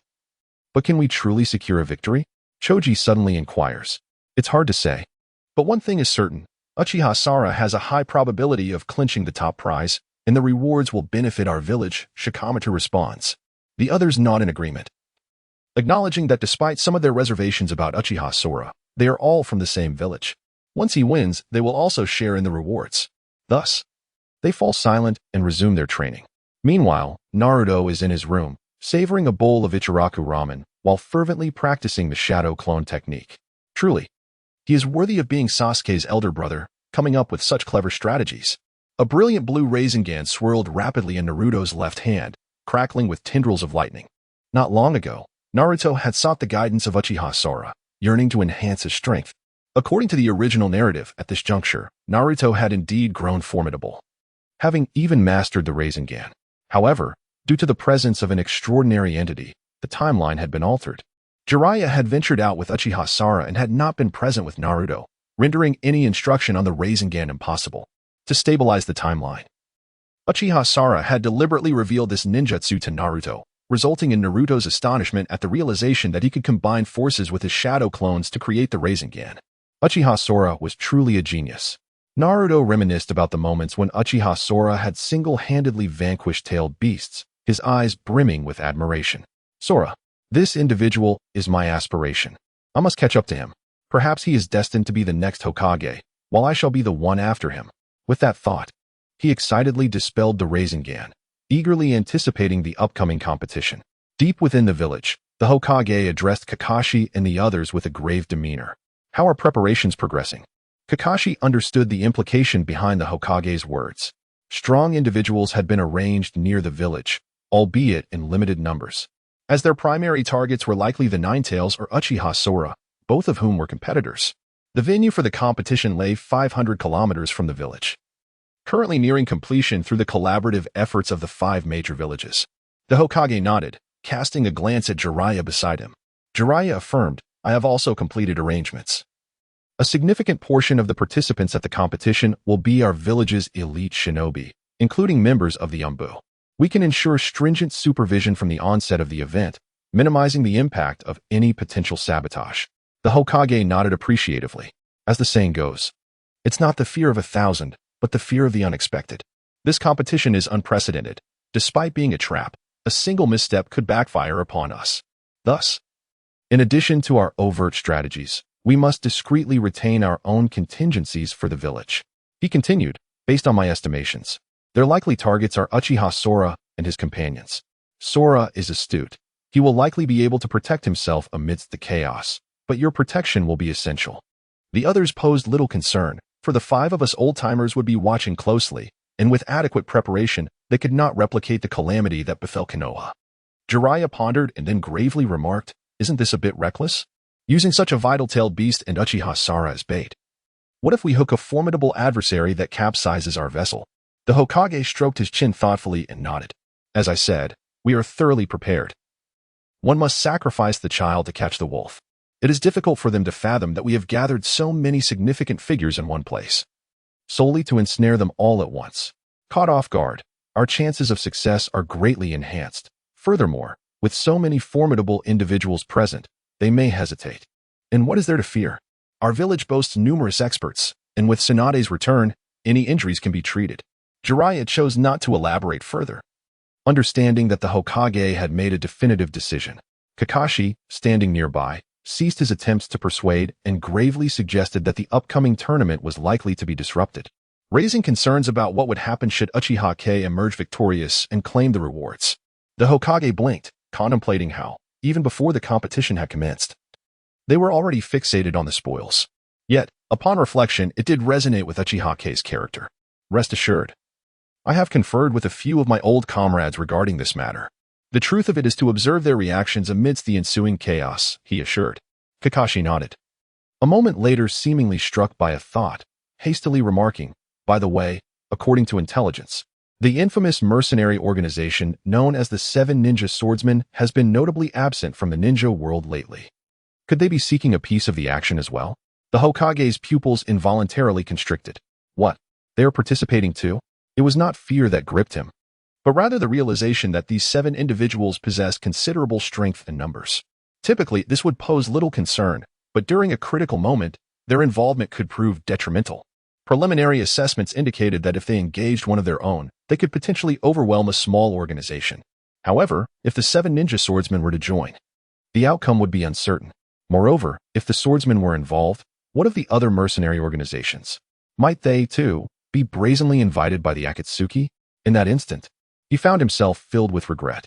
Had he erred in taking such a gamble? If they were to lose, would it not result in complete ruin? Just as the Hokage hesitated, contemplating a change of heart, a pigeon suddenly flew in through the window. Upon opening the envelope, his expression darkened. It was a message from Chiyo-baba, stating that they had arrived and the tournament was about to commence. There was no retreat now. Jiraiya gritted his teeth, exclaiming, "This must be deliberate. I even suspect they intend to eliminate K." Kakashi shared his indignation, asserting, "If it comes to it, we simply want to participate in this tournament." What can they do then? The Hokage shook his head. While this reasoning held merit, he had already made a commitment. If they were to refuse at this juncture, their future endeavors would likely be jeopardized. More probable was the risk of them turning against us, despite the apparent camaraderie among the 5 great nations. When push comes to shove, they remain selfish, eager to look out for their own interests. Jiraiya scoffed, saying, "If it comes to that, I'll intervene. Whisk Uchiha Kong away and remove him from this place. Let us see what they can do then." The Hokage nodded in agreement. The method may be lifeless, but humanity is undoubtedly vibrant. If, in a critical moment, Uchiha Sora finds himself in peril, it would jeopardize the future of the village. Even if it invites scorn for disregarding protocol, his safety must be prioritized. The crowd nodded in agreement. Thus, the competition commenced. Uchiha Sora, accompanied by Sasuke and others, followed the main force of the village toward the untamed wilderness beyond. At the village gates, carts laden with ninja formed a bustling procession, their whispers filling the air. I heard that this competition would not take place within the village but in the wild, and the 5 great nations have made significant arrangements, even constructing a viewing platform on site. Indeed, it is said that anyone can participate, yet there are age restrictions. And it seems this event is aimed particularly at someone from our village. It must be Uchiha Sora. He has always attracted attention, and it is only logical that he would be targeted. What a pity it would be if he were to lose confidence in this competition. Upon hearing this, Sasuke scoffed. A gaggle of uninformed chatterers discussing trifles was nothing short of idle bother. Bai wore a displeased expression. Indeed, instead of tending to their own affairs, they meddled in others' lives. Truly an exercise in futility. Uchiha Sora, however, remained unperturbed, shaking his head. There was no need to stoop to their level. Besides, the targeting was indeed aimed at him. Yet, he felt no fear. Let them direct their attention at him if they wished. His confidence stemmed from the quantum battle armor. The might of quantum technology had been witnessed before, capable of transforming into any shape at will. In critical moments, it could even facilitate real-time healing. Ultimately, with this battle armor, ordinary ninja could not inflict harm upon him. Even-tailed beasts posed no significant threat. A few nuclear strikes would suffice. At present, Uchiha Sora's greatest concern was undoubtedly the Akatsuki organization.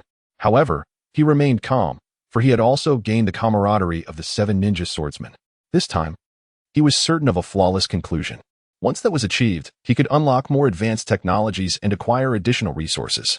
Uchiha Sora was blissfully unconcerned. Beside him, Sasuke's anxiety grew.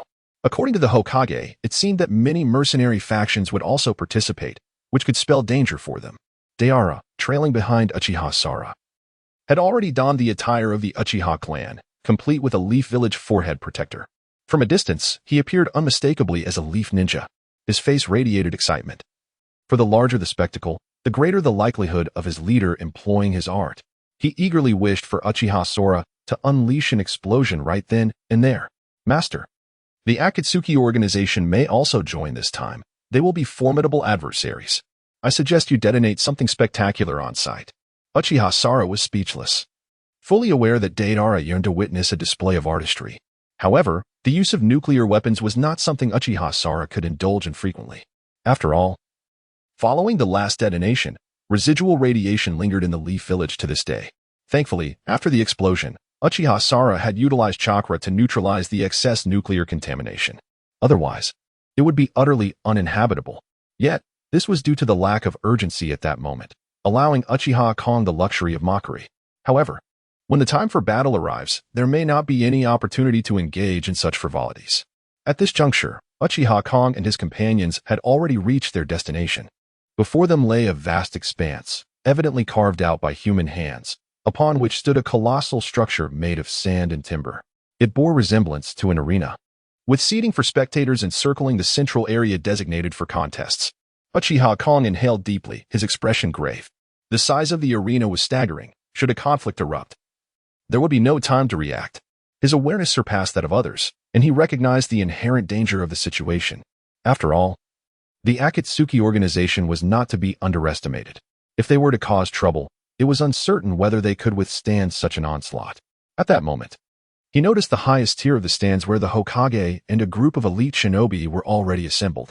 Among them, Sarutobi Hiruzen cast a glance at Uchiha Kong, seemingly confirming that all were present. He raised his voice, commanding attention. Enough. Everyone, be silent. The competition is about to commence. All contestants, please proceed to the waiting area. Instantly, the atmosphere fell silent as all eyes fixated on the arena. Only Uchiha Kong's expression shifted, for the voice of the system echoed in his mind. Ding. Notification to the host. The system has detected that the competition is about to begin. Your objective is to secure first place. System rewards. Nuclear manipulation. Level. Beginner. Iron manipulation. Level. Beginner. Uchiha Kong blinked in surprise.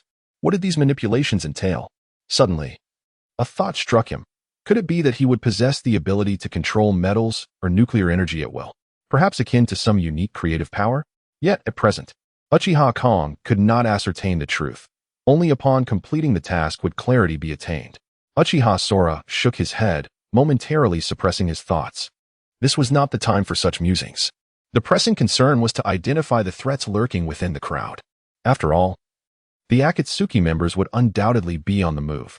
They were likely targeting him, and if not him, then Sasuke and the others. In any case, he could not afford to be a passive observer. Unfortunately, this competition was jointly hosted by the 5 great ninja villages. Compared to the Nin exams in Konoha, the number of participants had multiplied several times over. Under such circumstances, even Orochimaru would be difficult to spot without his usual disguise. Not to mention the Akatsuki members, each of whom was as elusive as a shadow, making them nearly impossible to locate. After a brief moment, Uchiha Sora had no choice but to abandon his search. Now, please welcome the participants to the stage. The Hokage announced abruptly, followed by a middle-aged ninja beginning to call out numbers. This competition employed a random draw, adhering to an elimination format, and the first to take the stage was Uchiha Sora. The second participant was none other than Kaki. Reputed to be the pinnacle of shadow clones, the most adept at using the technique among the 5 great ninja villages. Uchiha Sora was taken aback. He had not anticipated being the first to compete, nor had he heard of this particular individual before. It seemed there was no mention of him in the original narrative.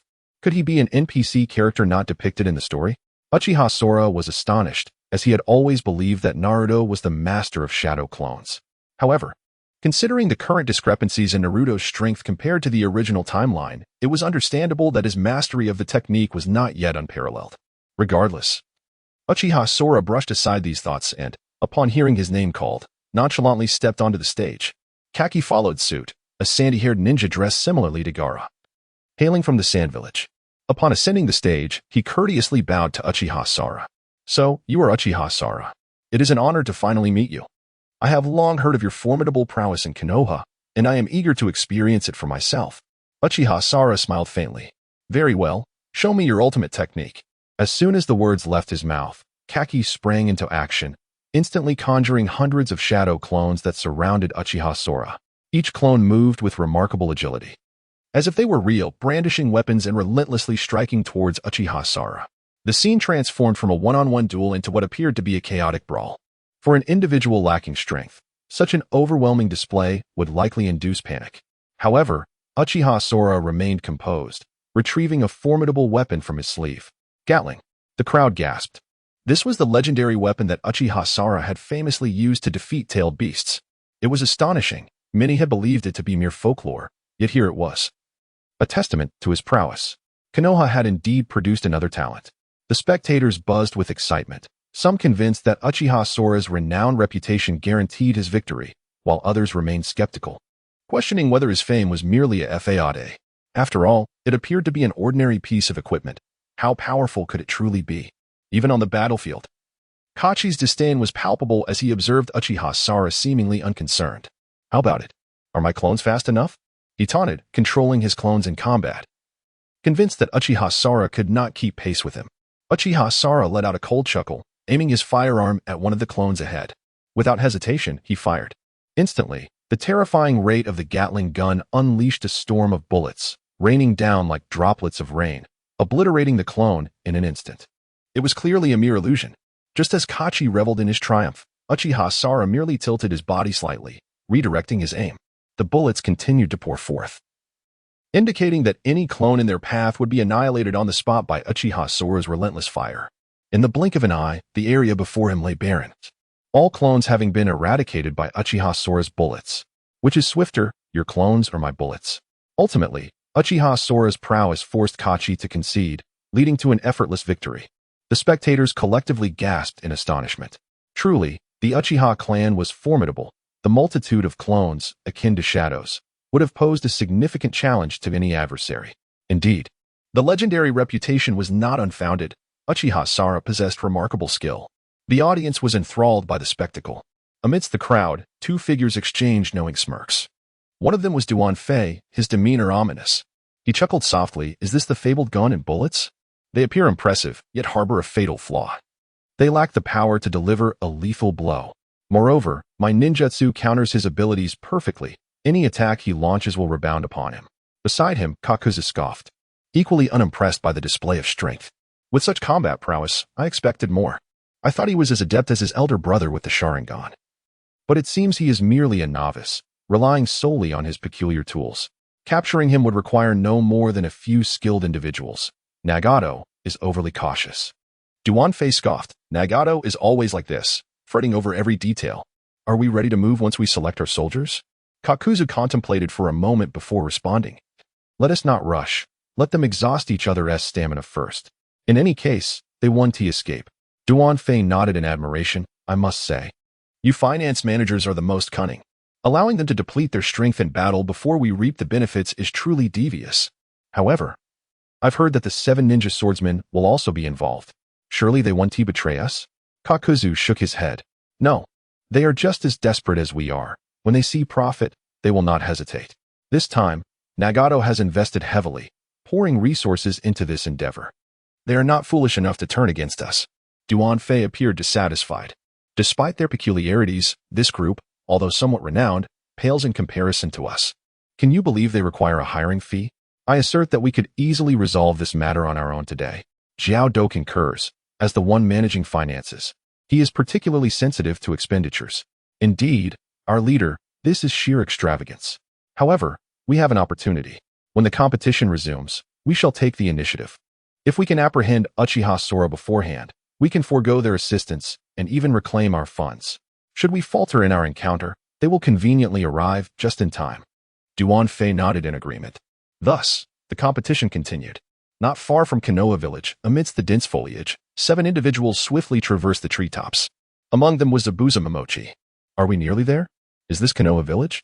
He inquired. Indeed, a dear friend of mine resides within Konoha, although I have never been here. I am somewhat familiar with the place. Zabuza was referring to Uchiha Sora. The others, after a moment of hesitation, spoke up for some reason. I feel as though I have an old acquaintance in Konoha. Although I have never met him, he feels familiar, as if we share a profound bond. I share that sentiment. It seems his name is also Sora. And Uchiha? Upon hearing this, the group fell silent, exchanging puzzled glances. Could it be that we all know someone named Uchiha Sora? He possesses the Sharingan, hails from Konoha, and is the younger brother of Uchiha Itachi. Let us compare notes. Zabuza exclaimed, astonished. The others nodded in unison. Indeed, I too met him by chance. He is now a close friend. Nonsense. Uchiha Sora should have known me first, if you doubt it. You may ask him. You're the ones who are mistaken. Zabuza reacted first. He must have known him first. The atmosphere was rather absurd at this moment, as they were not genuinely discussing the emergence of an old acquaintance, but rather succumbing to a bout of jealousy. They all believed that Uchiha Sora should have recognized them first. Amidst the crowd, Zabuza remained the most composed. Enough, since we all share a mutual friend. It matters not how we know him. After all, we are all friends. When we act later, let us remain vigilant. The group nodded in agreement. You need not worry. Uchiha Sora is a matter of life and death for me. Even if you intend to harm him, I will not hesitate to take action against you. I feel the same, so I advise you all to temper your actions. In that instant, all 7 individuals expressed the same sentiment, leaving those present utterly bewildered. What is happening? Is Uchiha Sora not merely a friend to them, but rather someone they hold in such high regard that they are willing to confront their own comrades? Yet, upon further reflection, they realized that if they were in a position to assist Uchiha Sora, they too would likely choose to lend their support. Zabuza then cleared his throat. All right, enough of this idle chatter. Since we have established our friendship, we will undoubtedly refrain from turning against him.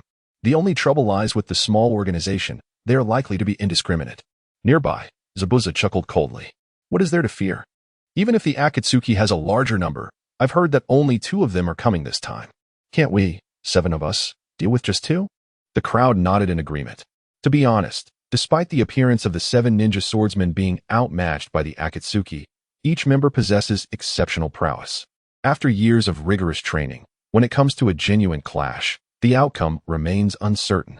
Without further ado, the group swiftly made their way towards Konohagakure. Not long after, they arrived at the lively competition site near the outskirts of the village. Ninjas of all sorts gathered here, creating a vibrant tapestry of various backgrounds. Although the crowd was diverse and chaotic, it simultaneously showcased the strength of the 5 great villages. The purpose of this competition was twofold. Firstly, to eliminate the threat posed by Uchiha Kong, and secondly, to lure the small organization into action. However, there was a third motive, following the previous upheaval. The reputation of the Hidden Mist village had plummeted.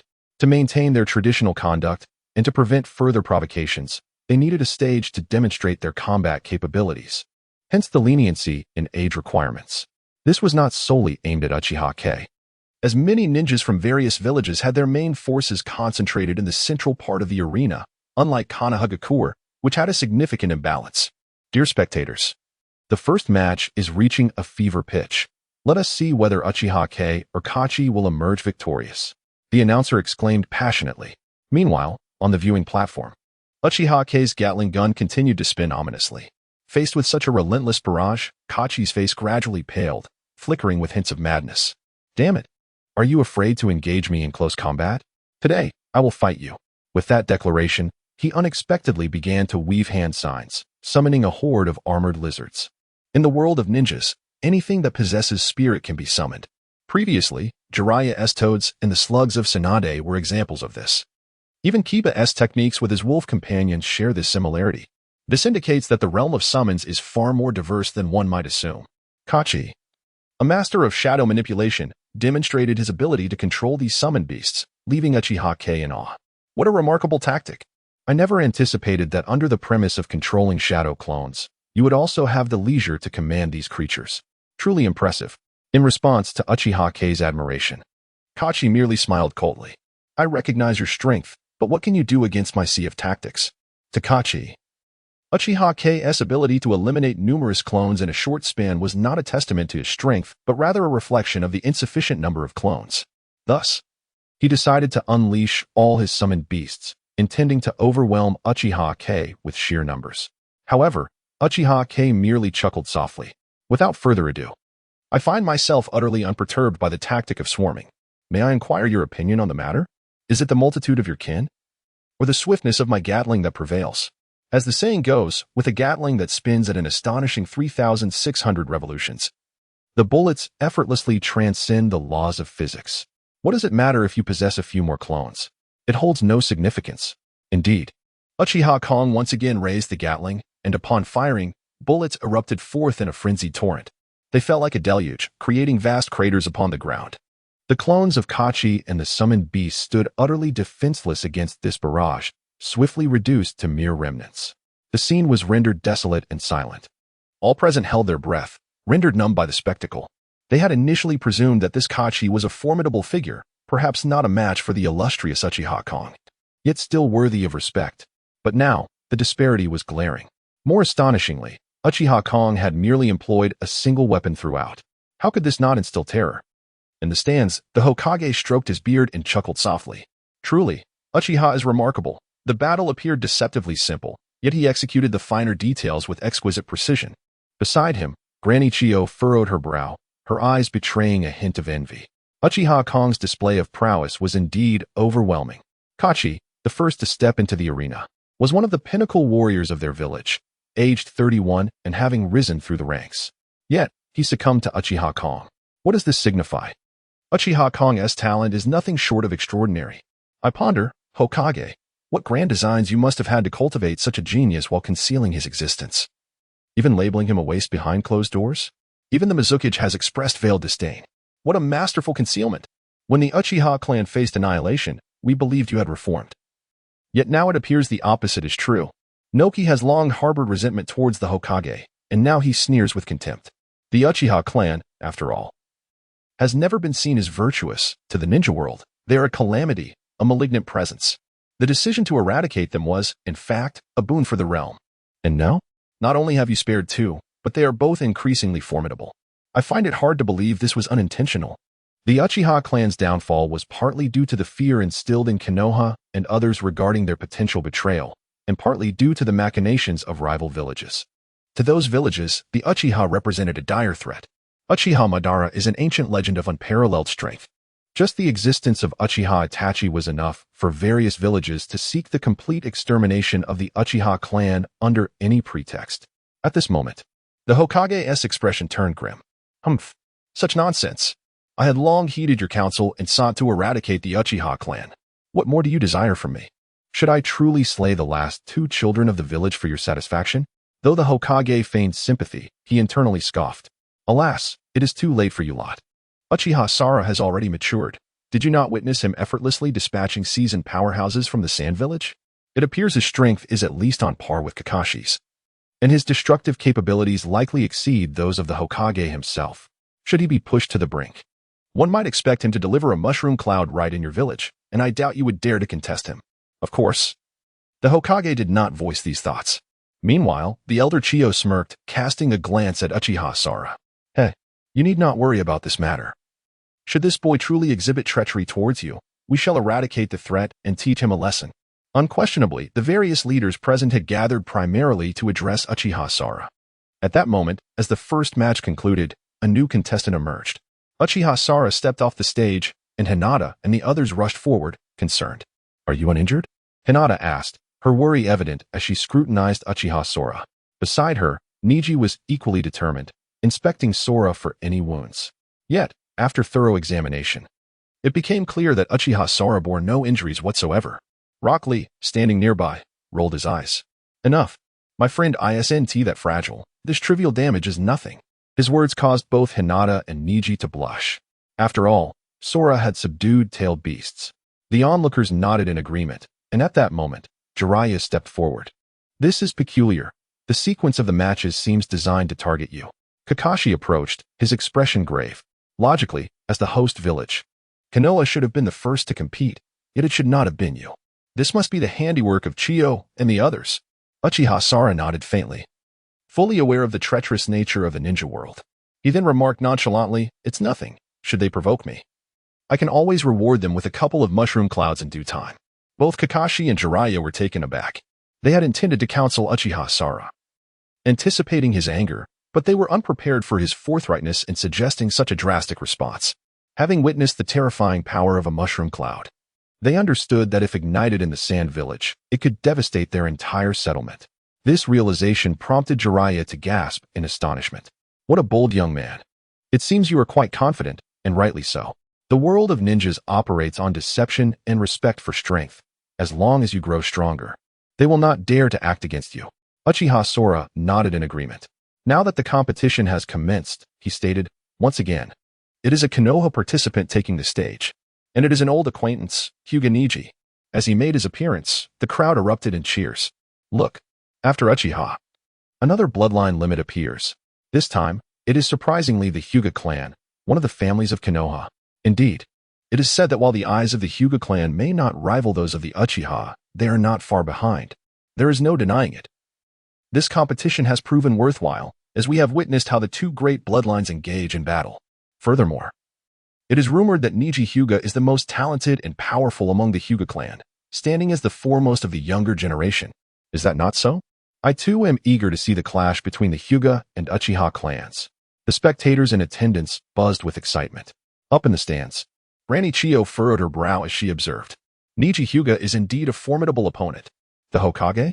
At that moment, before anyone could speak, the Hokage let out a cold snort, slamming his hand on the table.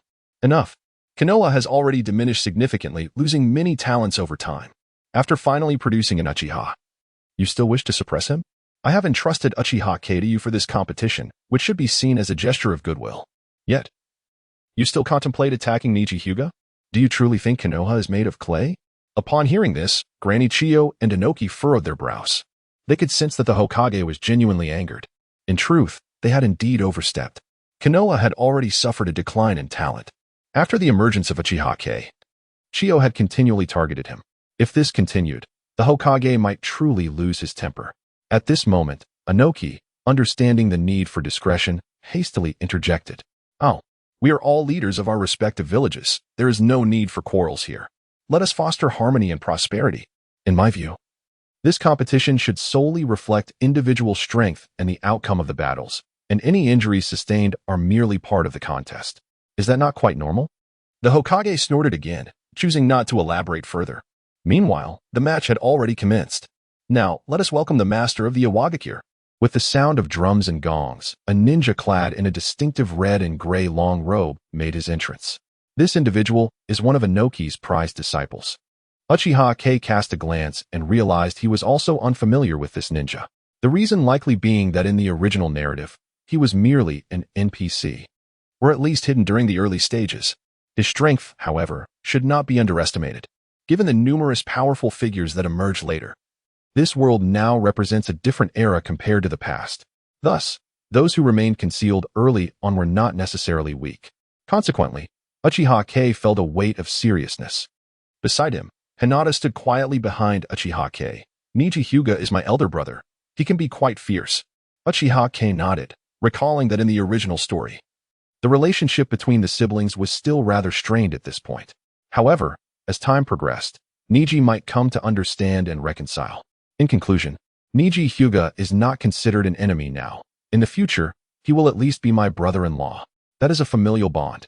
Thus, Uchiha K said little, instead quietly using his Sharingan to analyze Neji Hyuga's combat style. Despite the fact that the bloodline limit cannot be replicated by the Sharingan, it can still provide insights into certain combat techniques. Subsequently, I can personally guide Hinata through the process. Pay attention. Your clan brother possesses commendable strength and talent, and you might benefit from observing his fighting style.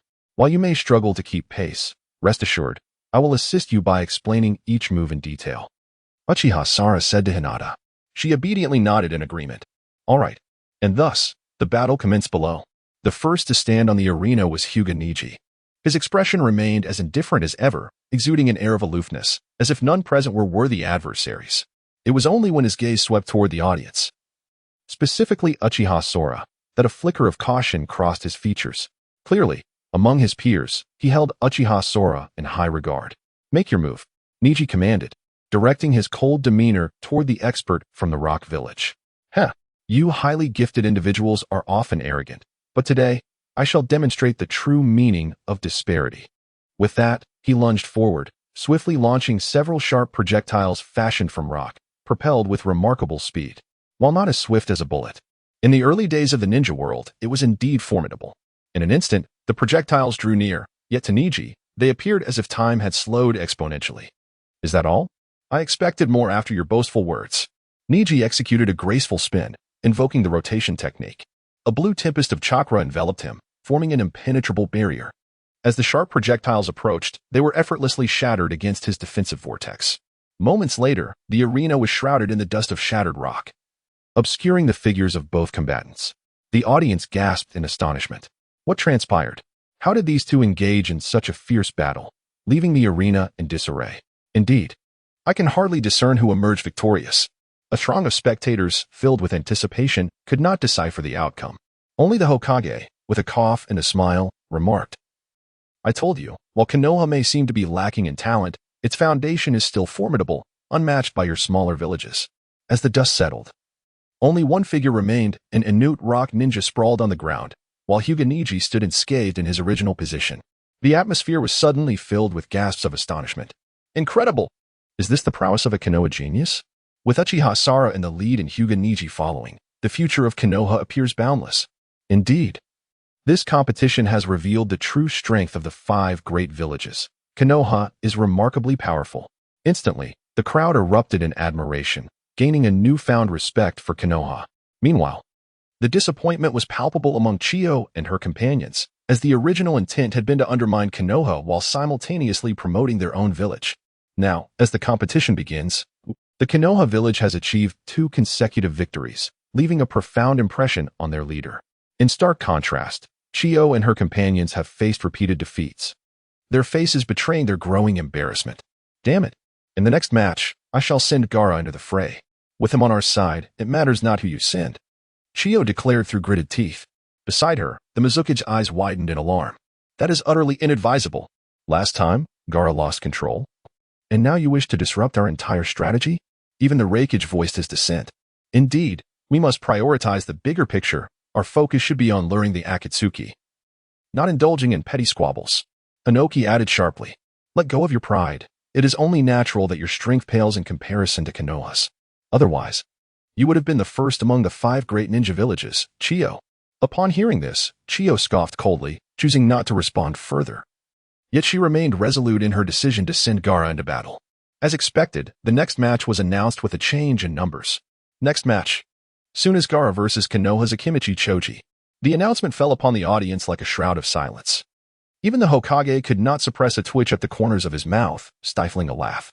It seemed either sheer bad luck or a deliberate arrangement by Kakashi and his team, for the situation was utterly absurd. Choji, lacking in both appearance and prowess, ranked among the weaker youths of Konoha. To pit him against Gaara was akin to a farcical race between the weakest steed and the strongest competitor. Victory, if achieved, would not bolster Tsuna's reputation. Rather, it would evoke scorn for triumphing over the weak. In an instant, the crowd erupted in laughter, while only one face below wore a mask of despair. Akimichi Choji.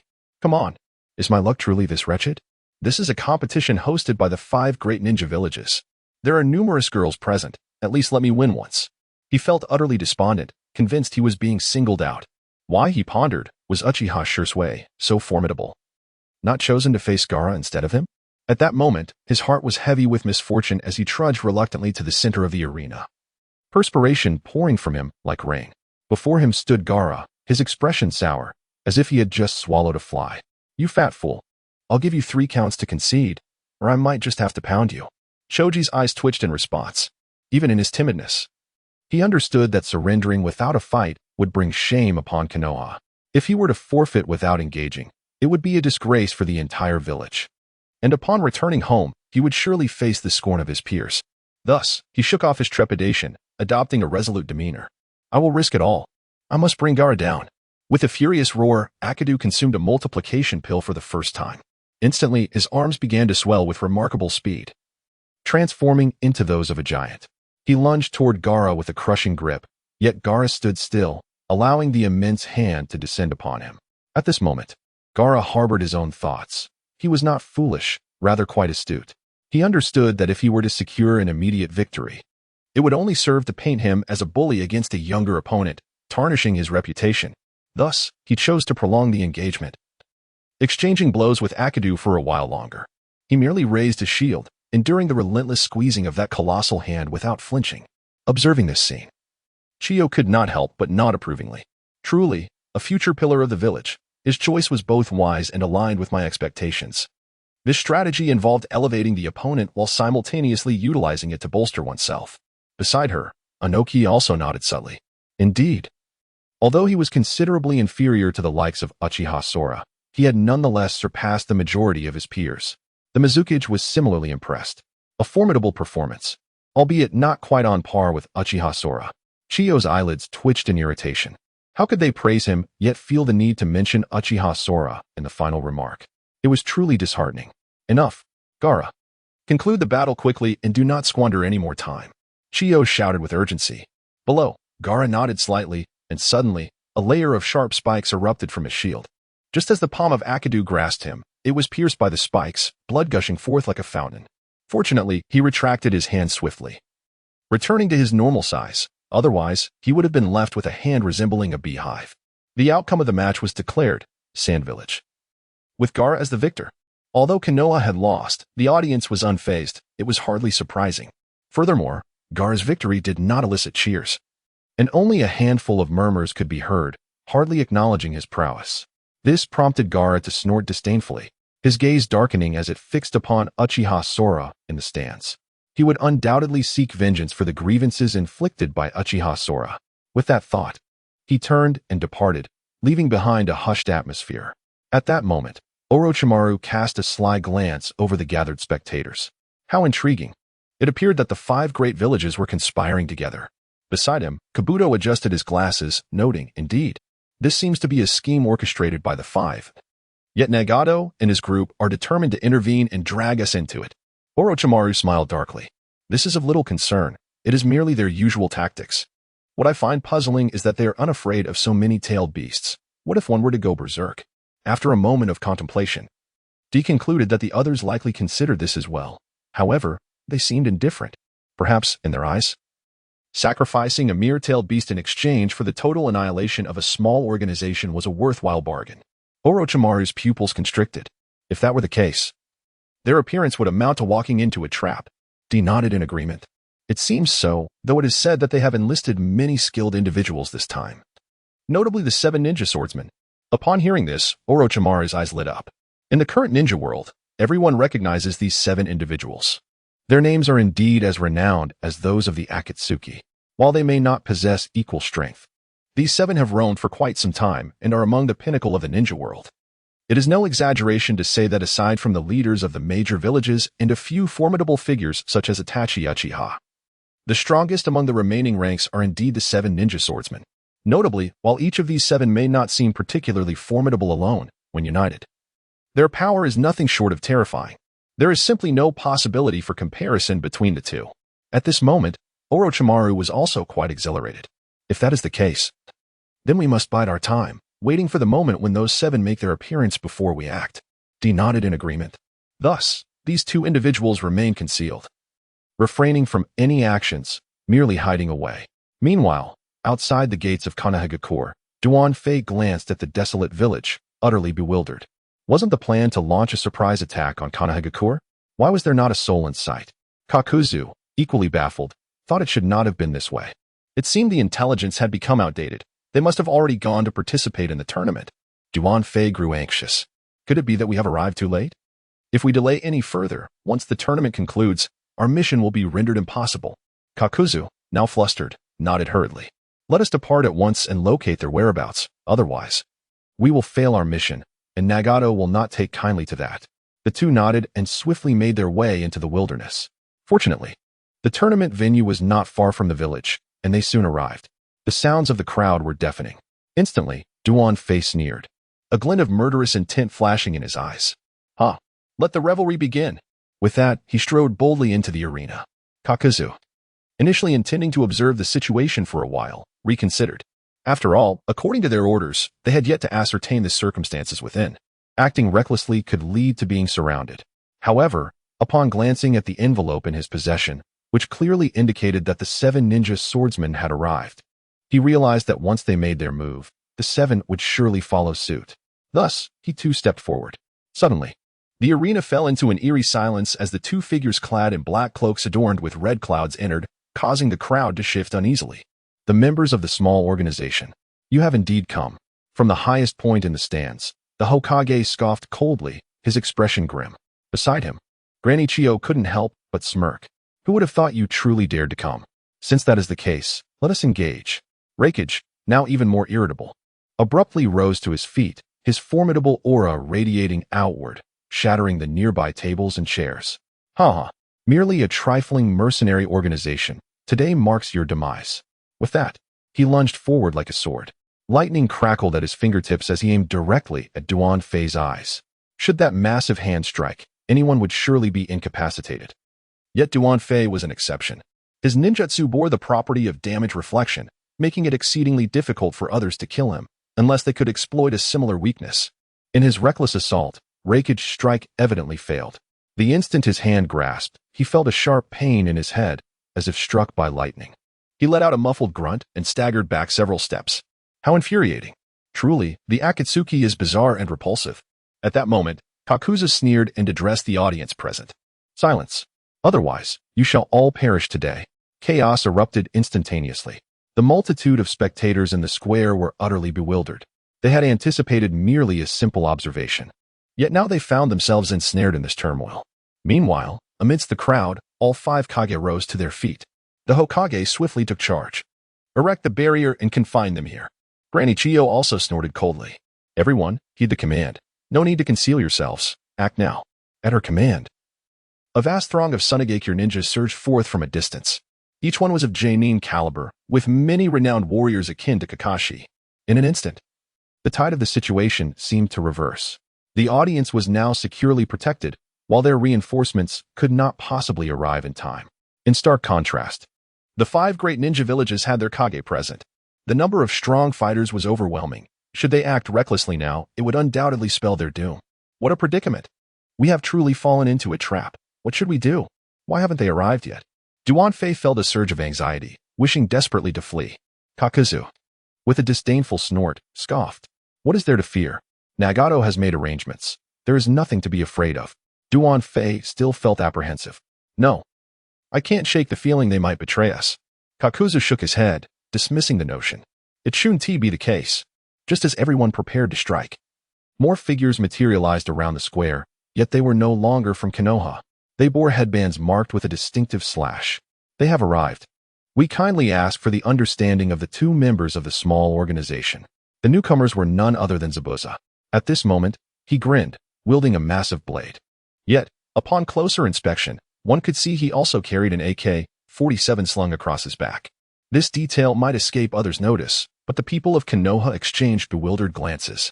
Unable to resist, I stole a glance at Uchiha Sora and then at the flamboyant Zabuza. What transpired? How did this individual come to wield Uchiha Sora's weapon? Could it be that Uchiha Sora was robbed during their last mission? That seems unlikely. With Uchiha Sora's prowess, along with Kakashi and Jiraiya by his side, he should have been beyond such a fate. Yet, this was evidently a member of the Akatsuki organization. How could they possess such an item?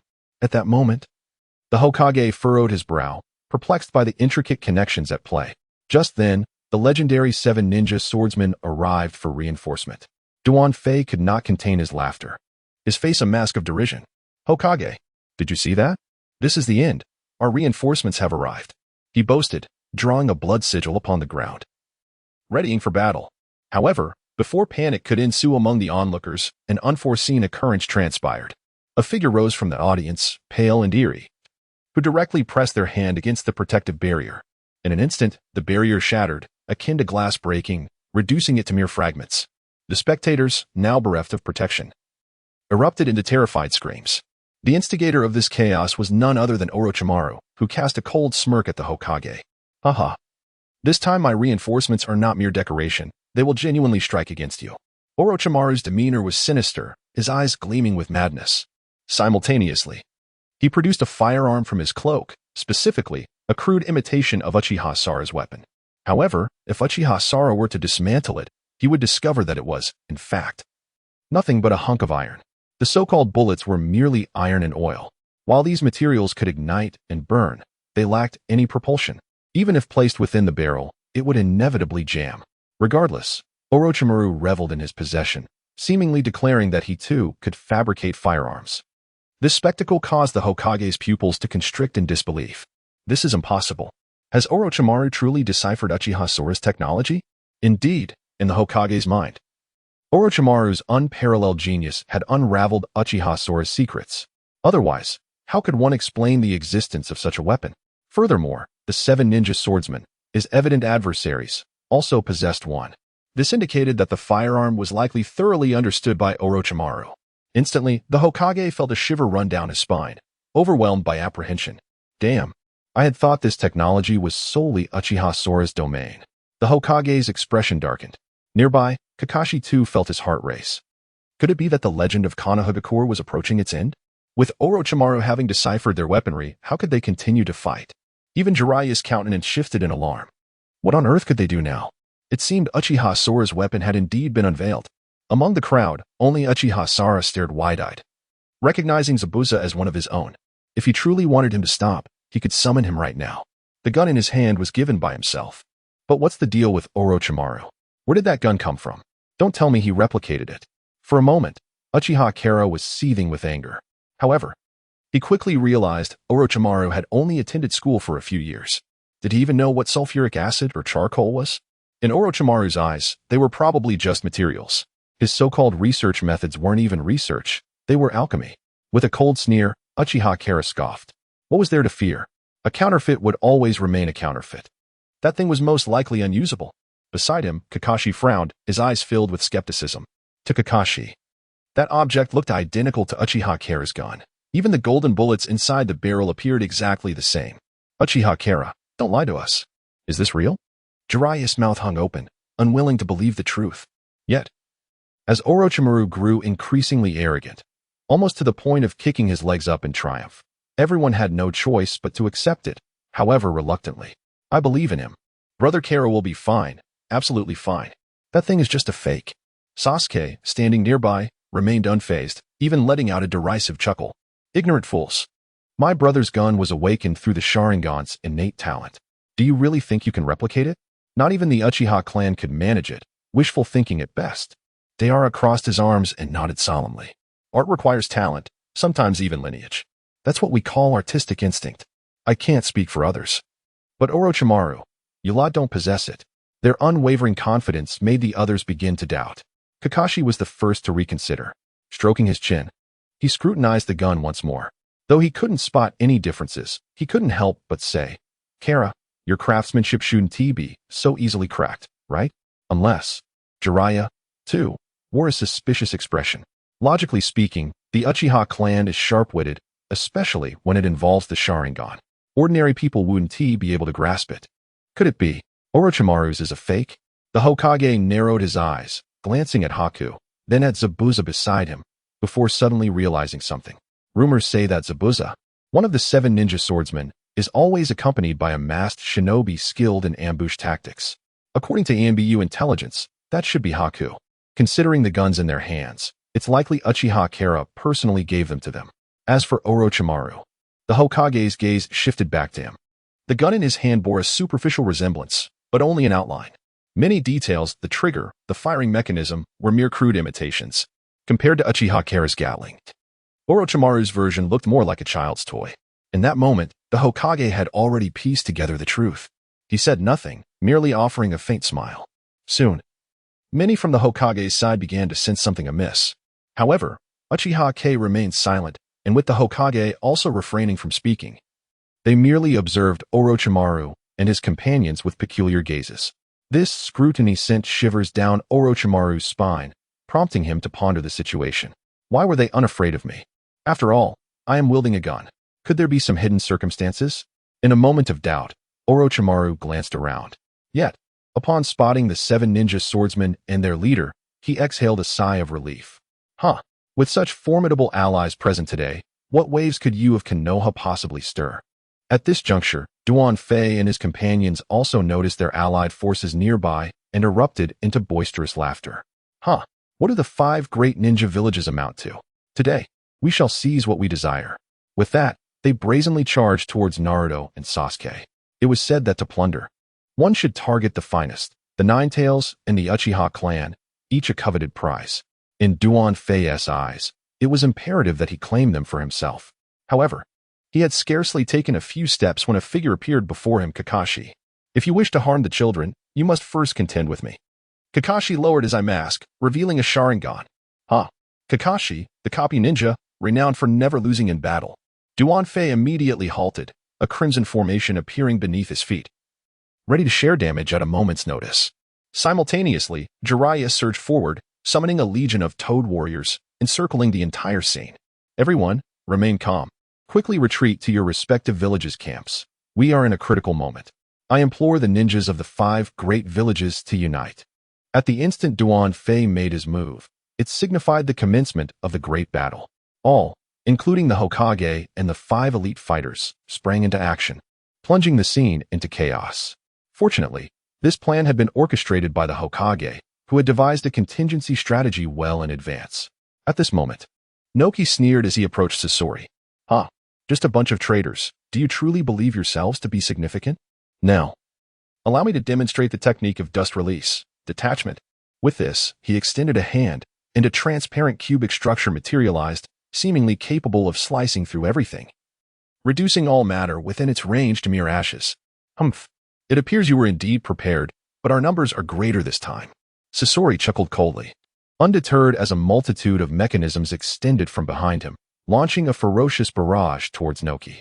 Each mechanism harbored a potent toxin. To be struck even once would spell certain death from poisoning. Nonetheless, Noki, being a Kage of formidable strength, maintained a dust shield, ever at the ready for protection. He occasionally summoned an array of rocks to rain down from above, their combat prowess being a match for Sasori's. Meanwhile, on the opposite side, Chio confronted one of the 7 ninja swordsmen, a band of traitors. Today, I shall unveil to you the essence of authenticity. With that declaration, a multitude of threads materialized in the hands of Granny Chio, commanding countless puppets to surge forth. The 7 ninja swordsmen of the mist were no mere spectators. They instantly engaged in fierce combat with the puppets. Amidst the turmoil, Zabuza found himself momentarily bewildered. He had just spotted Uchiha Sora amidst the crowd, yearning to approach for recognition. However, a mere glance from Uchiha Sora halted him, as if he intended to keep this matter as a trump card. Thus, it was not only Zabuza who comprehended this. The other members of the 7 ninja swordsmen also grasped the situation. They were merely feigning battle for the time being. Particularly, Zabuza pondered deeply. Surely, his dear friend intended to utilize them as a secret weapon, to be revealed in a critical moment. But now, was it not unnecessary for them to intervene?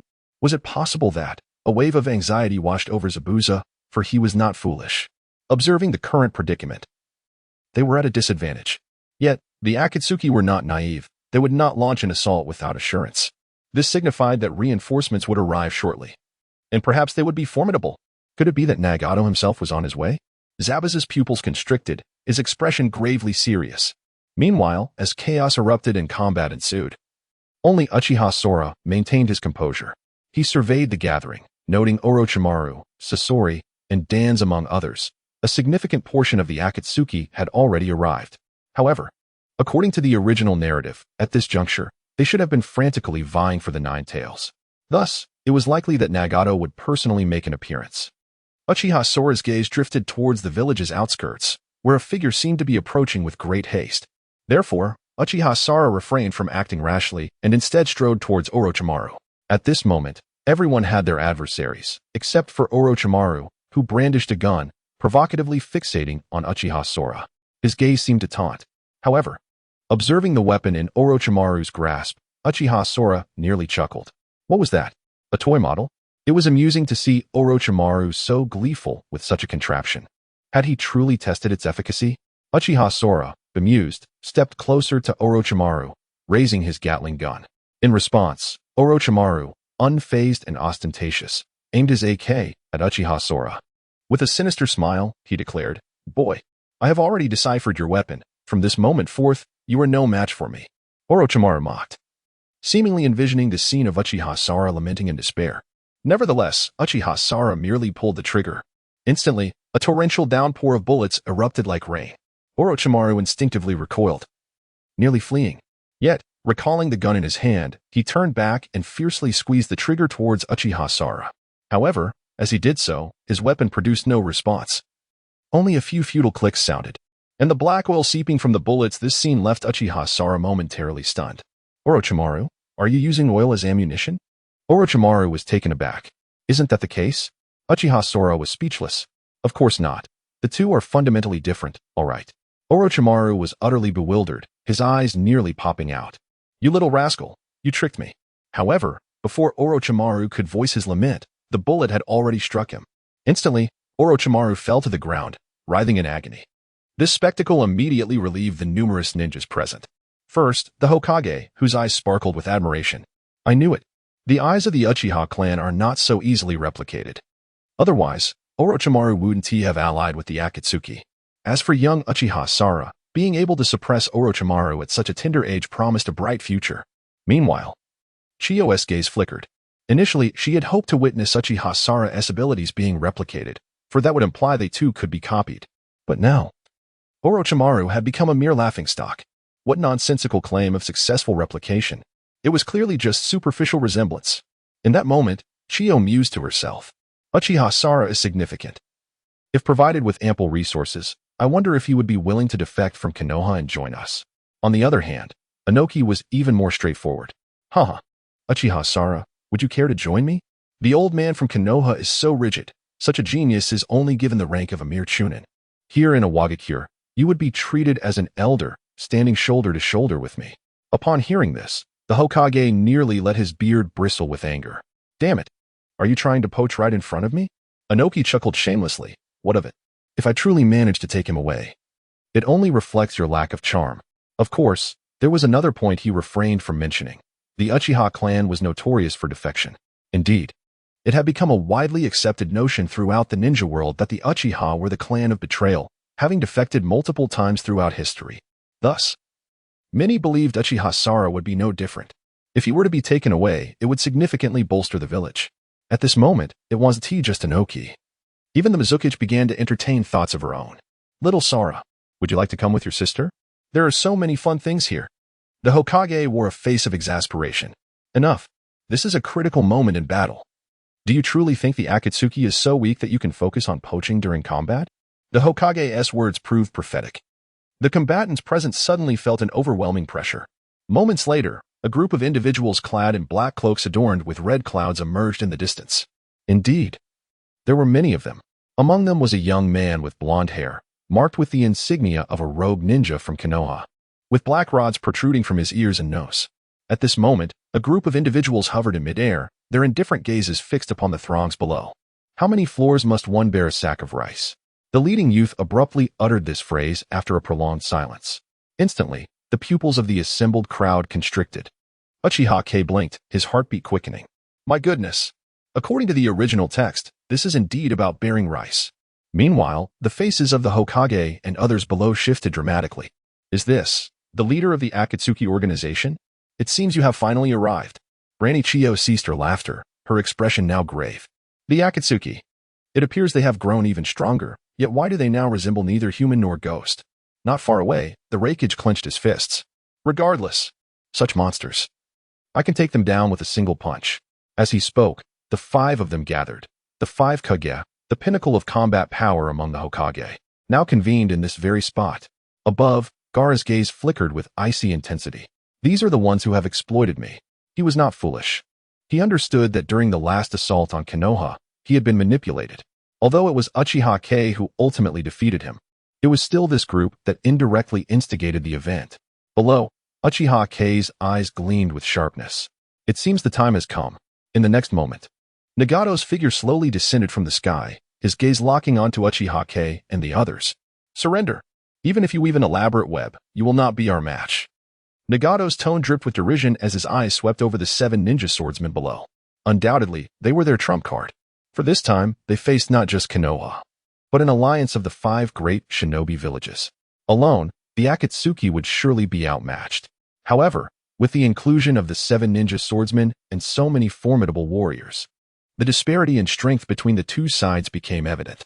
At this moment, the expression of the Hokage grew grim. Damn it! A group of rogue ninjas, so audacious, today. You shall all perish here. Among them, the Raikage was particularly dismissive. Just a few insignificant fish. Do you truly think we regard your Akatsuki as a serious threat? In an instant, the 5 individuals unleashed an overwhelming aura. The atmosphere churned, causing the ground to tremble faintly. At this juncture, Nagato's eyes sparkled with mockery. Who said I intended to confront you head on? What we desire from your organization is merely to restrain you. The remaining members of the 7 ninja swordsmen, go and release all the tailed beasts present. As these words left his lips, the expressions of those present shifted dramatically. The previously composed Granny Chio inhaled sharply. This is bad. We have miscalculated. Their earlier plan had been straightforward, to lure the Akatsuki with their interest in the tailed beasts, alongside Uchiha, and then unite a group of strong warriors to eliminate them all. Yet they seem to have overlooked a critical issue. That is, aside from the Akatsuki, the tailed beasts themselves posed a significant threat. Before they are released, it is manageable, as they can be controlled. Yet once released, they would become nothing short of savage beasts.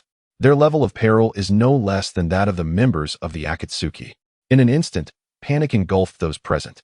Among them, the Rakige's expression shifted dramatically. I knew that the old lady Chio was unreliable. Had I known this plan would unfold, I would never have allowed Karabi to come. At that moment, a massive octopus descended from above. It was the 8 Tails, Killer Bee. Oh dear, brother. It seems we have been deceived. Simultaneously, the tailed beasts from other villages made their presence known, their expressions equally tense. Even Jiraiya from the Leaf Village and others quickly retreated to stand protectively by Naruto's side. Damn it. The 7 ninja swordsmen are no trifling matter. All gazes fell upon the 7 individuals, each bearing a grim countenance. The Hokage's eyes were fixed intently on Zabuza and his weapon. Could it be that they had indeed deciphered Uchiha Sora's weaponry? But it was not Orochimaru, it was the Akatsuki? Indeed, witnessing the confidence of their adversaries, the Hokage began to doubt whether Uchiha Sora had truly been compromised. A sense of urgency gripped him. At this moment, only Uchiha Sora remained calm, taking a few measured steps forward. A cold voice echoed throughout the arena. Enough. This farce must come to an end. Instantly, silence enveloped the crowd, all eyes converging on Uchiha Sora. Initially, Kakashi from the Leaf Village felt a sense of foreboding. Kid, retreat quickly. This is not a situation for you to meddle in. It was no jest. While Uchiha Sora was indeed formidable and gifted, he was ultimately still just a child. Handling Orochimaru was already a remarkable feat yet. What was the current scenario? Nagato had arrived, and there were so many shadows and tailed beasts present. What could a mere child like Uchiha accomplish? Naturally, he was resolved to step forward and seize Uchiha Sora immediately. However, Nagato let out a cold laugh and waved his hand, prompting the 7 ninja swordsmen to spring into action. In an instant, they surrounded Uchiha Sora, ensnaring him completely. A pall of dread washed over both Kakashi and Jiraiya. Even the Hokage could not suppress a grave expression. This is dire. Uchiha Sora may be talented, but he is impulsive. He is a ranged specialist. And now he is encircled by 7 elite fighters. What will he do? Meanwhile, Tsunade was prepared to administer healing. This kid, does he think he is invincible? The Leaf Village was in a state of alarm. In stark contrast, Chio and her companions displayed expressions of disappointment. They had initially believed this youth was strong and talented, hoping to win him to their side. But now he appeared to be nothing more than an inexperienced boy. Even Noki wore a look of disdain. Still young and reckless. Though his talents are notable, reminiscent of my own in my youth, he is still inferior to me. Those beside him cast scornful glances. Enough already. Once, I recall you were merely a small ninja in the village. Yet by a twist of fate, you ascended to the position of Hokage.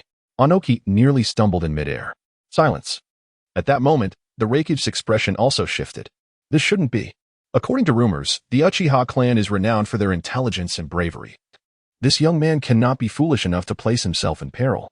The Mizuki's countenance was particularly peculiar. As a woman, she had an instinctive feeling. Uchiha K must be concealing something. But what could embolden him to confront 4 masters alone? Surely, he cannot be Uchiha Madara. That would be the only plausible explanation. Even Orochimaru widened his eyes in disbelief. He felt a surge of indignation. He had been consistently overpowered by Uchiha K. If K were indeed strong, it would be understandable. However, after defeating Orochimaru, he then acted like a fool, willingly walking into danger. What does that make Orochimaru? In an instant, he was exasperated. Uchiha K, have you gone mad? Orochimaru cursed angrily. He yearned to step in and aid K. If Uchiha K were truly subdued by these 7 individuals, would he not become a laughingstock? At that moment, even Nagato frowned. Something is amiss. Does this young man possess some sort of support? Suddenly, Nagato made a connection and nodded slowly. I see. You believe your brother Uchiha Itachi is here, do you not? Let me inform you, Uchiha Itachi is not present. Furthermore, He is merely one of us, not the leader. Even if he were here today, it would be of no consequence. Nagato's words were indeed accurate. They all believed that Uchiha K's only ally was Uchiha Itachi. However, Itachi is not a deity, not at least in this moment. Nagato and the others had no reason to fear Uchiha Itachi, as everyone turned their gazes toward him. Their expressions were a tapestry of emotions. Uchiha K smiled calmly. He surveyed the 7 individuals nearby, and a sudden smile graced his face. Zabuza, how effective is this weapon? In comparison, which is superior to this great sword? Zabuza's indifference evaporated, replaced by sincerity. He scratched his head and chuckled. Boss, this thing works well. In contrast, that sword is nothing. The gun is far more effective. Another member of the 7 chimed in with a hearty laugh. Isn't that right? When will the boss prepare one for us as well? Indeed, indeed. We've shared life and death. Why should only Zabuza have one? Upon hearing this, Zabuza was displeased. What do you mean only I have one? Am I not a comrade in arms? It could only be said that the boss values my abilities. The volume of their voices was quite loud, piercing through the surrounding silence. Yet, as this conversation unfolded, the entire venue fell into hushed silence. The Hokage nearly choked on his own saliva. What on earth? Life and death camaraderie. And the boss? Surely, I must have misheard. If my memory serves me right, this young man grew up in the village. When did he become acquainted with these 7 individuals? Moreover, he has risen to the position of their leader. The Hokage found this hard to believe, his eyes widening as he glanced at Uchiha Sara and then scrutinized Nagato with renewed intensity. Eventually, it dawned on him. No wonder Uchiha Sara exuded such confidence. After all, he is indeed a brother to these formidable figures. There was no way they would turn against him now. Granny Chiyo was taken aback. What? The 7 ninja swordsmen are all friends of Sora? And judging by their demeanor, their camaraderie is quite profound. This young man not only possesses talent but also an extensive network. It all makes sense now. At that moment, Granny Chiyo also came to her realization. Uchiha Sara isn't foolish. On the contrary, he is remarkably astute. He has known Zabuza all along but chose to remain silent, keeping his cards close to his chest, merely biding his time. It was not until Nagato made his entrance and revealed all his trump cards that he disclosed to everyone. Your trump card, the 7 ninja swordsmen, are my brothers. This exemplifies the art of patience and the accumulation of strength. In an instant, Granny Chiyo could not contain her excitement, her eyes sparkling with admiration. Uchiha Sora, you must join us, no matter what it takes. Granny Chiyo silently resolved to employ every means at her disposal to bring him into their fold. Meanwhile, Anoki's gaze flickered with intrigue. Incredible. Even I was deceived. This young man is astonishingly impressive. But how did he come to know these 7 individuals? Logically speaking, they shouldn't have any connection. Could it be the Hokage? He turned his head to glance at the Hokage. Upon seeing him, he immediately dismissed that line of thought. For the Hokage also appeared wide-eyed and incredulous. This only served to deepen Anoki's suspicions. Something is amiss. Could there be another secret at play? Is it possible that this young man possesses such extraordinary talent that he has attracted the loyalty of these 7, who now regard him as their leader? This young man is indeed remarkable. Even the Reikage, who has always looked down upon others, wore a grave expression. The Uchiha clan is truly formidable. This young man has already managed to repel Orochimaru at such a tender age, and now he stands as the leader of 7. In his youth, the legendary Uchiha Madara likely did not shine with such brilliance. Moments later, the Reikage cast a deep gaze at Uchiha Sara. This young man will be difficult to sway. Thus, only 2 choices remain, either death or an alliance. Killing him would be challenging. Not only is the Hokage providing protection, but that fearless Uchiha Itachi would seek vengeance relentlessly. Furthermore, Uchiha Sora's growth is not solely a threat to me but to all 5 great ninja villages. Therefore, there is no need for me to act recklessly. I should wholeheartedly seek to forge an alliance. Resolving his thoughts, the Reikage suddenly shouted with fervor. Truly, the young hero. Uchiha Sara, from this moment on, your name shall hold a place of honor in the world of ninjas. As these words echoed, it was as if thunder had struck, awakening the awareness of many present. Among them, Orochimaru's eyes widened in astonishment. The entire figure stumbled involuntarily. Goodness, I knew this fellow wasn't a fool. Thankfully, he isn't. Now I can finally breathe easy. Orochimaru released a long sigh of relief. He had feared that Uchiha Kuu might indeed be a simpleton, which would make him appear even more foolish. Now, upon closer inspection, it was evident that Uchiha Kuu was formidable. It was entirely reasonable that he could not overpower him. Meanwhile, among the crowd, Nagato stood in stunned silence, gazing blankly at the 7 individuals below. His mind buzzed with confusion. What had transpired? What was the situation? Fortunately, Nagato had weathered many storms in his time. Despite his shock, he managed to maintain a composed demeanor. This young man, it seems he truly possesses extraordinary talent today. We have indeed suffered a defeat. However, remember this. From this moment forth, Uchiha Kong shall ascend to a position of dominance within the entire ninja world. Henceforth, all villages will likely heed the command of Konohagakure, all due to you, the man who surpasses even Uchiha Itachi and Uchiha Madara. Having said that, Nagato turned to leave. It was no jest. They were not foolish, aware that now was not the opportune moment to strike. With so many Kage present, they would need to take them on one by one. Otherwise, should a battle ensue, even a victory would come at a great cost, providing ample opportunity for many to take advantage. Thus, in comparison, they could not afford to engage and chose instead to depart. Uchiha Kong had anticipated this scene. At that moment, the voice of the system echoed in his mind. Ding! Congratulations, host, for retreating from a formidable foe, earning system rewards. Shop, forbidden techniques. Now open for purchase. Reward, 200,000 gold coins. Reward, technology, 1 upgrade. Reward, technology blueprint, unknown. Uchiha Kong's expression remained unchanged, yet it grew even more grim. He was not foolish. He recognized that the words spoken by the opponent as they departed were clearly a form of flattery that concealed malice. They were essentially setting him up for a fall, suggesting he could become the sovereign of the ninja world.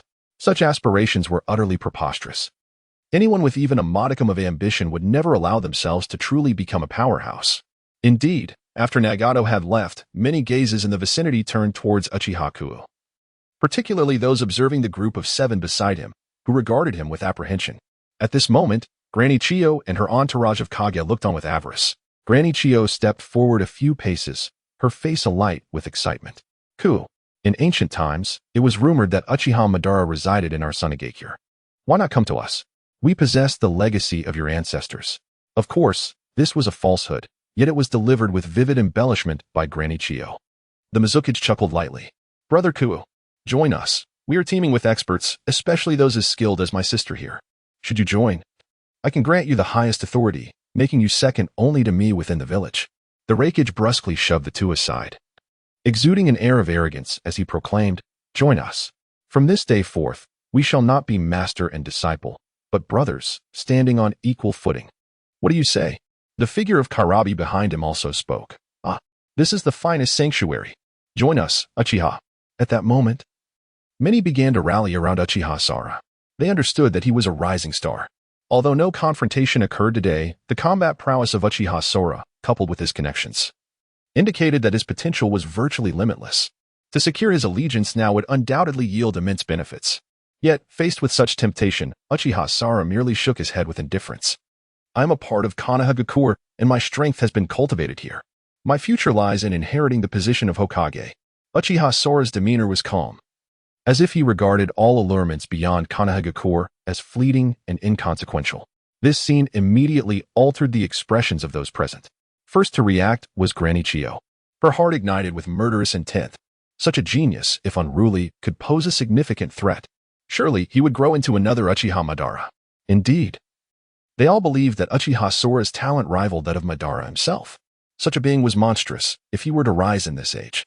He could effortlessly unify the entire ninja world. Would that not mean that every ninja would then be beholden to Konohagakure? Thus, Granny Chiyo's thoughts turned to eliminating Uchiha Sora. If he could not be possessed, he must be destroyed. Uchiha Sora, are you resolute in this choice? Granny Chiyo's voice was frigid, laced with menace. Beside her, Inoki cast a cold glare in Sora's direction. Colluding with rogue ninjas at such a tender age is a grave sin. Konohagakure can no longer protect you. For associating with traitors and the Akatsuki is nothing short of blatant treachery. The entire ninja world would seek your demise. In an instant. These words stirred the wrath of everyone present, all eyes fixed upon Uchiha Sora. In Inoki's words, it seemed Uchiha Sora had truly become a rogue ninja. Granny Chiyo echoed his sentiments. Indeed, unless you can clarify why these 7 are beneficial to you, no one here will be able to protect you today. Just as Uchiha Sora prepared to respond to the mounting pressure, a sudden, boisterous laugh erupted from behind the crowd. Huh. A bunch of old relics think they can destroy what they cannot possess, do they? Do you not know where you are? This is the entrance to Konohagakure, the mightiest village of ancient times. I am still alive. The Hokage emanated a terrifying chakra, palpable as if it had taken form. He glared coldly at everyone present. Let it be known, from this day forth, if anyone dares to lay a hand on Uchiha Sara, even with mere words of threat, I will eliminate you. In that moment, the essence of Konohagakure radiated forth. As the foremost village in the world of ninjas, despite its current decline and the absence of many formidable warriors, each generation still produces individuals who eclipse all others. Previously, there were the legendary Hashirama Senju and Madara Uchiha, followed by Tobirama Senju, and then the yellow flash of Konoha, Minato Namikaze. It can be said that throughout history, there have always been one or two figures capable of instilling awe in all. This generation is no exception. In the eyes of the Hokage, it is undoubtedly the Uchiha brothers, Sasuke and his kin. Thus, he must rise to protect them. For this is the sole duty he can fulfill as Hokage. As the Hokage's fury escalated, the remaining members present exchanged uneasy glances. Indeed, one must respect the presence of the monk as well as the Buddha. Moreover, Konoha village has not yet reached its final demise. At present, when comparing powerful ninjas, Konoha still boasts a greater number of elite warriors. In contrast, outsiders have heard of Kakashi, Jiraiya, and Tsunade. Who among them has ever heard of any formidable warriors from their village? None at all. Thus, it is evident that the lean camel is still larger than a horse. At this moment, they dare not provoke the Hokage. After a moment of silence, Chiyo let out a cold snort. You have brought this upon yourselves. Sooner or later, you will be met with retribution. The Uchiha clan is inherently rebellious. With that, Chiyo turned and departed. Undoubtedly, this was a final act of branding for Uchiha Sora, a mark that signified he might betray the village. If time were to pass, many might take this to heart. Observing this, Uchiha Sora let out a cold snort. Are they truly underestimating me? He thought. Is the Uchiha clan so easily manipulated? Thus, he cast a chilling glance at Chiyo and suddenly declared, Indeed, I may betray. But tell me, where else could I find a place that would accept me? Where else is worthy of my allegiance? Upon uttering these words, the crowd fell into a state of shock, some failing to comprehend Uchiha Sora's meaning. Even Chiyo turned her head in astonishment at his unexpected admission. However, in the next moment, Uchiha Sora continued, Yes, even if I were to betray, I would ensure that after my betrayal, I would bring ruin upon your Sunagakure. Let us not forget, Gaara nearly eliminated me, and yet you stand here to mock me. The barefoot fear not the shod. Our Uchiha clan is resolute in our defiance against you. Besides myself, there is my brother Itachi Uchiha and the 7 allies at my side. When that time comes, you Sunagakure will have much to contend with. Indeed, he was issuing a threat. A ninja daring to threaten a Kage is an unprecedented occurrence throughout history. This was nothing short of astounding. In an instant, the onlookers collectively gasped in disbelief, taken aback by Uchiha Sora's audacity. Jiraiya's expression grew grave as he scrutinized Uchiha Sora, sensing a familiar fervor reminiscent of the late Minato Namikaze. Kakashi, too, bore a serious countenance, pondering whether Uchiha Madara once possessed such a temperament. The crowd remained in stunned silence, while Chigo's lips twitched in disbelief. Indeed, at that moment, Granny Chiyo was filled with trepidation. Though she was formidable and represented the entirety of the Sand Village, the 2 terrifying members of the Uchiha clan posed a significant threat capable of obliterating the village. Uchiha Sora might have been manageable due to his lack of maturity, but what of the 7 ninja accompanying him? Each one was a notorious rogue ninja. Otherwise, they would not have been favored by the Akatsuki organization. Now, if they truly provoked Uchiha Sora, leading him to assault them, they would be utterly defenseless. Even Noki fell silent, having initially intended to offer some support to suppress Konoha. However, observing the situation, it was clear that such an endeavor would be tantamount to courting death. The village of Konoha was not one to be trifled with, and it was wise to remain silent. In that instant, the threat posed by Uchiha Sora appeared all too real. A single ninja had instilled fear in an entire Kage, and he had succeeded, leaving everyone in shock. Very well, I retract my previous statement. From this day forth, I acknowledge you. Granny Chiyo finally managed to utter after a lengthy pause. Indeed, she had conceded. She had no desire for her village to be visited by the Uchiha clan on a daily basis. Observing this, the remaining Kage also fell into silence. After a considerable time, the Mizukage suddenly spoke. Sora, should you ever find yourself in a dire predicament, you are always welcome here. The Raikage chuckled at this remark. Our doors will forever remain open to the Uchiha clan. Respect, unadulterated respect. Uchiha Sora, at such a tender age, had established the Uchiha name with resounding prominence, becoming a figure that all major ninja villages could not help but revere. This scene rendered Uchiha Sora's stature overwhelmingly grand, while the others behind him appeared diminutive by comparison. Goodness, this individual has indeed matured. It seems the future may belong to the Uchiha clan. Shikamaru's face grew serious, beads of sweat forming on his brow. Clearly, in his eyes, Uchiha Sora was a prodigy beyond compare. Meanwhile, Choji gasped for breath, reflecting. Thank goodness I didn't provoke him back then. What incredible luck! At this moment, Choji felt fortunate indeed for having avoided any ill intentions toward Uchiha Sora. For if he had made an enemy of him, even 100 lives would not suffice. Naruto and Sakura inhaled deeply. Was this truly a peer? This boy was far more formidable than Sasuke. Naruto gasped in astonishment. He could not bring himself to rival Sasuke. Yet he had no choice but to acknowledge Uchiha Sora's prowess. Sakura's eyes sparkled with admiration. He is so handsome. One individual threatens 4 villages and even drives Orochimaru away. How impressive. Truly, he is an Uchiha. Amidst the crowd, Rock Lee raised his thumb in admiration. My friend, you are indeed the blazing beast. I, the Azure Beast, shall call you the strongest.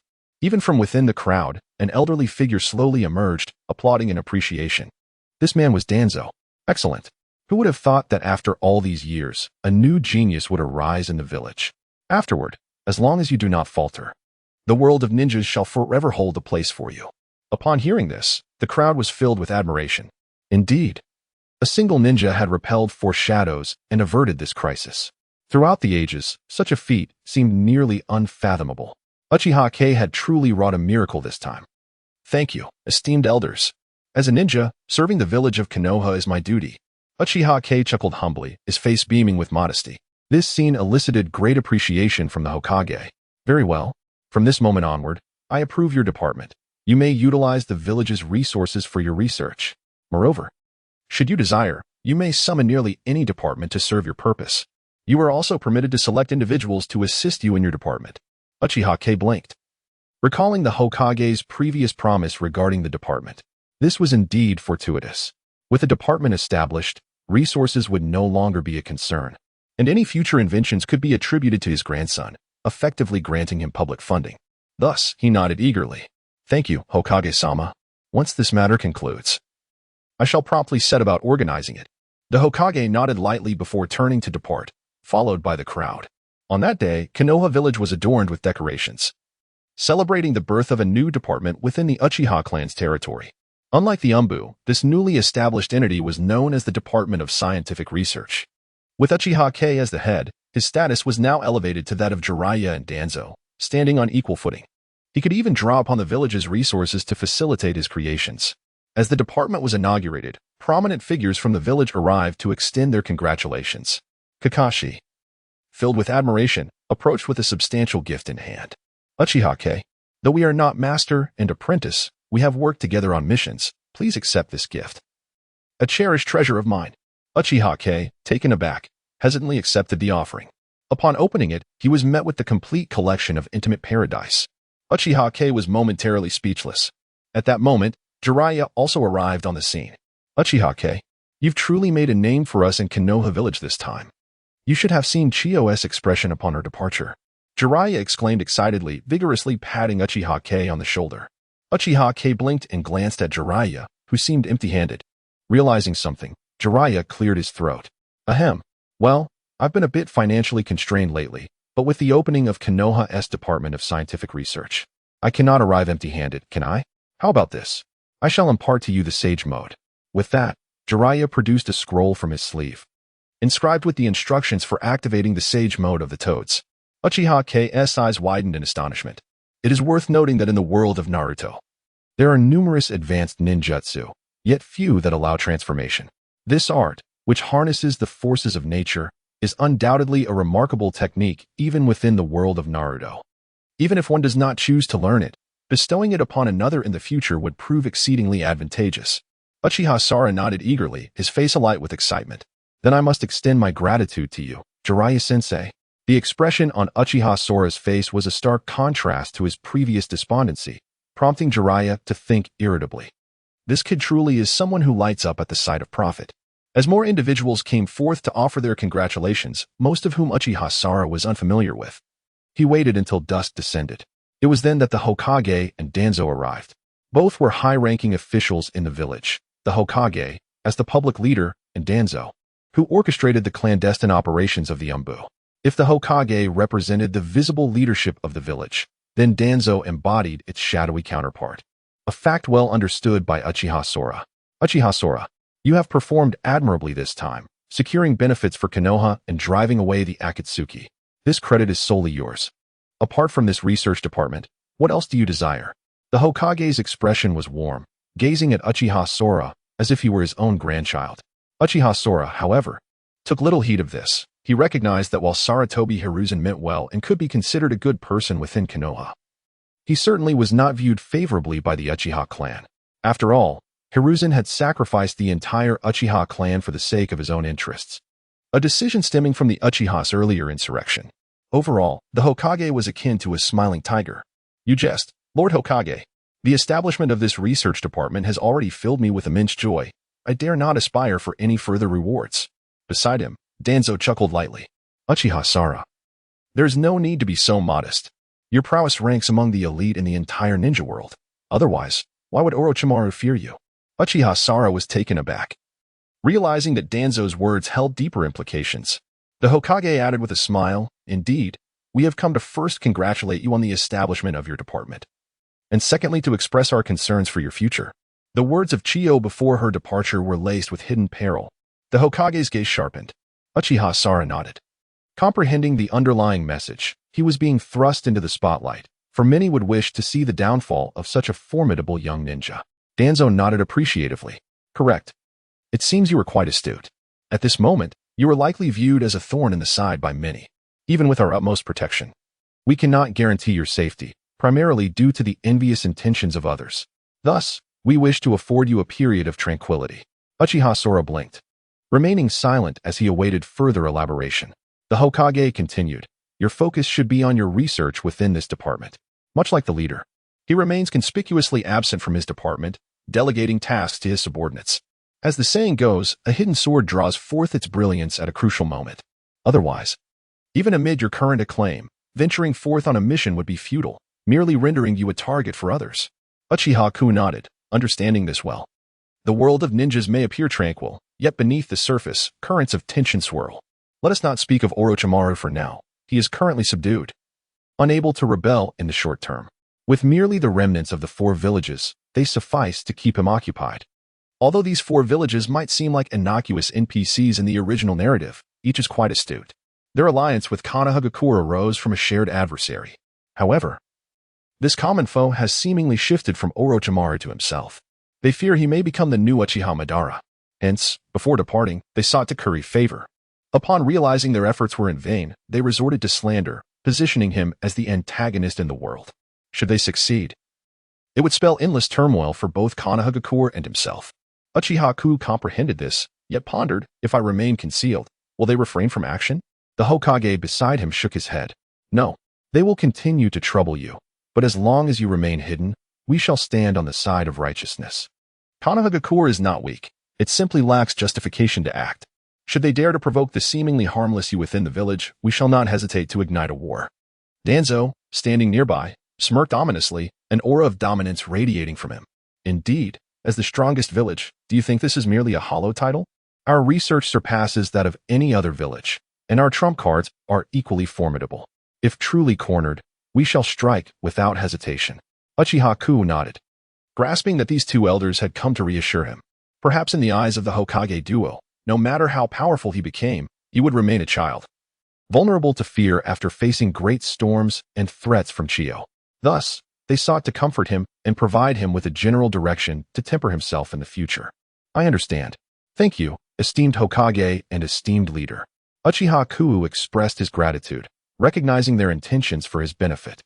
This rare gesture instilled in him a sense of belonging to the village. However, Uchiha Ku's gaze sharpened. Yet, I, Uchiha, shall not be subjected to humiliation. If the Sand Village cannot abide my presence, then they may as well eliminate me beforehand. His words, brimming with arrogance, were backed by newfound confidence.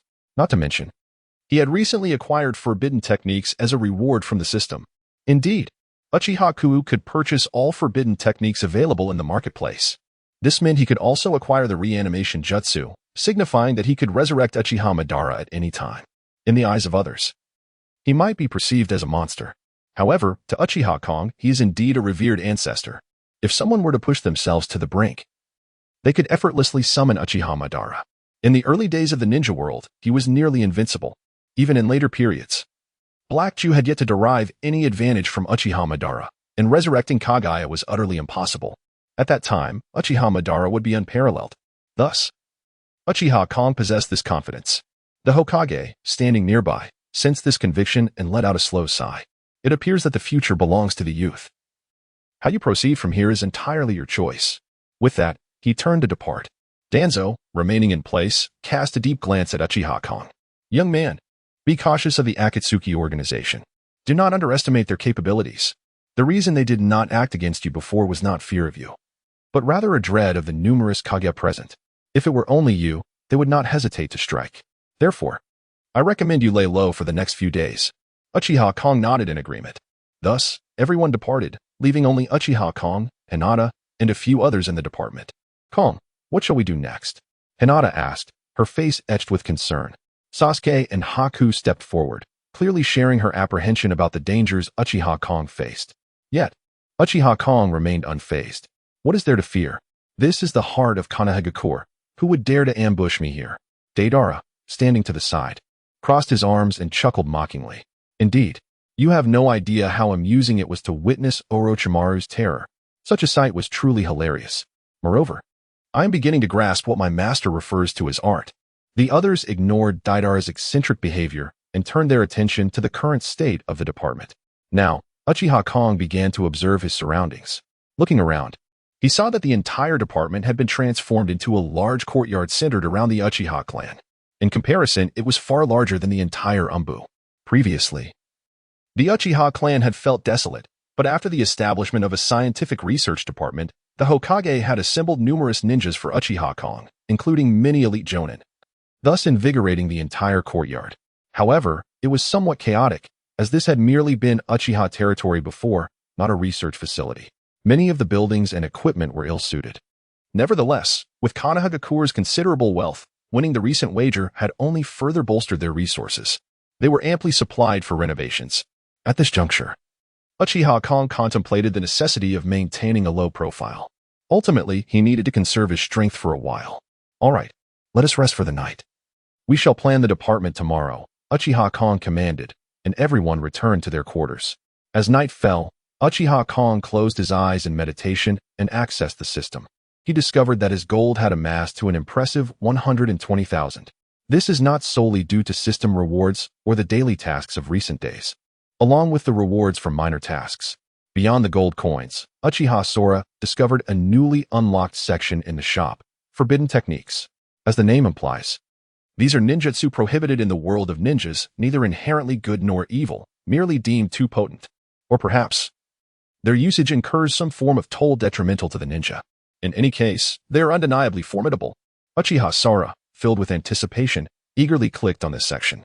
A cursory glance revealed numerous familiar names: Shadow Clone Technique, Impure World Reincarnation. Their prices were surprisingly modest, each around 100,000 gold coins. Under normal circumstances, Uchiha Sora could not afford such luxuries, yet now it felt inconsequential. As for the Shadow Clone Technique, he had no need for it at present, having already mastered it through the Sharingan. The challenge lay with the Impure World Reincarnation. It is said to be a ninjutsu created by Senju Tobarama, later banned due to its malevolence and aberrant nature. Subsequently, Orochimaru, through undisclosed means, managed to replicate this technique after extensive research. This ultimately led to the Ninja World War. Although deemed a failure, the technique itself is not without merit. Therefore, Uchiha Sora promptly chose to purchase it. Instantly, his mind was flooded with associated memories. The Impure World Reincarnation necessitates the identification of a vessel which must possess a certain compatibility with the reincarnated individual, ideally sharing a similar bloodline. Additionally, the vessel influences the probability of success, but does not affect the combat capability post-revival. Moreover, the impure world reincarnation grants the ability to manipulate the revived individual. However, this ability is not limitless. If the revived person is too powerful, control will correspondingly diminish. Uchiha Sora inhaled deeply, a realization dawning upon him. He comprehended that the reason Uchiha Madara was able to break free was indeed due to the flaws inherent in this ninjutsu. Similarly, Uchiha Itachi had once escaped as well, though that instance was attributed to the unique ability of his Sharingan. Now, from Uchiha Sora's perspective, while this ninjutsu possesses vulnerabilities, it appears that controlling those not of the Uchiha clan remains relatively straightforward. Mastering this technique is imperative. Who knows, he may need to resurrect Uchiha Madara in the future. Uchiha Sora felt a profound sense of urgency. He understood that, apart from the Hokage, the attitudes of the remaining Kages towards him remained uncertain. It seemed that both the Raikage and Mizukage were somewhat cordial, perhaps attempting to win him over. Yet, one could not guarantee their sincerity. What if they were merely smiling tigers? As for Granny Chio and Noki, they were unequivocally adversarial. Thus, they faced two choices: either wait for him to grow stronger and risk being countered, having already offended him beyond repair, or attempt to eliminate him before he could develop. Regardless, the animosity between them was irreconcilable. This thought made Uchiha Sora's eyes glimmer as he let out a few cold chuckles. So what? No matter how strong they are, could they truly kill me? Currently, I possess my own scientific department, and I need not concern myself with resources, as I have subordinates at my disposal. As long as I remain within the confines of the village, what can be done to me? Uchiha Sora adheres to the philosophy of survival at all costs. Presently, barring any unforeseen circumstances, he can endure until the onset of the Ninja World War. With this resolve, Uchiha Sora has decided to leverage the village's resources to invent and create various tools. His current conditions are indeed quite favorable. Firstly, he has discovered oil, a crucial source of energy. Secondly, his technological prowess has reached level 4. According to the technology section's description, upon reaching level 4, Uchiha Sora's technological level is nearly equivalent to that of modern civilization prior to his transmigration, provided there are materials. The system can assist Uchiha Sora in fabricating anything he desires. With this thought, a plethora of weaponry flashed through Uchiha Sora's mind: tanks, aircraft, artillery. Especially the thought of dispatching thousands of tanks when Chio and others come seeking trouble. He envisions deploying a battalion of elite ninjas, armed to the teeth with rifles and night vision goggles, executing a seamless coordination of infantry and armor. At that moment, he would pose the question: which is more formidable, your sand or my tank? Moreover, the system can also manufacture helicopters and jet planes. With adequate materials and the system's support, anything is feasible. In that instant, Uchiha Sora could vividly imagine himself commanding from a fortified rear, with aircraft and artillery sweeping across the battlefield. How would a throng of ninjas contend with such a modern steel onslaught? Without a moment's hesitation, Uchiha Sora commenced preparations. The first step was to arm himself. As the saying goes, to repel external threats, one must first secure internal stability. This principle, a cornerstone of Dragon Nation military strategy prior to his transmigration, is equally applicable to Uchiha Sora's situation. To innovate, one must first ensure personal safety. While Konoha Village is relatively secure, he cannot guarantee immunity from surprise attacks. Although equipped with quantum armor, Uchiha Sora still lacks authentic means of self-preservation. Thus, he searched the marketplace and swiftly found a remarkable item: a one-time-use quantum energy shield. The principle is straightforward. It utilizes interference between quantum magnetic fields to forcibly open a spatial barrier. This barrier, in essence, embodies the power of space itself. In other words, the pressure exerted by this shield rivals that of a neutron star, which possesses the potential to create black holes at any moment. With such protection, not even ninjutsu nor the Otsutsuki clan's direct intervention could harm him. However, this item is indeed one-time use, and Uchiha Sora can only purchase it, as it is a product unlocked at level 6 technology. Fortunately, the price is quite reasonable, requiring only 450,000 gold coins. For the sake of self-preservation, it is a worthwhile investment. Without delay, Uchiha Sora chose to purchase it, and instantly, a copper ring appeared on his thumb.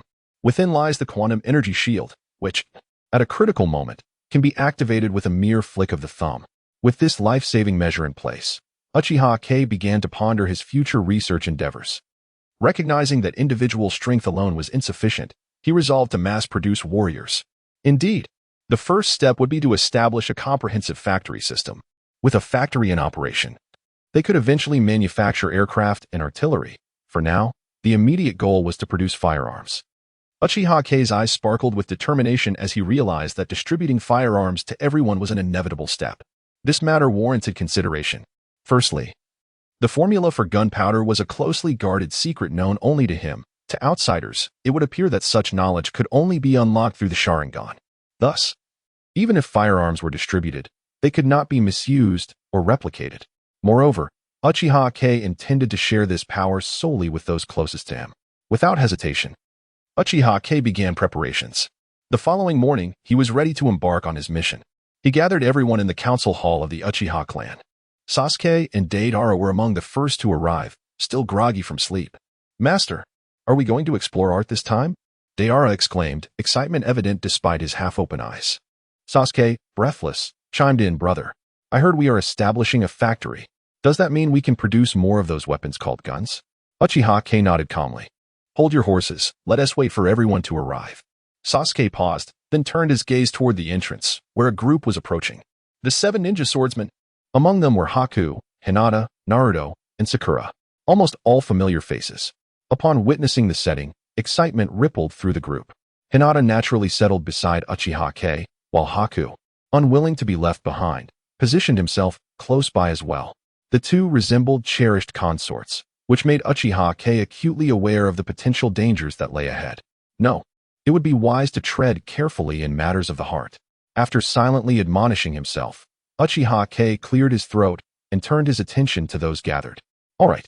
I have already commanded the Hidden Leaf Village to secure resources for us, and our first step is to construct a firearms factory."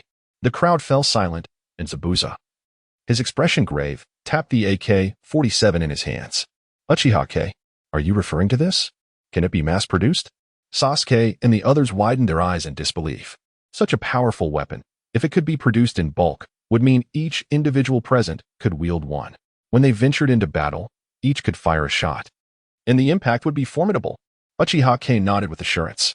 "Indeed, although activating it requires my Sharingan to infuse energy, the overall structure can be replicated. From there, it merely needs to draw energy from me." Enlightenment dawned upon the crowd. At that moment, Haku spoke up. "That would be for the best. Once the firearms are successfully crafted, no one shall have the audacity to appropriate them without the explicit consent of Uchiha Sora. Theft is utterly impossible." Hinata nodded in agreement beside him. Just like the case with Orochimaru back in the day, having the appearance of power without the energy renders it useless. At this moment, Zabuza's demeanor grew increasingly solemn.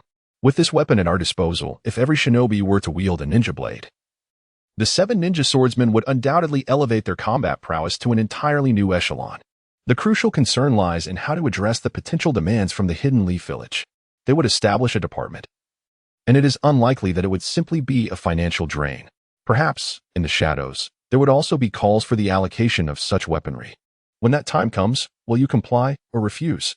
Or will you merely provide a shell, necessitating the retrieval of the energy source later on?" Although Zabuza has long been a rogue ninja, his extensive life experiences make him acutely aware that the village would not gratuitously allocate resources. Only if one proves to be of value can such contributions be expected. Moreover, if one's strength is solely individual, it might not suffice to sustain an entire department.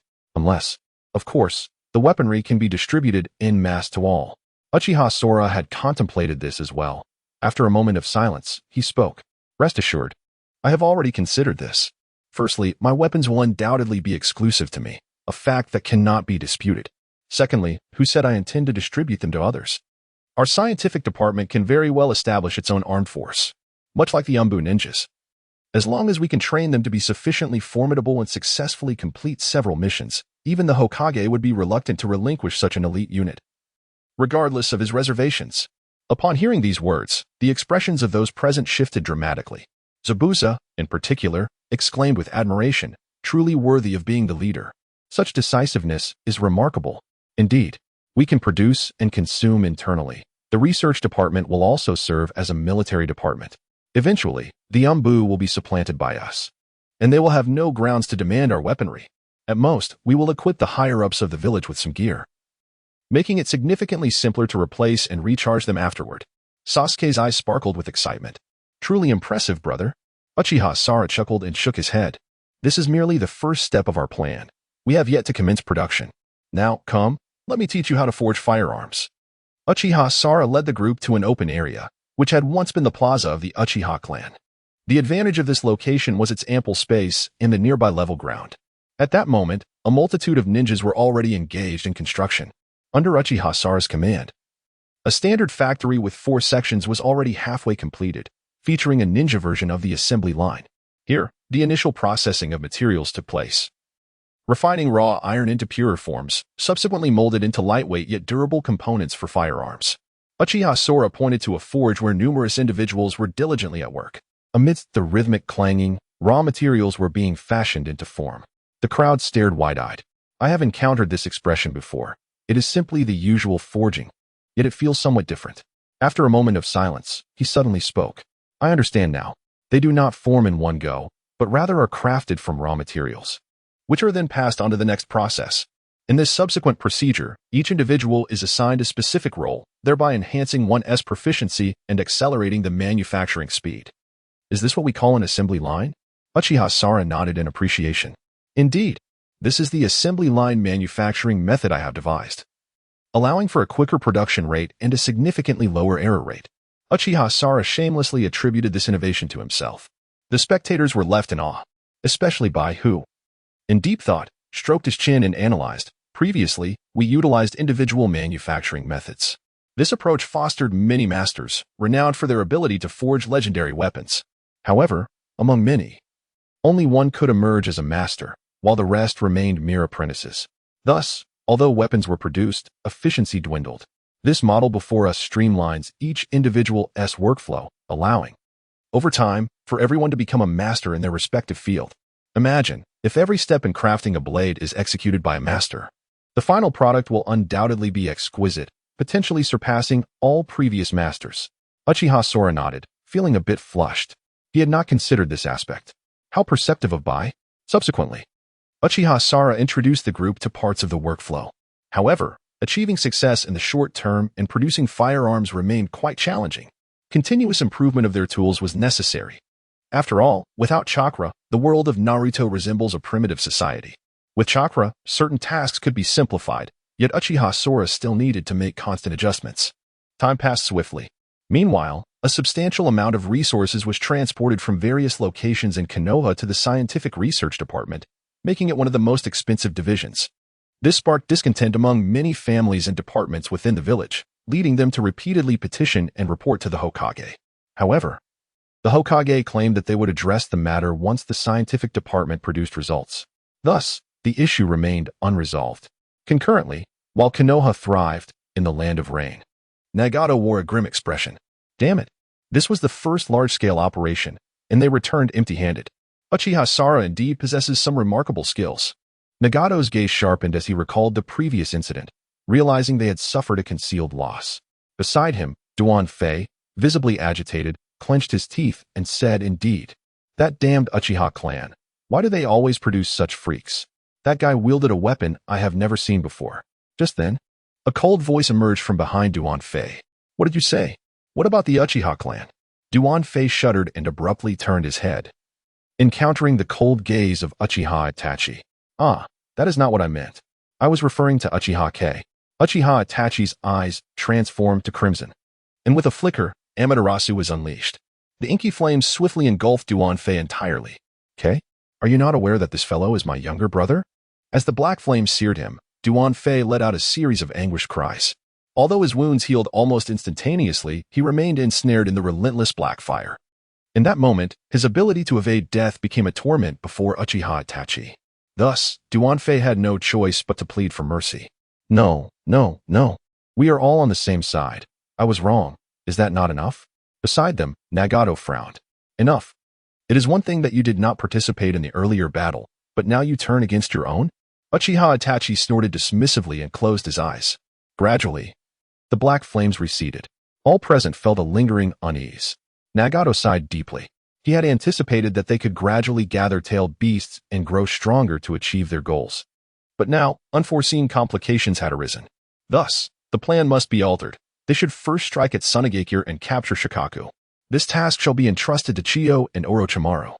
Orochimaru's expression darkened. I have just returned, and my injuries are not yet healed. However, if it involves merely capturing Shikaku, I suppose that is manageable. A glimmer of murderous intent surfaced in Orochimaru's eyes. Having endured repeated suppression in recent days, he was brimming with pent-up frustration. Now, the opportunity to vent his ire in Sunagakure was quite appealing. Very well, let us proceed with this arrangement. Once we successfully capture Shikaku, we shall extract its chakra and then pursue Nibi. In this manner, they would continue until they resurrected the Ten-Tails, after which they could confront their true adversaries. Undoubtedly, Nagato also yearned for a period of tranquility to cultivate their strength. Otherwise, repeated failures would sap even their vitality. Thus, everyone chose to depart. Meanwhile, Uchiha Itachi cast a glance at Duan Fei. What transpired? What has happened to my brother? Uchiha Itachi had been on a mission far from the area, oblivious to the events that had unfolded. Duan Fei nodded repeatedly as he began to explain. It was like this. When the competition commenced, that brat was the first to take the stage. As he elucidated, Uchiha Itachi gradually grasped the sequence of events. Moments later, he erupted in laughter. I did not expect my brother to possess such talent. He has indeed grown to this extent. It seems that it shall not be long before the name of the Uchiha clan reverberates across the world once more. Uchiha Itachi's eyes shimmered with hope. Meanwhile, in Sunagakure, Chiyo's expression darkened. Having just returned to the village, she was greeted by the aftermath of chaos.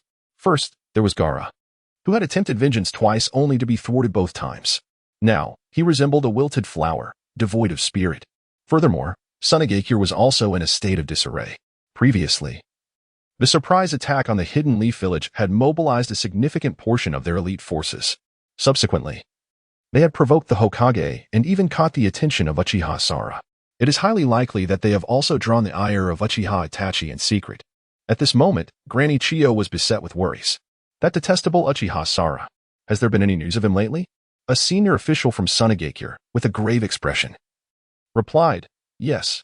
It is said that this fellow has become the head of the village, and recently, the Hidden Leaf Village has been fervently reallocating resources to him. Granny Chiyo's pupils constricted.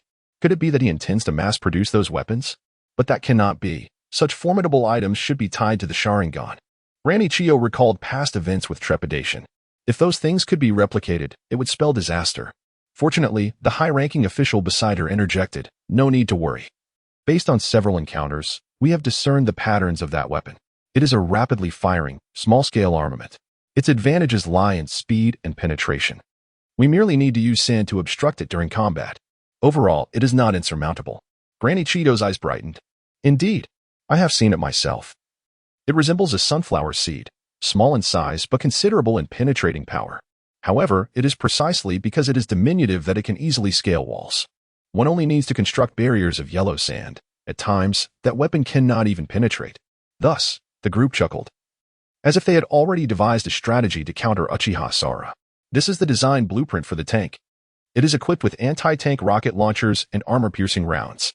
This machine can not only penetrate sand and earth but can even puncture several meters of steel plating at will. Within the experimental department of the Hidden Leaf Village, Uchiha Sora held up a blueprint, explaining it to the gathered crowd. Hinata, unable to contain her curiosity, softly inquired, "A tank? Can it move on its own? How remarkable, like a puppet."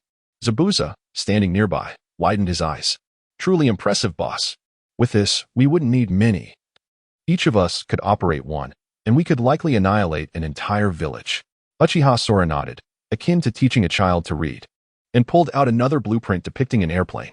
This contraption, it is called an airplane, capable of achieving speeds several times that of sound. There are many types, for instance. The first we intend to create is a jet aircraft. Inside Awagakure, Anoki wore a solemn expression, fixated on the report before him. That rascal Uchiha Sara has been amassing various resources lately. Could he have an ulterior motive? In recent days, Anoki found himself consumed with worry, unable to eat or drink. He lived in constant fear of Uchiha Itachi suddenly appearing to wipe out his village. The more he pondered, the more his heart raced, as if a sword were poised to descend upon him at any moment. After a moment, he could no longer remain still. Someone quickly informed Granny Chiyo. "We must devise a strategy regarding this matter."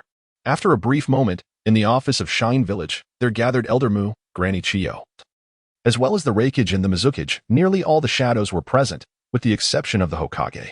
As you may have observed, The Uchiha clan has been a formidable presence since ancient times. Although their eyes require significant emotional upheaval to ascend, akin to a curse, it is undeniable that those who emerge from such an environment possess a certain degree of psychological distortion, yet they remain exceptionally powerful. Thus, we must devise a strategy in response. Granny Chiyo elaborated with great embellishment, and the attendees appeared to be wholly convinced. Indeed, especially concerning Uchiha Sora. As for Sasuke, there is no need to mention. This fellow is rather conventional, and if he fails to awaken the pinnacle of ocular techniques, he cannot be deemed strong. At this juncture, Naka's expression was one of trepidation. It is precisely the Sora. His inventions are peculiar, and he himself is enigmatic to this day.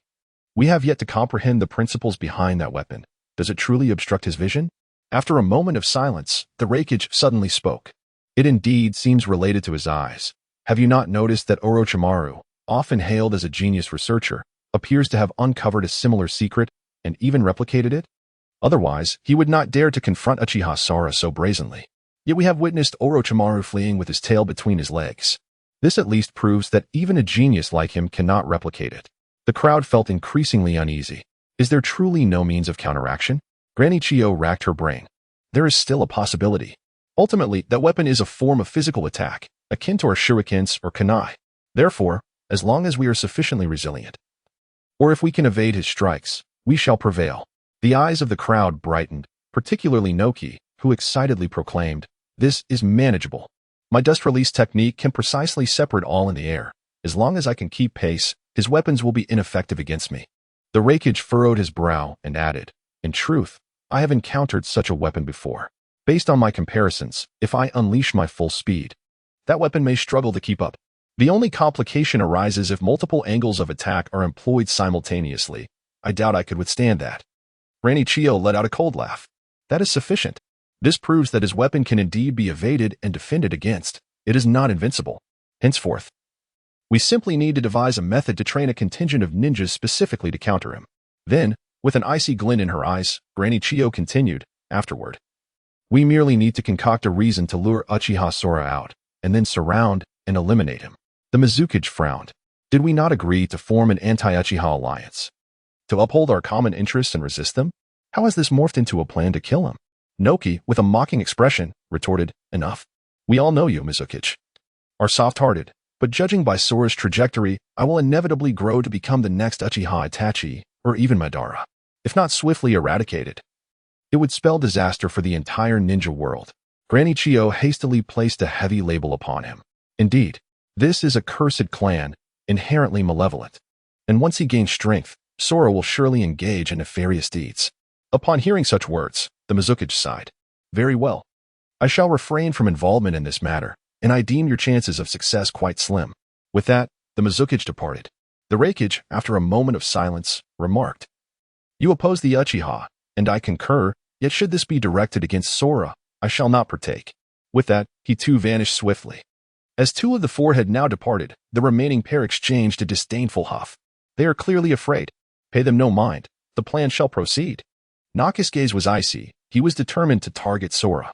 After all, Granny and her companion had already provoked him to the brink. If they did not swiftly eliminate him, it would herald their own doom when he grew stronger. Luring Sora out would be manageable. I refuse to believe he will remain coiled within his village for life. There will undoubtedly be a way.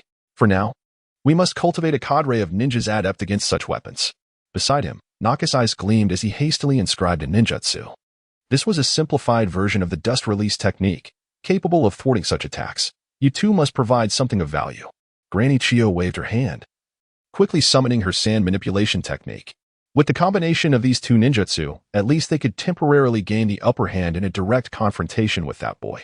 Once there are more of us, coupled with our collaboration, subduing Sora will be a mere trifle.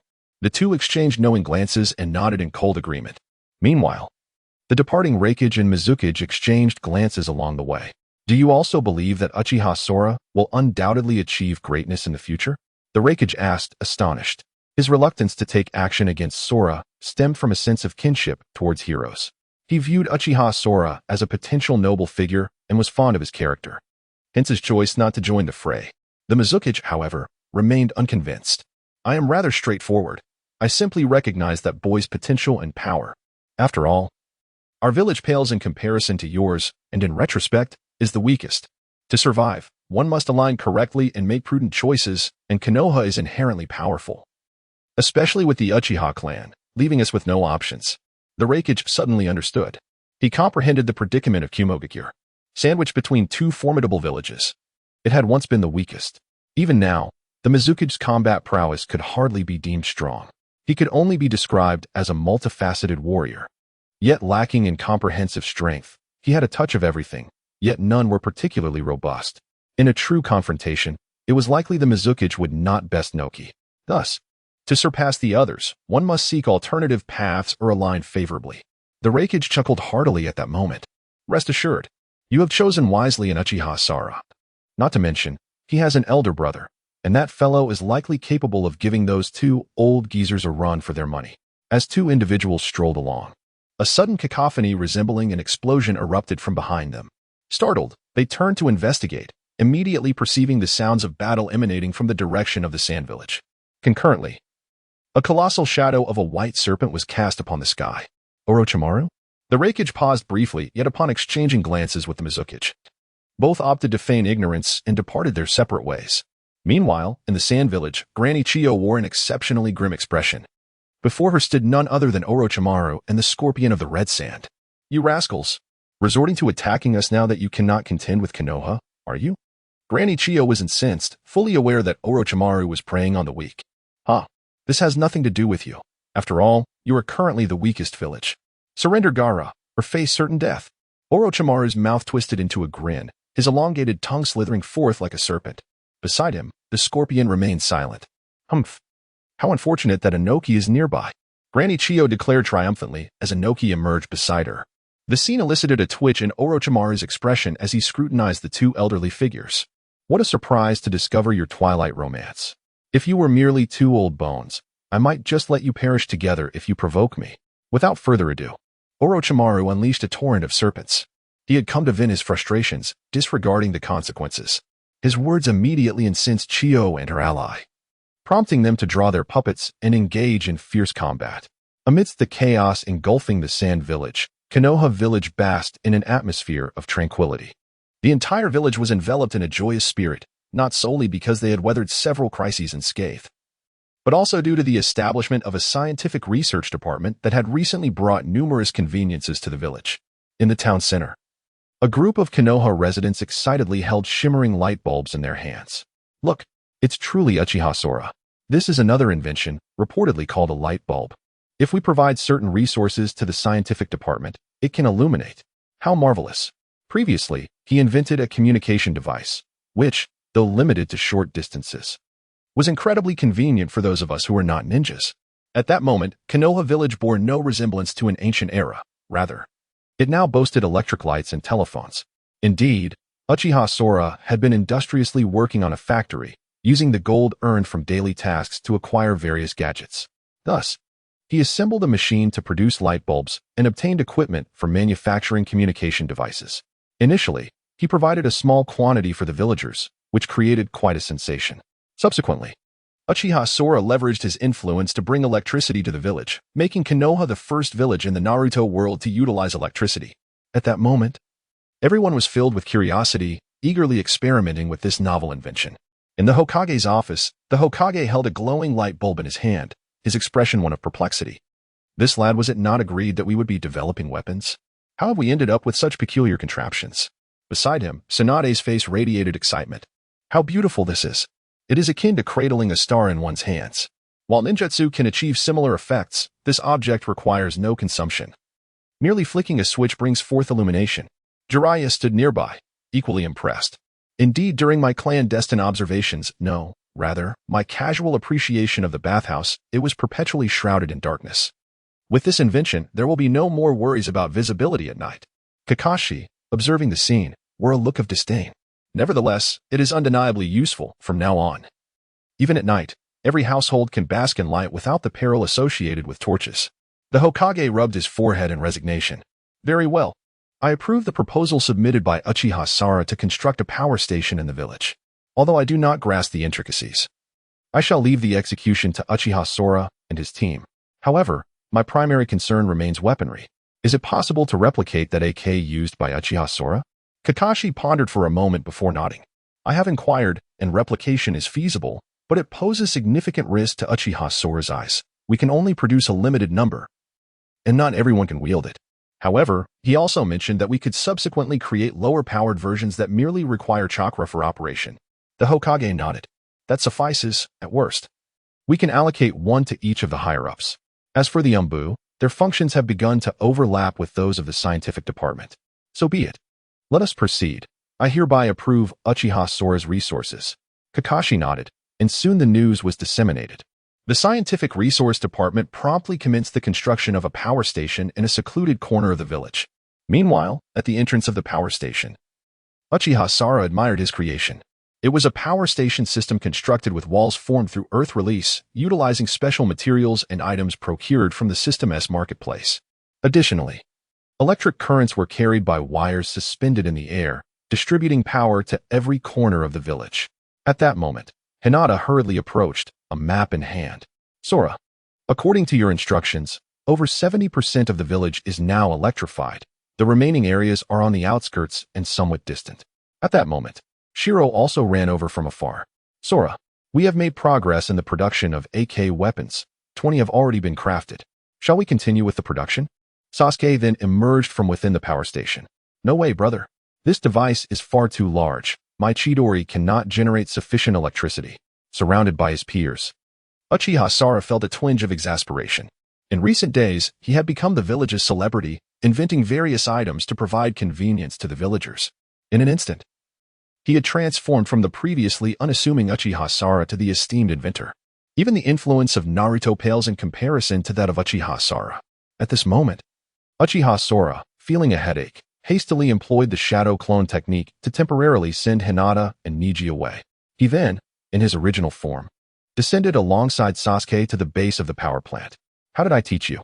Use Chidori to generate electricity, not to produce it all at once, but to steadily transform chakra into electric current. Uchiha Sora admonished with a stern expression. Indeed, he regarded Chidori as a tool for electricity generation. What should one do in a ninja world devoid of electricity? Naturally, one resorts to ninjutsu. And what if there are no materials to fuel the boiler for steam production? Certainly, one would employ the Great Fireball technique. Although the ninja world has its fair share of inconveniences and is technologically deficient, it is rich in chakra. Often, under the right assistance, many devices can be crafted with greater simplicity. At this juncture, Sasuke wore a troubled expression. This won't do. Chidori consumes too much chakra. Its energy storage is exceedingly high. I've utilized it several times already, and it's still not fully charged. Sasuke's face reflected his reluctance. Uchiha Sora raised his hand, and lightning began to coalesce. Observe closely. It is your method that is flawed. As he spoke, Uchiha Sora pressed his hand against a massive battery, purchased from a store, ensuring its quality and substantial energy storage. In that moment, Uchiha Sora's chakra was swiftly drained and transformed into Raikiri, while the lightning was rapidly converted into electrical energy stored within the battery. Soon, the battery was filled to capacity. Do you see? This is technique. Subsequently, we should recruit more lightning-style ninjas to work in shifts, rotating daily. Once we successfully establish hydropower, we will no longer require these. Uchiha Sora bore the demeanor of a shrewd employer, observing Sasuke's expression of trepidation. Very well. Thus, under Uchiha Sora's command, the entirety of Konohagakure began a thorough reorganization. Firstly, many unemployed ninjas who had only mastered singular jutsu were assigned roles. Some lightning-style ninjas were tasked with charging the batteries, while fire-style ninjas tended to the boilers. And wood-style ninjas were responsible for constructing new projects. Instantly, everyone was busily engaged. Uchiha Sora's research was also in full swing. In the meantime, his AK had been successfully crafted. At this moment, Uchiha Sora casually picked one up, held it in his hand, and pulled the trigger. The sound was crisp, and the material was sturdy, affirming the success of Uchiha Sora's factory. Thus, he proceeded to the next phase. Now, we must produce something to supplement the energy of my eyes. Its power might be lesser, but it will enable these AKs to function as usable weapons. Naturally, Uchiha Sora referred to gunpowder, yet in the minds of the onlookers, this was merely a substitute for Uchiha Sora's eyes, with his eyes remaining the superior option. Simultaneously, At Uchiha Sora's command, the gun manufacturing plant became bustling once more, commencing the production of ammunition. Soon, a new batch of ammunition was produced. Upon inspection, Uchiha Sora found it functional, yet due to somewhat rough craftsmanship, the precision, firing speed, and power were significantly diminished. In contrast, the bullets purchased from the store, infused with chakra, were the authentic choice.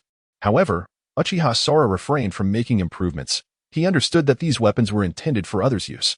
If their performance surpassed his own, it would lead to complications. Thus, Uchiha Sora intentionally reduced the firearm's potency while preserving their original activation and principles. Before long, the first batch of guns was successfully manufactured. On that day, the Hokage visited Uchiha Sora's laboratory, eager to witness the research outcomes firsthand. Uchiha Sora, it has been quite some time. Have there been any results? The core of the Uchiha clan, the Hokage, was surrounded by a group of onlookers. Without a moment's hesitation, Uchiha Sora displayed a row of AKs. It is a success. Hokage-sama, would you care to try? This is a simplified version that can be operated without eyes, though it will be considerably weaker.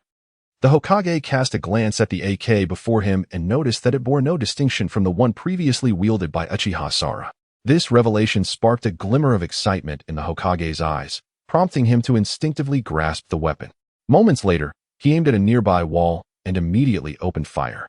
The sharp crack of bullets sliced through the air, creating a sonic boom that echoed around them. In an instant, the target was obliterated, reduced to a shattered mess resembling a beehive. The Hokage's eyes lit up with admiration. This weapon was undeniably superior to shurikens. Uchiha Sora, however, could only silently scoff at the sentiment. After all, one was a cold weapon while the other was a firearm, and he had yet to experience the might of a Gatling gun.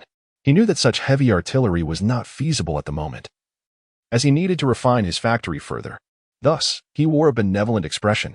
Hokage-sama, do you think the power is adequate? Once I produce some for long-range ninjas, it will surely suffice. Alas, the materials are insufficient and resources are scarce.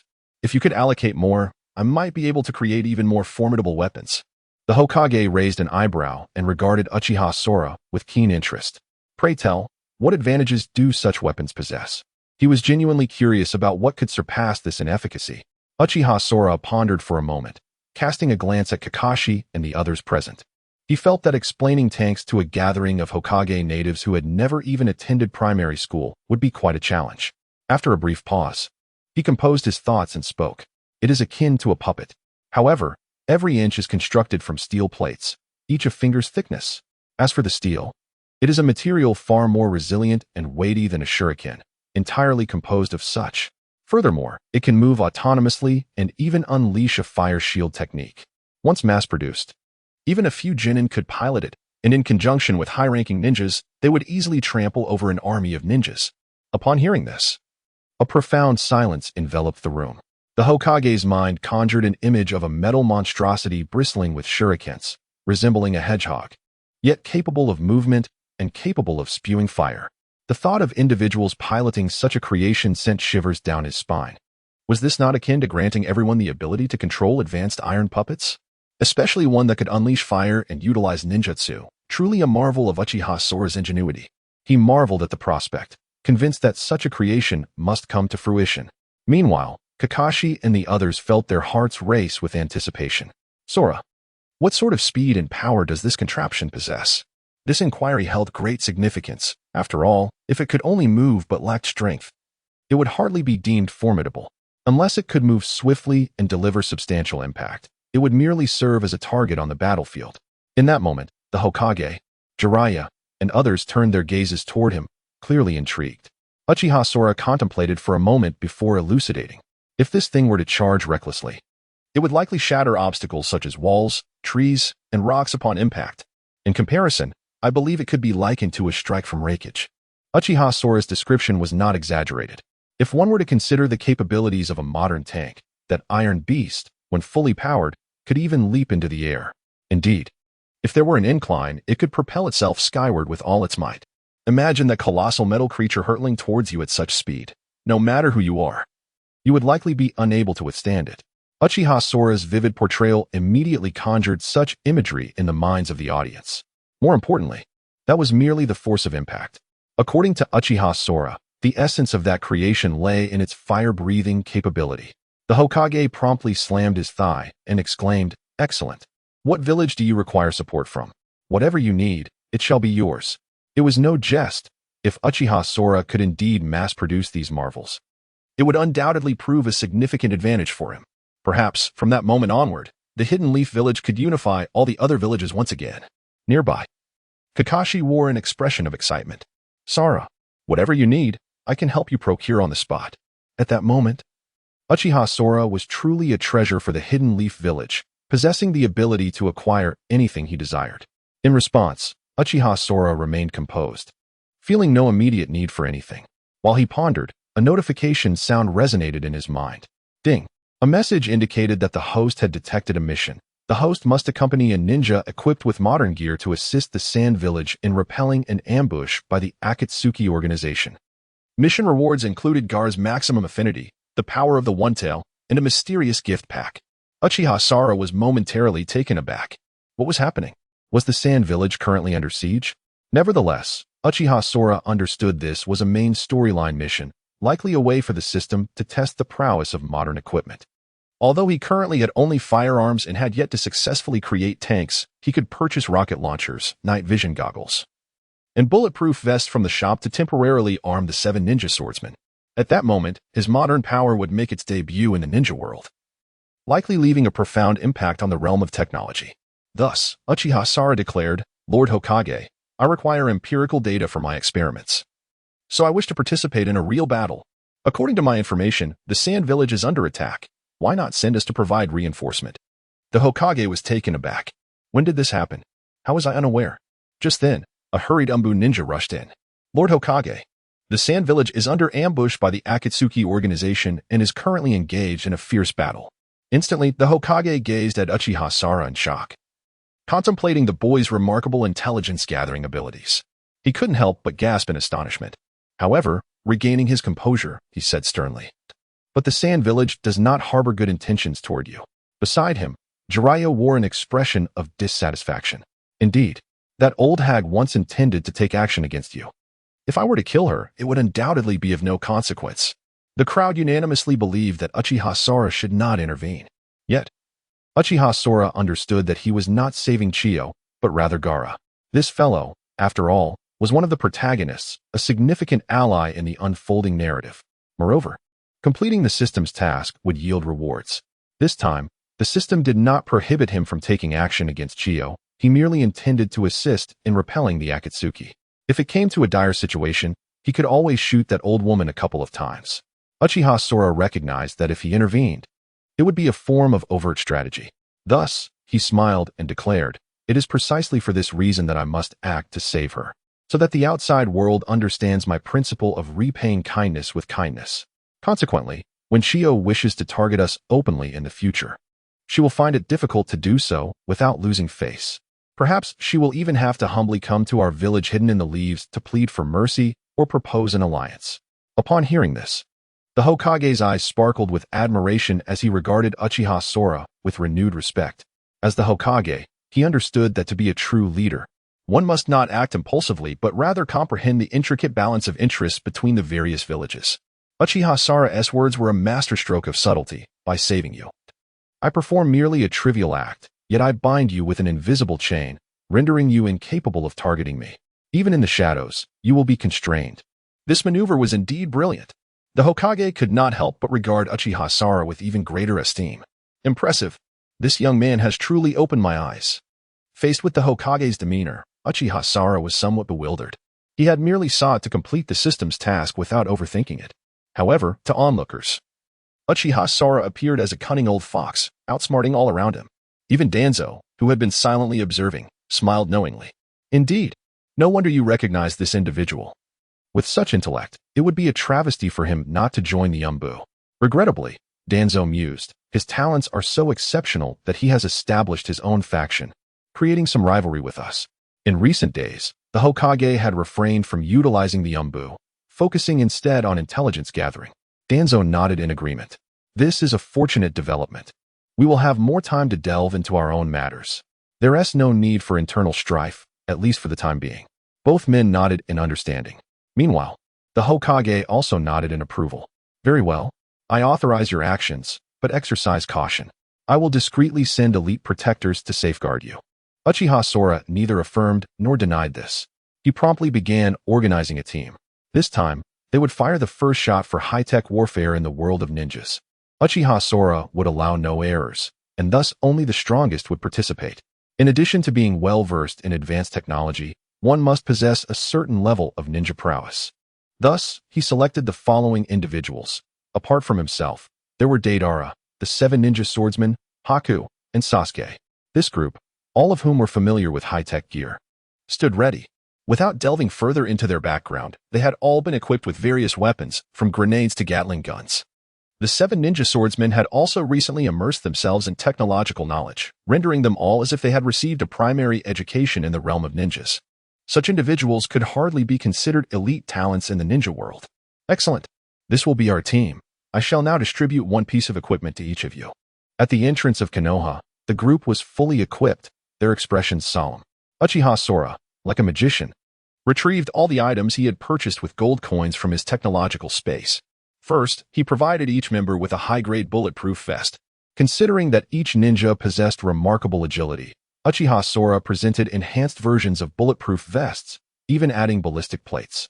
Each vest weighed several hundred pounds. However, for a ninja, it was akin to carrying a mere cell phone for an ordinary person.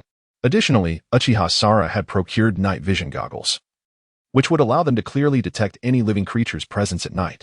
Since the technology did not rely on chakra, many concealed ninjas would likely be unable to mask their body heat, thus proving unexpectedly effective for spotting hidden foes in the darkness. Next, he distributed over 1,000 high-grade bullets crafted from chakra. Furthermore, there were rocket launchers. In summary, by the end of this armament distribution, everyone present was equipped to the teeth. Excellent.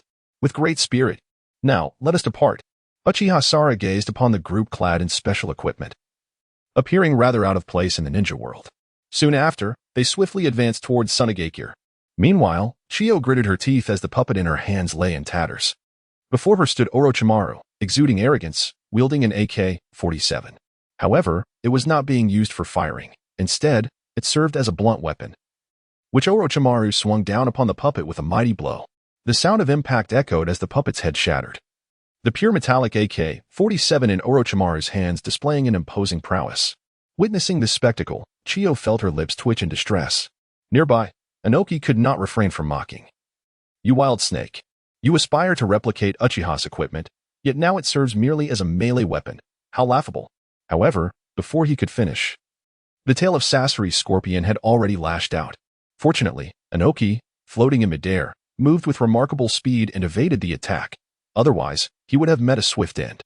Yet, it was evident that Chiyo and he were struggling to hold their ground and could not sustain their efforts for much longer.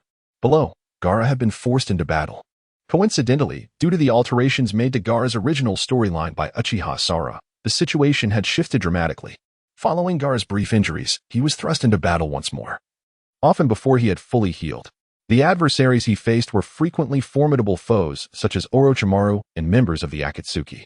Through this relentless cycle, Gaara not only endured but also experienced significant growth.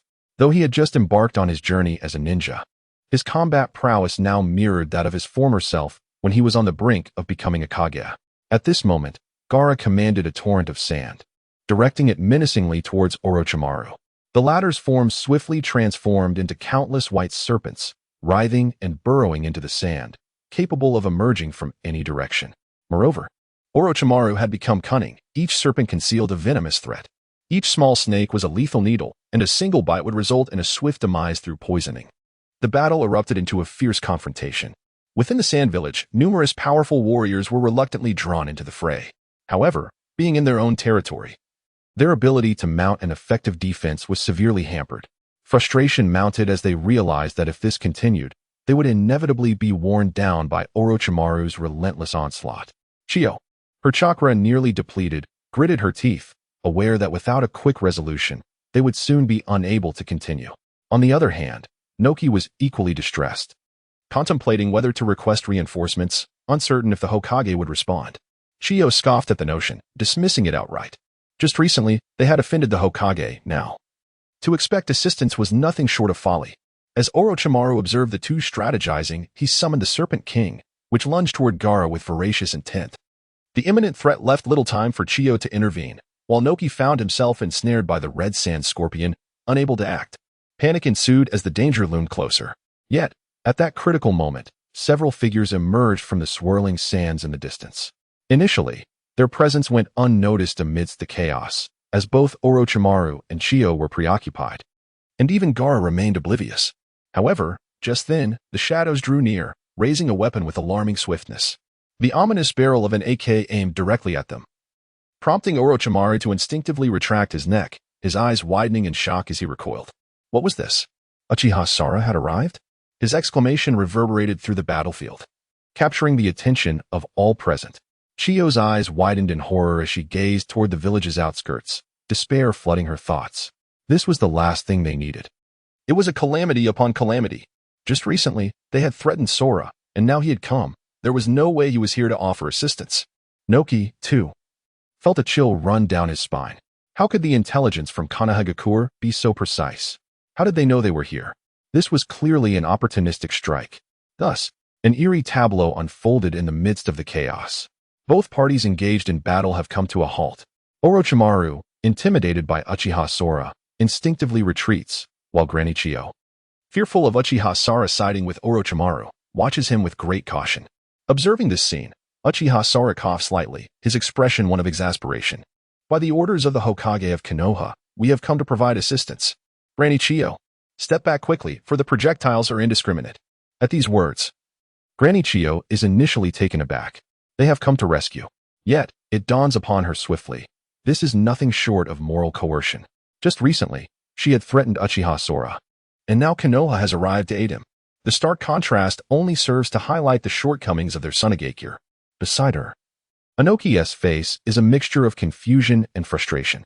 Although he is being rescued, he cannot bring himself to feel joy. This kid is too crafty. Perhaps I should eliminate him right here? Granny Chiyo scoffs. Let us be realistic. If you act against him now, it would ignite a conflict between two major villages. And can we truly defeat someone of his caliber so easily? Inoki falls silent at this point. Meanwhile, Orochimaru casts a fearful glance at Uchiha Sora and notices that everyone present, apart from Sora, is armed with firearms. Moreover, they wear peculiar hats, and their attire is equally bizarre. They have clearly never encountered such modern equipment before. Just then, Uchiha Sora coughs again, seemingly intent on showcasing their arsenal. Ladies and gentlemen, our equipment is rugged and reliable, crafted through relentless experimentation and enhanced by my Sharingan abilities, resulting in this modern combat gear. He continues, it includes AKs, high-performance night vision goggles, and bulletproof vests. Actions speak louder than words. You shall witness the truth in battle. With that, Uchiha Sora gestures forward, prompting his companions to aim their weapons at Orochimaru. Oh no, is this brat using me as promotional material? Orochimaru feels a chill run down his spine and, without a moment's hesitation, turns to flee. However, Uchiha Sora and his group have already opened fire. The sound of gunfire echoes as bullets slice through the air at a staggering speed of 1,200 meters per second. This is the might of modernity, a velocity beyond the capability of the naked eye to comprehend. Not again. Orochimaru, now gripped by panic, retreats hastily, having been thoroughly intimidated by Uchiha Sora, especially after his failed attempt to replicate the firearms. Just the sight of bullets sends a shiver down his spine, leaving him in a state of unease. At this moment, Orochimaru casts aside his pride and makes a swift exit, vanishing into the swirling sands below. Red Sand Scorpion lets out a disdainful snort, a look of scorn on his face. Humph. Orochimaru, it has been quite some time, yet I never anticipated you would become so cowardly. A mere Uchiha. Watch how I deal with him. In the eyes of Red Sand Scorpion, the others have demonized Uchiha Sora. Even the most formidable individual is merely an unrefined Uchiha. Can he truly revolutionize the situation? Or has this fellow somehow reverted, surpassing even Uchiha Madara? Upon finishing his thoughts, he spread his arms, and a multitude of colorful shurikens, laced with venom, soared forth from the puppet-crafted limbs. In an instant, the scene became grandiose as they cascaded downwards. Almost instantaneously, the projectiles landed near the Red Sand Scorpion, forcing it to retreat several steps in pain. However, being entirely composed of puppetry, it was, in essence, pure steel, coupled with a layer of chakra shield. The small-caliber bullets failed to inflict significant damage. In stark contrast, The poisonous shurikens swiftly enveloped Uchiha Kong and his companions. As a throng of ninjas clad in peculiar attire appeared on the verge of being struck by these toxic projectiles, the expressions of those present shifted dramatically. Granny Chiyo's eyes shimmered with derision. It seems that the cycle of life and death prevails. Uchiha K's earlier might was merely a reflection of Orochimaru's prowess. But now, faced with another master of mechanisms, he falters. In Granny Chiyo's perspective, the Red Sand Scorpion's puppet techniques had reached unparalleled heights. The toxins contained within those shurikens were neurotoxins, and even for someone of Tsunade's caliber, a top-tier medical ninja, arriving late would render any hope futile. Thus, in Granny Chiyo's eyes, Uchiha Kong and his entourage had effectively been sentenced to death. On the other hand, Naka's grin stretched from ear to ear, eagerly anticipating Uchiha K's demise by poison. The youth indeed remains too naive. Now, let us see how they extricate themselves from this predicament. He believed that Uchiha Kong and his companions would surely succumb. Not only them, but the other formidable figures from Sunagakure present also closed their eyes. Convinced that this time Uchiha Kong was doomed. Even Orochimaru, who had retreated to a distance, halted, craning his neck to observe, his heart filled with uncertainty. What is happening? Could it be that the Uchiha Kong, who had once dominated him, is being defeated by the Red Sand Scorpion? What an embarrassment it would be if this were to circulate. Amidst the skepticism surrounding him, Uchiha Kong merely curled the corners of his mouth upward. Near cold weapons? What harm can they do even when imbued with poison? Compared to ceramic ballistic plates and carbon fiber woven armor, can they truly penetrate? With a confident smile, Uchiha Kong stood boldly in place, neither dodging nor evading. Initially, those around him felt some trepidation in the face of the deluge of shurikens. However, upon witnessing Uchiha Kong's unwavering confidence, they too stood their ground. Thus, as the multitude of shurikens descended, the anticipated scene of bloodshed failed to materialize. Instead, those seemingly sharp projectiles, upon striking Uchiha Kong and his companions, appeared to sink into quicksand, becoming utterly ineffective, eventually falling away harmlessly. In the end, not a single one of the thousands of shurikens inflicted any damage. The atmosphere was one of profound silence. What on earth is this? The Red Sand Scorpion gaped, retreating several steps in disbelief as he gazed at his puppet arm. How could this seemingly invincible shuriken appear utterly ineffective before Uchiha Sora? Strangely, the opponent had not employed any ninjutsu, nor even utilized chakra. It was bizarre, profoundly bizarre.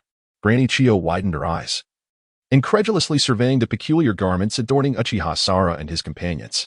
These seemingly odd attires must surely be some form of defensive treasure. Indeed, from the very beginning, Uchiha Sora had crafted weapons, culminating in this defensive armor. His eyes were unsettling. Could it be that the Uchiha clan possessed the ability to create? In that instant, Granny Chiyo began to question her own understanding of reality. She even wondered what the Uchiha clan truly was. Their eyes could replicate ninjutsu, and now they seemed capable of manufacturing weapons and gear? It was nothing short of extraordinary. On the other hand, Noki was equally taken aback, his expression one of sheer horror. As the Tsuchikage, he was well versed in the study of creation-type ninjutsu. He understood that while he could construct simple earthen walls, creating wearable items was an entirely different magnitude of difficulty. Before him, Uchiha Sora and his companions were utterly enigmatic. Wait, had they noticed? The figure behind Uchiha Sora seemed to be none other than Sasuke, along with the 7 ninja swordsmen. At that moment, Granny Chiyo recognized the group, her astonishment intensifying. Sasuke belonged to the Uchiha clan, and the 7 ninja swordsmen were rogue ninjas, devoid of defensive means, at least, so the rumors suggested. This implied that their defense relied entirely on such equipment. In that instant, Noki also grasped the gravity of the situation.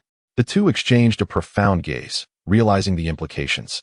The recent spectacle could be interpreted as the synergy between chakra and equipment. Such a phenomenon was rare, yet not entirely unheard of in the ninja world.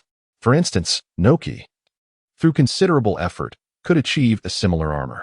However, the current circumstances were fundamentally different.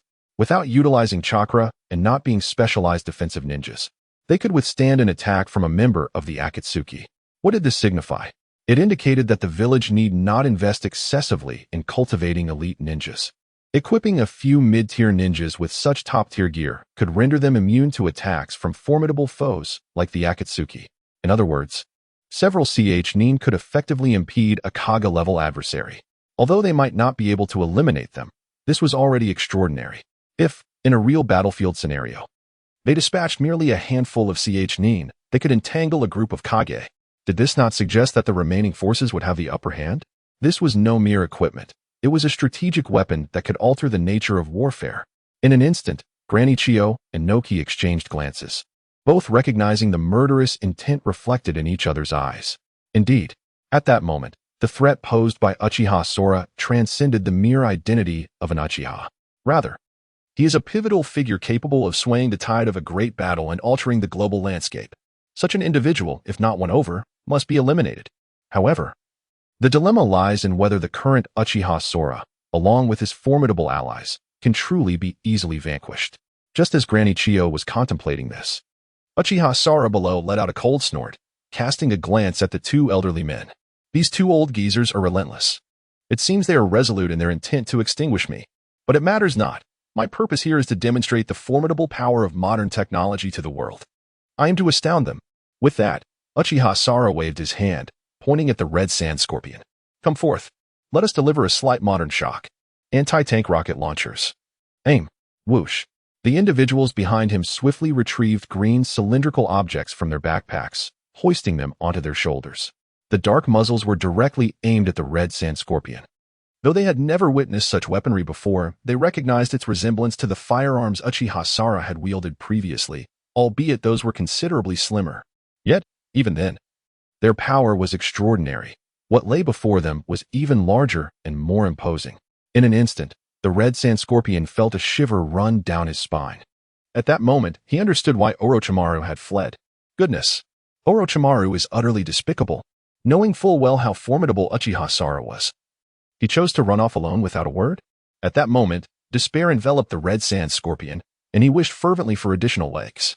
Thus, as a puppet, he indeed extended several legs from his body, scuttling away with all his might like a centipede. However, it was already too late. As Uchiha Sora pulled the trigger, the anti-tank rockets were unleashed. They were armed with armor-piercing shells capable of penetrating even the thickest tank armor. Using such weaponry against a mere puppet was akin to using a sledgehammer to crack a nut. In the blink of an eye, the projectiles had closed in. The red sand scorpion felt a powerful wind rush past him. By the time he reacted, several dark shapes had approached, emanating a blinding brilliance. This is an explosion talisman? No, its power exceeds that. In his final moments, the only thoughts that crossed his mind were these. Subsequently, he was engulfed by a raging inferno. Accompanied by a series of tumultuous shockwaves, the might of the anti-tank missiles made its debut in the ninja world. Astonishment. This was the singular thought resonating in the minds of all witnesses. Objects no larger than a fist could incite such terrifying explosions, resulting in a deep crater in the desert, with the sand within it turning to glass. Just how high must the temperature be? At that moment, Granny Chiyo's hands trembled uncontrollably. This lad, if he had a few more of those, the entire Sunagakure would likely cease to exist. Beside her, Inoki gasped in disbelief, his aged visage contorted in shock. Goodness, perhaps the notion of eliminating him should be abandoned. Instead, should we not seek a way to negotiate with the Uchiha clan? Chiyo, the elder, was momentarily at a loss for words. It was too late to express any sentiments. The thought of eliminating him was futile. She could only devise a long-term strategy. At present, he represented the Hidden Leaf Village and had come to our rescue. Surely you understand the implications of this? The two exchanged glances, each an old fox in their own right, and they promptly adopted a more amiable demeanor. Uchiha Sora, truly, you embody the heroics of the Uchiha clan. Your youthful prowess has proven invaluable this time. Chiyo displayed a face of courtesy, as if her earlier criticisms of Uchiha Sora had never been uttered. Inoki, though somewhat at a loss for words, awkwardly remarked, Indeed, I have long suspected that you are no ordinary youth. But how did you acquire such equipment? His curiosity persisted, harboring a sliver of hope that perhaps this gear demanded exorbitant resources. Uchiha Sora chuckled lightly, casting his gaze towards the distant gaping pit, his Sharingan world, revealing that Chiyo's puppet, Sasori, had not perished but had transformed into a small puppet to escape at a crucial moment. However, Uchiha Sora was never one to seek bloodshed. Leaving Sasori and Orochimaru behind could serve to complicate matters for Sunagakure in the future. At this juncture, he turned, maintaining a posture of respectful humility, and said, Your kind words are much appreciated, esteemed elders. My presence here is also a directive from the Hidden Leaf Village. Chiyo nodded with a smile, her gaze shifting to the equipment adorning Uchiha Sora, seemingly eager to inquire further. Meanwhile, behind him, Deidara was brimming with excitement. Boss, that contraption from earlier was nothing short of art. I've heard you have hundreds more at your disposal. Sasuke scoffed derisively. Look at you, so naive. My brother possesses far more artistic creations than this. I chimed in, adjusting the rifle in his hands. I've heard that the tank Sora plans to forge will incorporate nearly all the gear we wear, and it will even be a puppet capable of moving autonomously. What is that? My brother can even create flying ones. Sasuke crossed his arms, a proud smile adorning his face. The conversation among the group was not particularly grandiose. Yet to Chiyo and Onoki, it felt as if thunder had struck them. Goodness, did you say that he possesses hundreds of such explosive devices? And they aren't even the most formidable? Moreover, could these weapons be combined, akin to Sasori, to forge an all-purpose puppet? In an instant, Chiyo felt her blood pressure surge, her heart racing far beyond its usual rhythm. Onoki, too, trembled, forcing a smile that seemed to require immense effort. Haha, a promising youth indeed. Please convey my gratitude to the Hokage. With that, he turned and made his exit. Well, I shan't overstay my welcome. I have a pot of rice simmering. Thus, Onoki shamelessly hurried away, leaving Chiyo in an awkward silence. Esteemed elders, besides coming to your aid, I have another objective. I seek to borrow some materials from your villages. Uchiha Sora suddenly interjected. The statement came as a surprise, leaving Chiyo momentarily stunned. Resources? Certainly. Take whatever you desire. Having just been rescued, refusing now would render them quite miserly. Besides, what resources could Uchiha possibly require? As long as they're neither tailed beasts nor shinobi, anything is acceptable. Uchiha smiled lightly. In truth, he had not initially intended to ask for anything. However, observing the two old men, who appeared intent on eliminating him, Uchiha felt compelled to ensure they paid dearly. After all, the gold expended on this operation should be compensated in some measure. Thus, Uchiha boldly made his demands. First, he required pyrite, sulfuric acid, charcoal, some special metals, and a particular black liquid. In an instant, Uchiha listed numerous items, each in substantial quantity. Hearing this, Granny Chiyo's teeth began to chatter. Yet the current circumstances left no room for refusal. Reluctantly, she mustered the courage to inquire, "What do you intend to do with these items?" Uchiha pondered briefly, his gaze sweeping over all the shinobi present. Among them were not only the denizens of Sunagakure, but also many ordinary shinobi drawn from afar by the commotion. They resembled those wandering about during leisure, quite convenient for promoting his technological advancements. Uchiha then smiled ominously. I aim to create a puppet akin to the red sand scorpion. Specifics are not convenient to disclose. At that moment, Granny's scalp tingled with anxiety. Was this truly something he deemed inconvenient to reveal? Had he not just articulated it? A puppet that embodies mobility, defense, and destructive power, a terrifying creation. Moreover, it seemed capable of mass production. For a fleeting instant, Granny Chiyo envisioned a rising star in the future of the ninja world. At that juncture, the system's notification echoed in Uchiha's mind. Ding! Congratulations, host, on completing the task of showcasing the might of modern technology to the ninja world. Rewards are as follows: a mysterious gift package, which the host may open later. Enhancement of the Sharingan. The host's eyes will acquire one of the top-tier skills of the Sharingan, drawn at random. Chakra upgrade to solid explosive chakra, signifying greater power and increased capacity. Additionally, the host receives a technological level upgrade, unlocking new blueprints. Blueprints for assembly line factories, engines, and electronic components. This cascade of rewards delighted Uchiha immensely. Setting aside the mysterious gift package for the moment, the mere upgrading of the Sharingan was astonishing. The Uchiha clan skills post the unlocking of the three Tomo were notoriously formidable, albeit the unlocking process often demanded profound emotional turmoil. However, each corresponding skill was extraordinary. Even the unlocking of a single skill by Uchiha would be nothing short of miraculous, essentially akin to wielding divine powers. Furthermore, the chakra enhancement was something Uchiha had not anticipated. Chakra is the essence of a shinobi. Previously, Uchiha's chakra was comparable to that of Kakashi and other elite instructors.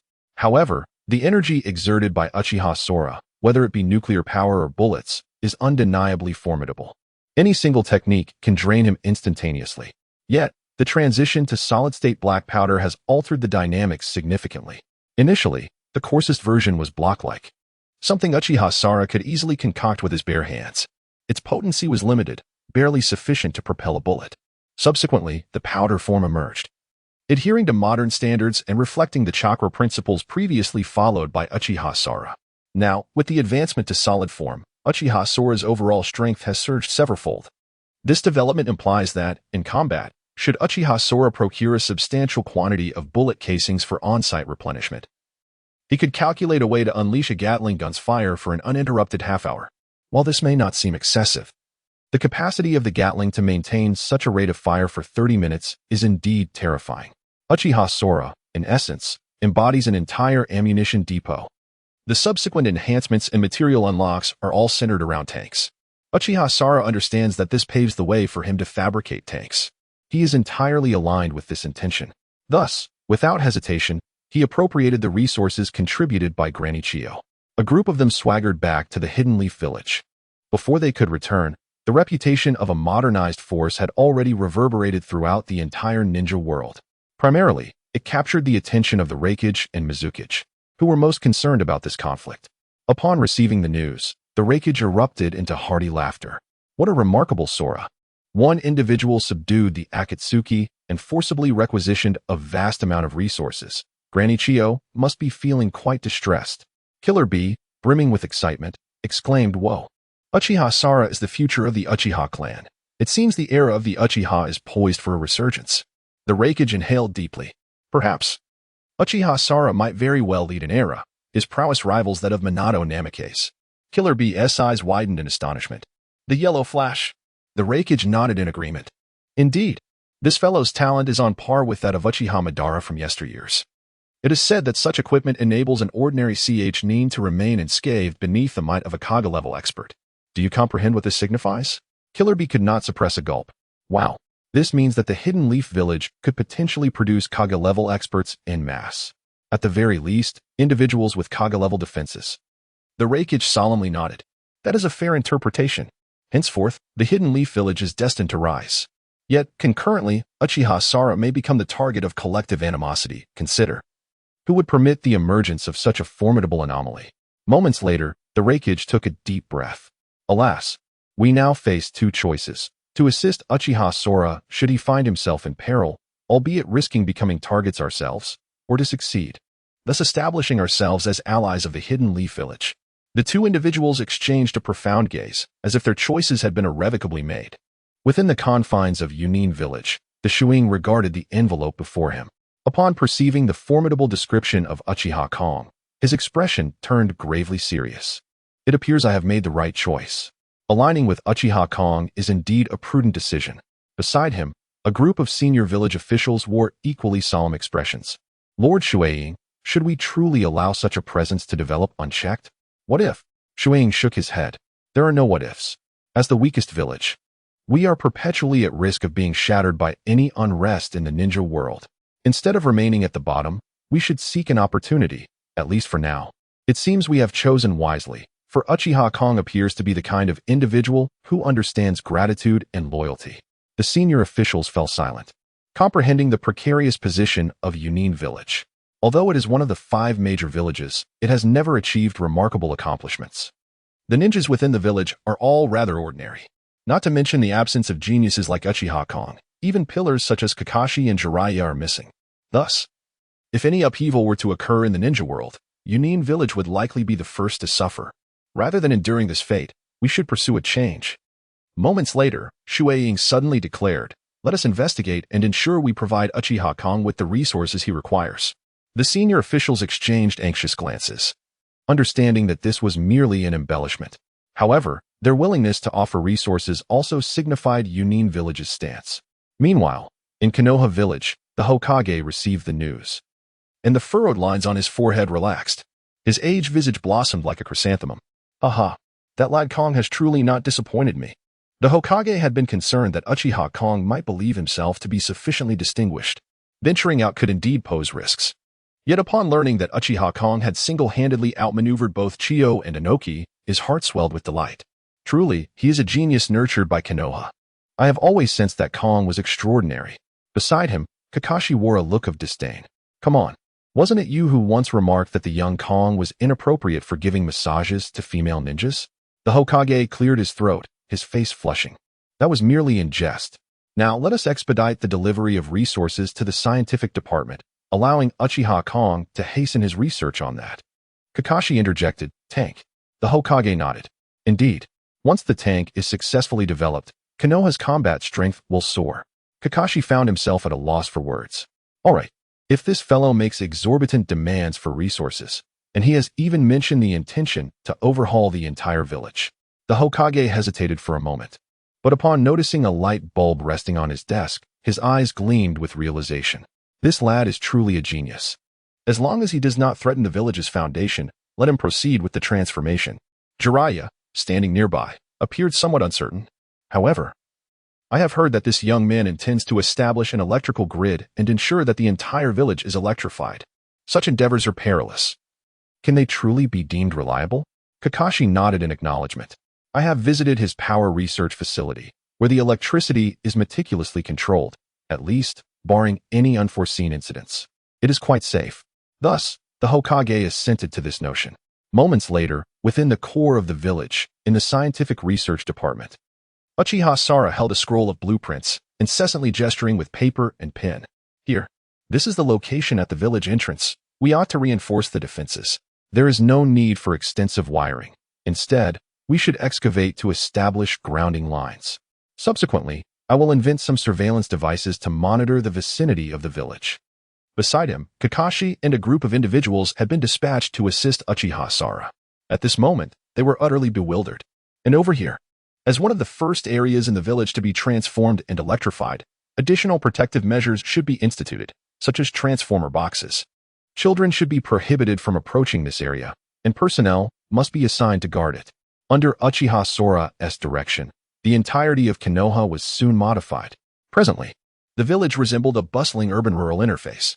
Although not every household was fully electrified, the progress was considerable. After accomplishing these tasks, Uchiha Sora solemnly declared, "My current suggestion is to introduce a new course at the Ninja Academy, titled Science.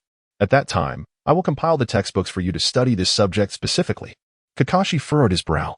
"Uchiha Sara, are we not undertaking too much reform at once? It seems we are taking rather large strides." While Kakashi found Uchiha Sora's modifications and the electrification of the entire village to be immensely convenient, illuminating Konoha throughout the night, he also recognized that educational reforms had been the result of years of deliberation among the village's higher-ups. A minor alteration could potentially cause a ripple effect. Uchiha Sara scoffed slightly, clearly indicating his lack of awareness regarding the power of science. Technology is the foremost productive force. Furthermore, not only should we incorporate scientific courses, but we must also dedicate a substantial portion of their time to studying science. After all, a ninja who cannot adeptly wield the periodic table for combat, or proficiently create explosives, what claim do they have to the title of ninja? A well-rounded development in morality, intellect, physical fitness, aesthetics, and labor is the true essence of this era. Kakashi comprehended none of this, yet it did not detract from his astonishment. He sensed that Uchiha Sora was indeed undertaking a fundamental transformation of existence. Whether this was beneficial or detrimental remained uncertain, as did the potential impact of these reforms on the village's future. Thus, he could only acquiesce. "Very well, I shall inform the necessary parties. However, you will need to prepare the curriculum, as we are utterly inexperienced in matters of science and cannot assist you." Uchiha Sara nodded nonchalantly. "Rest assured about that. In addition to education, we must also cultivate some agricultural expertise, as sustenance is of utmost importance. As the saying goes, before the troops are mobilized, provisions must be secured. In the event of a looming ninja war, the most critical resource for the village would undoubtedly be food. Here is what you should do. Summon Irika and the others tomorrow, and I shall instruct them on how to select and hybridize crops." In a moment, Uchiha Kong found himself preoccupied with the daily necessities of the entire village. This scene prompted Kakashi, Jiraiya, and others to exclaim that Uchiha Kong was a veritable genius. Seemingly omnipotent, Uchiha Kong's ambition was to transform the entire Hidden Leaf village into a modern metropolis. Soon, there would be surveillance cameras everywhere, and all elite ninjas would be armed. Moreover, they would feast upon hybridized food. The children would also study science, ensuring at the very least a 9-year compulsory education. In the future, even the simplest of ninjas would comprehend the use of chemistry to produce fuel and utilize the periodic table to concoct toxins. In such a scenario, compared to other villages, the Hidden Leaf village would be utterly dominant. There would no longer be any fear of the Akatsuki organization. Should a ninja war truly arise, he could unleash his manufactured tanks and aircraft en masse, initiating a modern information warfare. At this thought, Uchiha Kong couldn't help but smile. All right, today's research concludes here. You may all return and rest. Uchiha Kong dismissed the crowd and returned to his room to delve into his studies. He had previously received a mysterious grand gift from the rewards, which he had yet to unveil. Now, taking advantage of the quiet night to inventory his supplies, Uchiha Kong decided to open it. Ding! Congratulations, host, on successfully utilizing the mysterious grand gift. Reward acquired, rare formula for antibiotics. Instantly, Uchiha Kong felt a shiver run down his spine. No way. Antibiotics? The miraculous medicine? It is well known that antibiotics are akin to divine entities in the realm of pharmaceuticals. Before their invention, even a minor wound infection could spell disaster for one's life. Since the advent of antibiotics, mortality rates have drastically plummeted. Especially in a world devoid of antibiotics, where no resistant bacteria have emerged, antibiotics are a formidable weapon. Uchiha Kong surmised that with this discovery, the need for medical ninjas would significantly diminish. He understood that most medical ninjas primarily treated wounds, akin to performing surgeries, accelerating cellular regeneration to hasten the healing process. Essentially, they utilized chakra as a catalyst. However, the reason medical ninjas sometimes struggled with complex ailments was due to infections exacerbating the condition. The more they accelerated healing, the more the infection could spread and worsen the wound. Therefore, Uchiha Kong realized that the introduction of antibiotics would serve as a veritable lifeline for the ninjas of the Hidden Leaf Village during large-scale battles. Ordinary cuts and wounds would no longer pose a fatal threat. If combined with the healing techniques of medical ninjas, the synergy of science and chakra would render mortality a near impossibility. Without a moment's hesitation, Uchiha Sora promptly tucked away the formula, intending to delve into its study at the earliest opportunity. This treasure is invaluable. It's worth rivaling that of a tank. After the initial thrill, Uchiha Sora realized that this discovery could prove quite troublesome. Should word of such a miraculous healing elixir reach others prematurely, its safety would be jeopardized. Undoubtedly, the other 4 villages would seek to acquire the formula under various pretenses. Hence, Uchiha Sora resolved to employ it on a limited scale rather than mass-produce it. Fortunately, the Hidden Leaf Village is not currently embroiled in war. The immediate priority remains establishing the factory to manufacture tanks, thereby securing a means of self-defense. Meanwhile, deep within the jungles of the ninja world, Orochimaru and Sasori of the Red Sand fled back to the base of the Akatsuki organization, visibly disheveled. The expressions of everyone present were filled with astonishment. What transpired? Did even you fail? Surely, your adversaries were not merely Chiyo and her companions? Dean Fei looked at Orochimaru, incredulous, as if he were gazing at a fool.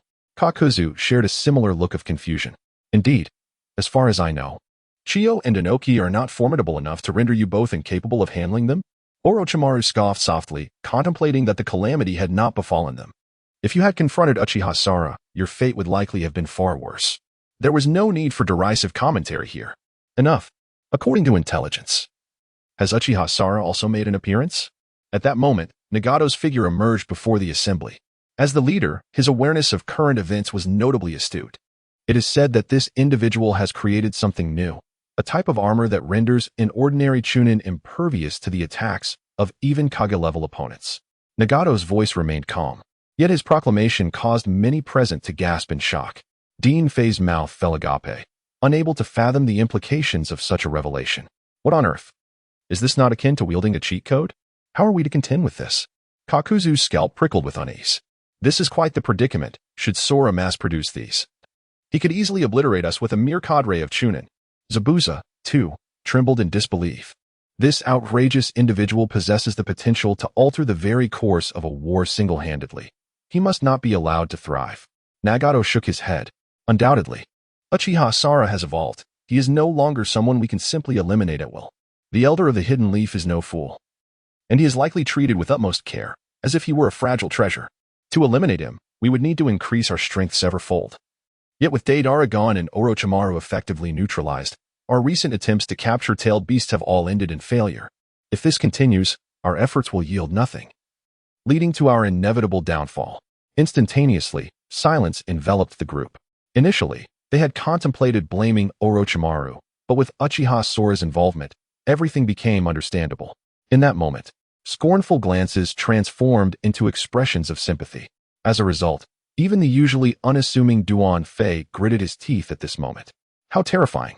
That lad is nothing short of inhuman. If he were to join us, he would undoubtedly be a formidable asset. Perhaps he alone could elevate the reputation of our Akatsuki organization. This was initially a jest, but upon hearing it, Nagato's eyes gleamed with inspiration. Indeed, if we cannot defeat him, why not recruit him? Is there a way to entice Uchiha Sara to our side?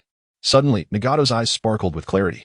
Yes, Uchiha Sara is astonishingly powerful and, being a member of the Uchiha clan, what does that imply? The Uchiha clan is notorious for their propensity to betray. If the village mistreats Uchiha Sara, we might as well undermine the foundation. This is particularly within Orochimaru's expertise. At that moment, he chuckled darkly. Precisely. I excel in this area. In my view, every individual harbors desires. If we can fulfill those desires and offer a hint of injustice, then persuading him to abandon the village for a freer existence with us becomes exceedingly simple. Especially since not long ago, Konoha orchestrated the obliteration of the Uchiha clan. Others may be oblivious, but we are acutely aware that this calamity was meticulously planned by the Hokage himself. We merely need to leverage these 2 points, provide incentives, and incite discord between the factions. Thus, securing Uchiha Sara will merely be a matter of time. As he spoke, Orochimaru's gaze shifted to the corner, where Uchiha Itachi lingered. Particularly noting the presence of his kin, Uchiha Itachi snorted disdainfully. Orochimaru, do not entertain such foolish thoughts. I left the village so that they could live peacefully within it. If you wish for my assistance in bringing him over, I advise you to abandon that notion at once. Uchiha Itachi was resolutely opposed. He understood that despite its flaws, the Akatsuki was a perilous organization. In contrast, Konoha offered a far more favorable existence. A life free from worry is worth more than anything else. For this, he bore the burden of being labeled a sinner within his own clan, viewed as irredeemably wicked. All of this was for the sake of the foolish Obito. Orochimaru smiled cunningly. Oh, do not be vexed. This is merely one of many strategies. We can certainly devise alternative approaches. Nagato pondered for a moment. Heroes often falter in the face of beauty. Sara is in the bloom of youth and might be more inclined toward female ninjas. After all, I have heard rumors that he used to give massages to female ninjas in his childhood. Upon hearing this, Uchiha Itachi's expression darkened. At that moment, he wished to deliver a few sharp reprimands to his younger brother. This sibling is utterly unreliable. Nagato made a decisive resolution. Yes, seduction. The critical question is, who shall we send? In the corner, Konan cleared her throat. All eyes turned to her, as she was the only woman among the otherwise male-dominated Akatsuki. Don't look at me. The reputation of Uchiha Sara is exceedingly foul. At such a tender age, he is already adept at providing massages to female ninjas. I shall not go, not even under duress. Konan turned her head away, her face a portrait of reluctance. Nagato sighed, offering a patient counsel. Without venturing into the tiger's den, how can one hope to seize a tiger cub? Konan, it is time for you to make a sacrifice for the organization. Indeed, even if Uchiha Sora is a lecher, he is a lecher of notable attractiveness. After all, the Uchiha clan is renowned for producing handsome men. Duan Fei, ever the instigator, continued to stoke the flames. Orochimaru chuckled darkly. If Konan truly refuses, I could always possess a female. Allow me to go. Perhaps I could even procure some experimental results. Kakuza shot Orochimaru a peculiar glance, his expression one of revulsion. Spare me. Even a pervert like me finds you repulsive. Nagato shook his head, interrupting the conversation with a serious analysis. Sora possesses the Sharingan, rendering Orochimaru's transformation techniques ineffective. Hence, Konan remains the most suitable choice. The gazes of the group converged upon Konan once more. Her face flushed crimson, and she lowered her head, her voice barely audible. But what if I go and never return? In Conan's eyes, being near Sora felt akin to a doomed endeavor, an endeavor with no return. Unbeknownst to her, Nagato patted his chest. Rest assured, Konoha, as a prestigious village, is still reasonable. If you refuse, Sora will not force you. Orochimaru nodded in agreement. I cannot guarantee much, but such a situation will certainly not arise in Konoha. Furthermore, should it come to a confrontation, Uchiha Sora may not even be able to capture you. Duan Fei, undeterred, continued to fan the flames. Indeed, although Sora is undeniably a genuine lecher, those he ensnares are likely to be utterly devoted. I have encountered several such individuals.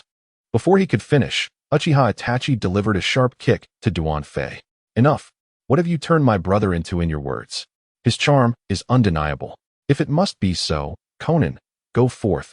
Should Sora dare to defy your wishes, I shall teach him a lesson on your behalf. Uchiha Itachi scrutinized Konan, his approval palpable. If my brother performs admirably and secures her, it would be akin to gaining a protector. My brother's safety would no longer be my concern. Konan, oblivious to the fact that Uchiha Itachi had already sold her out, listened earnestly. As the group continued to encourage her, Konan could only nod in resignation. Her cheeks still flushed. Very well, but I cannot simply declare my intention to seek out Sora, can I? Is there no more reasonable justification? Orochimaru chuckled slyly. Simple. Just say you admire Sora and wish to learn his technology, seeking him as your mentor. At that moment, a stunning beauty seeking apprenticeship would surely delight him. Nagato stroked his chin, nodding thoughtfully. Indeed, Orochimaru's suggestion is astute. Sora's desires should be transparent to us. You simply need to emulate Deidara, revering Sora and seeking him as your mentor.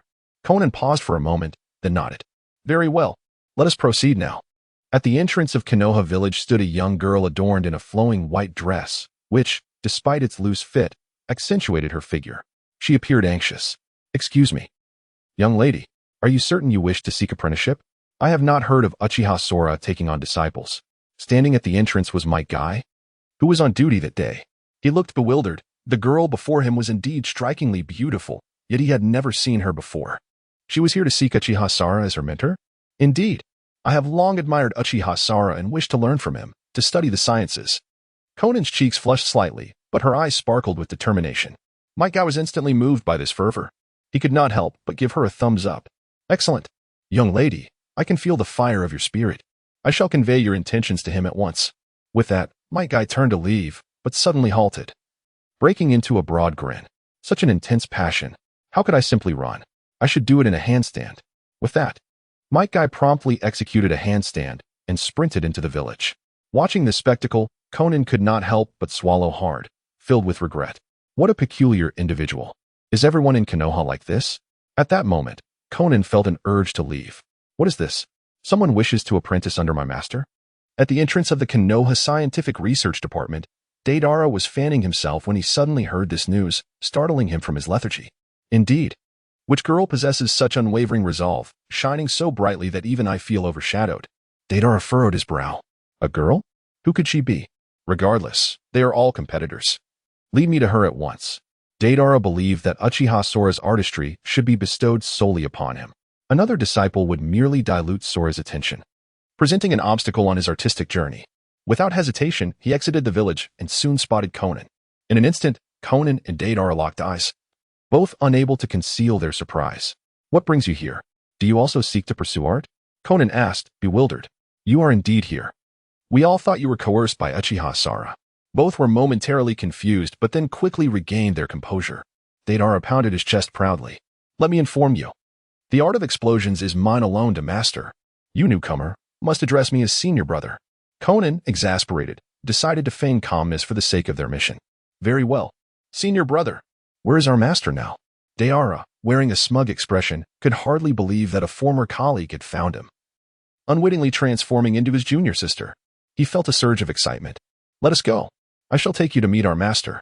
In the Hidden Leaf Village. Uchiha Sora sat within his study, holding a miniature engine model in his hands. Ever since he received the system's rewards, he had begun to tinker with engines. Although prior to his transmigration, Uchiha Sora was well-rounded in various disciplines and understood the principles of engines. Replicating such a sophisticated technology in the modern world was no small feat in the primitive ninja realm. Creating one from scratch was akin to a nightmarish challenge.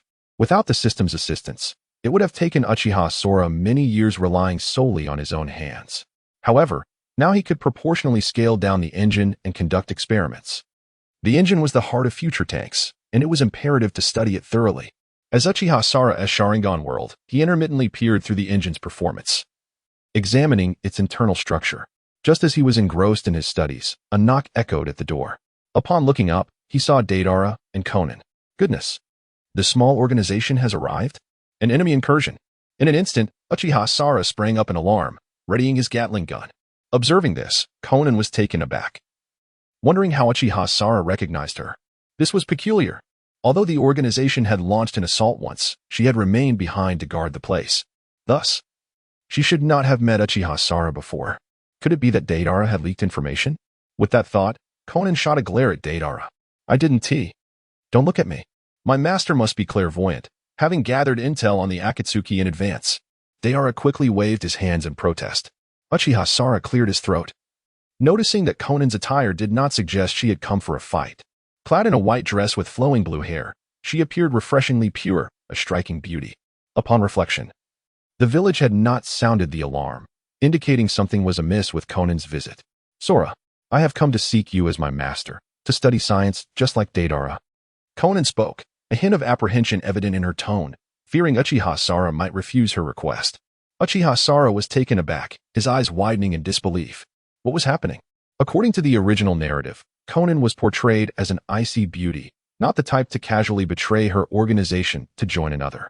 There must be an underlying motive. Nevertheless, the prospect of having such a captivating beauty wish to become his disciple was enticing, and Uchiha Sara felt compelled to consider her proposal. Tentatively, he inquired, have you also betrayed the organization? Did Nagato and the others give you any trouble? No. I slipped away, and they would not trouble me, Conan replied, a look of distress crossing her face. Yet internally, she was even more astonished. What was the deal with Uchiha Sora? How did he seem to know everything? It was not merely herself he was aware of. He even seemed to know Nagato. The name Nagato had always been shrouded in secrecy. Aside from Jiraiya and a select few, no one in the Hidden Leaf Village should have known. How could Uchiha Sora be so informed? And why did he utter the name so casually? In a fleeting moment, Xiaonan perceived a profound air of mystery surrounding Uchiha K. Conversely, Uchiha K regarded the approaching Xiaonan with equal suspicion, his mind racing with conjectures. Could this be some nefarious scheme? Indeed, the Akatsuki organization was not to be underestimated. If they sought to ensnare him, it would be an effortless endeavor. It seemed likely that they could not overpower him directly and were instead resorting to subterfuge. But what was this? When Xiaonan declared her intention to become his disciple, was it an act of seduction? Uchiha K shook his head. He understood that caution was imperative. At that moment, a voice echoed in his mind, an announcement from the system. Ding. Host has triggered a mission. Mission details showcase the wonders of modern technology to Xiaonan. The system will reward based on the level of astonishment experienced by both parties. With a guaranteed reward of maximum affinity from Xiaonan, Uchiha K blinked. This presented a straightforward solution. The shopping system, at times, proved indispensable, appearing at crucial junctures. If Xiaonan harbored malicious intent or was on a mission, once her affinity reached its zenith, any ulterior motives would be rendered moot. It was likely that she would join his small group, much like Bai. He envisioned the Akatsuki experiencing firsthand the concept of a meat bun thrown to a dog, an endeavor from which there is no return. Thus, Uchiha K donned an enthusiastic countenance. Excellent. From this day forth, you shall be my disciple. Deidara, you are acquainted with her. She will be your senior apprentice. Come. Let me introduce you to the foundations of our technology, the factory. Leading the way, Uchiha K strode forward, while Deidara jogged to keep pace. Xiaonan hesitated behind them, perplexed. Why the sudden warmth from Uchiha K? Was she truly being welcomed so easily into their inner circle? The entire process felt too seamless to her. Nevertheless, after a brief moment of doubt, she chose to follow. Guided by Uchiha K, they soon arrived within the territory of the Uchiha clan, which had now been transformed into the Scientific Research Division of Konoha Village. Within this realm, 2 factories had already been erected, previously capable of manufacturing firearms. The production had only improved with time. With Uchiha K's permission, dozens to hundreds of AK rifles could be produced daily. The critical issue lay in the production speed of ammunition, which lagged behind. After all, crafting bullet casings required meticulous craftsmanship. Generally, it would take several years of study for the ninjas to achieve such standards. Fortunately, with ninjutsu, they could manipulate chakra with precision. Yet even so, the production rate of bullet casings fell far short of consumption. Furthermore, Uchiha K's stringent control over black powder rendered ammunition production exceedingly precious. Often, only around 100 rounds could be produced in a single day. These 100 rounds were ordinary gunpowder versions, not enhanced by Uchiha K's chakra. While their power was adequate, they were still insufficient for dealing with small organizations. However, they would certainly provide some excitement for the Hokage and the upper echelons of Konoha. At this moment, Uchiha Sora led Conan into one of the factory's production workshops. Here, A significant quantity of AK-47s was being manufactured, although they were merely the shells. The gleaming metallic sheen evoked memories of their destructive power from when Uchiha Sora had used them before, causing Conan's expression to shift dramatically. She could hardly believe that this individual was capable of mass-producing such weapons. If combined with that extraordinary armor, wouldn't it transform a group of Chunin into monsters capable of contending with even the strongest of shadows? Her heart raced as she realized she had stumbled upon a secret of the Leaf Village. Stealthily, she made a note of these findings, intending to report back to the Akatsuki organization. Uchiha Sora, however, was far more straightforward. He thrust an AK into Conan's hands. Try it out. After all, you're my apprentice now. Get accustomed to this kind of weapon. Conan was taken aback, her heart pounding furiously. She had anticipated that such confidential matters would take considerable time for her to access, especially as a member of the Akatsuki. To her surprise, Uchiha Sora had brought her directly to the factory and even encouraged her to handle the weapon herself. Did he not fear that she might learn its intricacies? Or did he possess such confidence that he believed she could never master it? Reflecting on it, she recalled that Orochimaru, a dedicated researcher, had failed to replicate such techniques. It seemed Uchiha Sora had faith in his own abilities, convinced that even if she were to try, she would not succeed. A cold chuckle escaped her lips. How arrogant! The Uchiha clan truly embodied such audacity. Yet, despite her thoughts, her hands did not falter. She grasped the AK, and her first impression was that it felt remarkably light, far less cumbersome than she had anticipated. Furthermore, it appeared much more intricate up close, with numerous components and details that eluded her comprehension. Uchiha Sora smiled and assisted Conan in loading the weapon before pulling the trigger. With a resounding crack, the bullet was propelled at a staggering velocity of 1,200 meters per second, slicing through the air and creating a gust of wind in its wake. A sudden recoil caught Conan off guard, nearly causing her to stumble. Yet, the bullet pierced a massive rock ahead, leaving several holes in the adjacent wall. What astounding power! Conan was awestruck. The lethality of this weapon surpassed her expectations. Merely pulling a finger could unleash such force, rivaling even some formidable jutsu. Moreover, this weapon required no chakra. This meant that even an ordinary person wielding such a firearm could potentially slay a ninja. Conan, with her keen intellect, fully grasped the implications of this revelation. There was no barrier to entry. As long as one could brace against the recoil, the resulting destructive capability was unparalleled, far exceeding that of advanced jutsu honed over years of rigorous training. Moreover, Uchiha Sora has made a remarkable invention, the bulletproof vest. The fusion of these two elements has the potential to transform an ordinary individual into a lethal ninja assassin. At this moment, Conan comprehended the true terror of Uchiha Sora. No wonder the Akatsuki organization holds him in such high regard, with a level of danger surpassing even the tailed beasts. It was only now that Conan realized just how formidable this seemingly ordinary young man truly was, as his influence reverberated throughout the entire ninja world. Once these inventions are deployed in actual combat, it is likely that Konohagakure will become a name that instills fear in the hearts of all. At this juncture, Uchiha Sora smiled, reaching into his pocket to retrieve a series of objects resembling green fruits. Undoubtedly, these were grenades. Conan, take a look. This is a grenade crafted by my master, and its power is equally impressive, he exclaimed, tossing one towards her. Momentarily taken aback, Conan mimicked Uchiha Sora's actions, pulling the pin and throwing it forward. In an instant, the gunpowder ignited, and the grenade erupted, scattering steel balls and shrapnel everywhere. A nearby artificial hill was obliterated into mere ash. This spectacle left Conan utterly astonished. To possess such power without the need for chakra or overly complex methods was astonishing. If one were to multiply this by hundreds or thousands and incorporate it into my jutsu, could it not become an unparalleled weapon? Conan's heart raced with excitement, contemplating that perhaps aligning herself with Uchiha Sora was not such a bad idea after all. Meanwhile, Uchiha Sora scrutinized her, perplexed. What was going on? She had used a rifle and handled a grenade, yet her level of astonishment seemed insufficient. Could it be that the Akatsuki had already encountered his equipment, rendering them somewhat immune to the shock? Contemplating this, Uchiha Sora let out a cold chuckle, realizing it was time to unveil his ultimate weapon. Without further ado, he turned and led Conan and the others to his laboratory. There, a black cloth draped over a mysterious object created an atmosphere heavy with anticipation. "Master, what is this?" exclaimed Deidara, excitement written all over his face. Sasuke, too, narrowed his eyes, intrigued. What could possibly lie beneath the cover? deserving such reverence from his older brother. Perhaps it was a new weapon of mass destruction. Conan's eyes shimmered as her mind raced with possibilities. Could he be revealing new secrets to her? Yet, the ease with which he was doing so seemed almost too casual. Nevertheless, gathering intelligence was always advantageous. Reporting back would undoubtedly be a significant achievement. As the anticipation among the gathered crowd grew, Uchiha Sora smiled enigmatically. Indeed, this is a weapon of mass destruction, and it is no exaggeration to say that it has the potential to transform the entire ninja world. In comparison, a mere gun and grenade, or even a rocket launcher, pale in comparison to this marvel. In just a few words, Uchiha Sora had once again heightened the expectations of the gathered audience, especially since Xiaonan was fully prepared.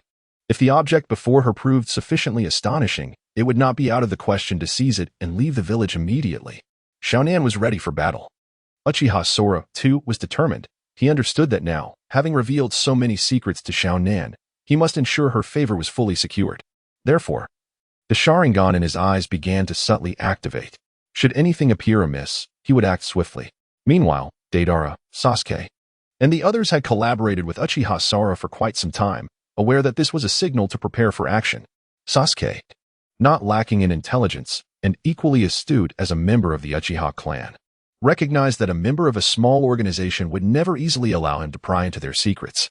Deidara, too, understood that Uchiha Sora was no fool and would certainly not permit his colleague to pilfer his master's supreme art. Thus, under the vigilant gazes of the group, Uchiha Sora mischievously tore the cloth away. What lay before them was a dark, heart-like object.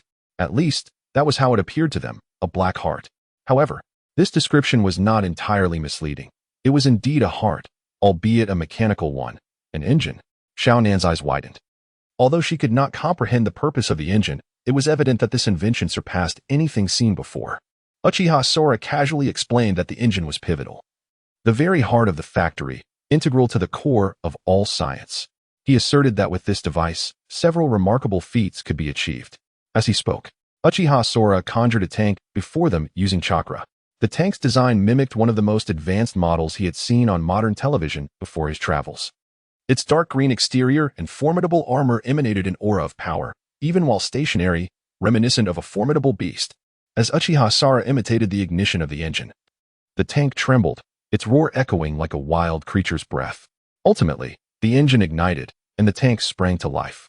This seemingly cumbersome beast, clad in steel, unleashed a terrifying force as it lunged forward, akin to a tiger pouncing on its prey. The entire display, though merely a replication through Chakra, conveyed an undeniable sense of weight and power that all present could perceive. It was terrifying. This sensation resembled that of a puppet crafted from steel, yet possessing the agility of a ninja.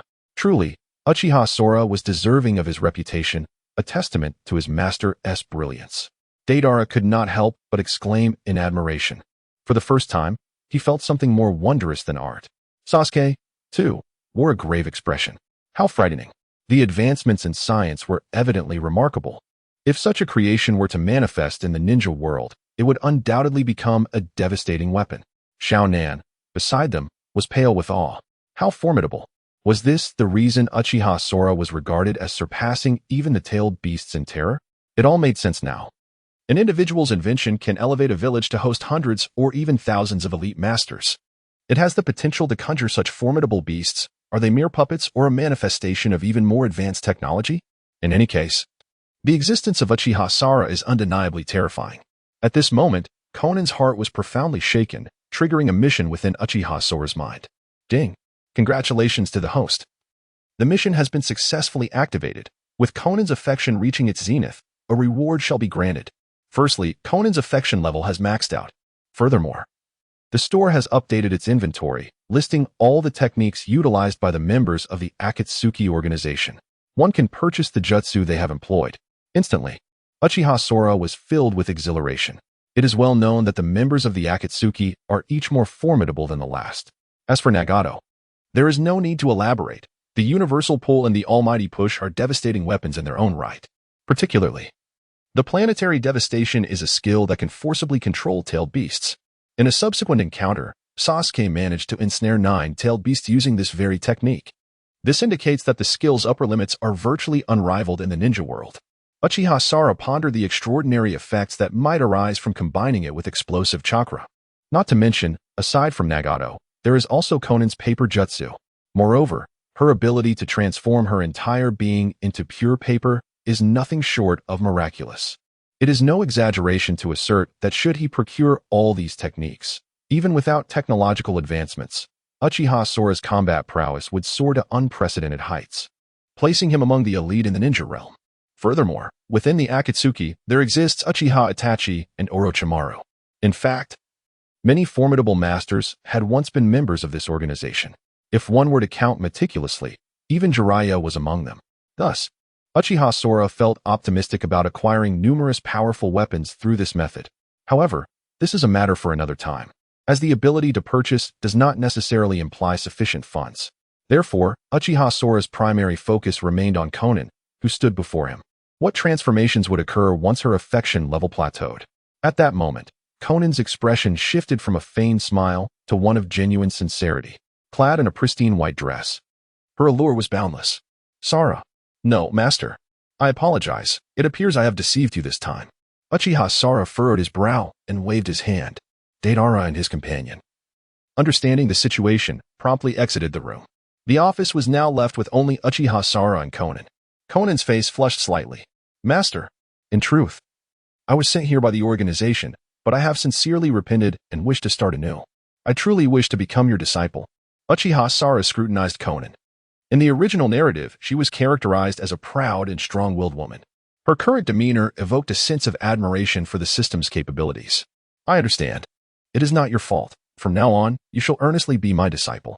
Uchiha Sora nodded in approval, not merely captivated by her beauty, but recognizing Konan as a valuable asset.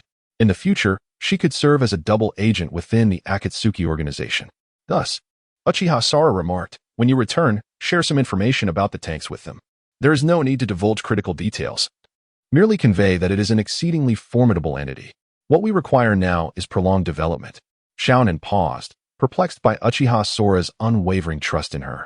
Unbeknownst to her, the system had already delineated her favorability level. At that moment, Xiaonan would never dream of betraying Uchiha Sora. Understood. She replied earnestly. Uchiha Sora nodded in affirmation. Very well. Shortly I will arrange for you to accompany by to learn some fundamental technological knowledge. At that time, I will also provide you with a set of bulletproof attire and an AK. These items will signify your integration into my inner circle. Xiaonan solemnly nodded.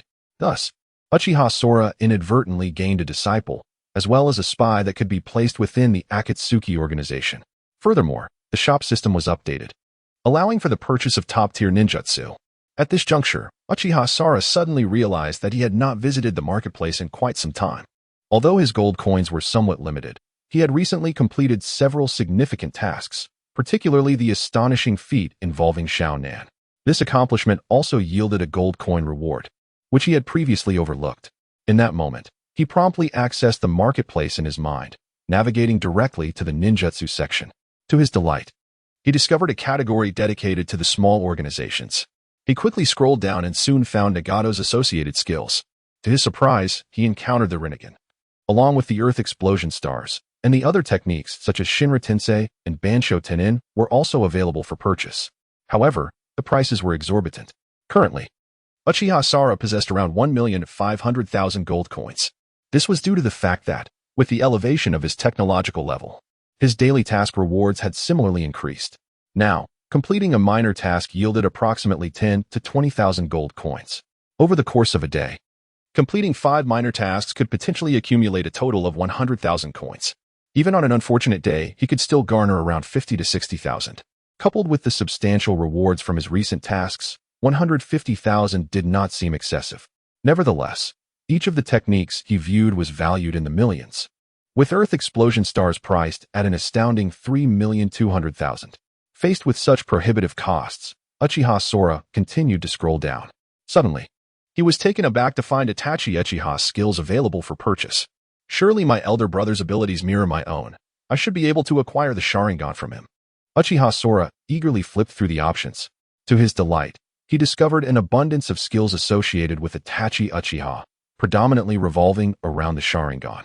The crucial aspect was that the system seemed to recognize his bloodline connection to Itachi Uchiha and granted him access to the Sharingan at a significantly lower price, merely 100,000 gold coins. Moreover, techniques such as Kodo Amatsukami and other advanced skills were also available for the same price. In an instant, Uchiha Sara was filled with exhilaration. Does this not imply that one could effortlessly replicate all of the elder brother's skills? It is well known that Uchiha Itachi's prowess ranks among the elite in the ninja realm. The pinnacle of his power lies within his eyes. Those illusions are strikingly unexpected, especially the ability to summon Susanoo. If one could learn such a series of skills, even a direct confrontation with Nagato would be manageable. Without hesitation, Uchiha Sara chose to make a purchase. He first unlocked the highest level of ocular prowess, having received rewards previously. His Sharingan had already surpassed the 3 Tomo stage and had unlocked the Meijiki mode. Online, he found an array of unique special skills. Building upon this foundation, Uchiha Sara mastered Kamui, followed by Amaterasu. Now, he has also acquired the ability to utilize Kodo Amatsukami alongside his Anami. This divine skill allows one to foresee the future and make brief alterations to reality. Under normal circumstances, even Uchiha Itachi found it arduous to wield. Yet, Uchiha Sara acquired it with ease. Furthermore, he purchased the pinnacle skill of the Uchiha clan, Susanoo. However, this Susanoo is distinct. Essentially, it manifests as a physical embodiment of one's innermost fighting spirit. Uchiha Madara's was a colossal warrior, while Itachi's resembled a skeletal form. Sasuke's was simply a skeletal figure armed with a bow and arrow. But Uchiha Sora is different. He lacks any intrinsic battle spirit, his mind consumed solely by technology. He pondered what it would be like to summon Susanoo. Thus, Uchiha Sora ventured into the wilderness of the Uchiha clan. In this secluded area, he swiftly summoned Susanoo. In an instant, a brilliant golden flash erupted, and to Uchiha Sora's astonishment, an enormous entity emerged. This being was not a person but rather a colossal mech, brimming with invisibility and exuding a mechanical essence. It bore a striking resemblance to the Wanderer from the Atlantic. The immense machine towered hundreds of meters high, and even in the blink of an eye, Uchiha Sora could feel the power capable of effortlessly tearing apart a tailed beast. This is truly extraordinary. With this, should I encounter a tailed beast, I could likely rend it apart with my bare hands. Uchiha Sora was astounded, never imagining he could obtain a large-scale Wanderer mech. Although the moment nearly drained him, he had successfully unlocked this skill. Henceforth, through diligent effort to enhance his chakra storage capacity, he could continuously grow stronger, ultimately summoning a Gundam. In that moment, Uchiha Sora felt exhilarated, pondering the futility of a tailed beast's strength. Can one truly compete with a Wanderer of the same stature, yet composed entirely of steel? Particularly, this Wanderer appears to possess a nuclear power core embedded within its chest. If fully activated, how would it compare to the tailed beasts? In that moment, Uchiha K was filled with fervor, almost eager to seek out a tailed beast for a trial. However, he quickly dismissed the notion, for he preferred to remain low-key and conceal his prowess in the absence of peril. Deep within an unknown cavern in the ninja world, a group of masked individuals engaged in hushed discourse. Is the intelligence accurate? Is that Uchiha brat truly so abnormal? One voice, hoarse yet reminiscent of Kabuto, questioned. The others, similarly masked, chimed in. Based on our projections, his inventions are likely linked to the Uchiha clan. If left unchecked, the entire ninja world may soon descend into chaos. Another cloaked figure, his expression grave, added, we must devise a means to eliminate him. We cannot allow his influence to expand. Does he possess any vulnerabilities? The voice akin to Kabuto responded, indeed. From various observations, it appears this individual specializes solely in the creation of long-range weaponry, devastatingly lethal. Yet, at his core, he is merely a diminished version of Uchiha Itachi. His ocular prowess falters, his chakra and combat abilities are lacking. To date, no one has witnessed him in direct combat. The assembly of cloaked figures collectively gasped. Uchiha Itachi? That presents a significant challenge. If his strength is comparable to that of his brother, we are at a disadvantage. Kabuto shook his head. It is not merely a matter of proximity. There exists a discernible gap, akin to the disparity between Sasuke and Itachi. Even if he approaches that level, he remains a weakened iteration of Uchiha Itachi, lacking Genjutsu and the prowess of the Sharingan. Itachi himself would not be formidable. Nods of agreement spread among the group. One cloaked figure raised his hand, revealing a yellow token within his palm. This is a directive from Sunagakure that I managed to acquire. When the time comes, you may summon a contingent of specially trained individuals. Of course, I am not from Sunagakure. This was merely an incidental acquisition. The means of summoning depend entirely on you. Undoubtedly, this person was Chiyo. Distancing herself from any associations with Kisaragi, Kabuto, genuinely amused, remarked, "Rest assured, we are all strangers here. Be it directives or various resources, all transactions occur in the shadows. This implies you are willing to provide personnel, but that alone is insufficient." Another voice, reminiscent of Noki, interjected, "I have a solution. Our village can offer a simplified form of ninjutsu that allows an individual's skin to be encased in a layer of hardened armor. This would enable temporary resistance against bullets. The crucial question is how to ultimately vanquish him after infiltrating his defenses." Kabuto let out a cold laugh. "It's quite simple. This lad is merely a diminished version of the Uchiha. He lacks the ability to wield Susanoo, and he is even less capable of utilizing advanced Sharingan techniques. I wish to eliminate him. Any ninja would suffice. I shall personally take action when the time comes." The crowd nodded in agreement. "I can provide the venue.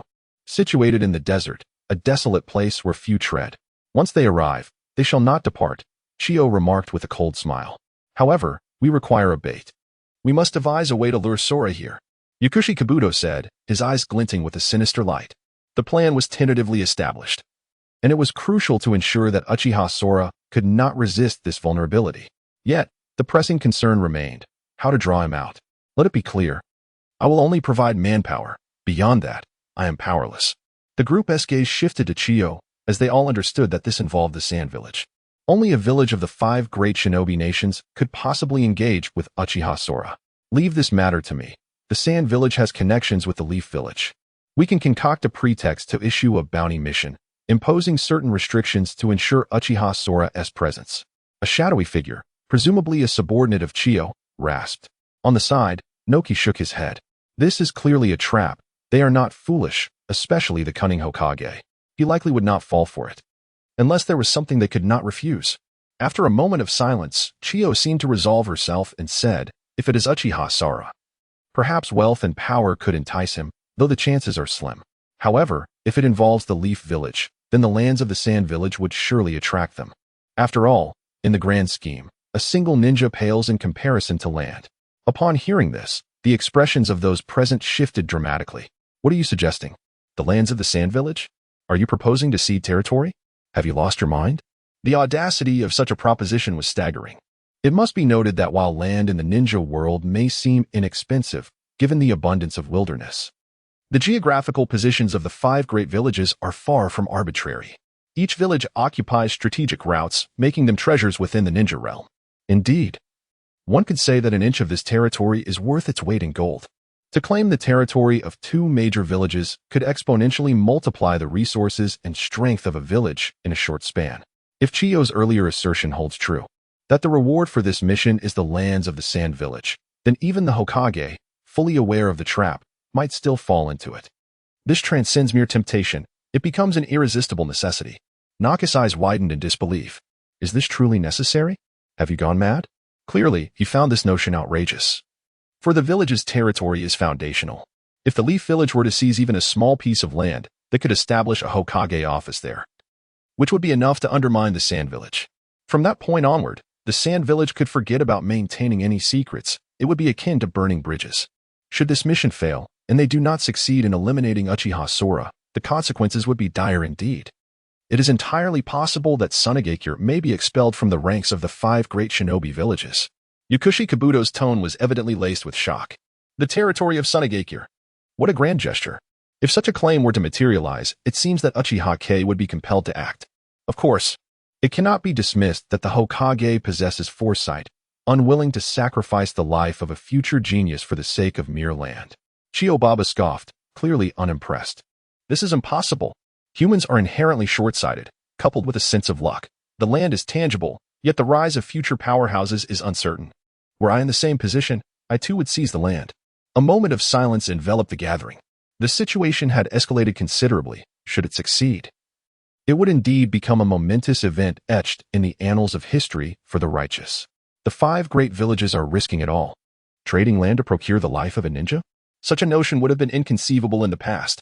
After a prolonged silence, it was Yakushi Kabuto who finally broke the stillness. "Very well. The plan stands as it is. You shall disseminate the mission, while I shall rally the strong. Let us hope our efforts are interlinked, devoid of unforeseen mishaps, for the repercussions would be burdens too great for any of us to bear." The assembly nodded in agreement. Among the crowd, only Naka's gaze flickered. He pondered, when did Chiyo-baba, this cunning old fox, become so benevolent? Why did she allow only Sunagakure to exert effort this time? Could there be some hidden agenda? Nevertheless, since the agreement was made by Chiyo-baba, it holds no bearing on Awakens, even if the mission were to falter. And Konoha demanded the land, it would be aimed at Chiyo-baba. In such a case, even if he offered himself as a sacrifice, he would merely need to apologize. Since there had been no prior commitment to surrender the land, Konoha would undoubtedly refrain from coercion. Thus, he too nodded in acquiescence to the matter. And so, the plan was set in motion. 3 days later, within the Hokage's office, the Hokage's brow furrowed, fixated on an urgent classified report before him. It explicitly detailed a task jointly issued by 2 major ninja villages. They sought to dispatch a ninja, specifically of Uchiha bloodline, to a hidden realm. The objective, to retrieve ancient ninja scrolls. The stipulation left no doubt in the Hokage's mind. It was undoubtedly directed at Uchiha Kong. Moreover, the source of the mission was none other than Chiyo-baba and her cohorts.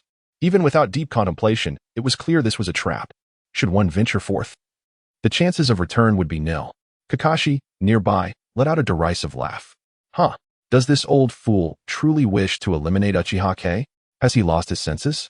Only a fool would fall for such an obvious snare. Jiraiya chuckled heartily as well. This old hag has truly gone mad. Her antics are absurd. However, before he could finish, the Hokage's gaze hardened as he scrutinized the subsequent text. He gasped in disbelief. This individual has truly gone to extremes, intending to leverage half of Sunagakure's territory. Instantly, the office fell into a profound silence, where not a word was uttered. Only the sound of hurried breaths filled the air. Kakashi's composure shattered. What? The old woman has seemingly lost her mind. She actually intends to gamble the fate of the entire village. Although it appears to be merely half.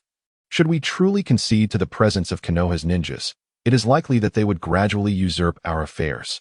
It is one thing to relinquish a small portion of the village, but to yield an entire half is an extraordinary temptation. While it may be termed as half, it essentially amounts to offering up the village in its entirety. Although the method by which Chiyo persuaded the village's higher-ups remains a mystery, the agreement is documented in black and white and has been jointly certified by the 5 great shinobi countries. This signifies that it is unlikely to be a mere fabrication. If this were to come to fruition, Konoha's sphere of influence would be unprecedented in its expansiveness. Jiraiya's countenance was gravely serious. However, despite the vast benefits, this is clearly a conspicuous trap. Should we truly allow Uchiha Sora to walk into certain doom? The Hokage fell into silence, clearly tempted as well.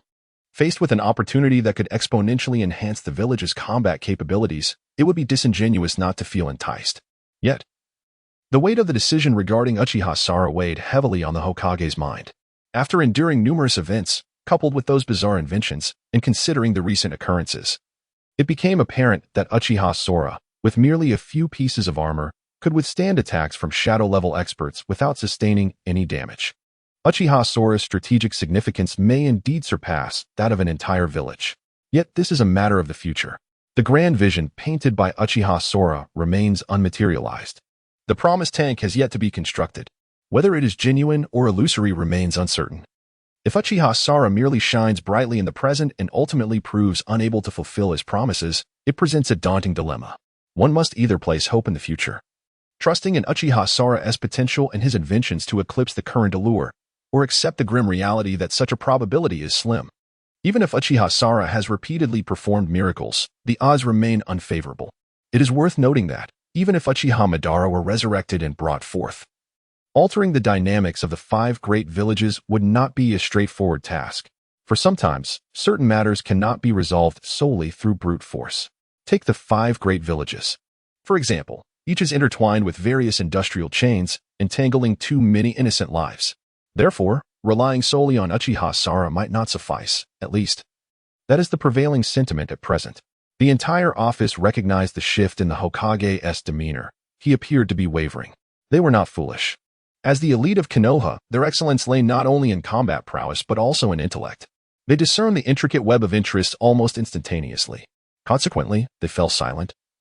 each casting their gaze upon the Hokage, for this decision was beyond their purview. At this juncture, the crux of the matter lay in the Hokage's choice. However, Tsunade approached, her expression grave as she spoke. Hokage, you must understand that the children are the future of the village. While I am aware that conceding half of Sunagakure is immensely tempting, I urge you to deliberate carefully. Do not inadvertently create another Uchiha Itachi. Or perhaps, this young man might be akin to Uchiha Madara. Tsunade uttered these two sentences, her arms crossed and remaining silent. In that instant, a heavy atmosphere enveloped the entire village. The Hokage was deep in thought, grappling with the future of a prodigious ninja and the immense benefits that could be seized in the present. Under normal circumstances, he would have undoubtedly chosen the latter without hesitation. After all, the future is fraught with uncertainty. Who knows, perhaps the very next day, Uchiha Sora might perish unexpectedly at home. Yet, he could not bring himself to abandon the notion, for it had taken centuries for the Hidden Leaf Village to witness the emergence of such a genius. Particularly, Uchiha Sora was indeed enigmatic. Even the Hokage found him peculiar. This youth seemed as if he had devoured countless tomes, as though he were the reincarnation of a remarkable individual. The innovations he presented were clearly beyond the scope of this era, or even this world. They were not mere trivial inventions or limited to a single industry. Instead, they were grounded in a vast foundation of knowledge and theory. It was akin to the sudden emergence of an entire set of ninja theories and techniques within the Ninja Academy. Such a transformation could not be achieved overnight. Thus, the Hokage had long suspected that Uchiha Sora might have inherited remnants from an ancient era. These remnants were perhaps the ancient ninja scrolls alluded to in the current mission. This led him to ponder whether there was a connection. If the mission succeeded, could Uchiha Sora uncover even more wondrous and bizarre discoveries? As for whether Uchiha Sora bore the legacy of an ancient ninja, that remained uncertain. The Hokage fell silent for a moment, before determination flickered in his eyes. Very well. Let Uchiha Sora proceed. Upon uttering this, Tsunade let out a cold snort, her gaze turning distant. Hokage, you have truly changed. You would forsake the children of the village for the sake of profit. Kakashi shook his head, sighing. Perhaps as Hokage, you are correct. When considering the greater picture, an unpredictable future certainly pales in comparison to immediate gains. However, when you ascended to the position of Hokage, it was not merely due to strength or rationality, but rather your dedication to the village. Even Jiraiya's eyes reflected a hint of disappointment. Indeed, had I been in your position, I would not have chosen this path either. Observing the group, each person appeared as dejected as a frostbitten eggplant, almost as if they were ready to usurp the Hokage's position at any moment. Sarutobi Hiruzen could not help but chuckle. It seems your thoughts align with mine. Who among you suggested that I would simply allow Uchiha Sora to march to his demise? Is it not possible to achieve both objectives? At this, Tsunade was taken aback. Are you suggesting that we assign the mission to Uchiha Sora, but ensure he is not alone, instead providing covert protection, even if it means confronting a trap? The Hokage nodded. Precisely. Have we perhaps overestimated Chiyo and her companions? Even with advanced preparation, would they truly be capable of eliminating Uchiha Sora? The notion of a meticulously prepared trap appears formidable. However, the previous incursions into the Hidden Leaf Village were not orchestrated with such foresight. Yet, did they achieve success? A glimmer of sagacity flashed in the Hokage's eyes. This revelation caused Kakashi to draw in a sharp breath. Goodness, is this a case of using their own strategy against them? While the logic is understood, it carries inherent risks. What if the adversaries, in a fit of desperation, were to lay down a plethora of explosive tags? Beside him, Jiraiya nodded thoughtfully, stroking his chin. A plan is feasible. But if Granny Chiyo and her allies dare to employ such overt tactics, they must be exceptionally well prepared. What we can conceive, they undoubtedly can as well. The atmosphere grew tense once more. At that moment, the office door of the Hidden Leaf Village swung open. Everyone turned to see who it was. Who could it be? This should be the hour of the meeting, as the core secrets of the village are at stake. Who was permitted entry into the Hokage's office? Yet, upon seeing the figure, the expressions of the gathered individuals shifted dramatically, and they understood why this person was allowed in. At last, the Raikage has arrived. The Hokage remarked with a smile. The visitor was indeed the Raikage. You old men are quite audacious. Are you not afraid that we are in league with Granny Chiyo? The Raikage bellowed with laughter as he strode in. To everyone's astonishment, he was followed closely by the Mizukage. In an instant, the gathered crowd grasped the situation. The Hokage, with remarkable insight, discerned the discord between the Mizukage and Granny Chiyo, and daringly invited both parties. It is essential to recognize the audacity of this decision, as human intentions can be inscrutable. Who could predict whether the Mizukage and her cohorts aligned with Grand Ichio? After all, the emergence of Uchiha Kong, ostensibly beneficial to the Hidden Leaf, posed a calamity for the remaining villages. Nevertheless, the Hokage succeeded in his invitation, and they had indeed arrived. Kakashi and the others could not help but express their admiration, gaining a deeper understanding of the Hokage's cunning. At that moment, the Mizukage smiled. The old Hokage remains unchanged, as cunning as a fox, yet, if he is an ally, such cunning is indeed advantageous. The Raikage chuckled heartily. Indeed, I have chosen this old man's wisdom, though his combat prowess may be lacking. His intellect surpasses that of 100 Uchiha Obito's. The Hokage coughed lightly, thinking to himself that such words should not reach Obito's ears. Otherwise, he might very well resurrect in fury and deliver himself a couple of resounding slaps. All right, let's address the matter at hand. What are your thoughts on this? Are you aware of the resources Grand Ichio and her faction have mobilized? In response to the Hokage's inquiry, the Raikage shrugged, indicating his ignorance. After all, the entire focus of their village was on battle. They engaged little in strategy, rendering intelligence gathering virtually non-existent. Conversely, the Mizukage smiled knowingly. I have been covertly monitoring them for some time. It seems they have been secretly training a contingent of ninjas, seemingly to counter firearms.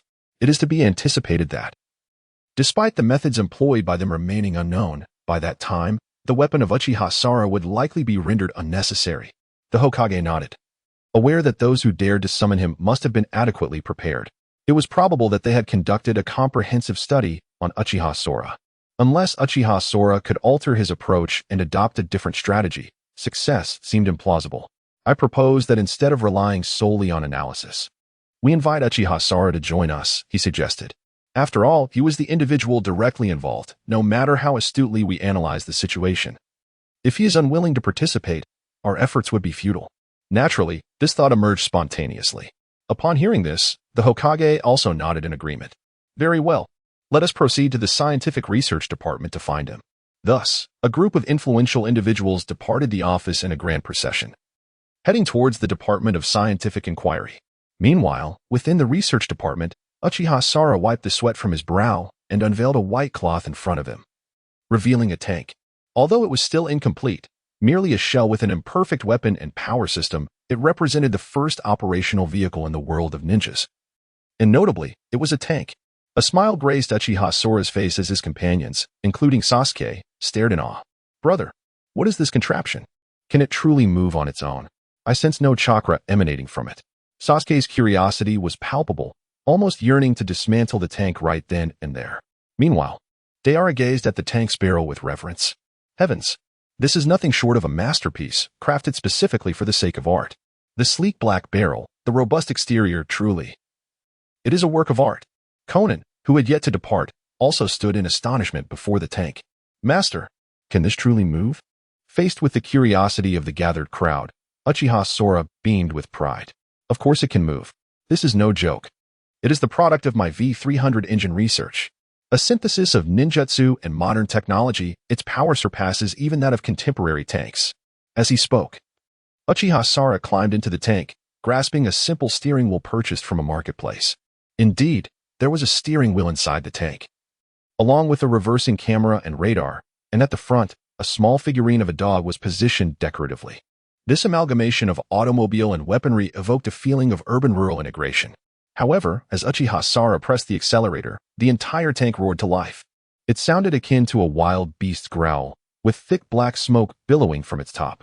With a sharp smell of gasoline, the tank surged forward, its treads crushing the gravel path beneath it as if it were a mere obstacle to be obliterated. This spectacle astonished all present. Incredible! This contraption truly moves. What is its underlying principle? Sasuke gasped, having never before encountered such a steel behemoth. At that moment, he even questioned whether this was truly a genjutsu. Beside him, Shao Nan's mouth also gaped in astonishment, unable to resist gazing at the colossal beast before them. It was utterly terrifying. The mere aura emanating from it made us feel as though we were confronting a creature of steel. Each step it took seemed capable of crushing the very ground beneath it. If it were to be mass-produced, a mere trio or quartet of such machines could obliterate a small village in an instant. Deara, too, displayed an expression of unrestrained madness in his eyes, nearly prostrating himself before the tank. Art. This is unequivocally art. Master, fire the cannon at once. Allow me to witness this art. Responding to the fervent desires of the crowd, Uchiha Sora chuckled softly before redirecting the cannon's muzzle.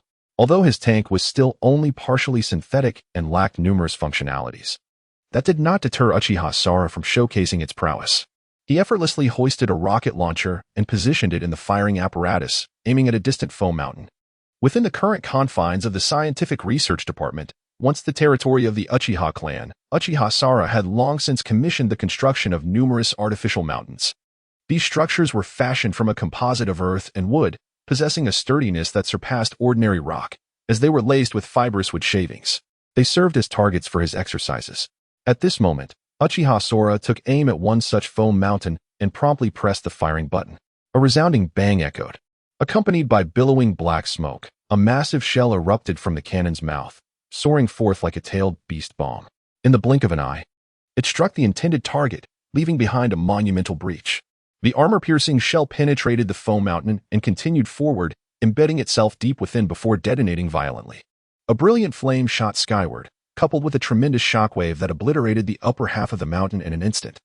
The deafening roar left only a cloud of dust and the occasional debris cascading from the heavens. This spectacle once again astounded everyone present, including the Hokage and his entourage who had just entered. What is this? What terrifying experiment is that rascal Uchiha Sora conducting now? The Hokage's face bore a look of sheer astonishment, his eyes nearly bulging from their sockets as he beheld the iron beast under Uchiha Sora's command. At that moment, fresh from firing, the cannon still exuded searing flames from its muzzle, with thick black smoke enveloping the area. The engine of the tank roared to life, resembling a puppet beast clad in iron and steel, poised to pounce and rend rock and metal asunder. The Hokage was left utterly stunned, while the Raikage stood there in shock. What in the world is this? Has Uchiha Sora crafted a miniature tailed beast?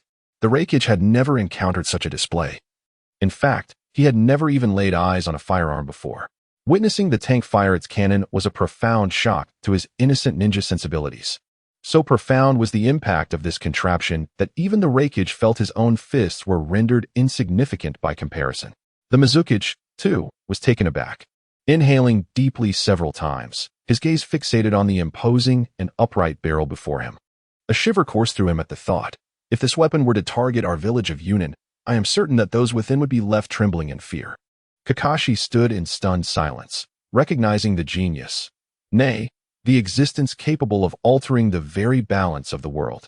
If such a device could be manufactured, no matter the cost, it could be mass-produced. Uchiha Sora, this young man, surely the Hokage must be regretting his earlier decisions now. Jiraiya swallowed hard, exclaiming, "Goodness! If I were to possess one of these, what use would I have for summoning techniques? In battle, merely brandishing such a formidable piece of machinery would likely paralyze my opponents with sheer intimidation." Tsunade's complexion paled. She had never encountered anything of this nature before. A device so infused with power, modernity, and a sense of science fiction was beyond their comprehension. Uchiha Sora, what is this marvel called? At that moment, Uchiha Sora spotted the Hokage and his entourage through the tank's sight. He mistakenly assumed they had come for an inspection, and with an audacious flourish, he pressed down on the accelerator. The tank roared, billowing thick black smoke as its treads churned like a plow, obliterating the ground beneath it, before careening to a halt before the Hokage and his companions. The sudden stop nearly sent half the hearts of those present into their throats. Uchiha Sora emerged from the tank, exclaiming, "Hokage-sama, and the Raikage? And Mizukage-sama. This is my latest invention, which I plan to mass produce. It is called a tank." The Raikage, astonished, murmured to himself, "Tank, a splendid name. It resonates with power, truly befitting of the Uchiha." He then proposed, "Why not join us? I shall make you my brother and the next Raikage." Meanwhile, the Mizukage inhaled deeply, inquiring, "Sora, can this be produced in bulk? Shall we procure a few? Or perhaps, whatever you desire, I can arrange." The Hokage, sensing the competitive air between them, cleared his throat. He wondered why these two seemed intent on undermining his position. The Raikage was straightforward enough, his demands rather outrageous. After all, he was merely the Raikage. In contrast, the role of Hokage held far greater allure. Yet, the Hokage felt apprehensive about the Mizukage. It was known that Uchiha Sora had once dared to offer massages to female ninjas, even posting signs prohibiting males from entering. Once a mere flirt, he had likely evolved into a seasoned charmer. with the Mizuki's striking beauty. The Hokage feared that Uchiha Sora might lose his composure under the repeated calls of sister. He quickly interjected, "Ahem. We are here to discuss matters with Uchiha Sora. As for the equipment, he shall have the final say. For the moment, let us set aside those matters." Uchiha Sora, taken aback, discerned that the intentions of this group were likely not to visit him. He nodded in acknowledgement. Shortly thereafter, a gathering convened within the Grand Hall of the Uchiha clan, the very venue previously utilized for clan meetings. This space had now been transformed into a conference room by Uchiha Sora, adorned with numerous blueprints and various technological gadgets. The security measures were equally stringent. The walls bore intricate carvings, creating a textured wooden facade that concealed soundproofing layers within the crevices. Furthermore, Uchiha Sora encased the entire room in a magnetic field. Essentially, unless one possessed modern knowledge and an understanding of technology, eavesdropping through mere ninjutsu would be utterly impossible. In the room, apart from Uchiha Sora and Sasuke, the Hokage and others had gathered. Uchiha Sora, this is how it stands. It is clearly a trap.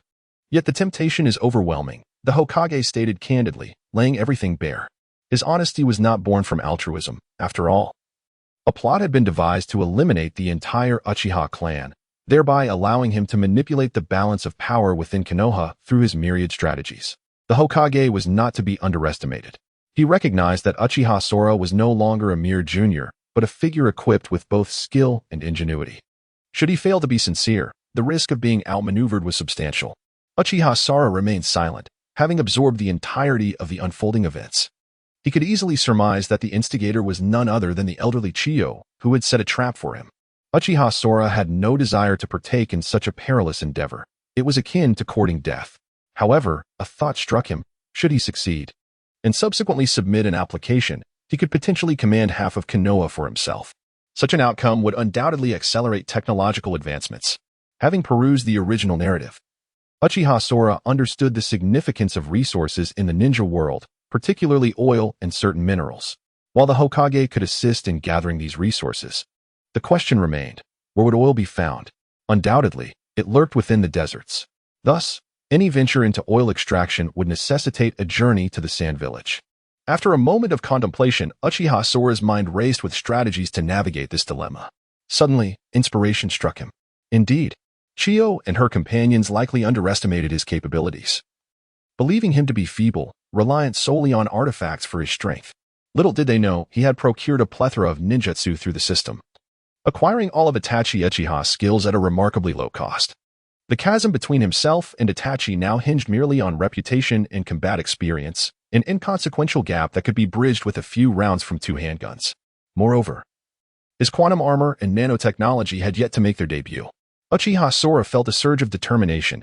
He recognized that, armed solely with his own prowess, he could impart a valuable lesson to Chiyo and the others. Yet, in the interest of prudence, he could swiftly seek further resources within the marketplace. After all, he had access to a tank. Although he was merely an experimental subject, it was clear that if he were to reveal his true capabilities, it would certainly catch others off guard. Thus, Uchiha Sora felt that with just a few days of preparation, even the formidable Chiyo, accompanied by her entire clan, might not be able to vanquish him. The disparity in their strengths was far too great. However, Uchiha Sora was not foolish. He understood the importance of not appearing overly casual. After all, the Hokage might very well dismiss him as expendable. He wore a troubled expression, contemplating, "This won't do. I still need to contribute to the village. If I perish now, who will conduct research on tanks for the village?" Upon uttering these words, even the Hokage hesitated, contemplating a change of heart.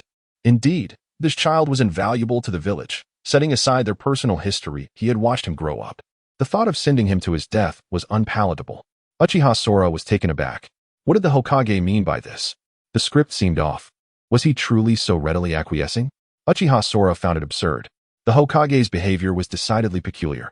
He quickly shook his head. "Rest assured, Hokage-sama, it's merely Chiyo. There is no need for alarm. I believe I can return alive."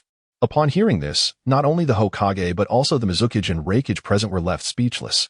The Hokage widened his eyes, scrutinizing Uchiha Sora from head to toe. "You have such confidence. Could it be that you possess some new invention that you have yet to disclose?" The Hokage suspected that Uchiha Sora was being dishonest. Such audacity surely stemmed from some hidden assurance. Perhaps this impudent lad had already discovered a means to defeat Chiyo, and his current strength was not his true capability. The Mizukage was also taken aback, pondering the situation. What was happening with Uchiha Sara? Could it be that the Hokage had concealed the true extent of his power? Perhaps this young man was indeed formidable. The Mizukage couldn't help but scoff inwardly. Well, Hokage, how dare you withhold such information from us? This Uchiha Sara does not appear to be the type to seek his own demise. He must possess some confidence. It seemed that Chiyo and her allies had underestimated their opponent, and it looked as though Konoha would reap a bountiful reward. The Raikage cleared his throat a couple of times, casting a sidelong glance at Uchiha Sara. As a battle enthusiast, he could discern that Uchiha Sora's confidence was not unfounded. He truly possessed the capability to speak so boldly. Thus, in such circumstances, he refrained from commenting further. Uchiha Sora was shrouded in mystery.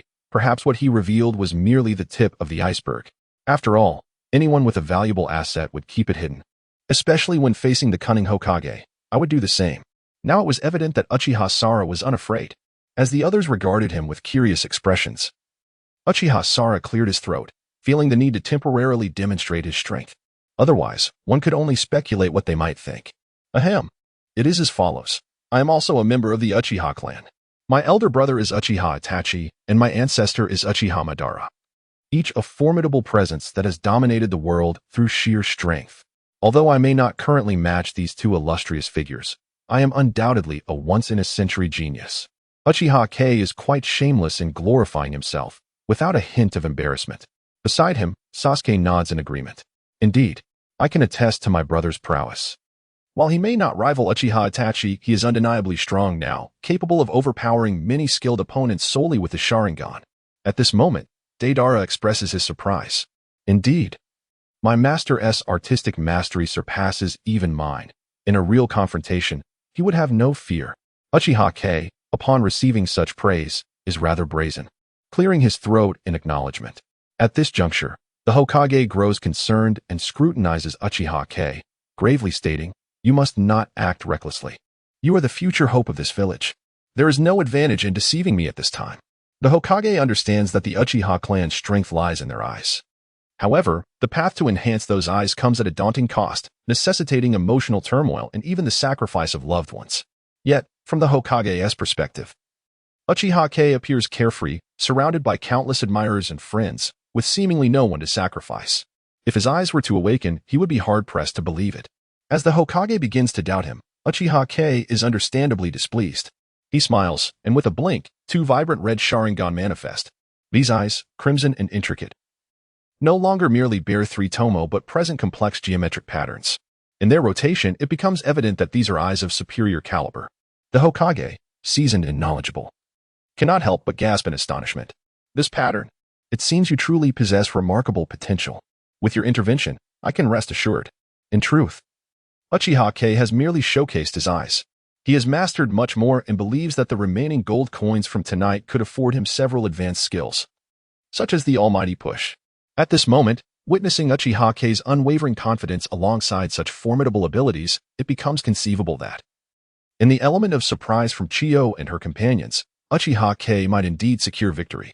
The onlookers collectively inhale sharply. Nearby, the Raikage chuckles heartily. You young lad. With such strength, every problem becomes trivial. We need not fear even the likes of Chiyo. The crowd nods in agreement, convinced that Uchiha K's success is assured. Simultaneously, deep within the ninja world, Chiyo and her allies are engaged in strategic discussions. The mission has been assigned, awaiting Uchiha K to take the bait. The concern lies with the Hokage's intentions. Naka's expression is grave. It is possible, this old fox is far from simple. He is not foolish. If I were in his position, I would certainly be reluctant to relinquish Uchiha K. Kabuto sneers coldly. There is no need for such concern.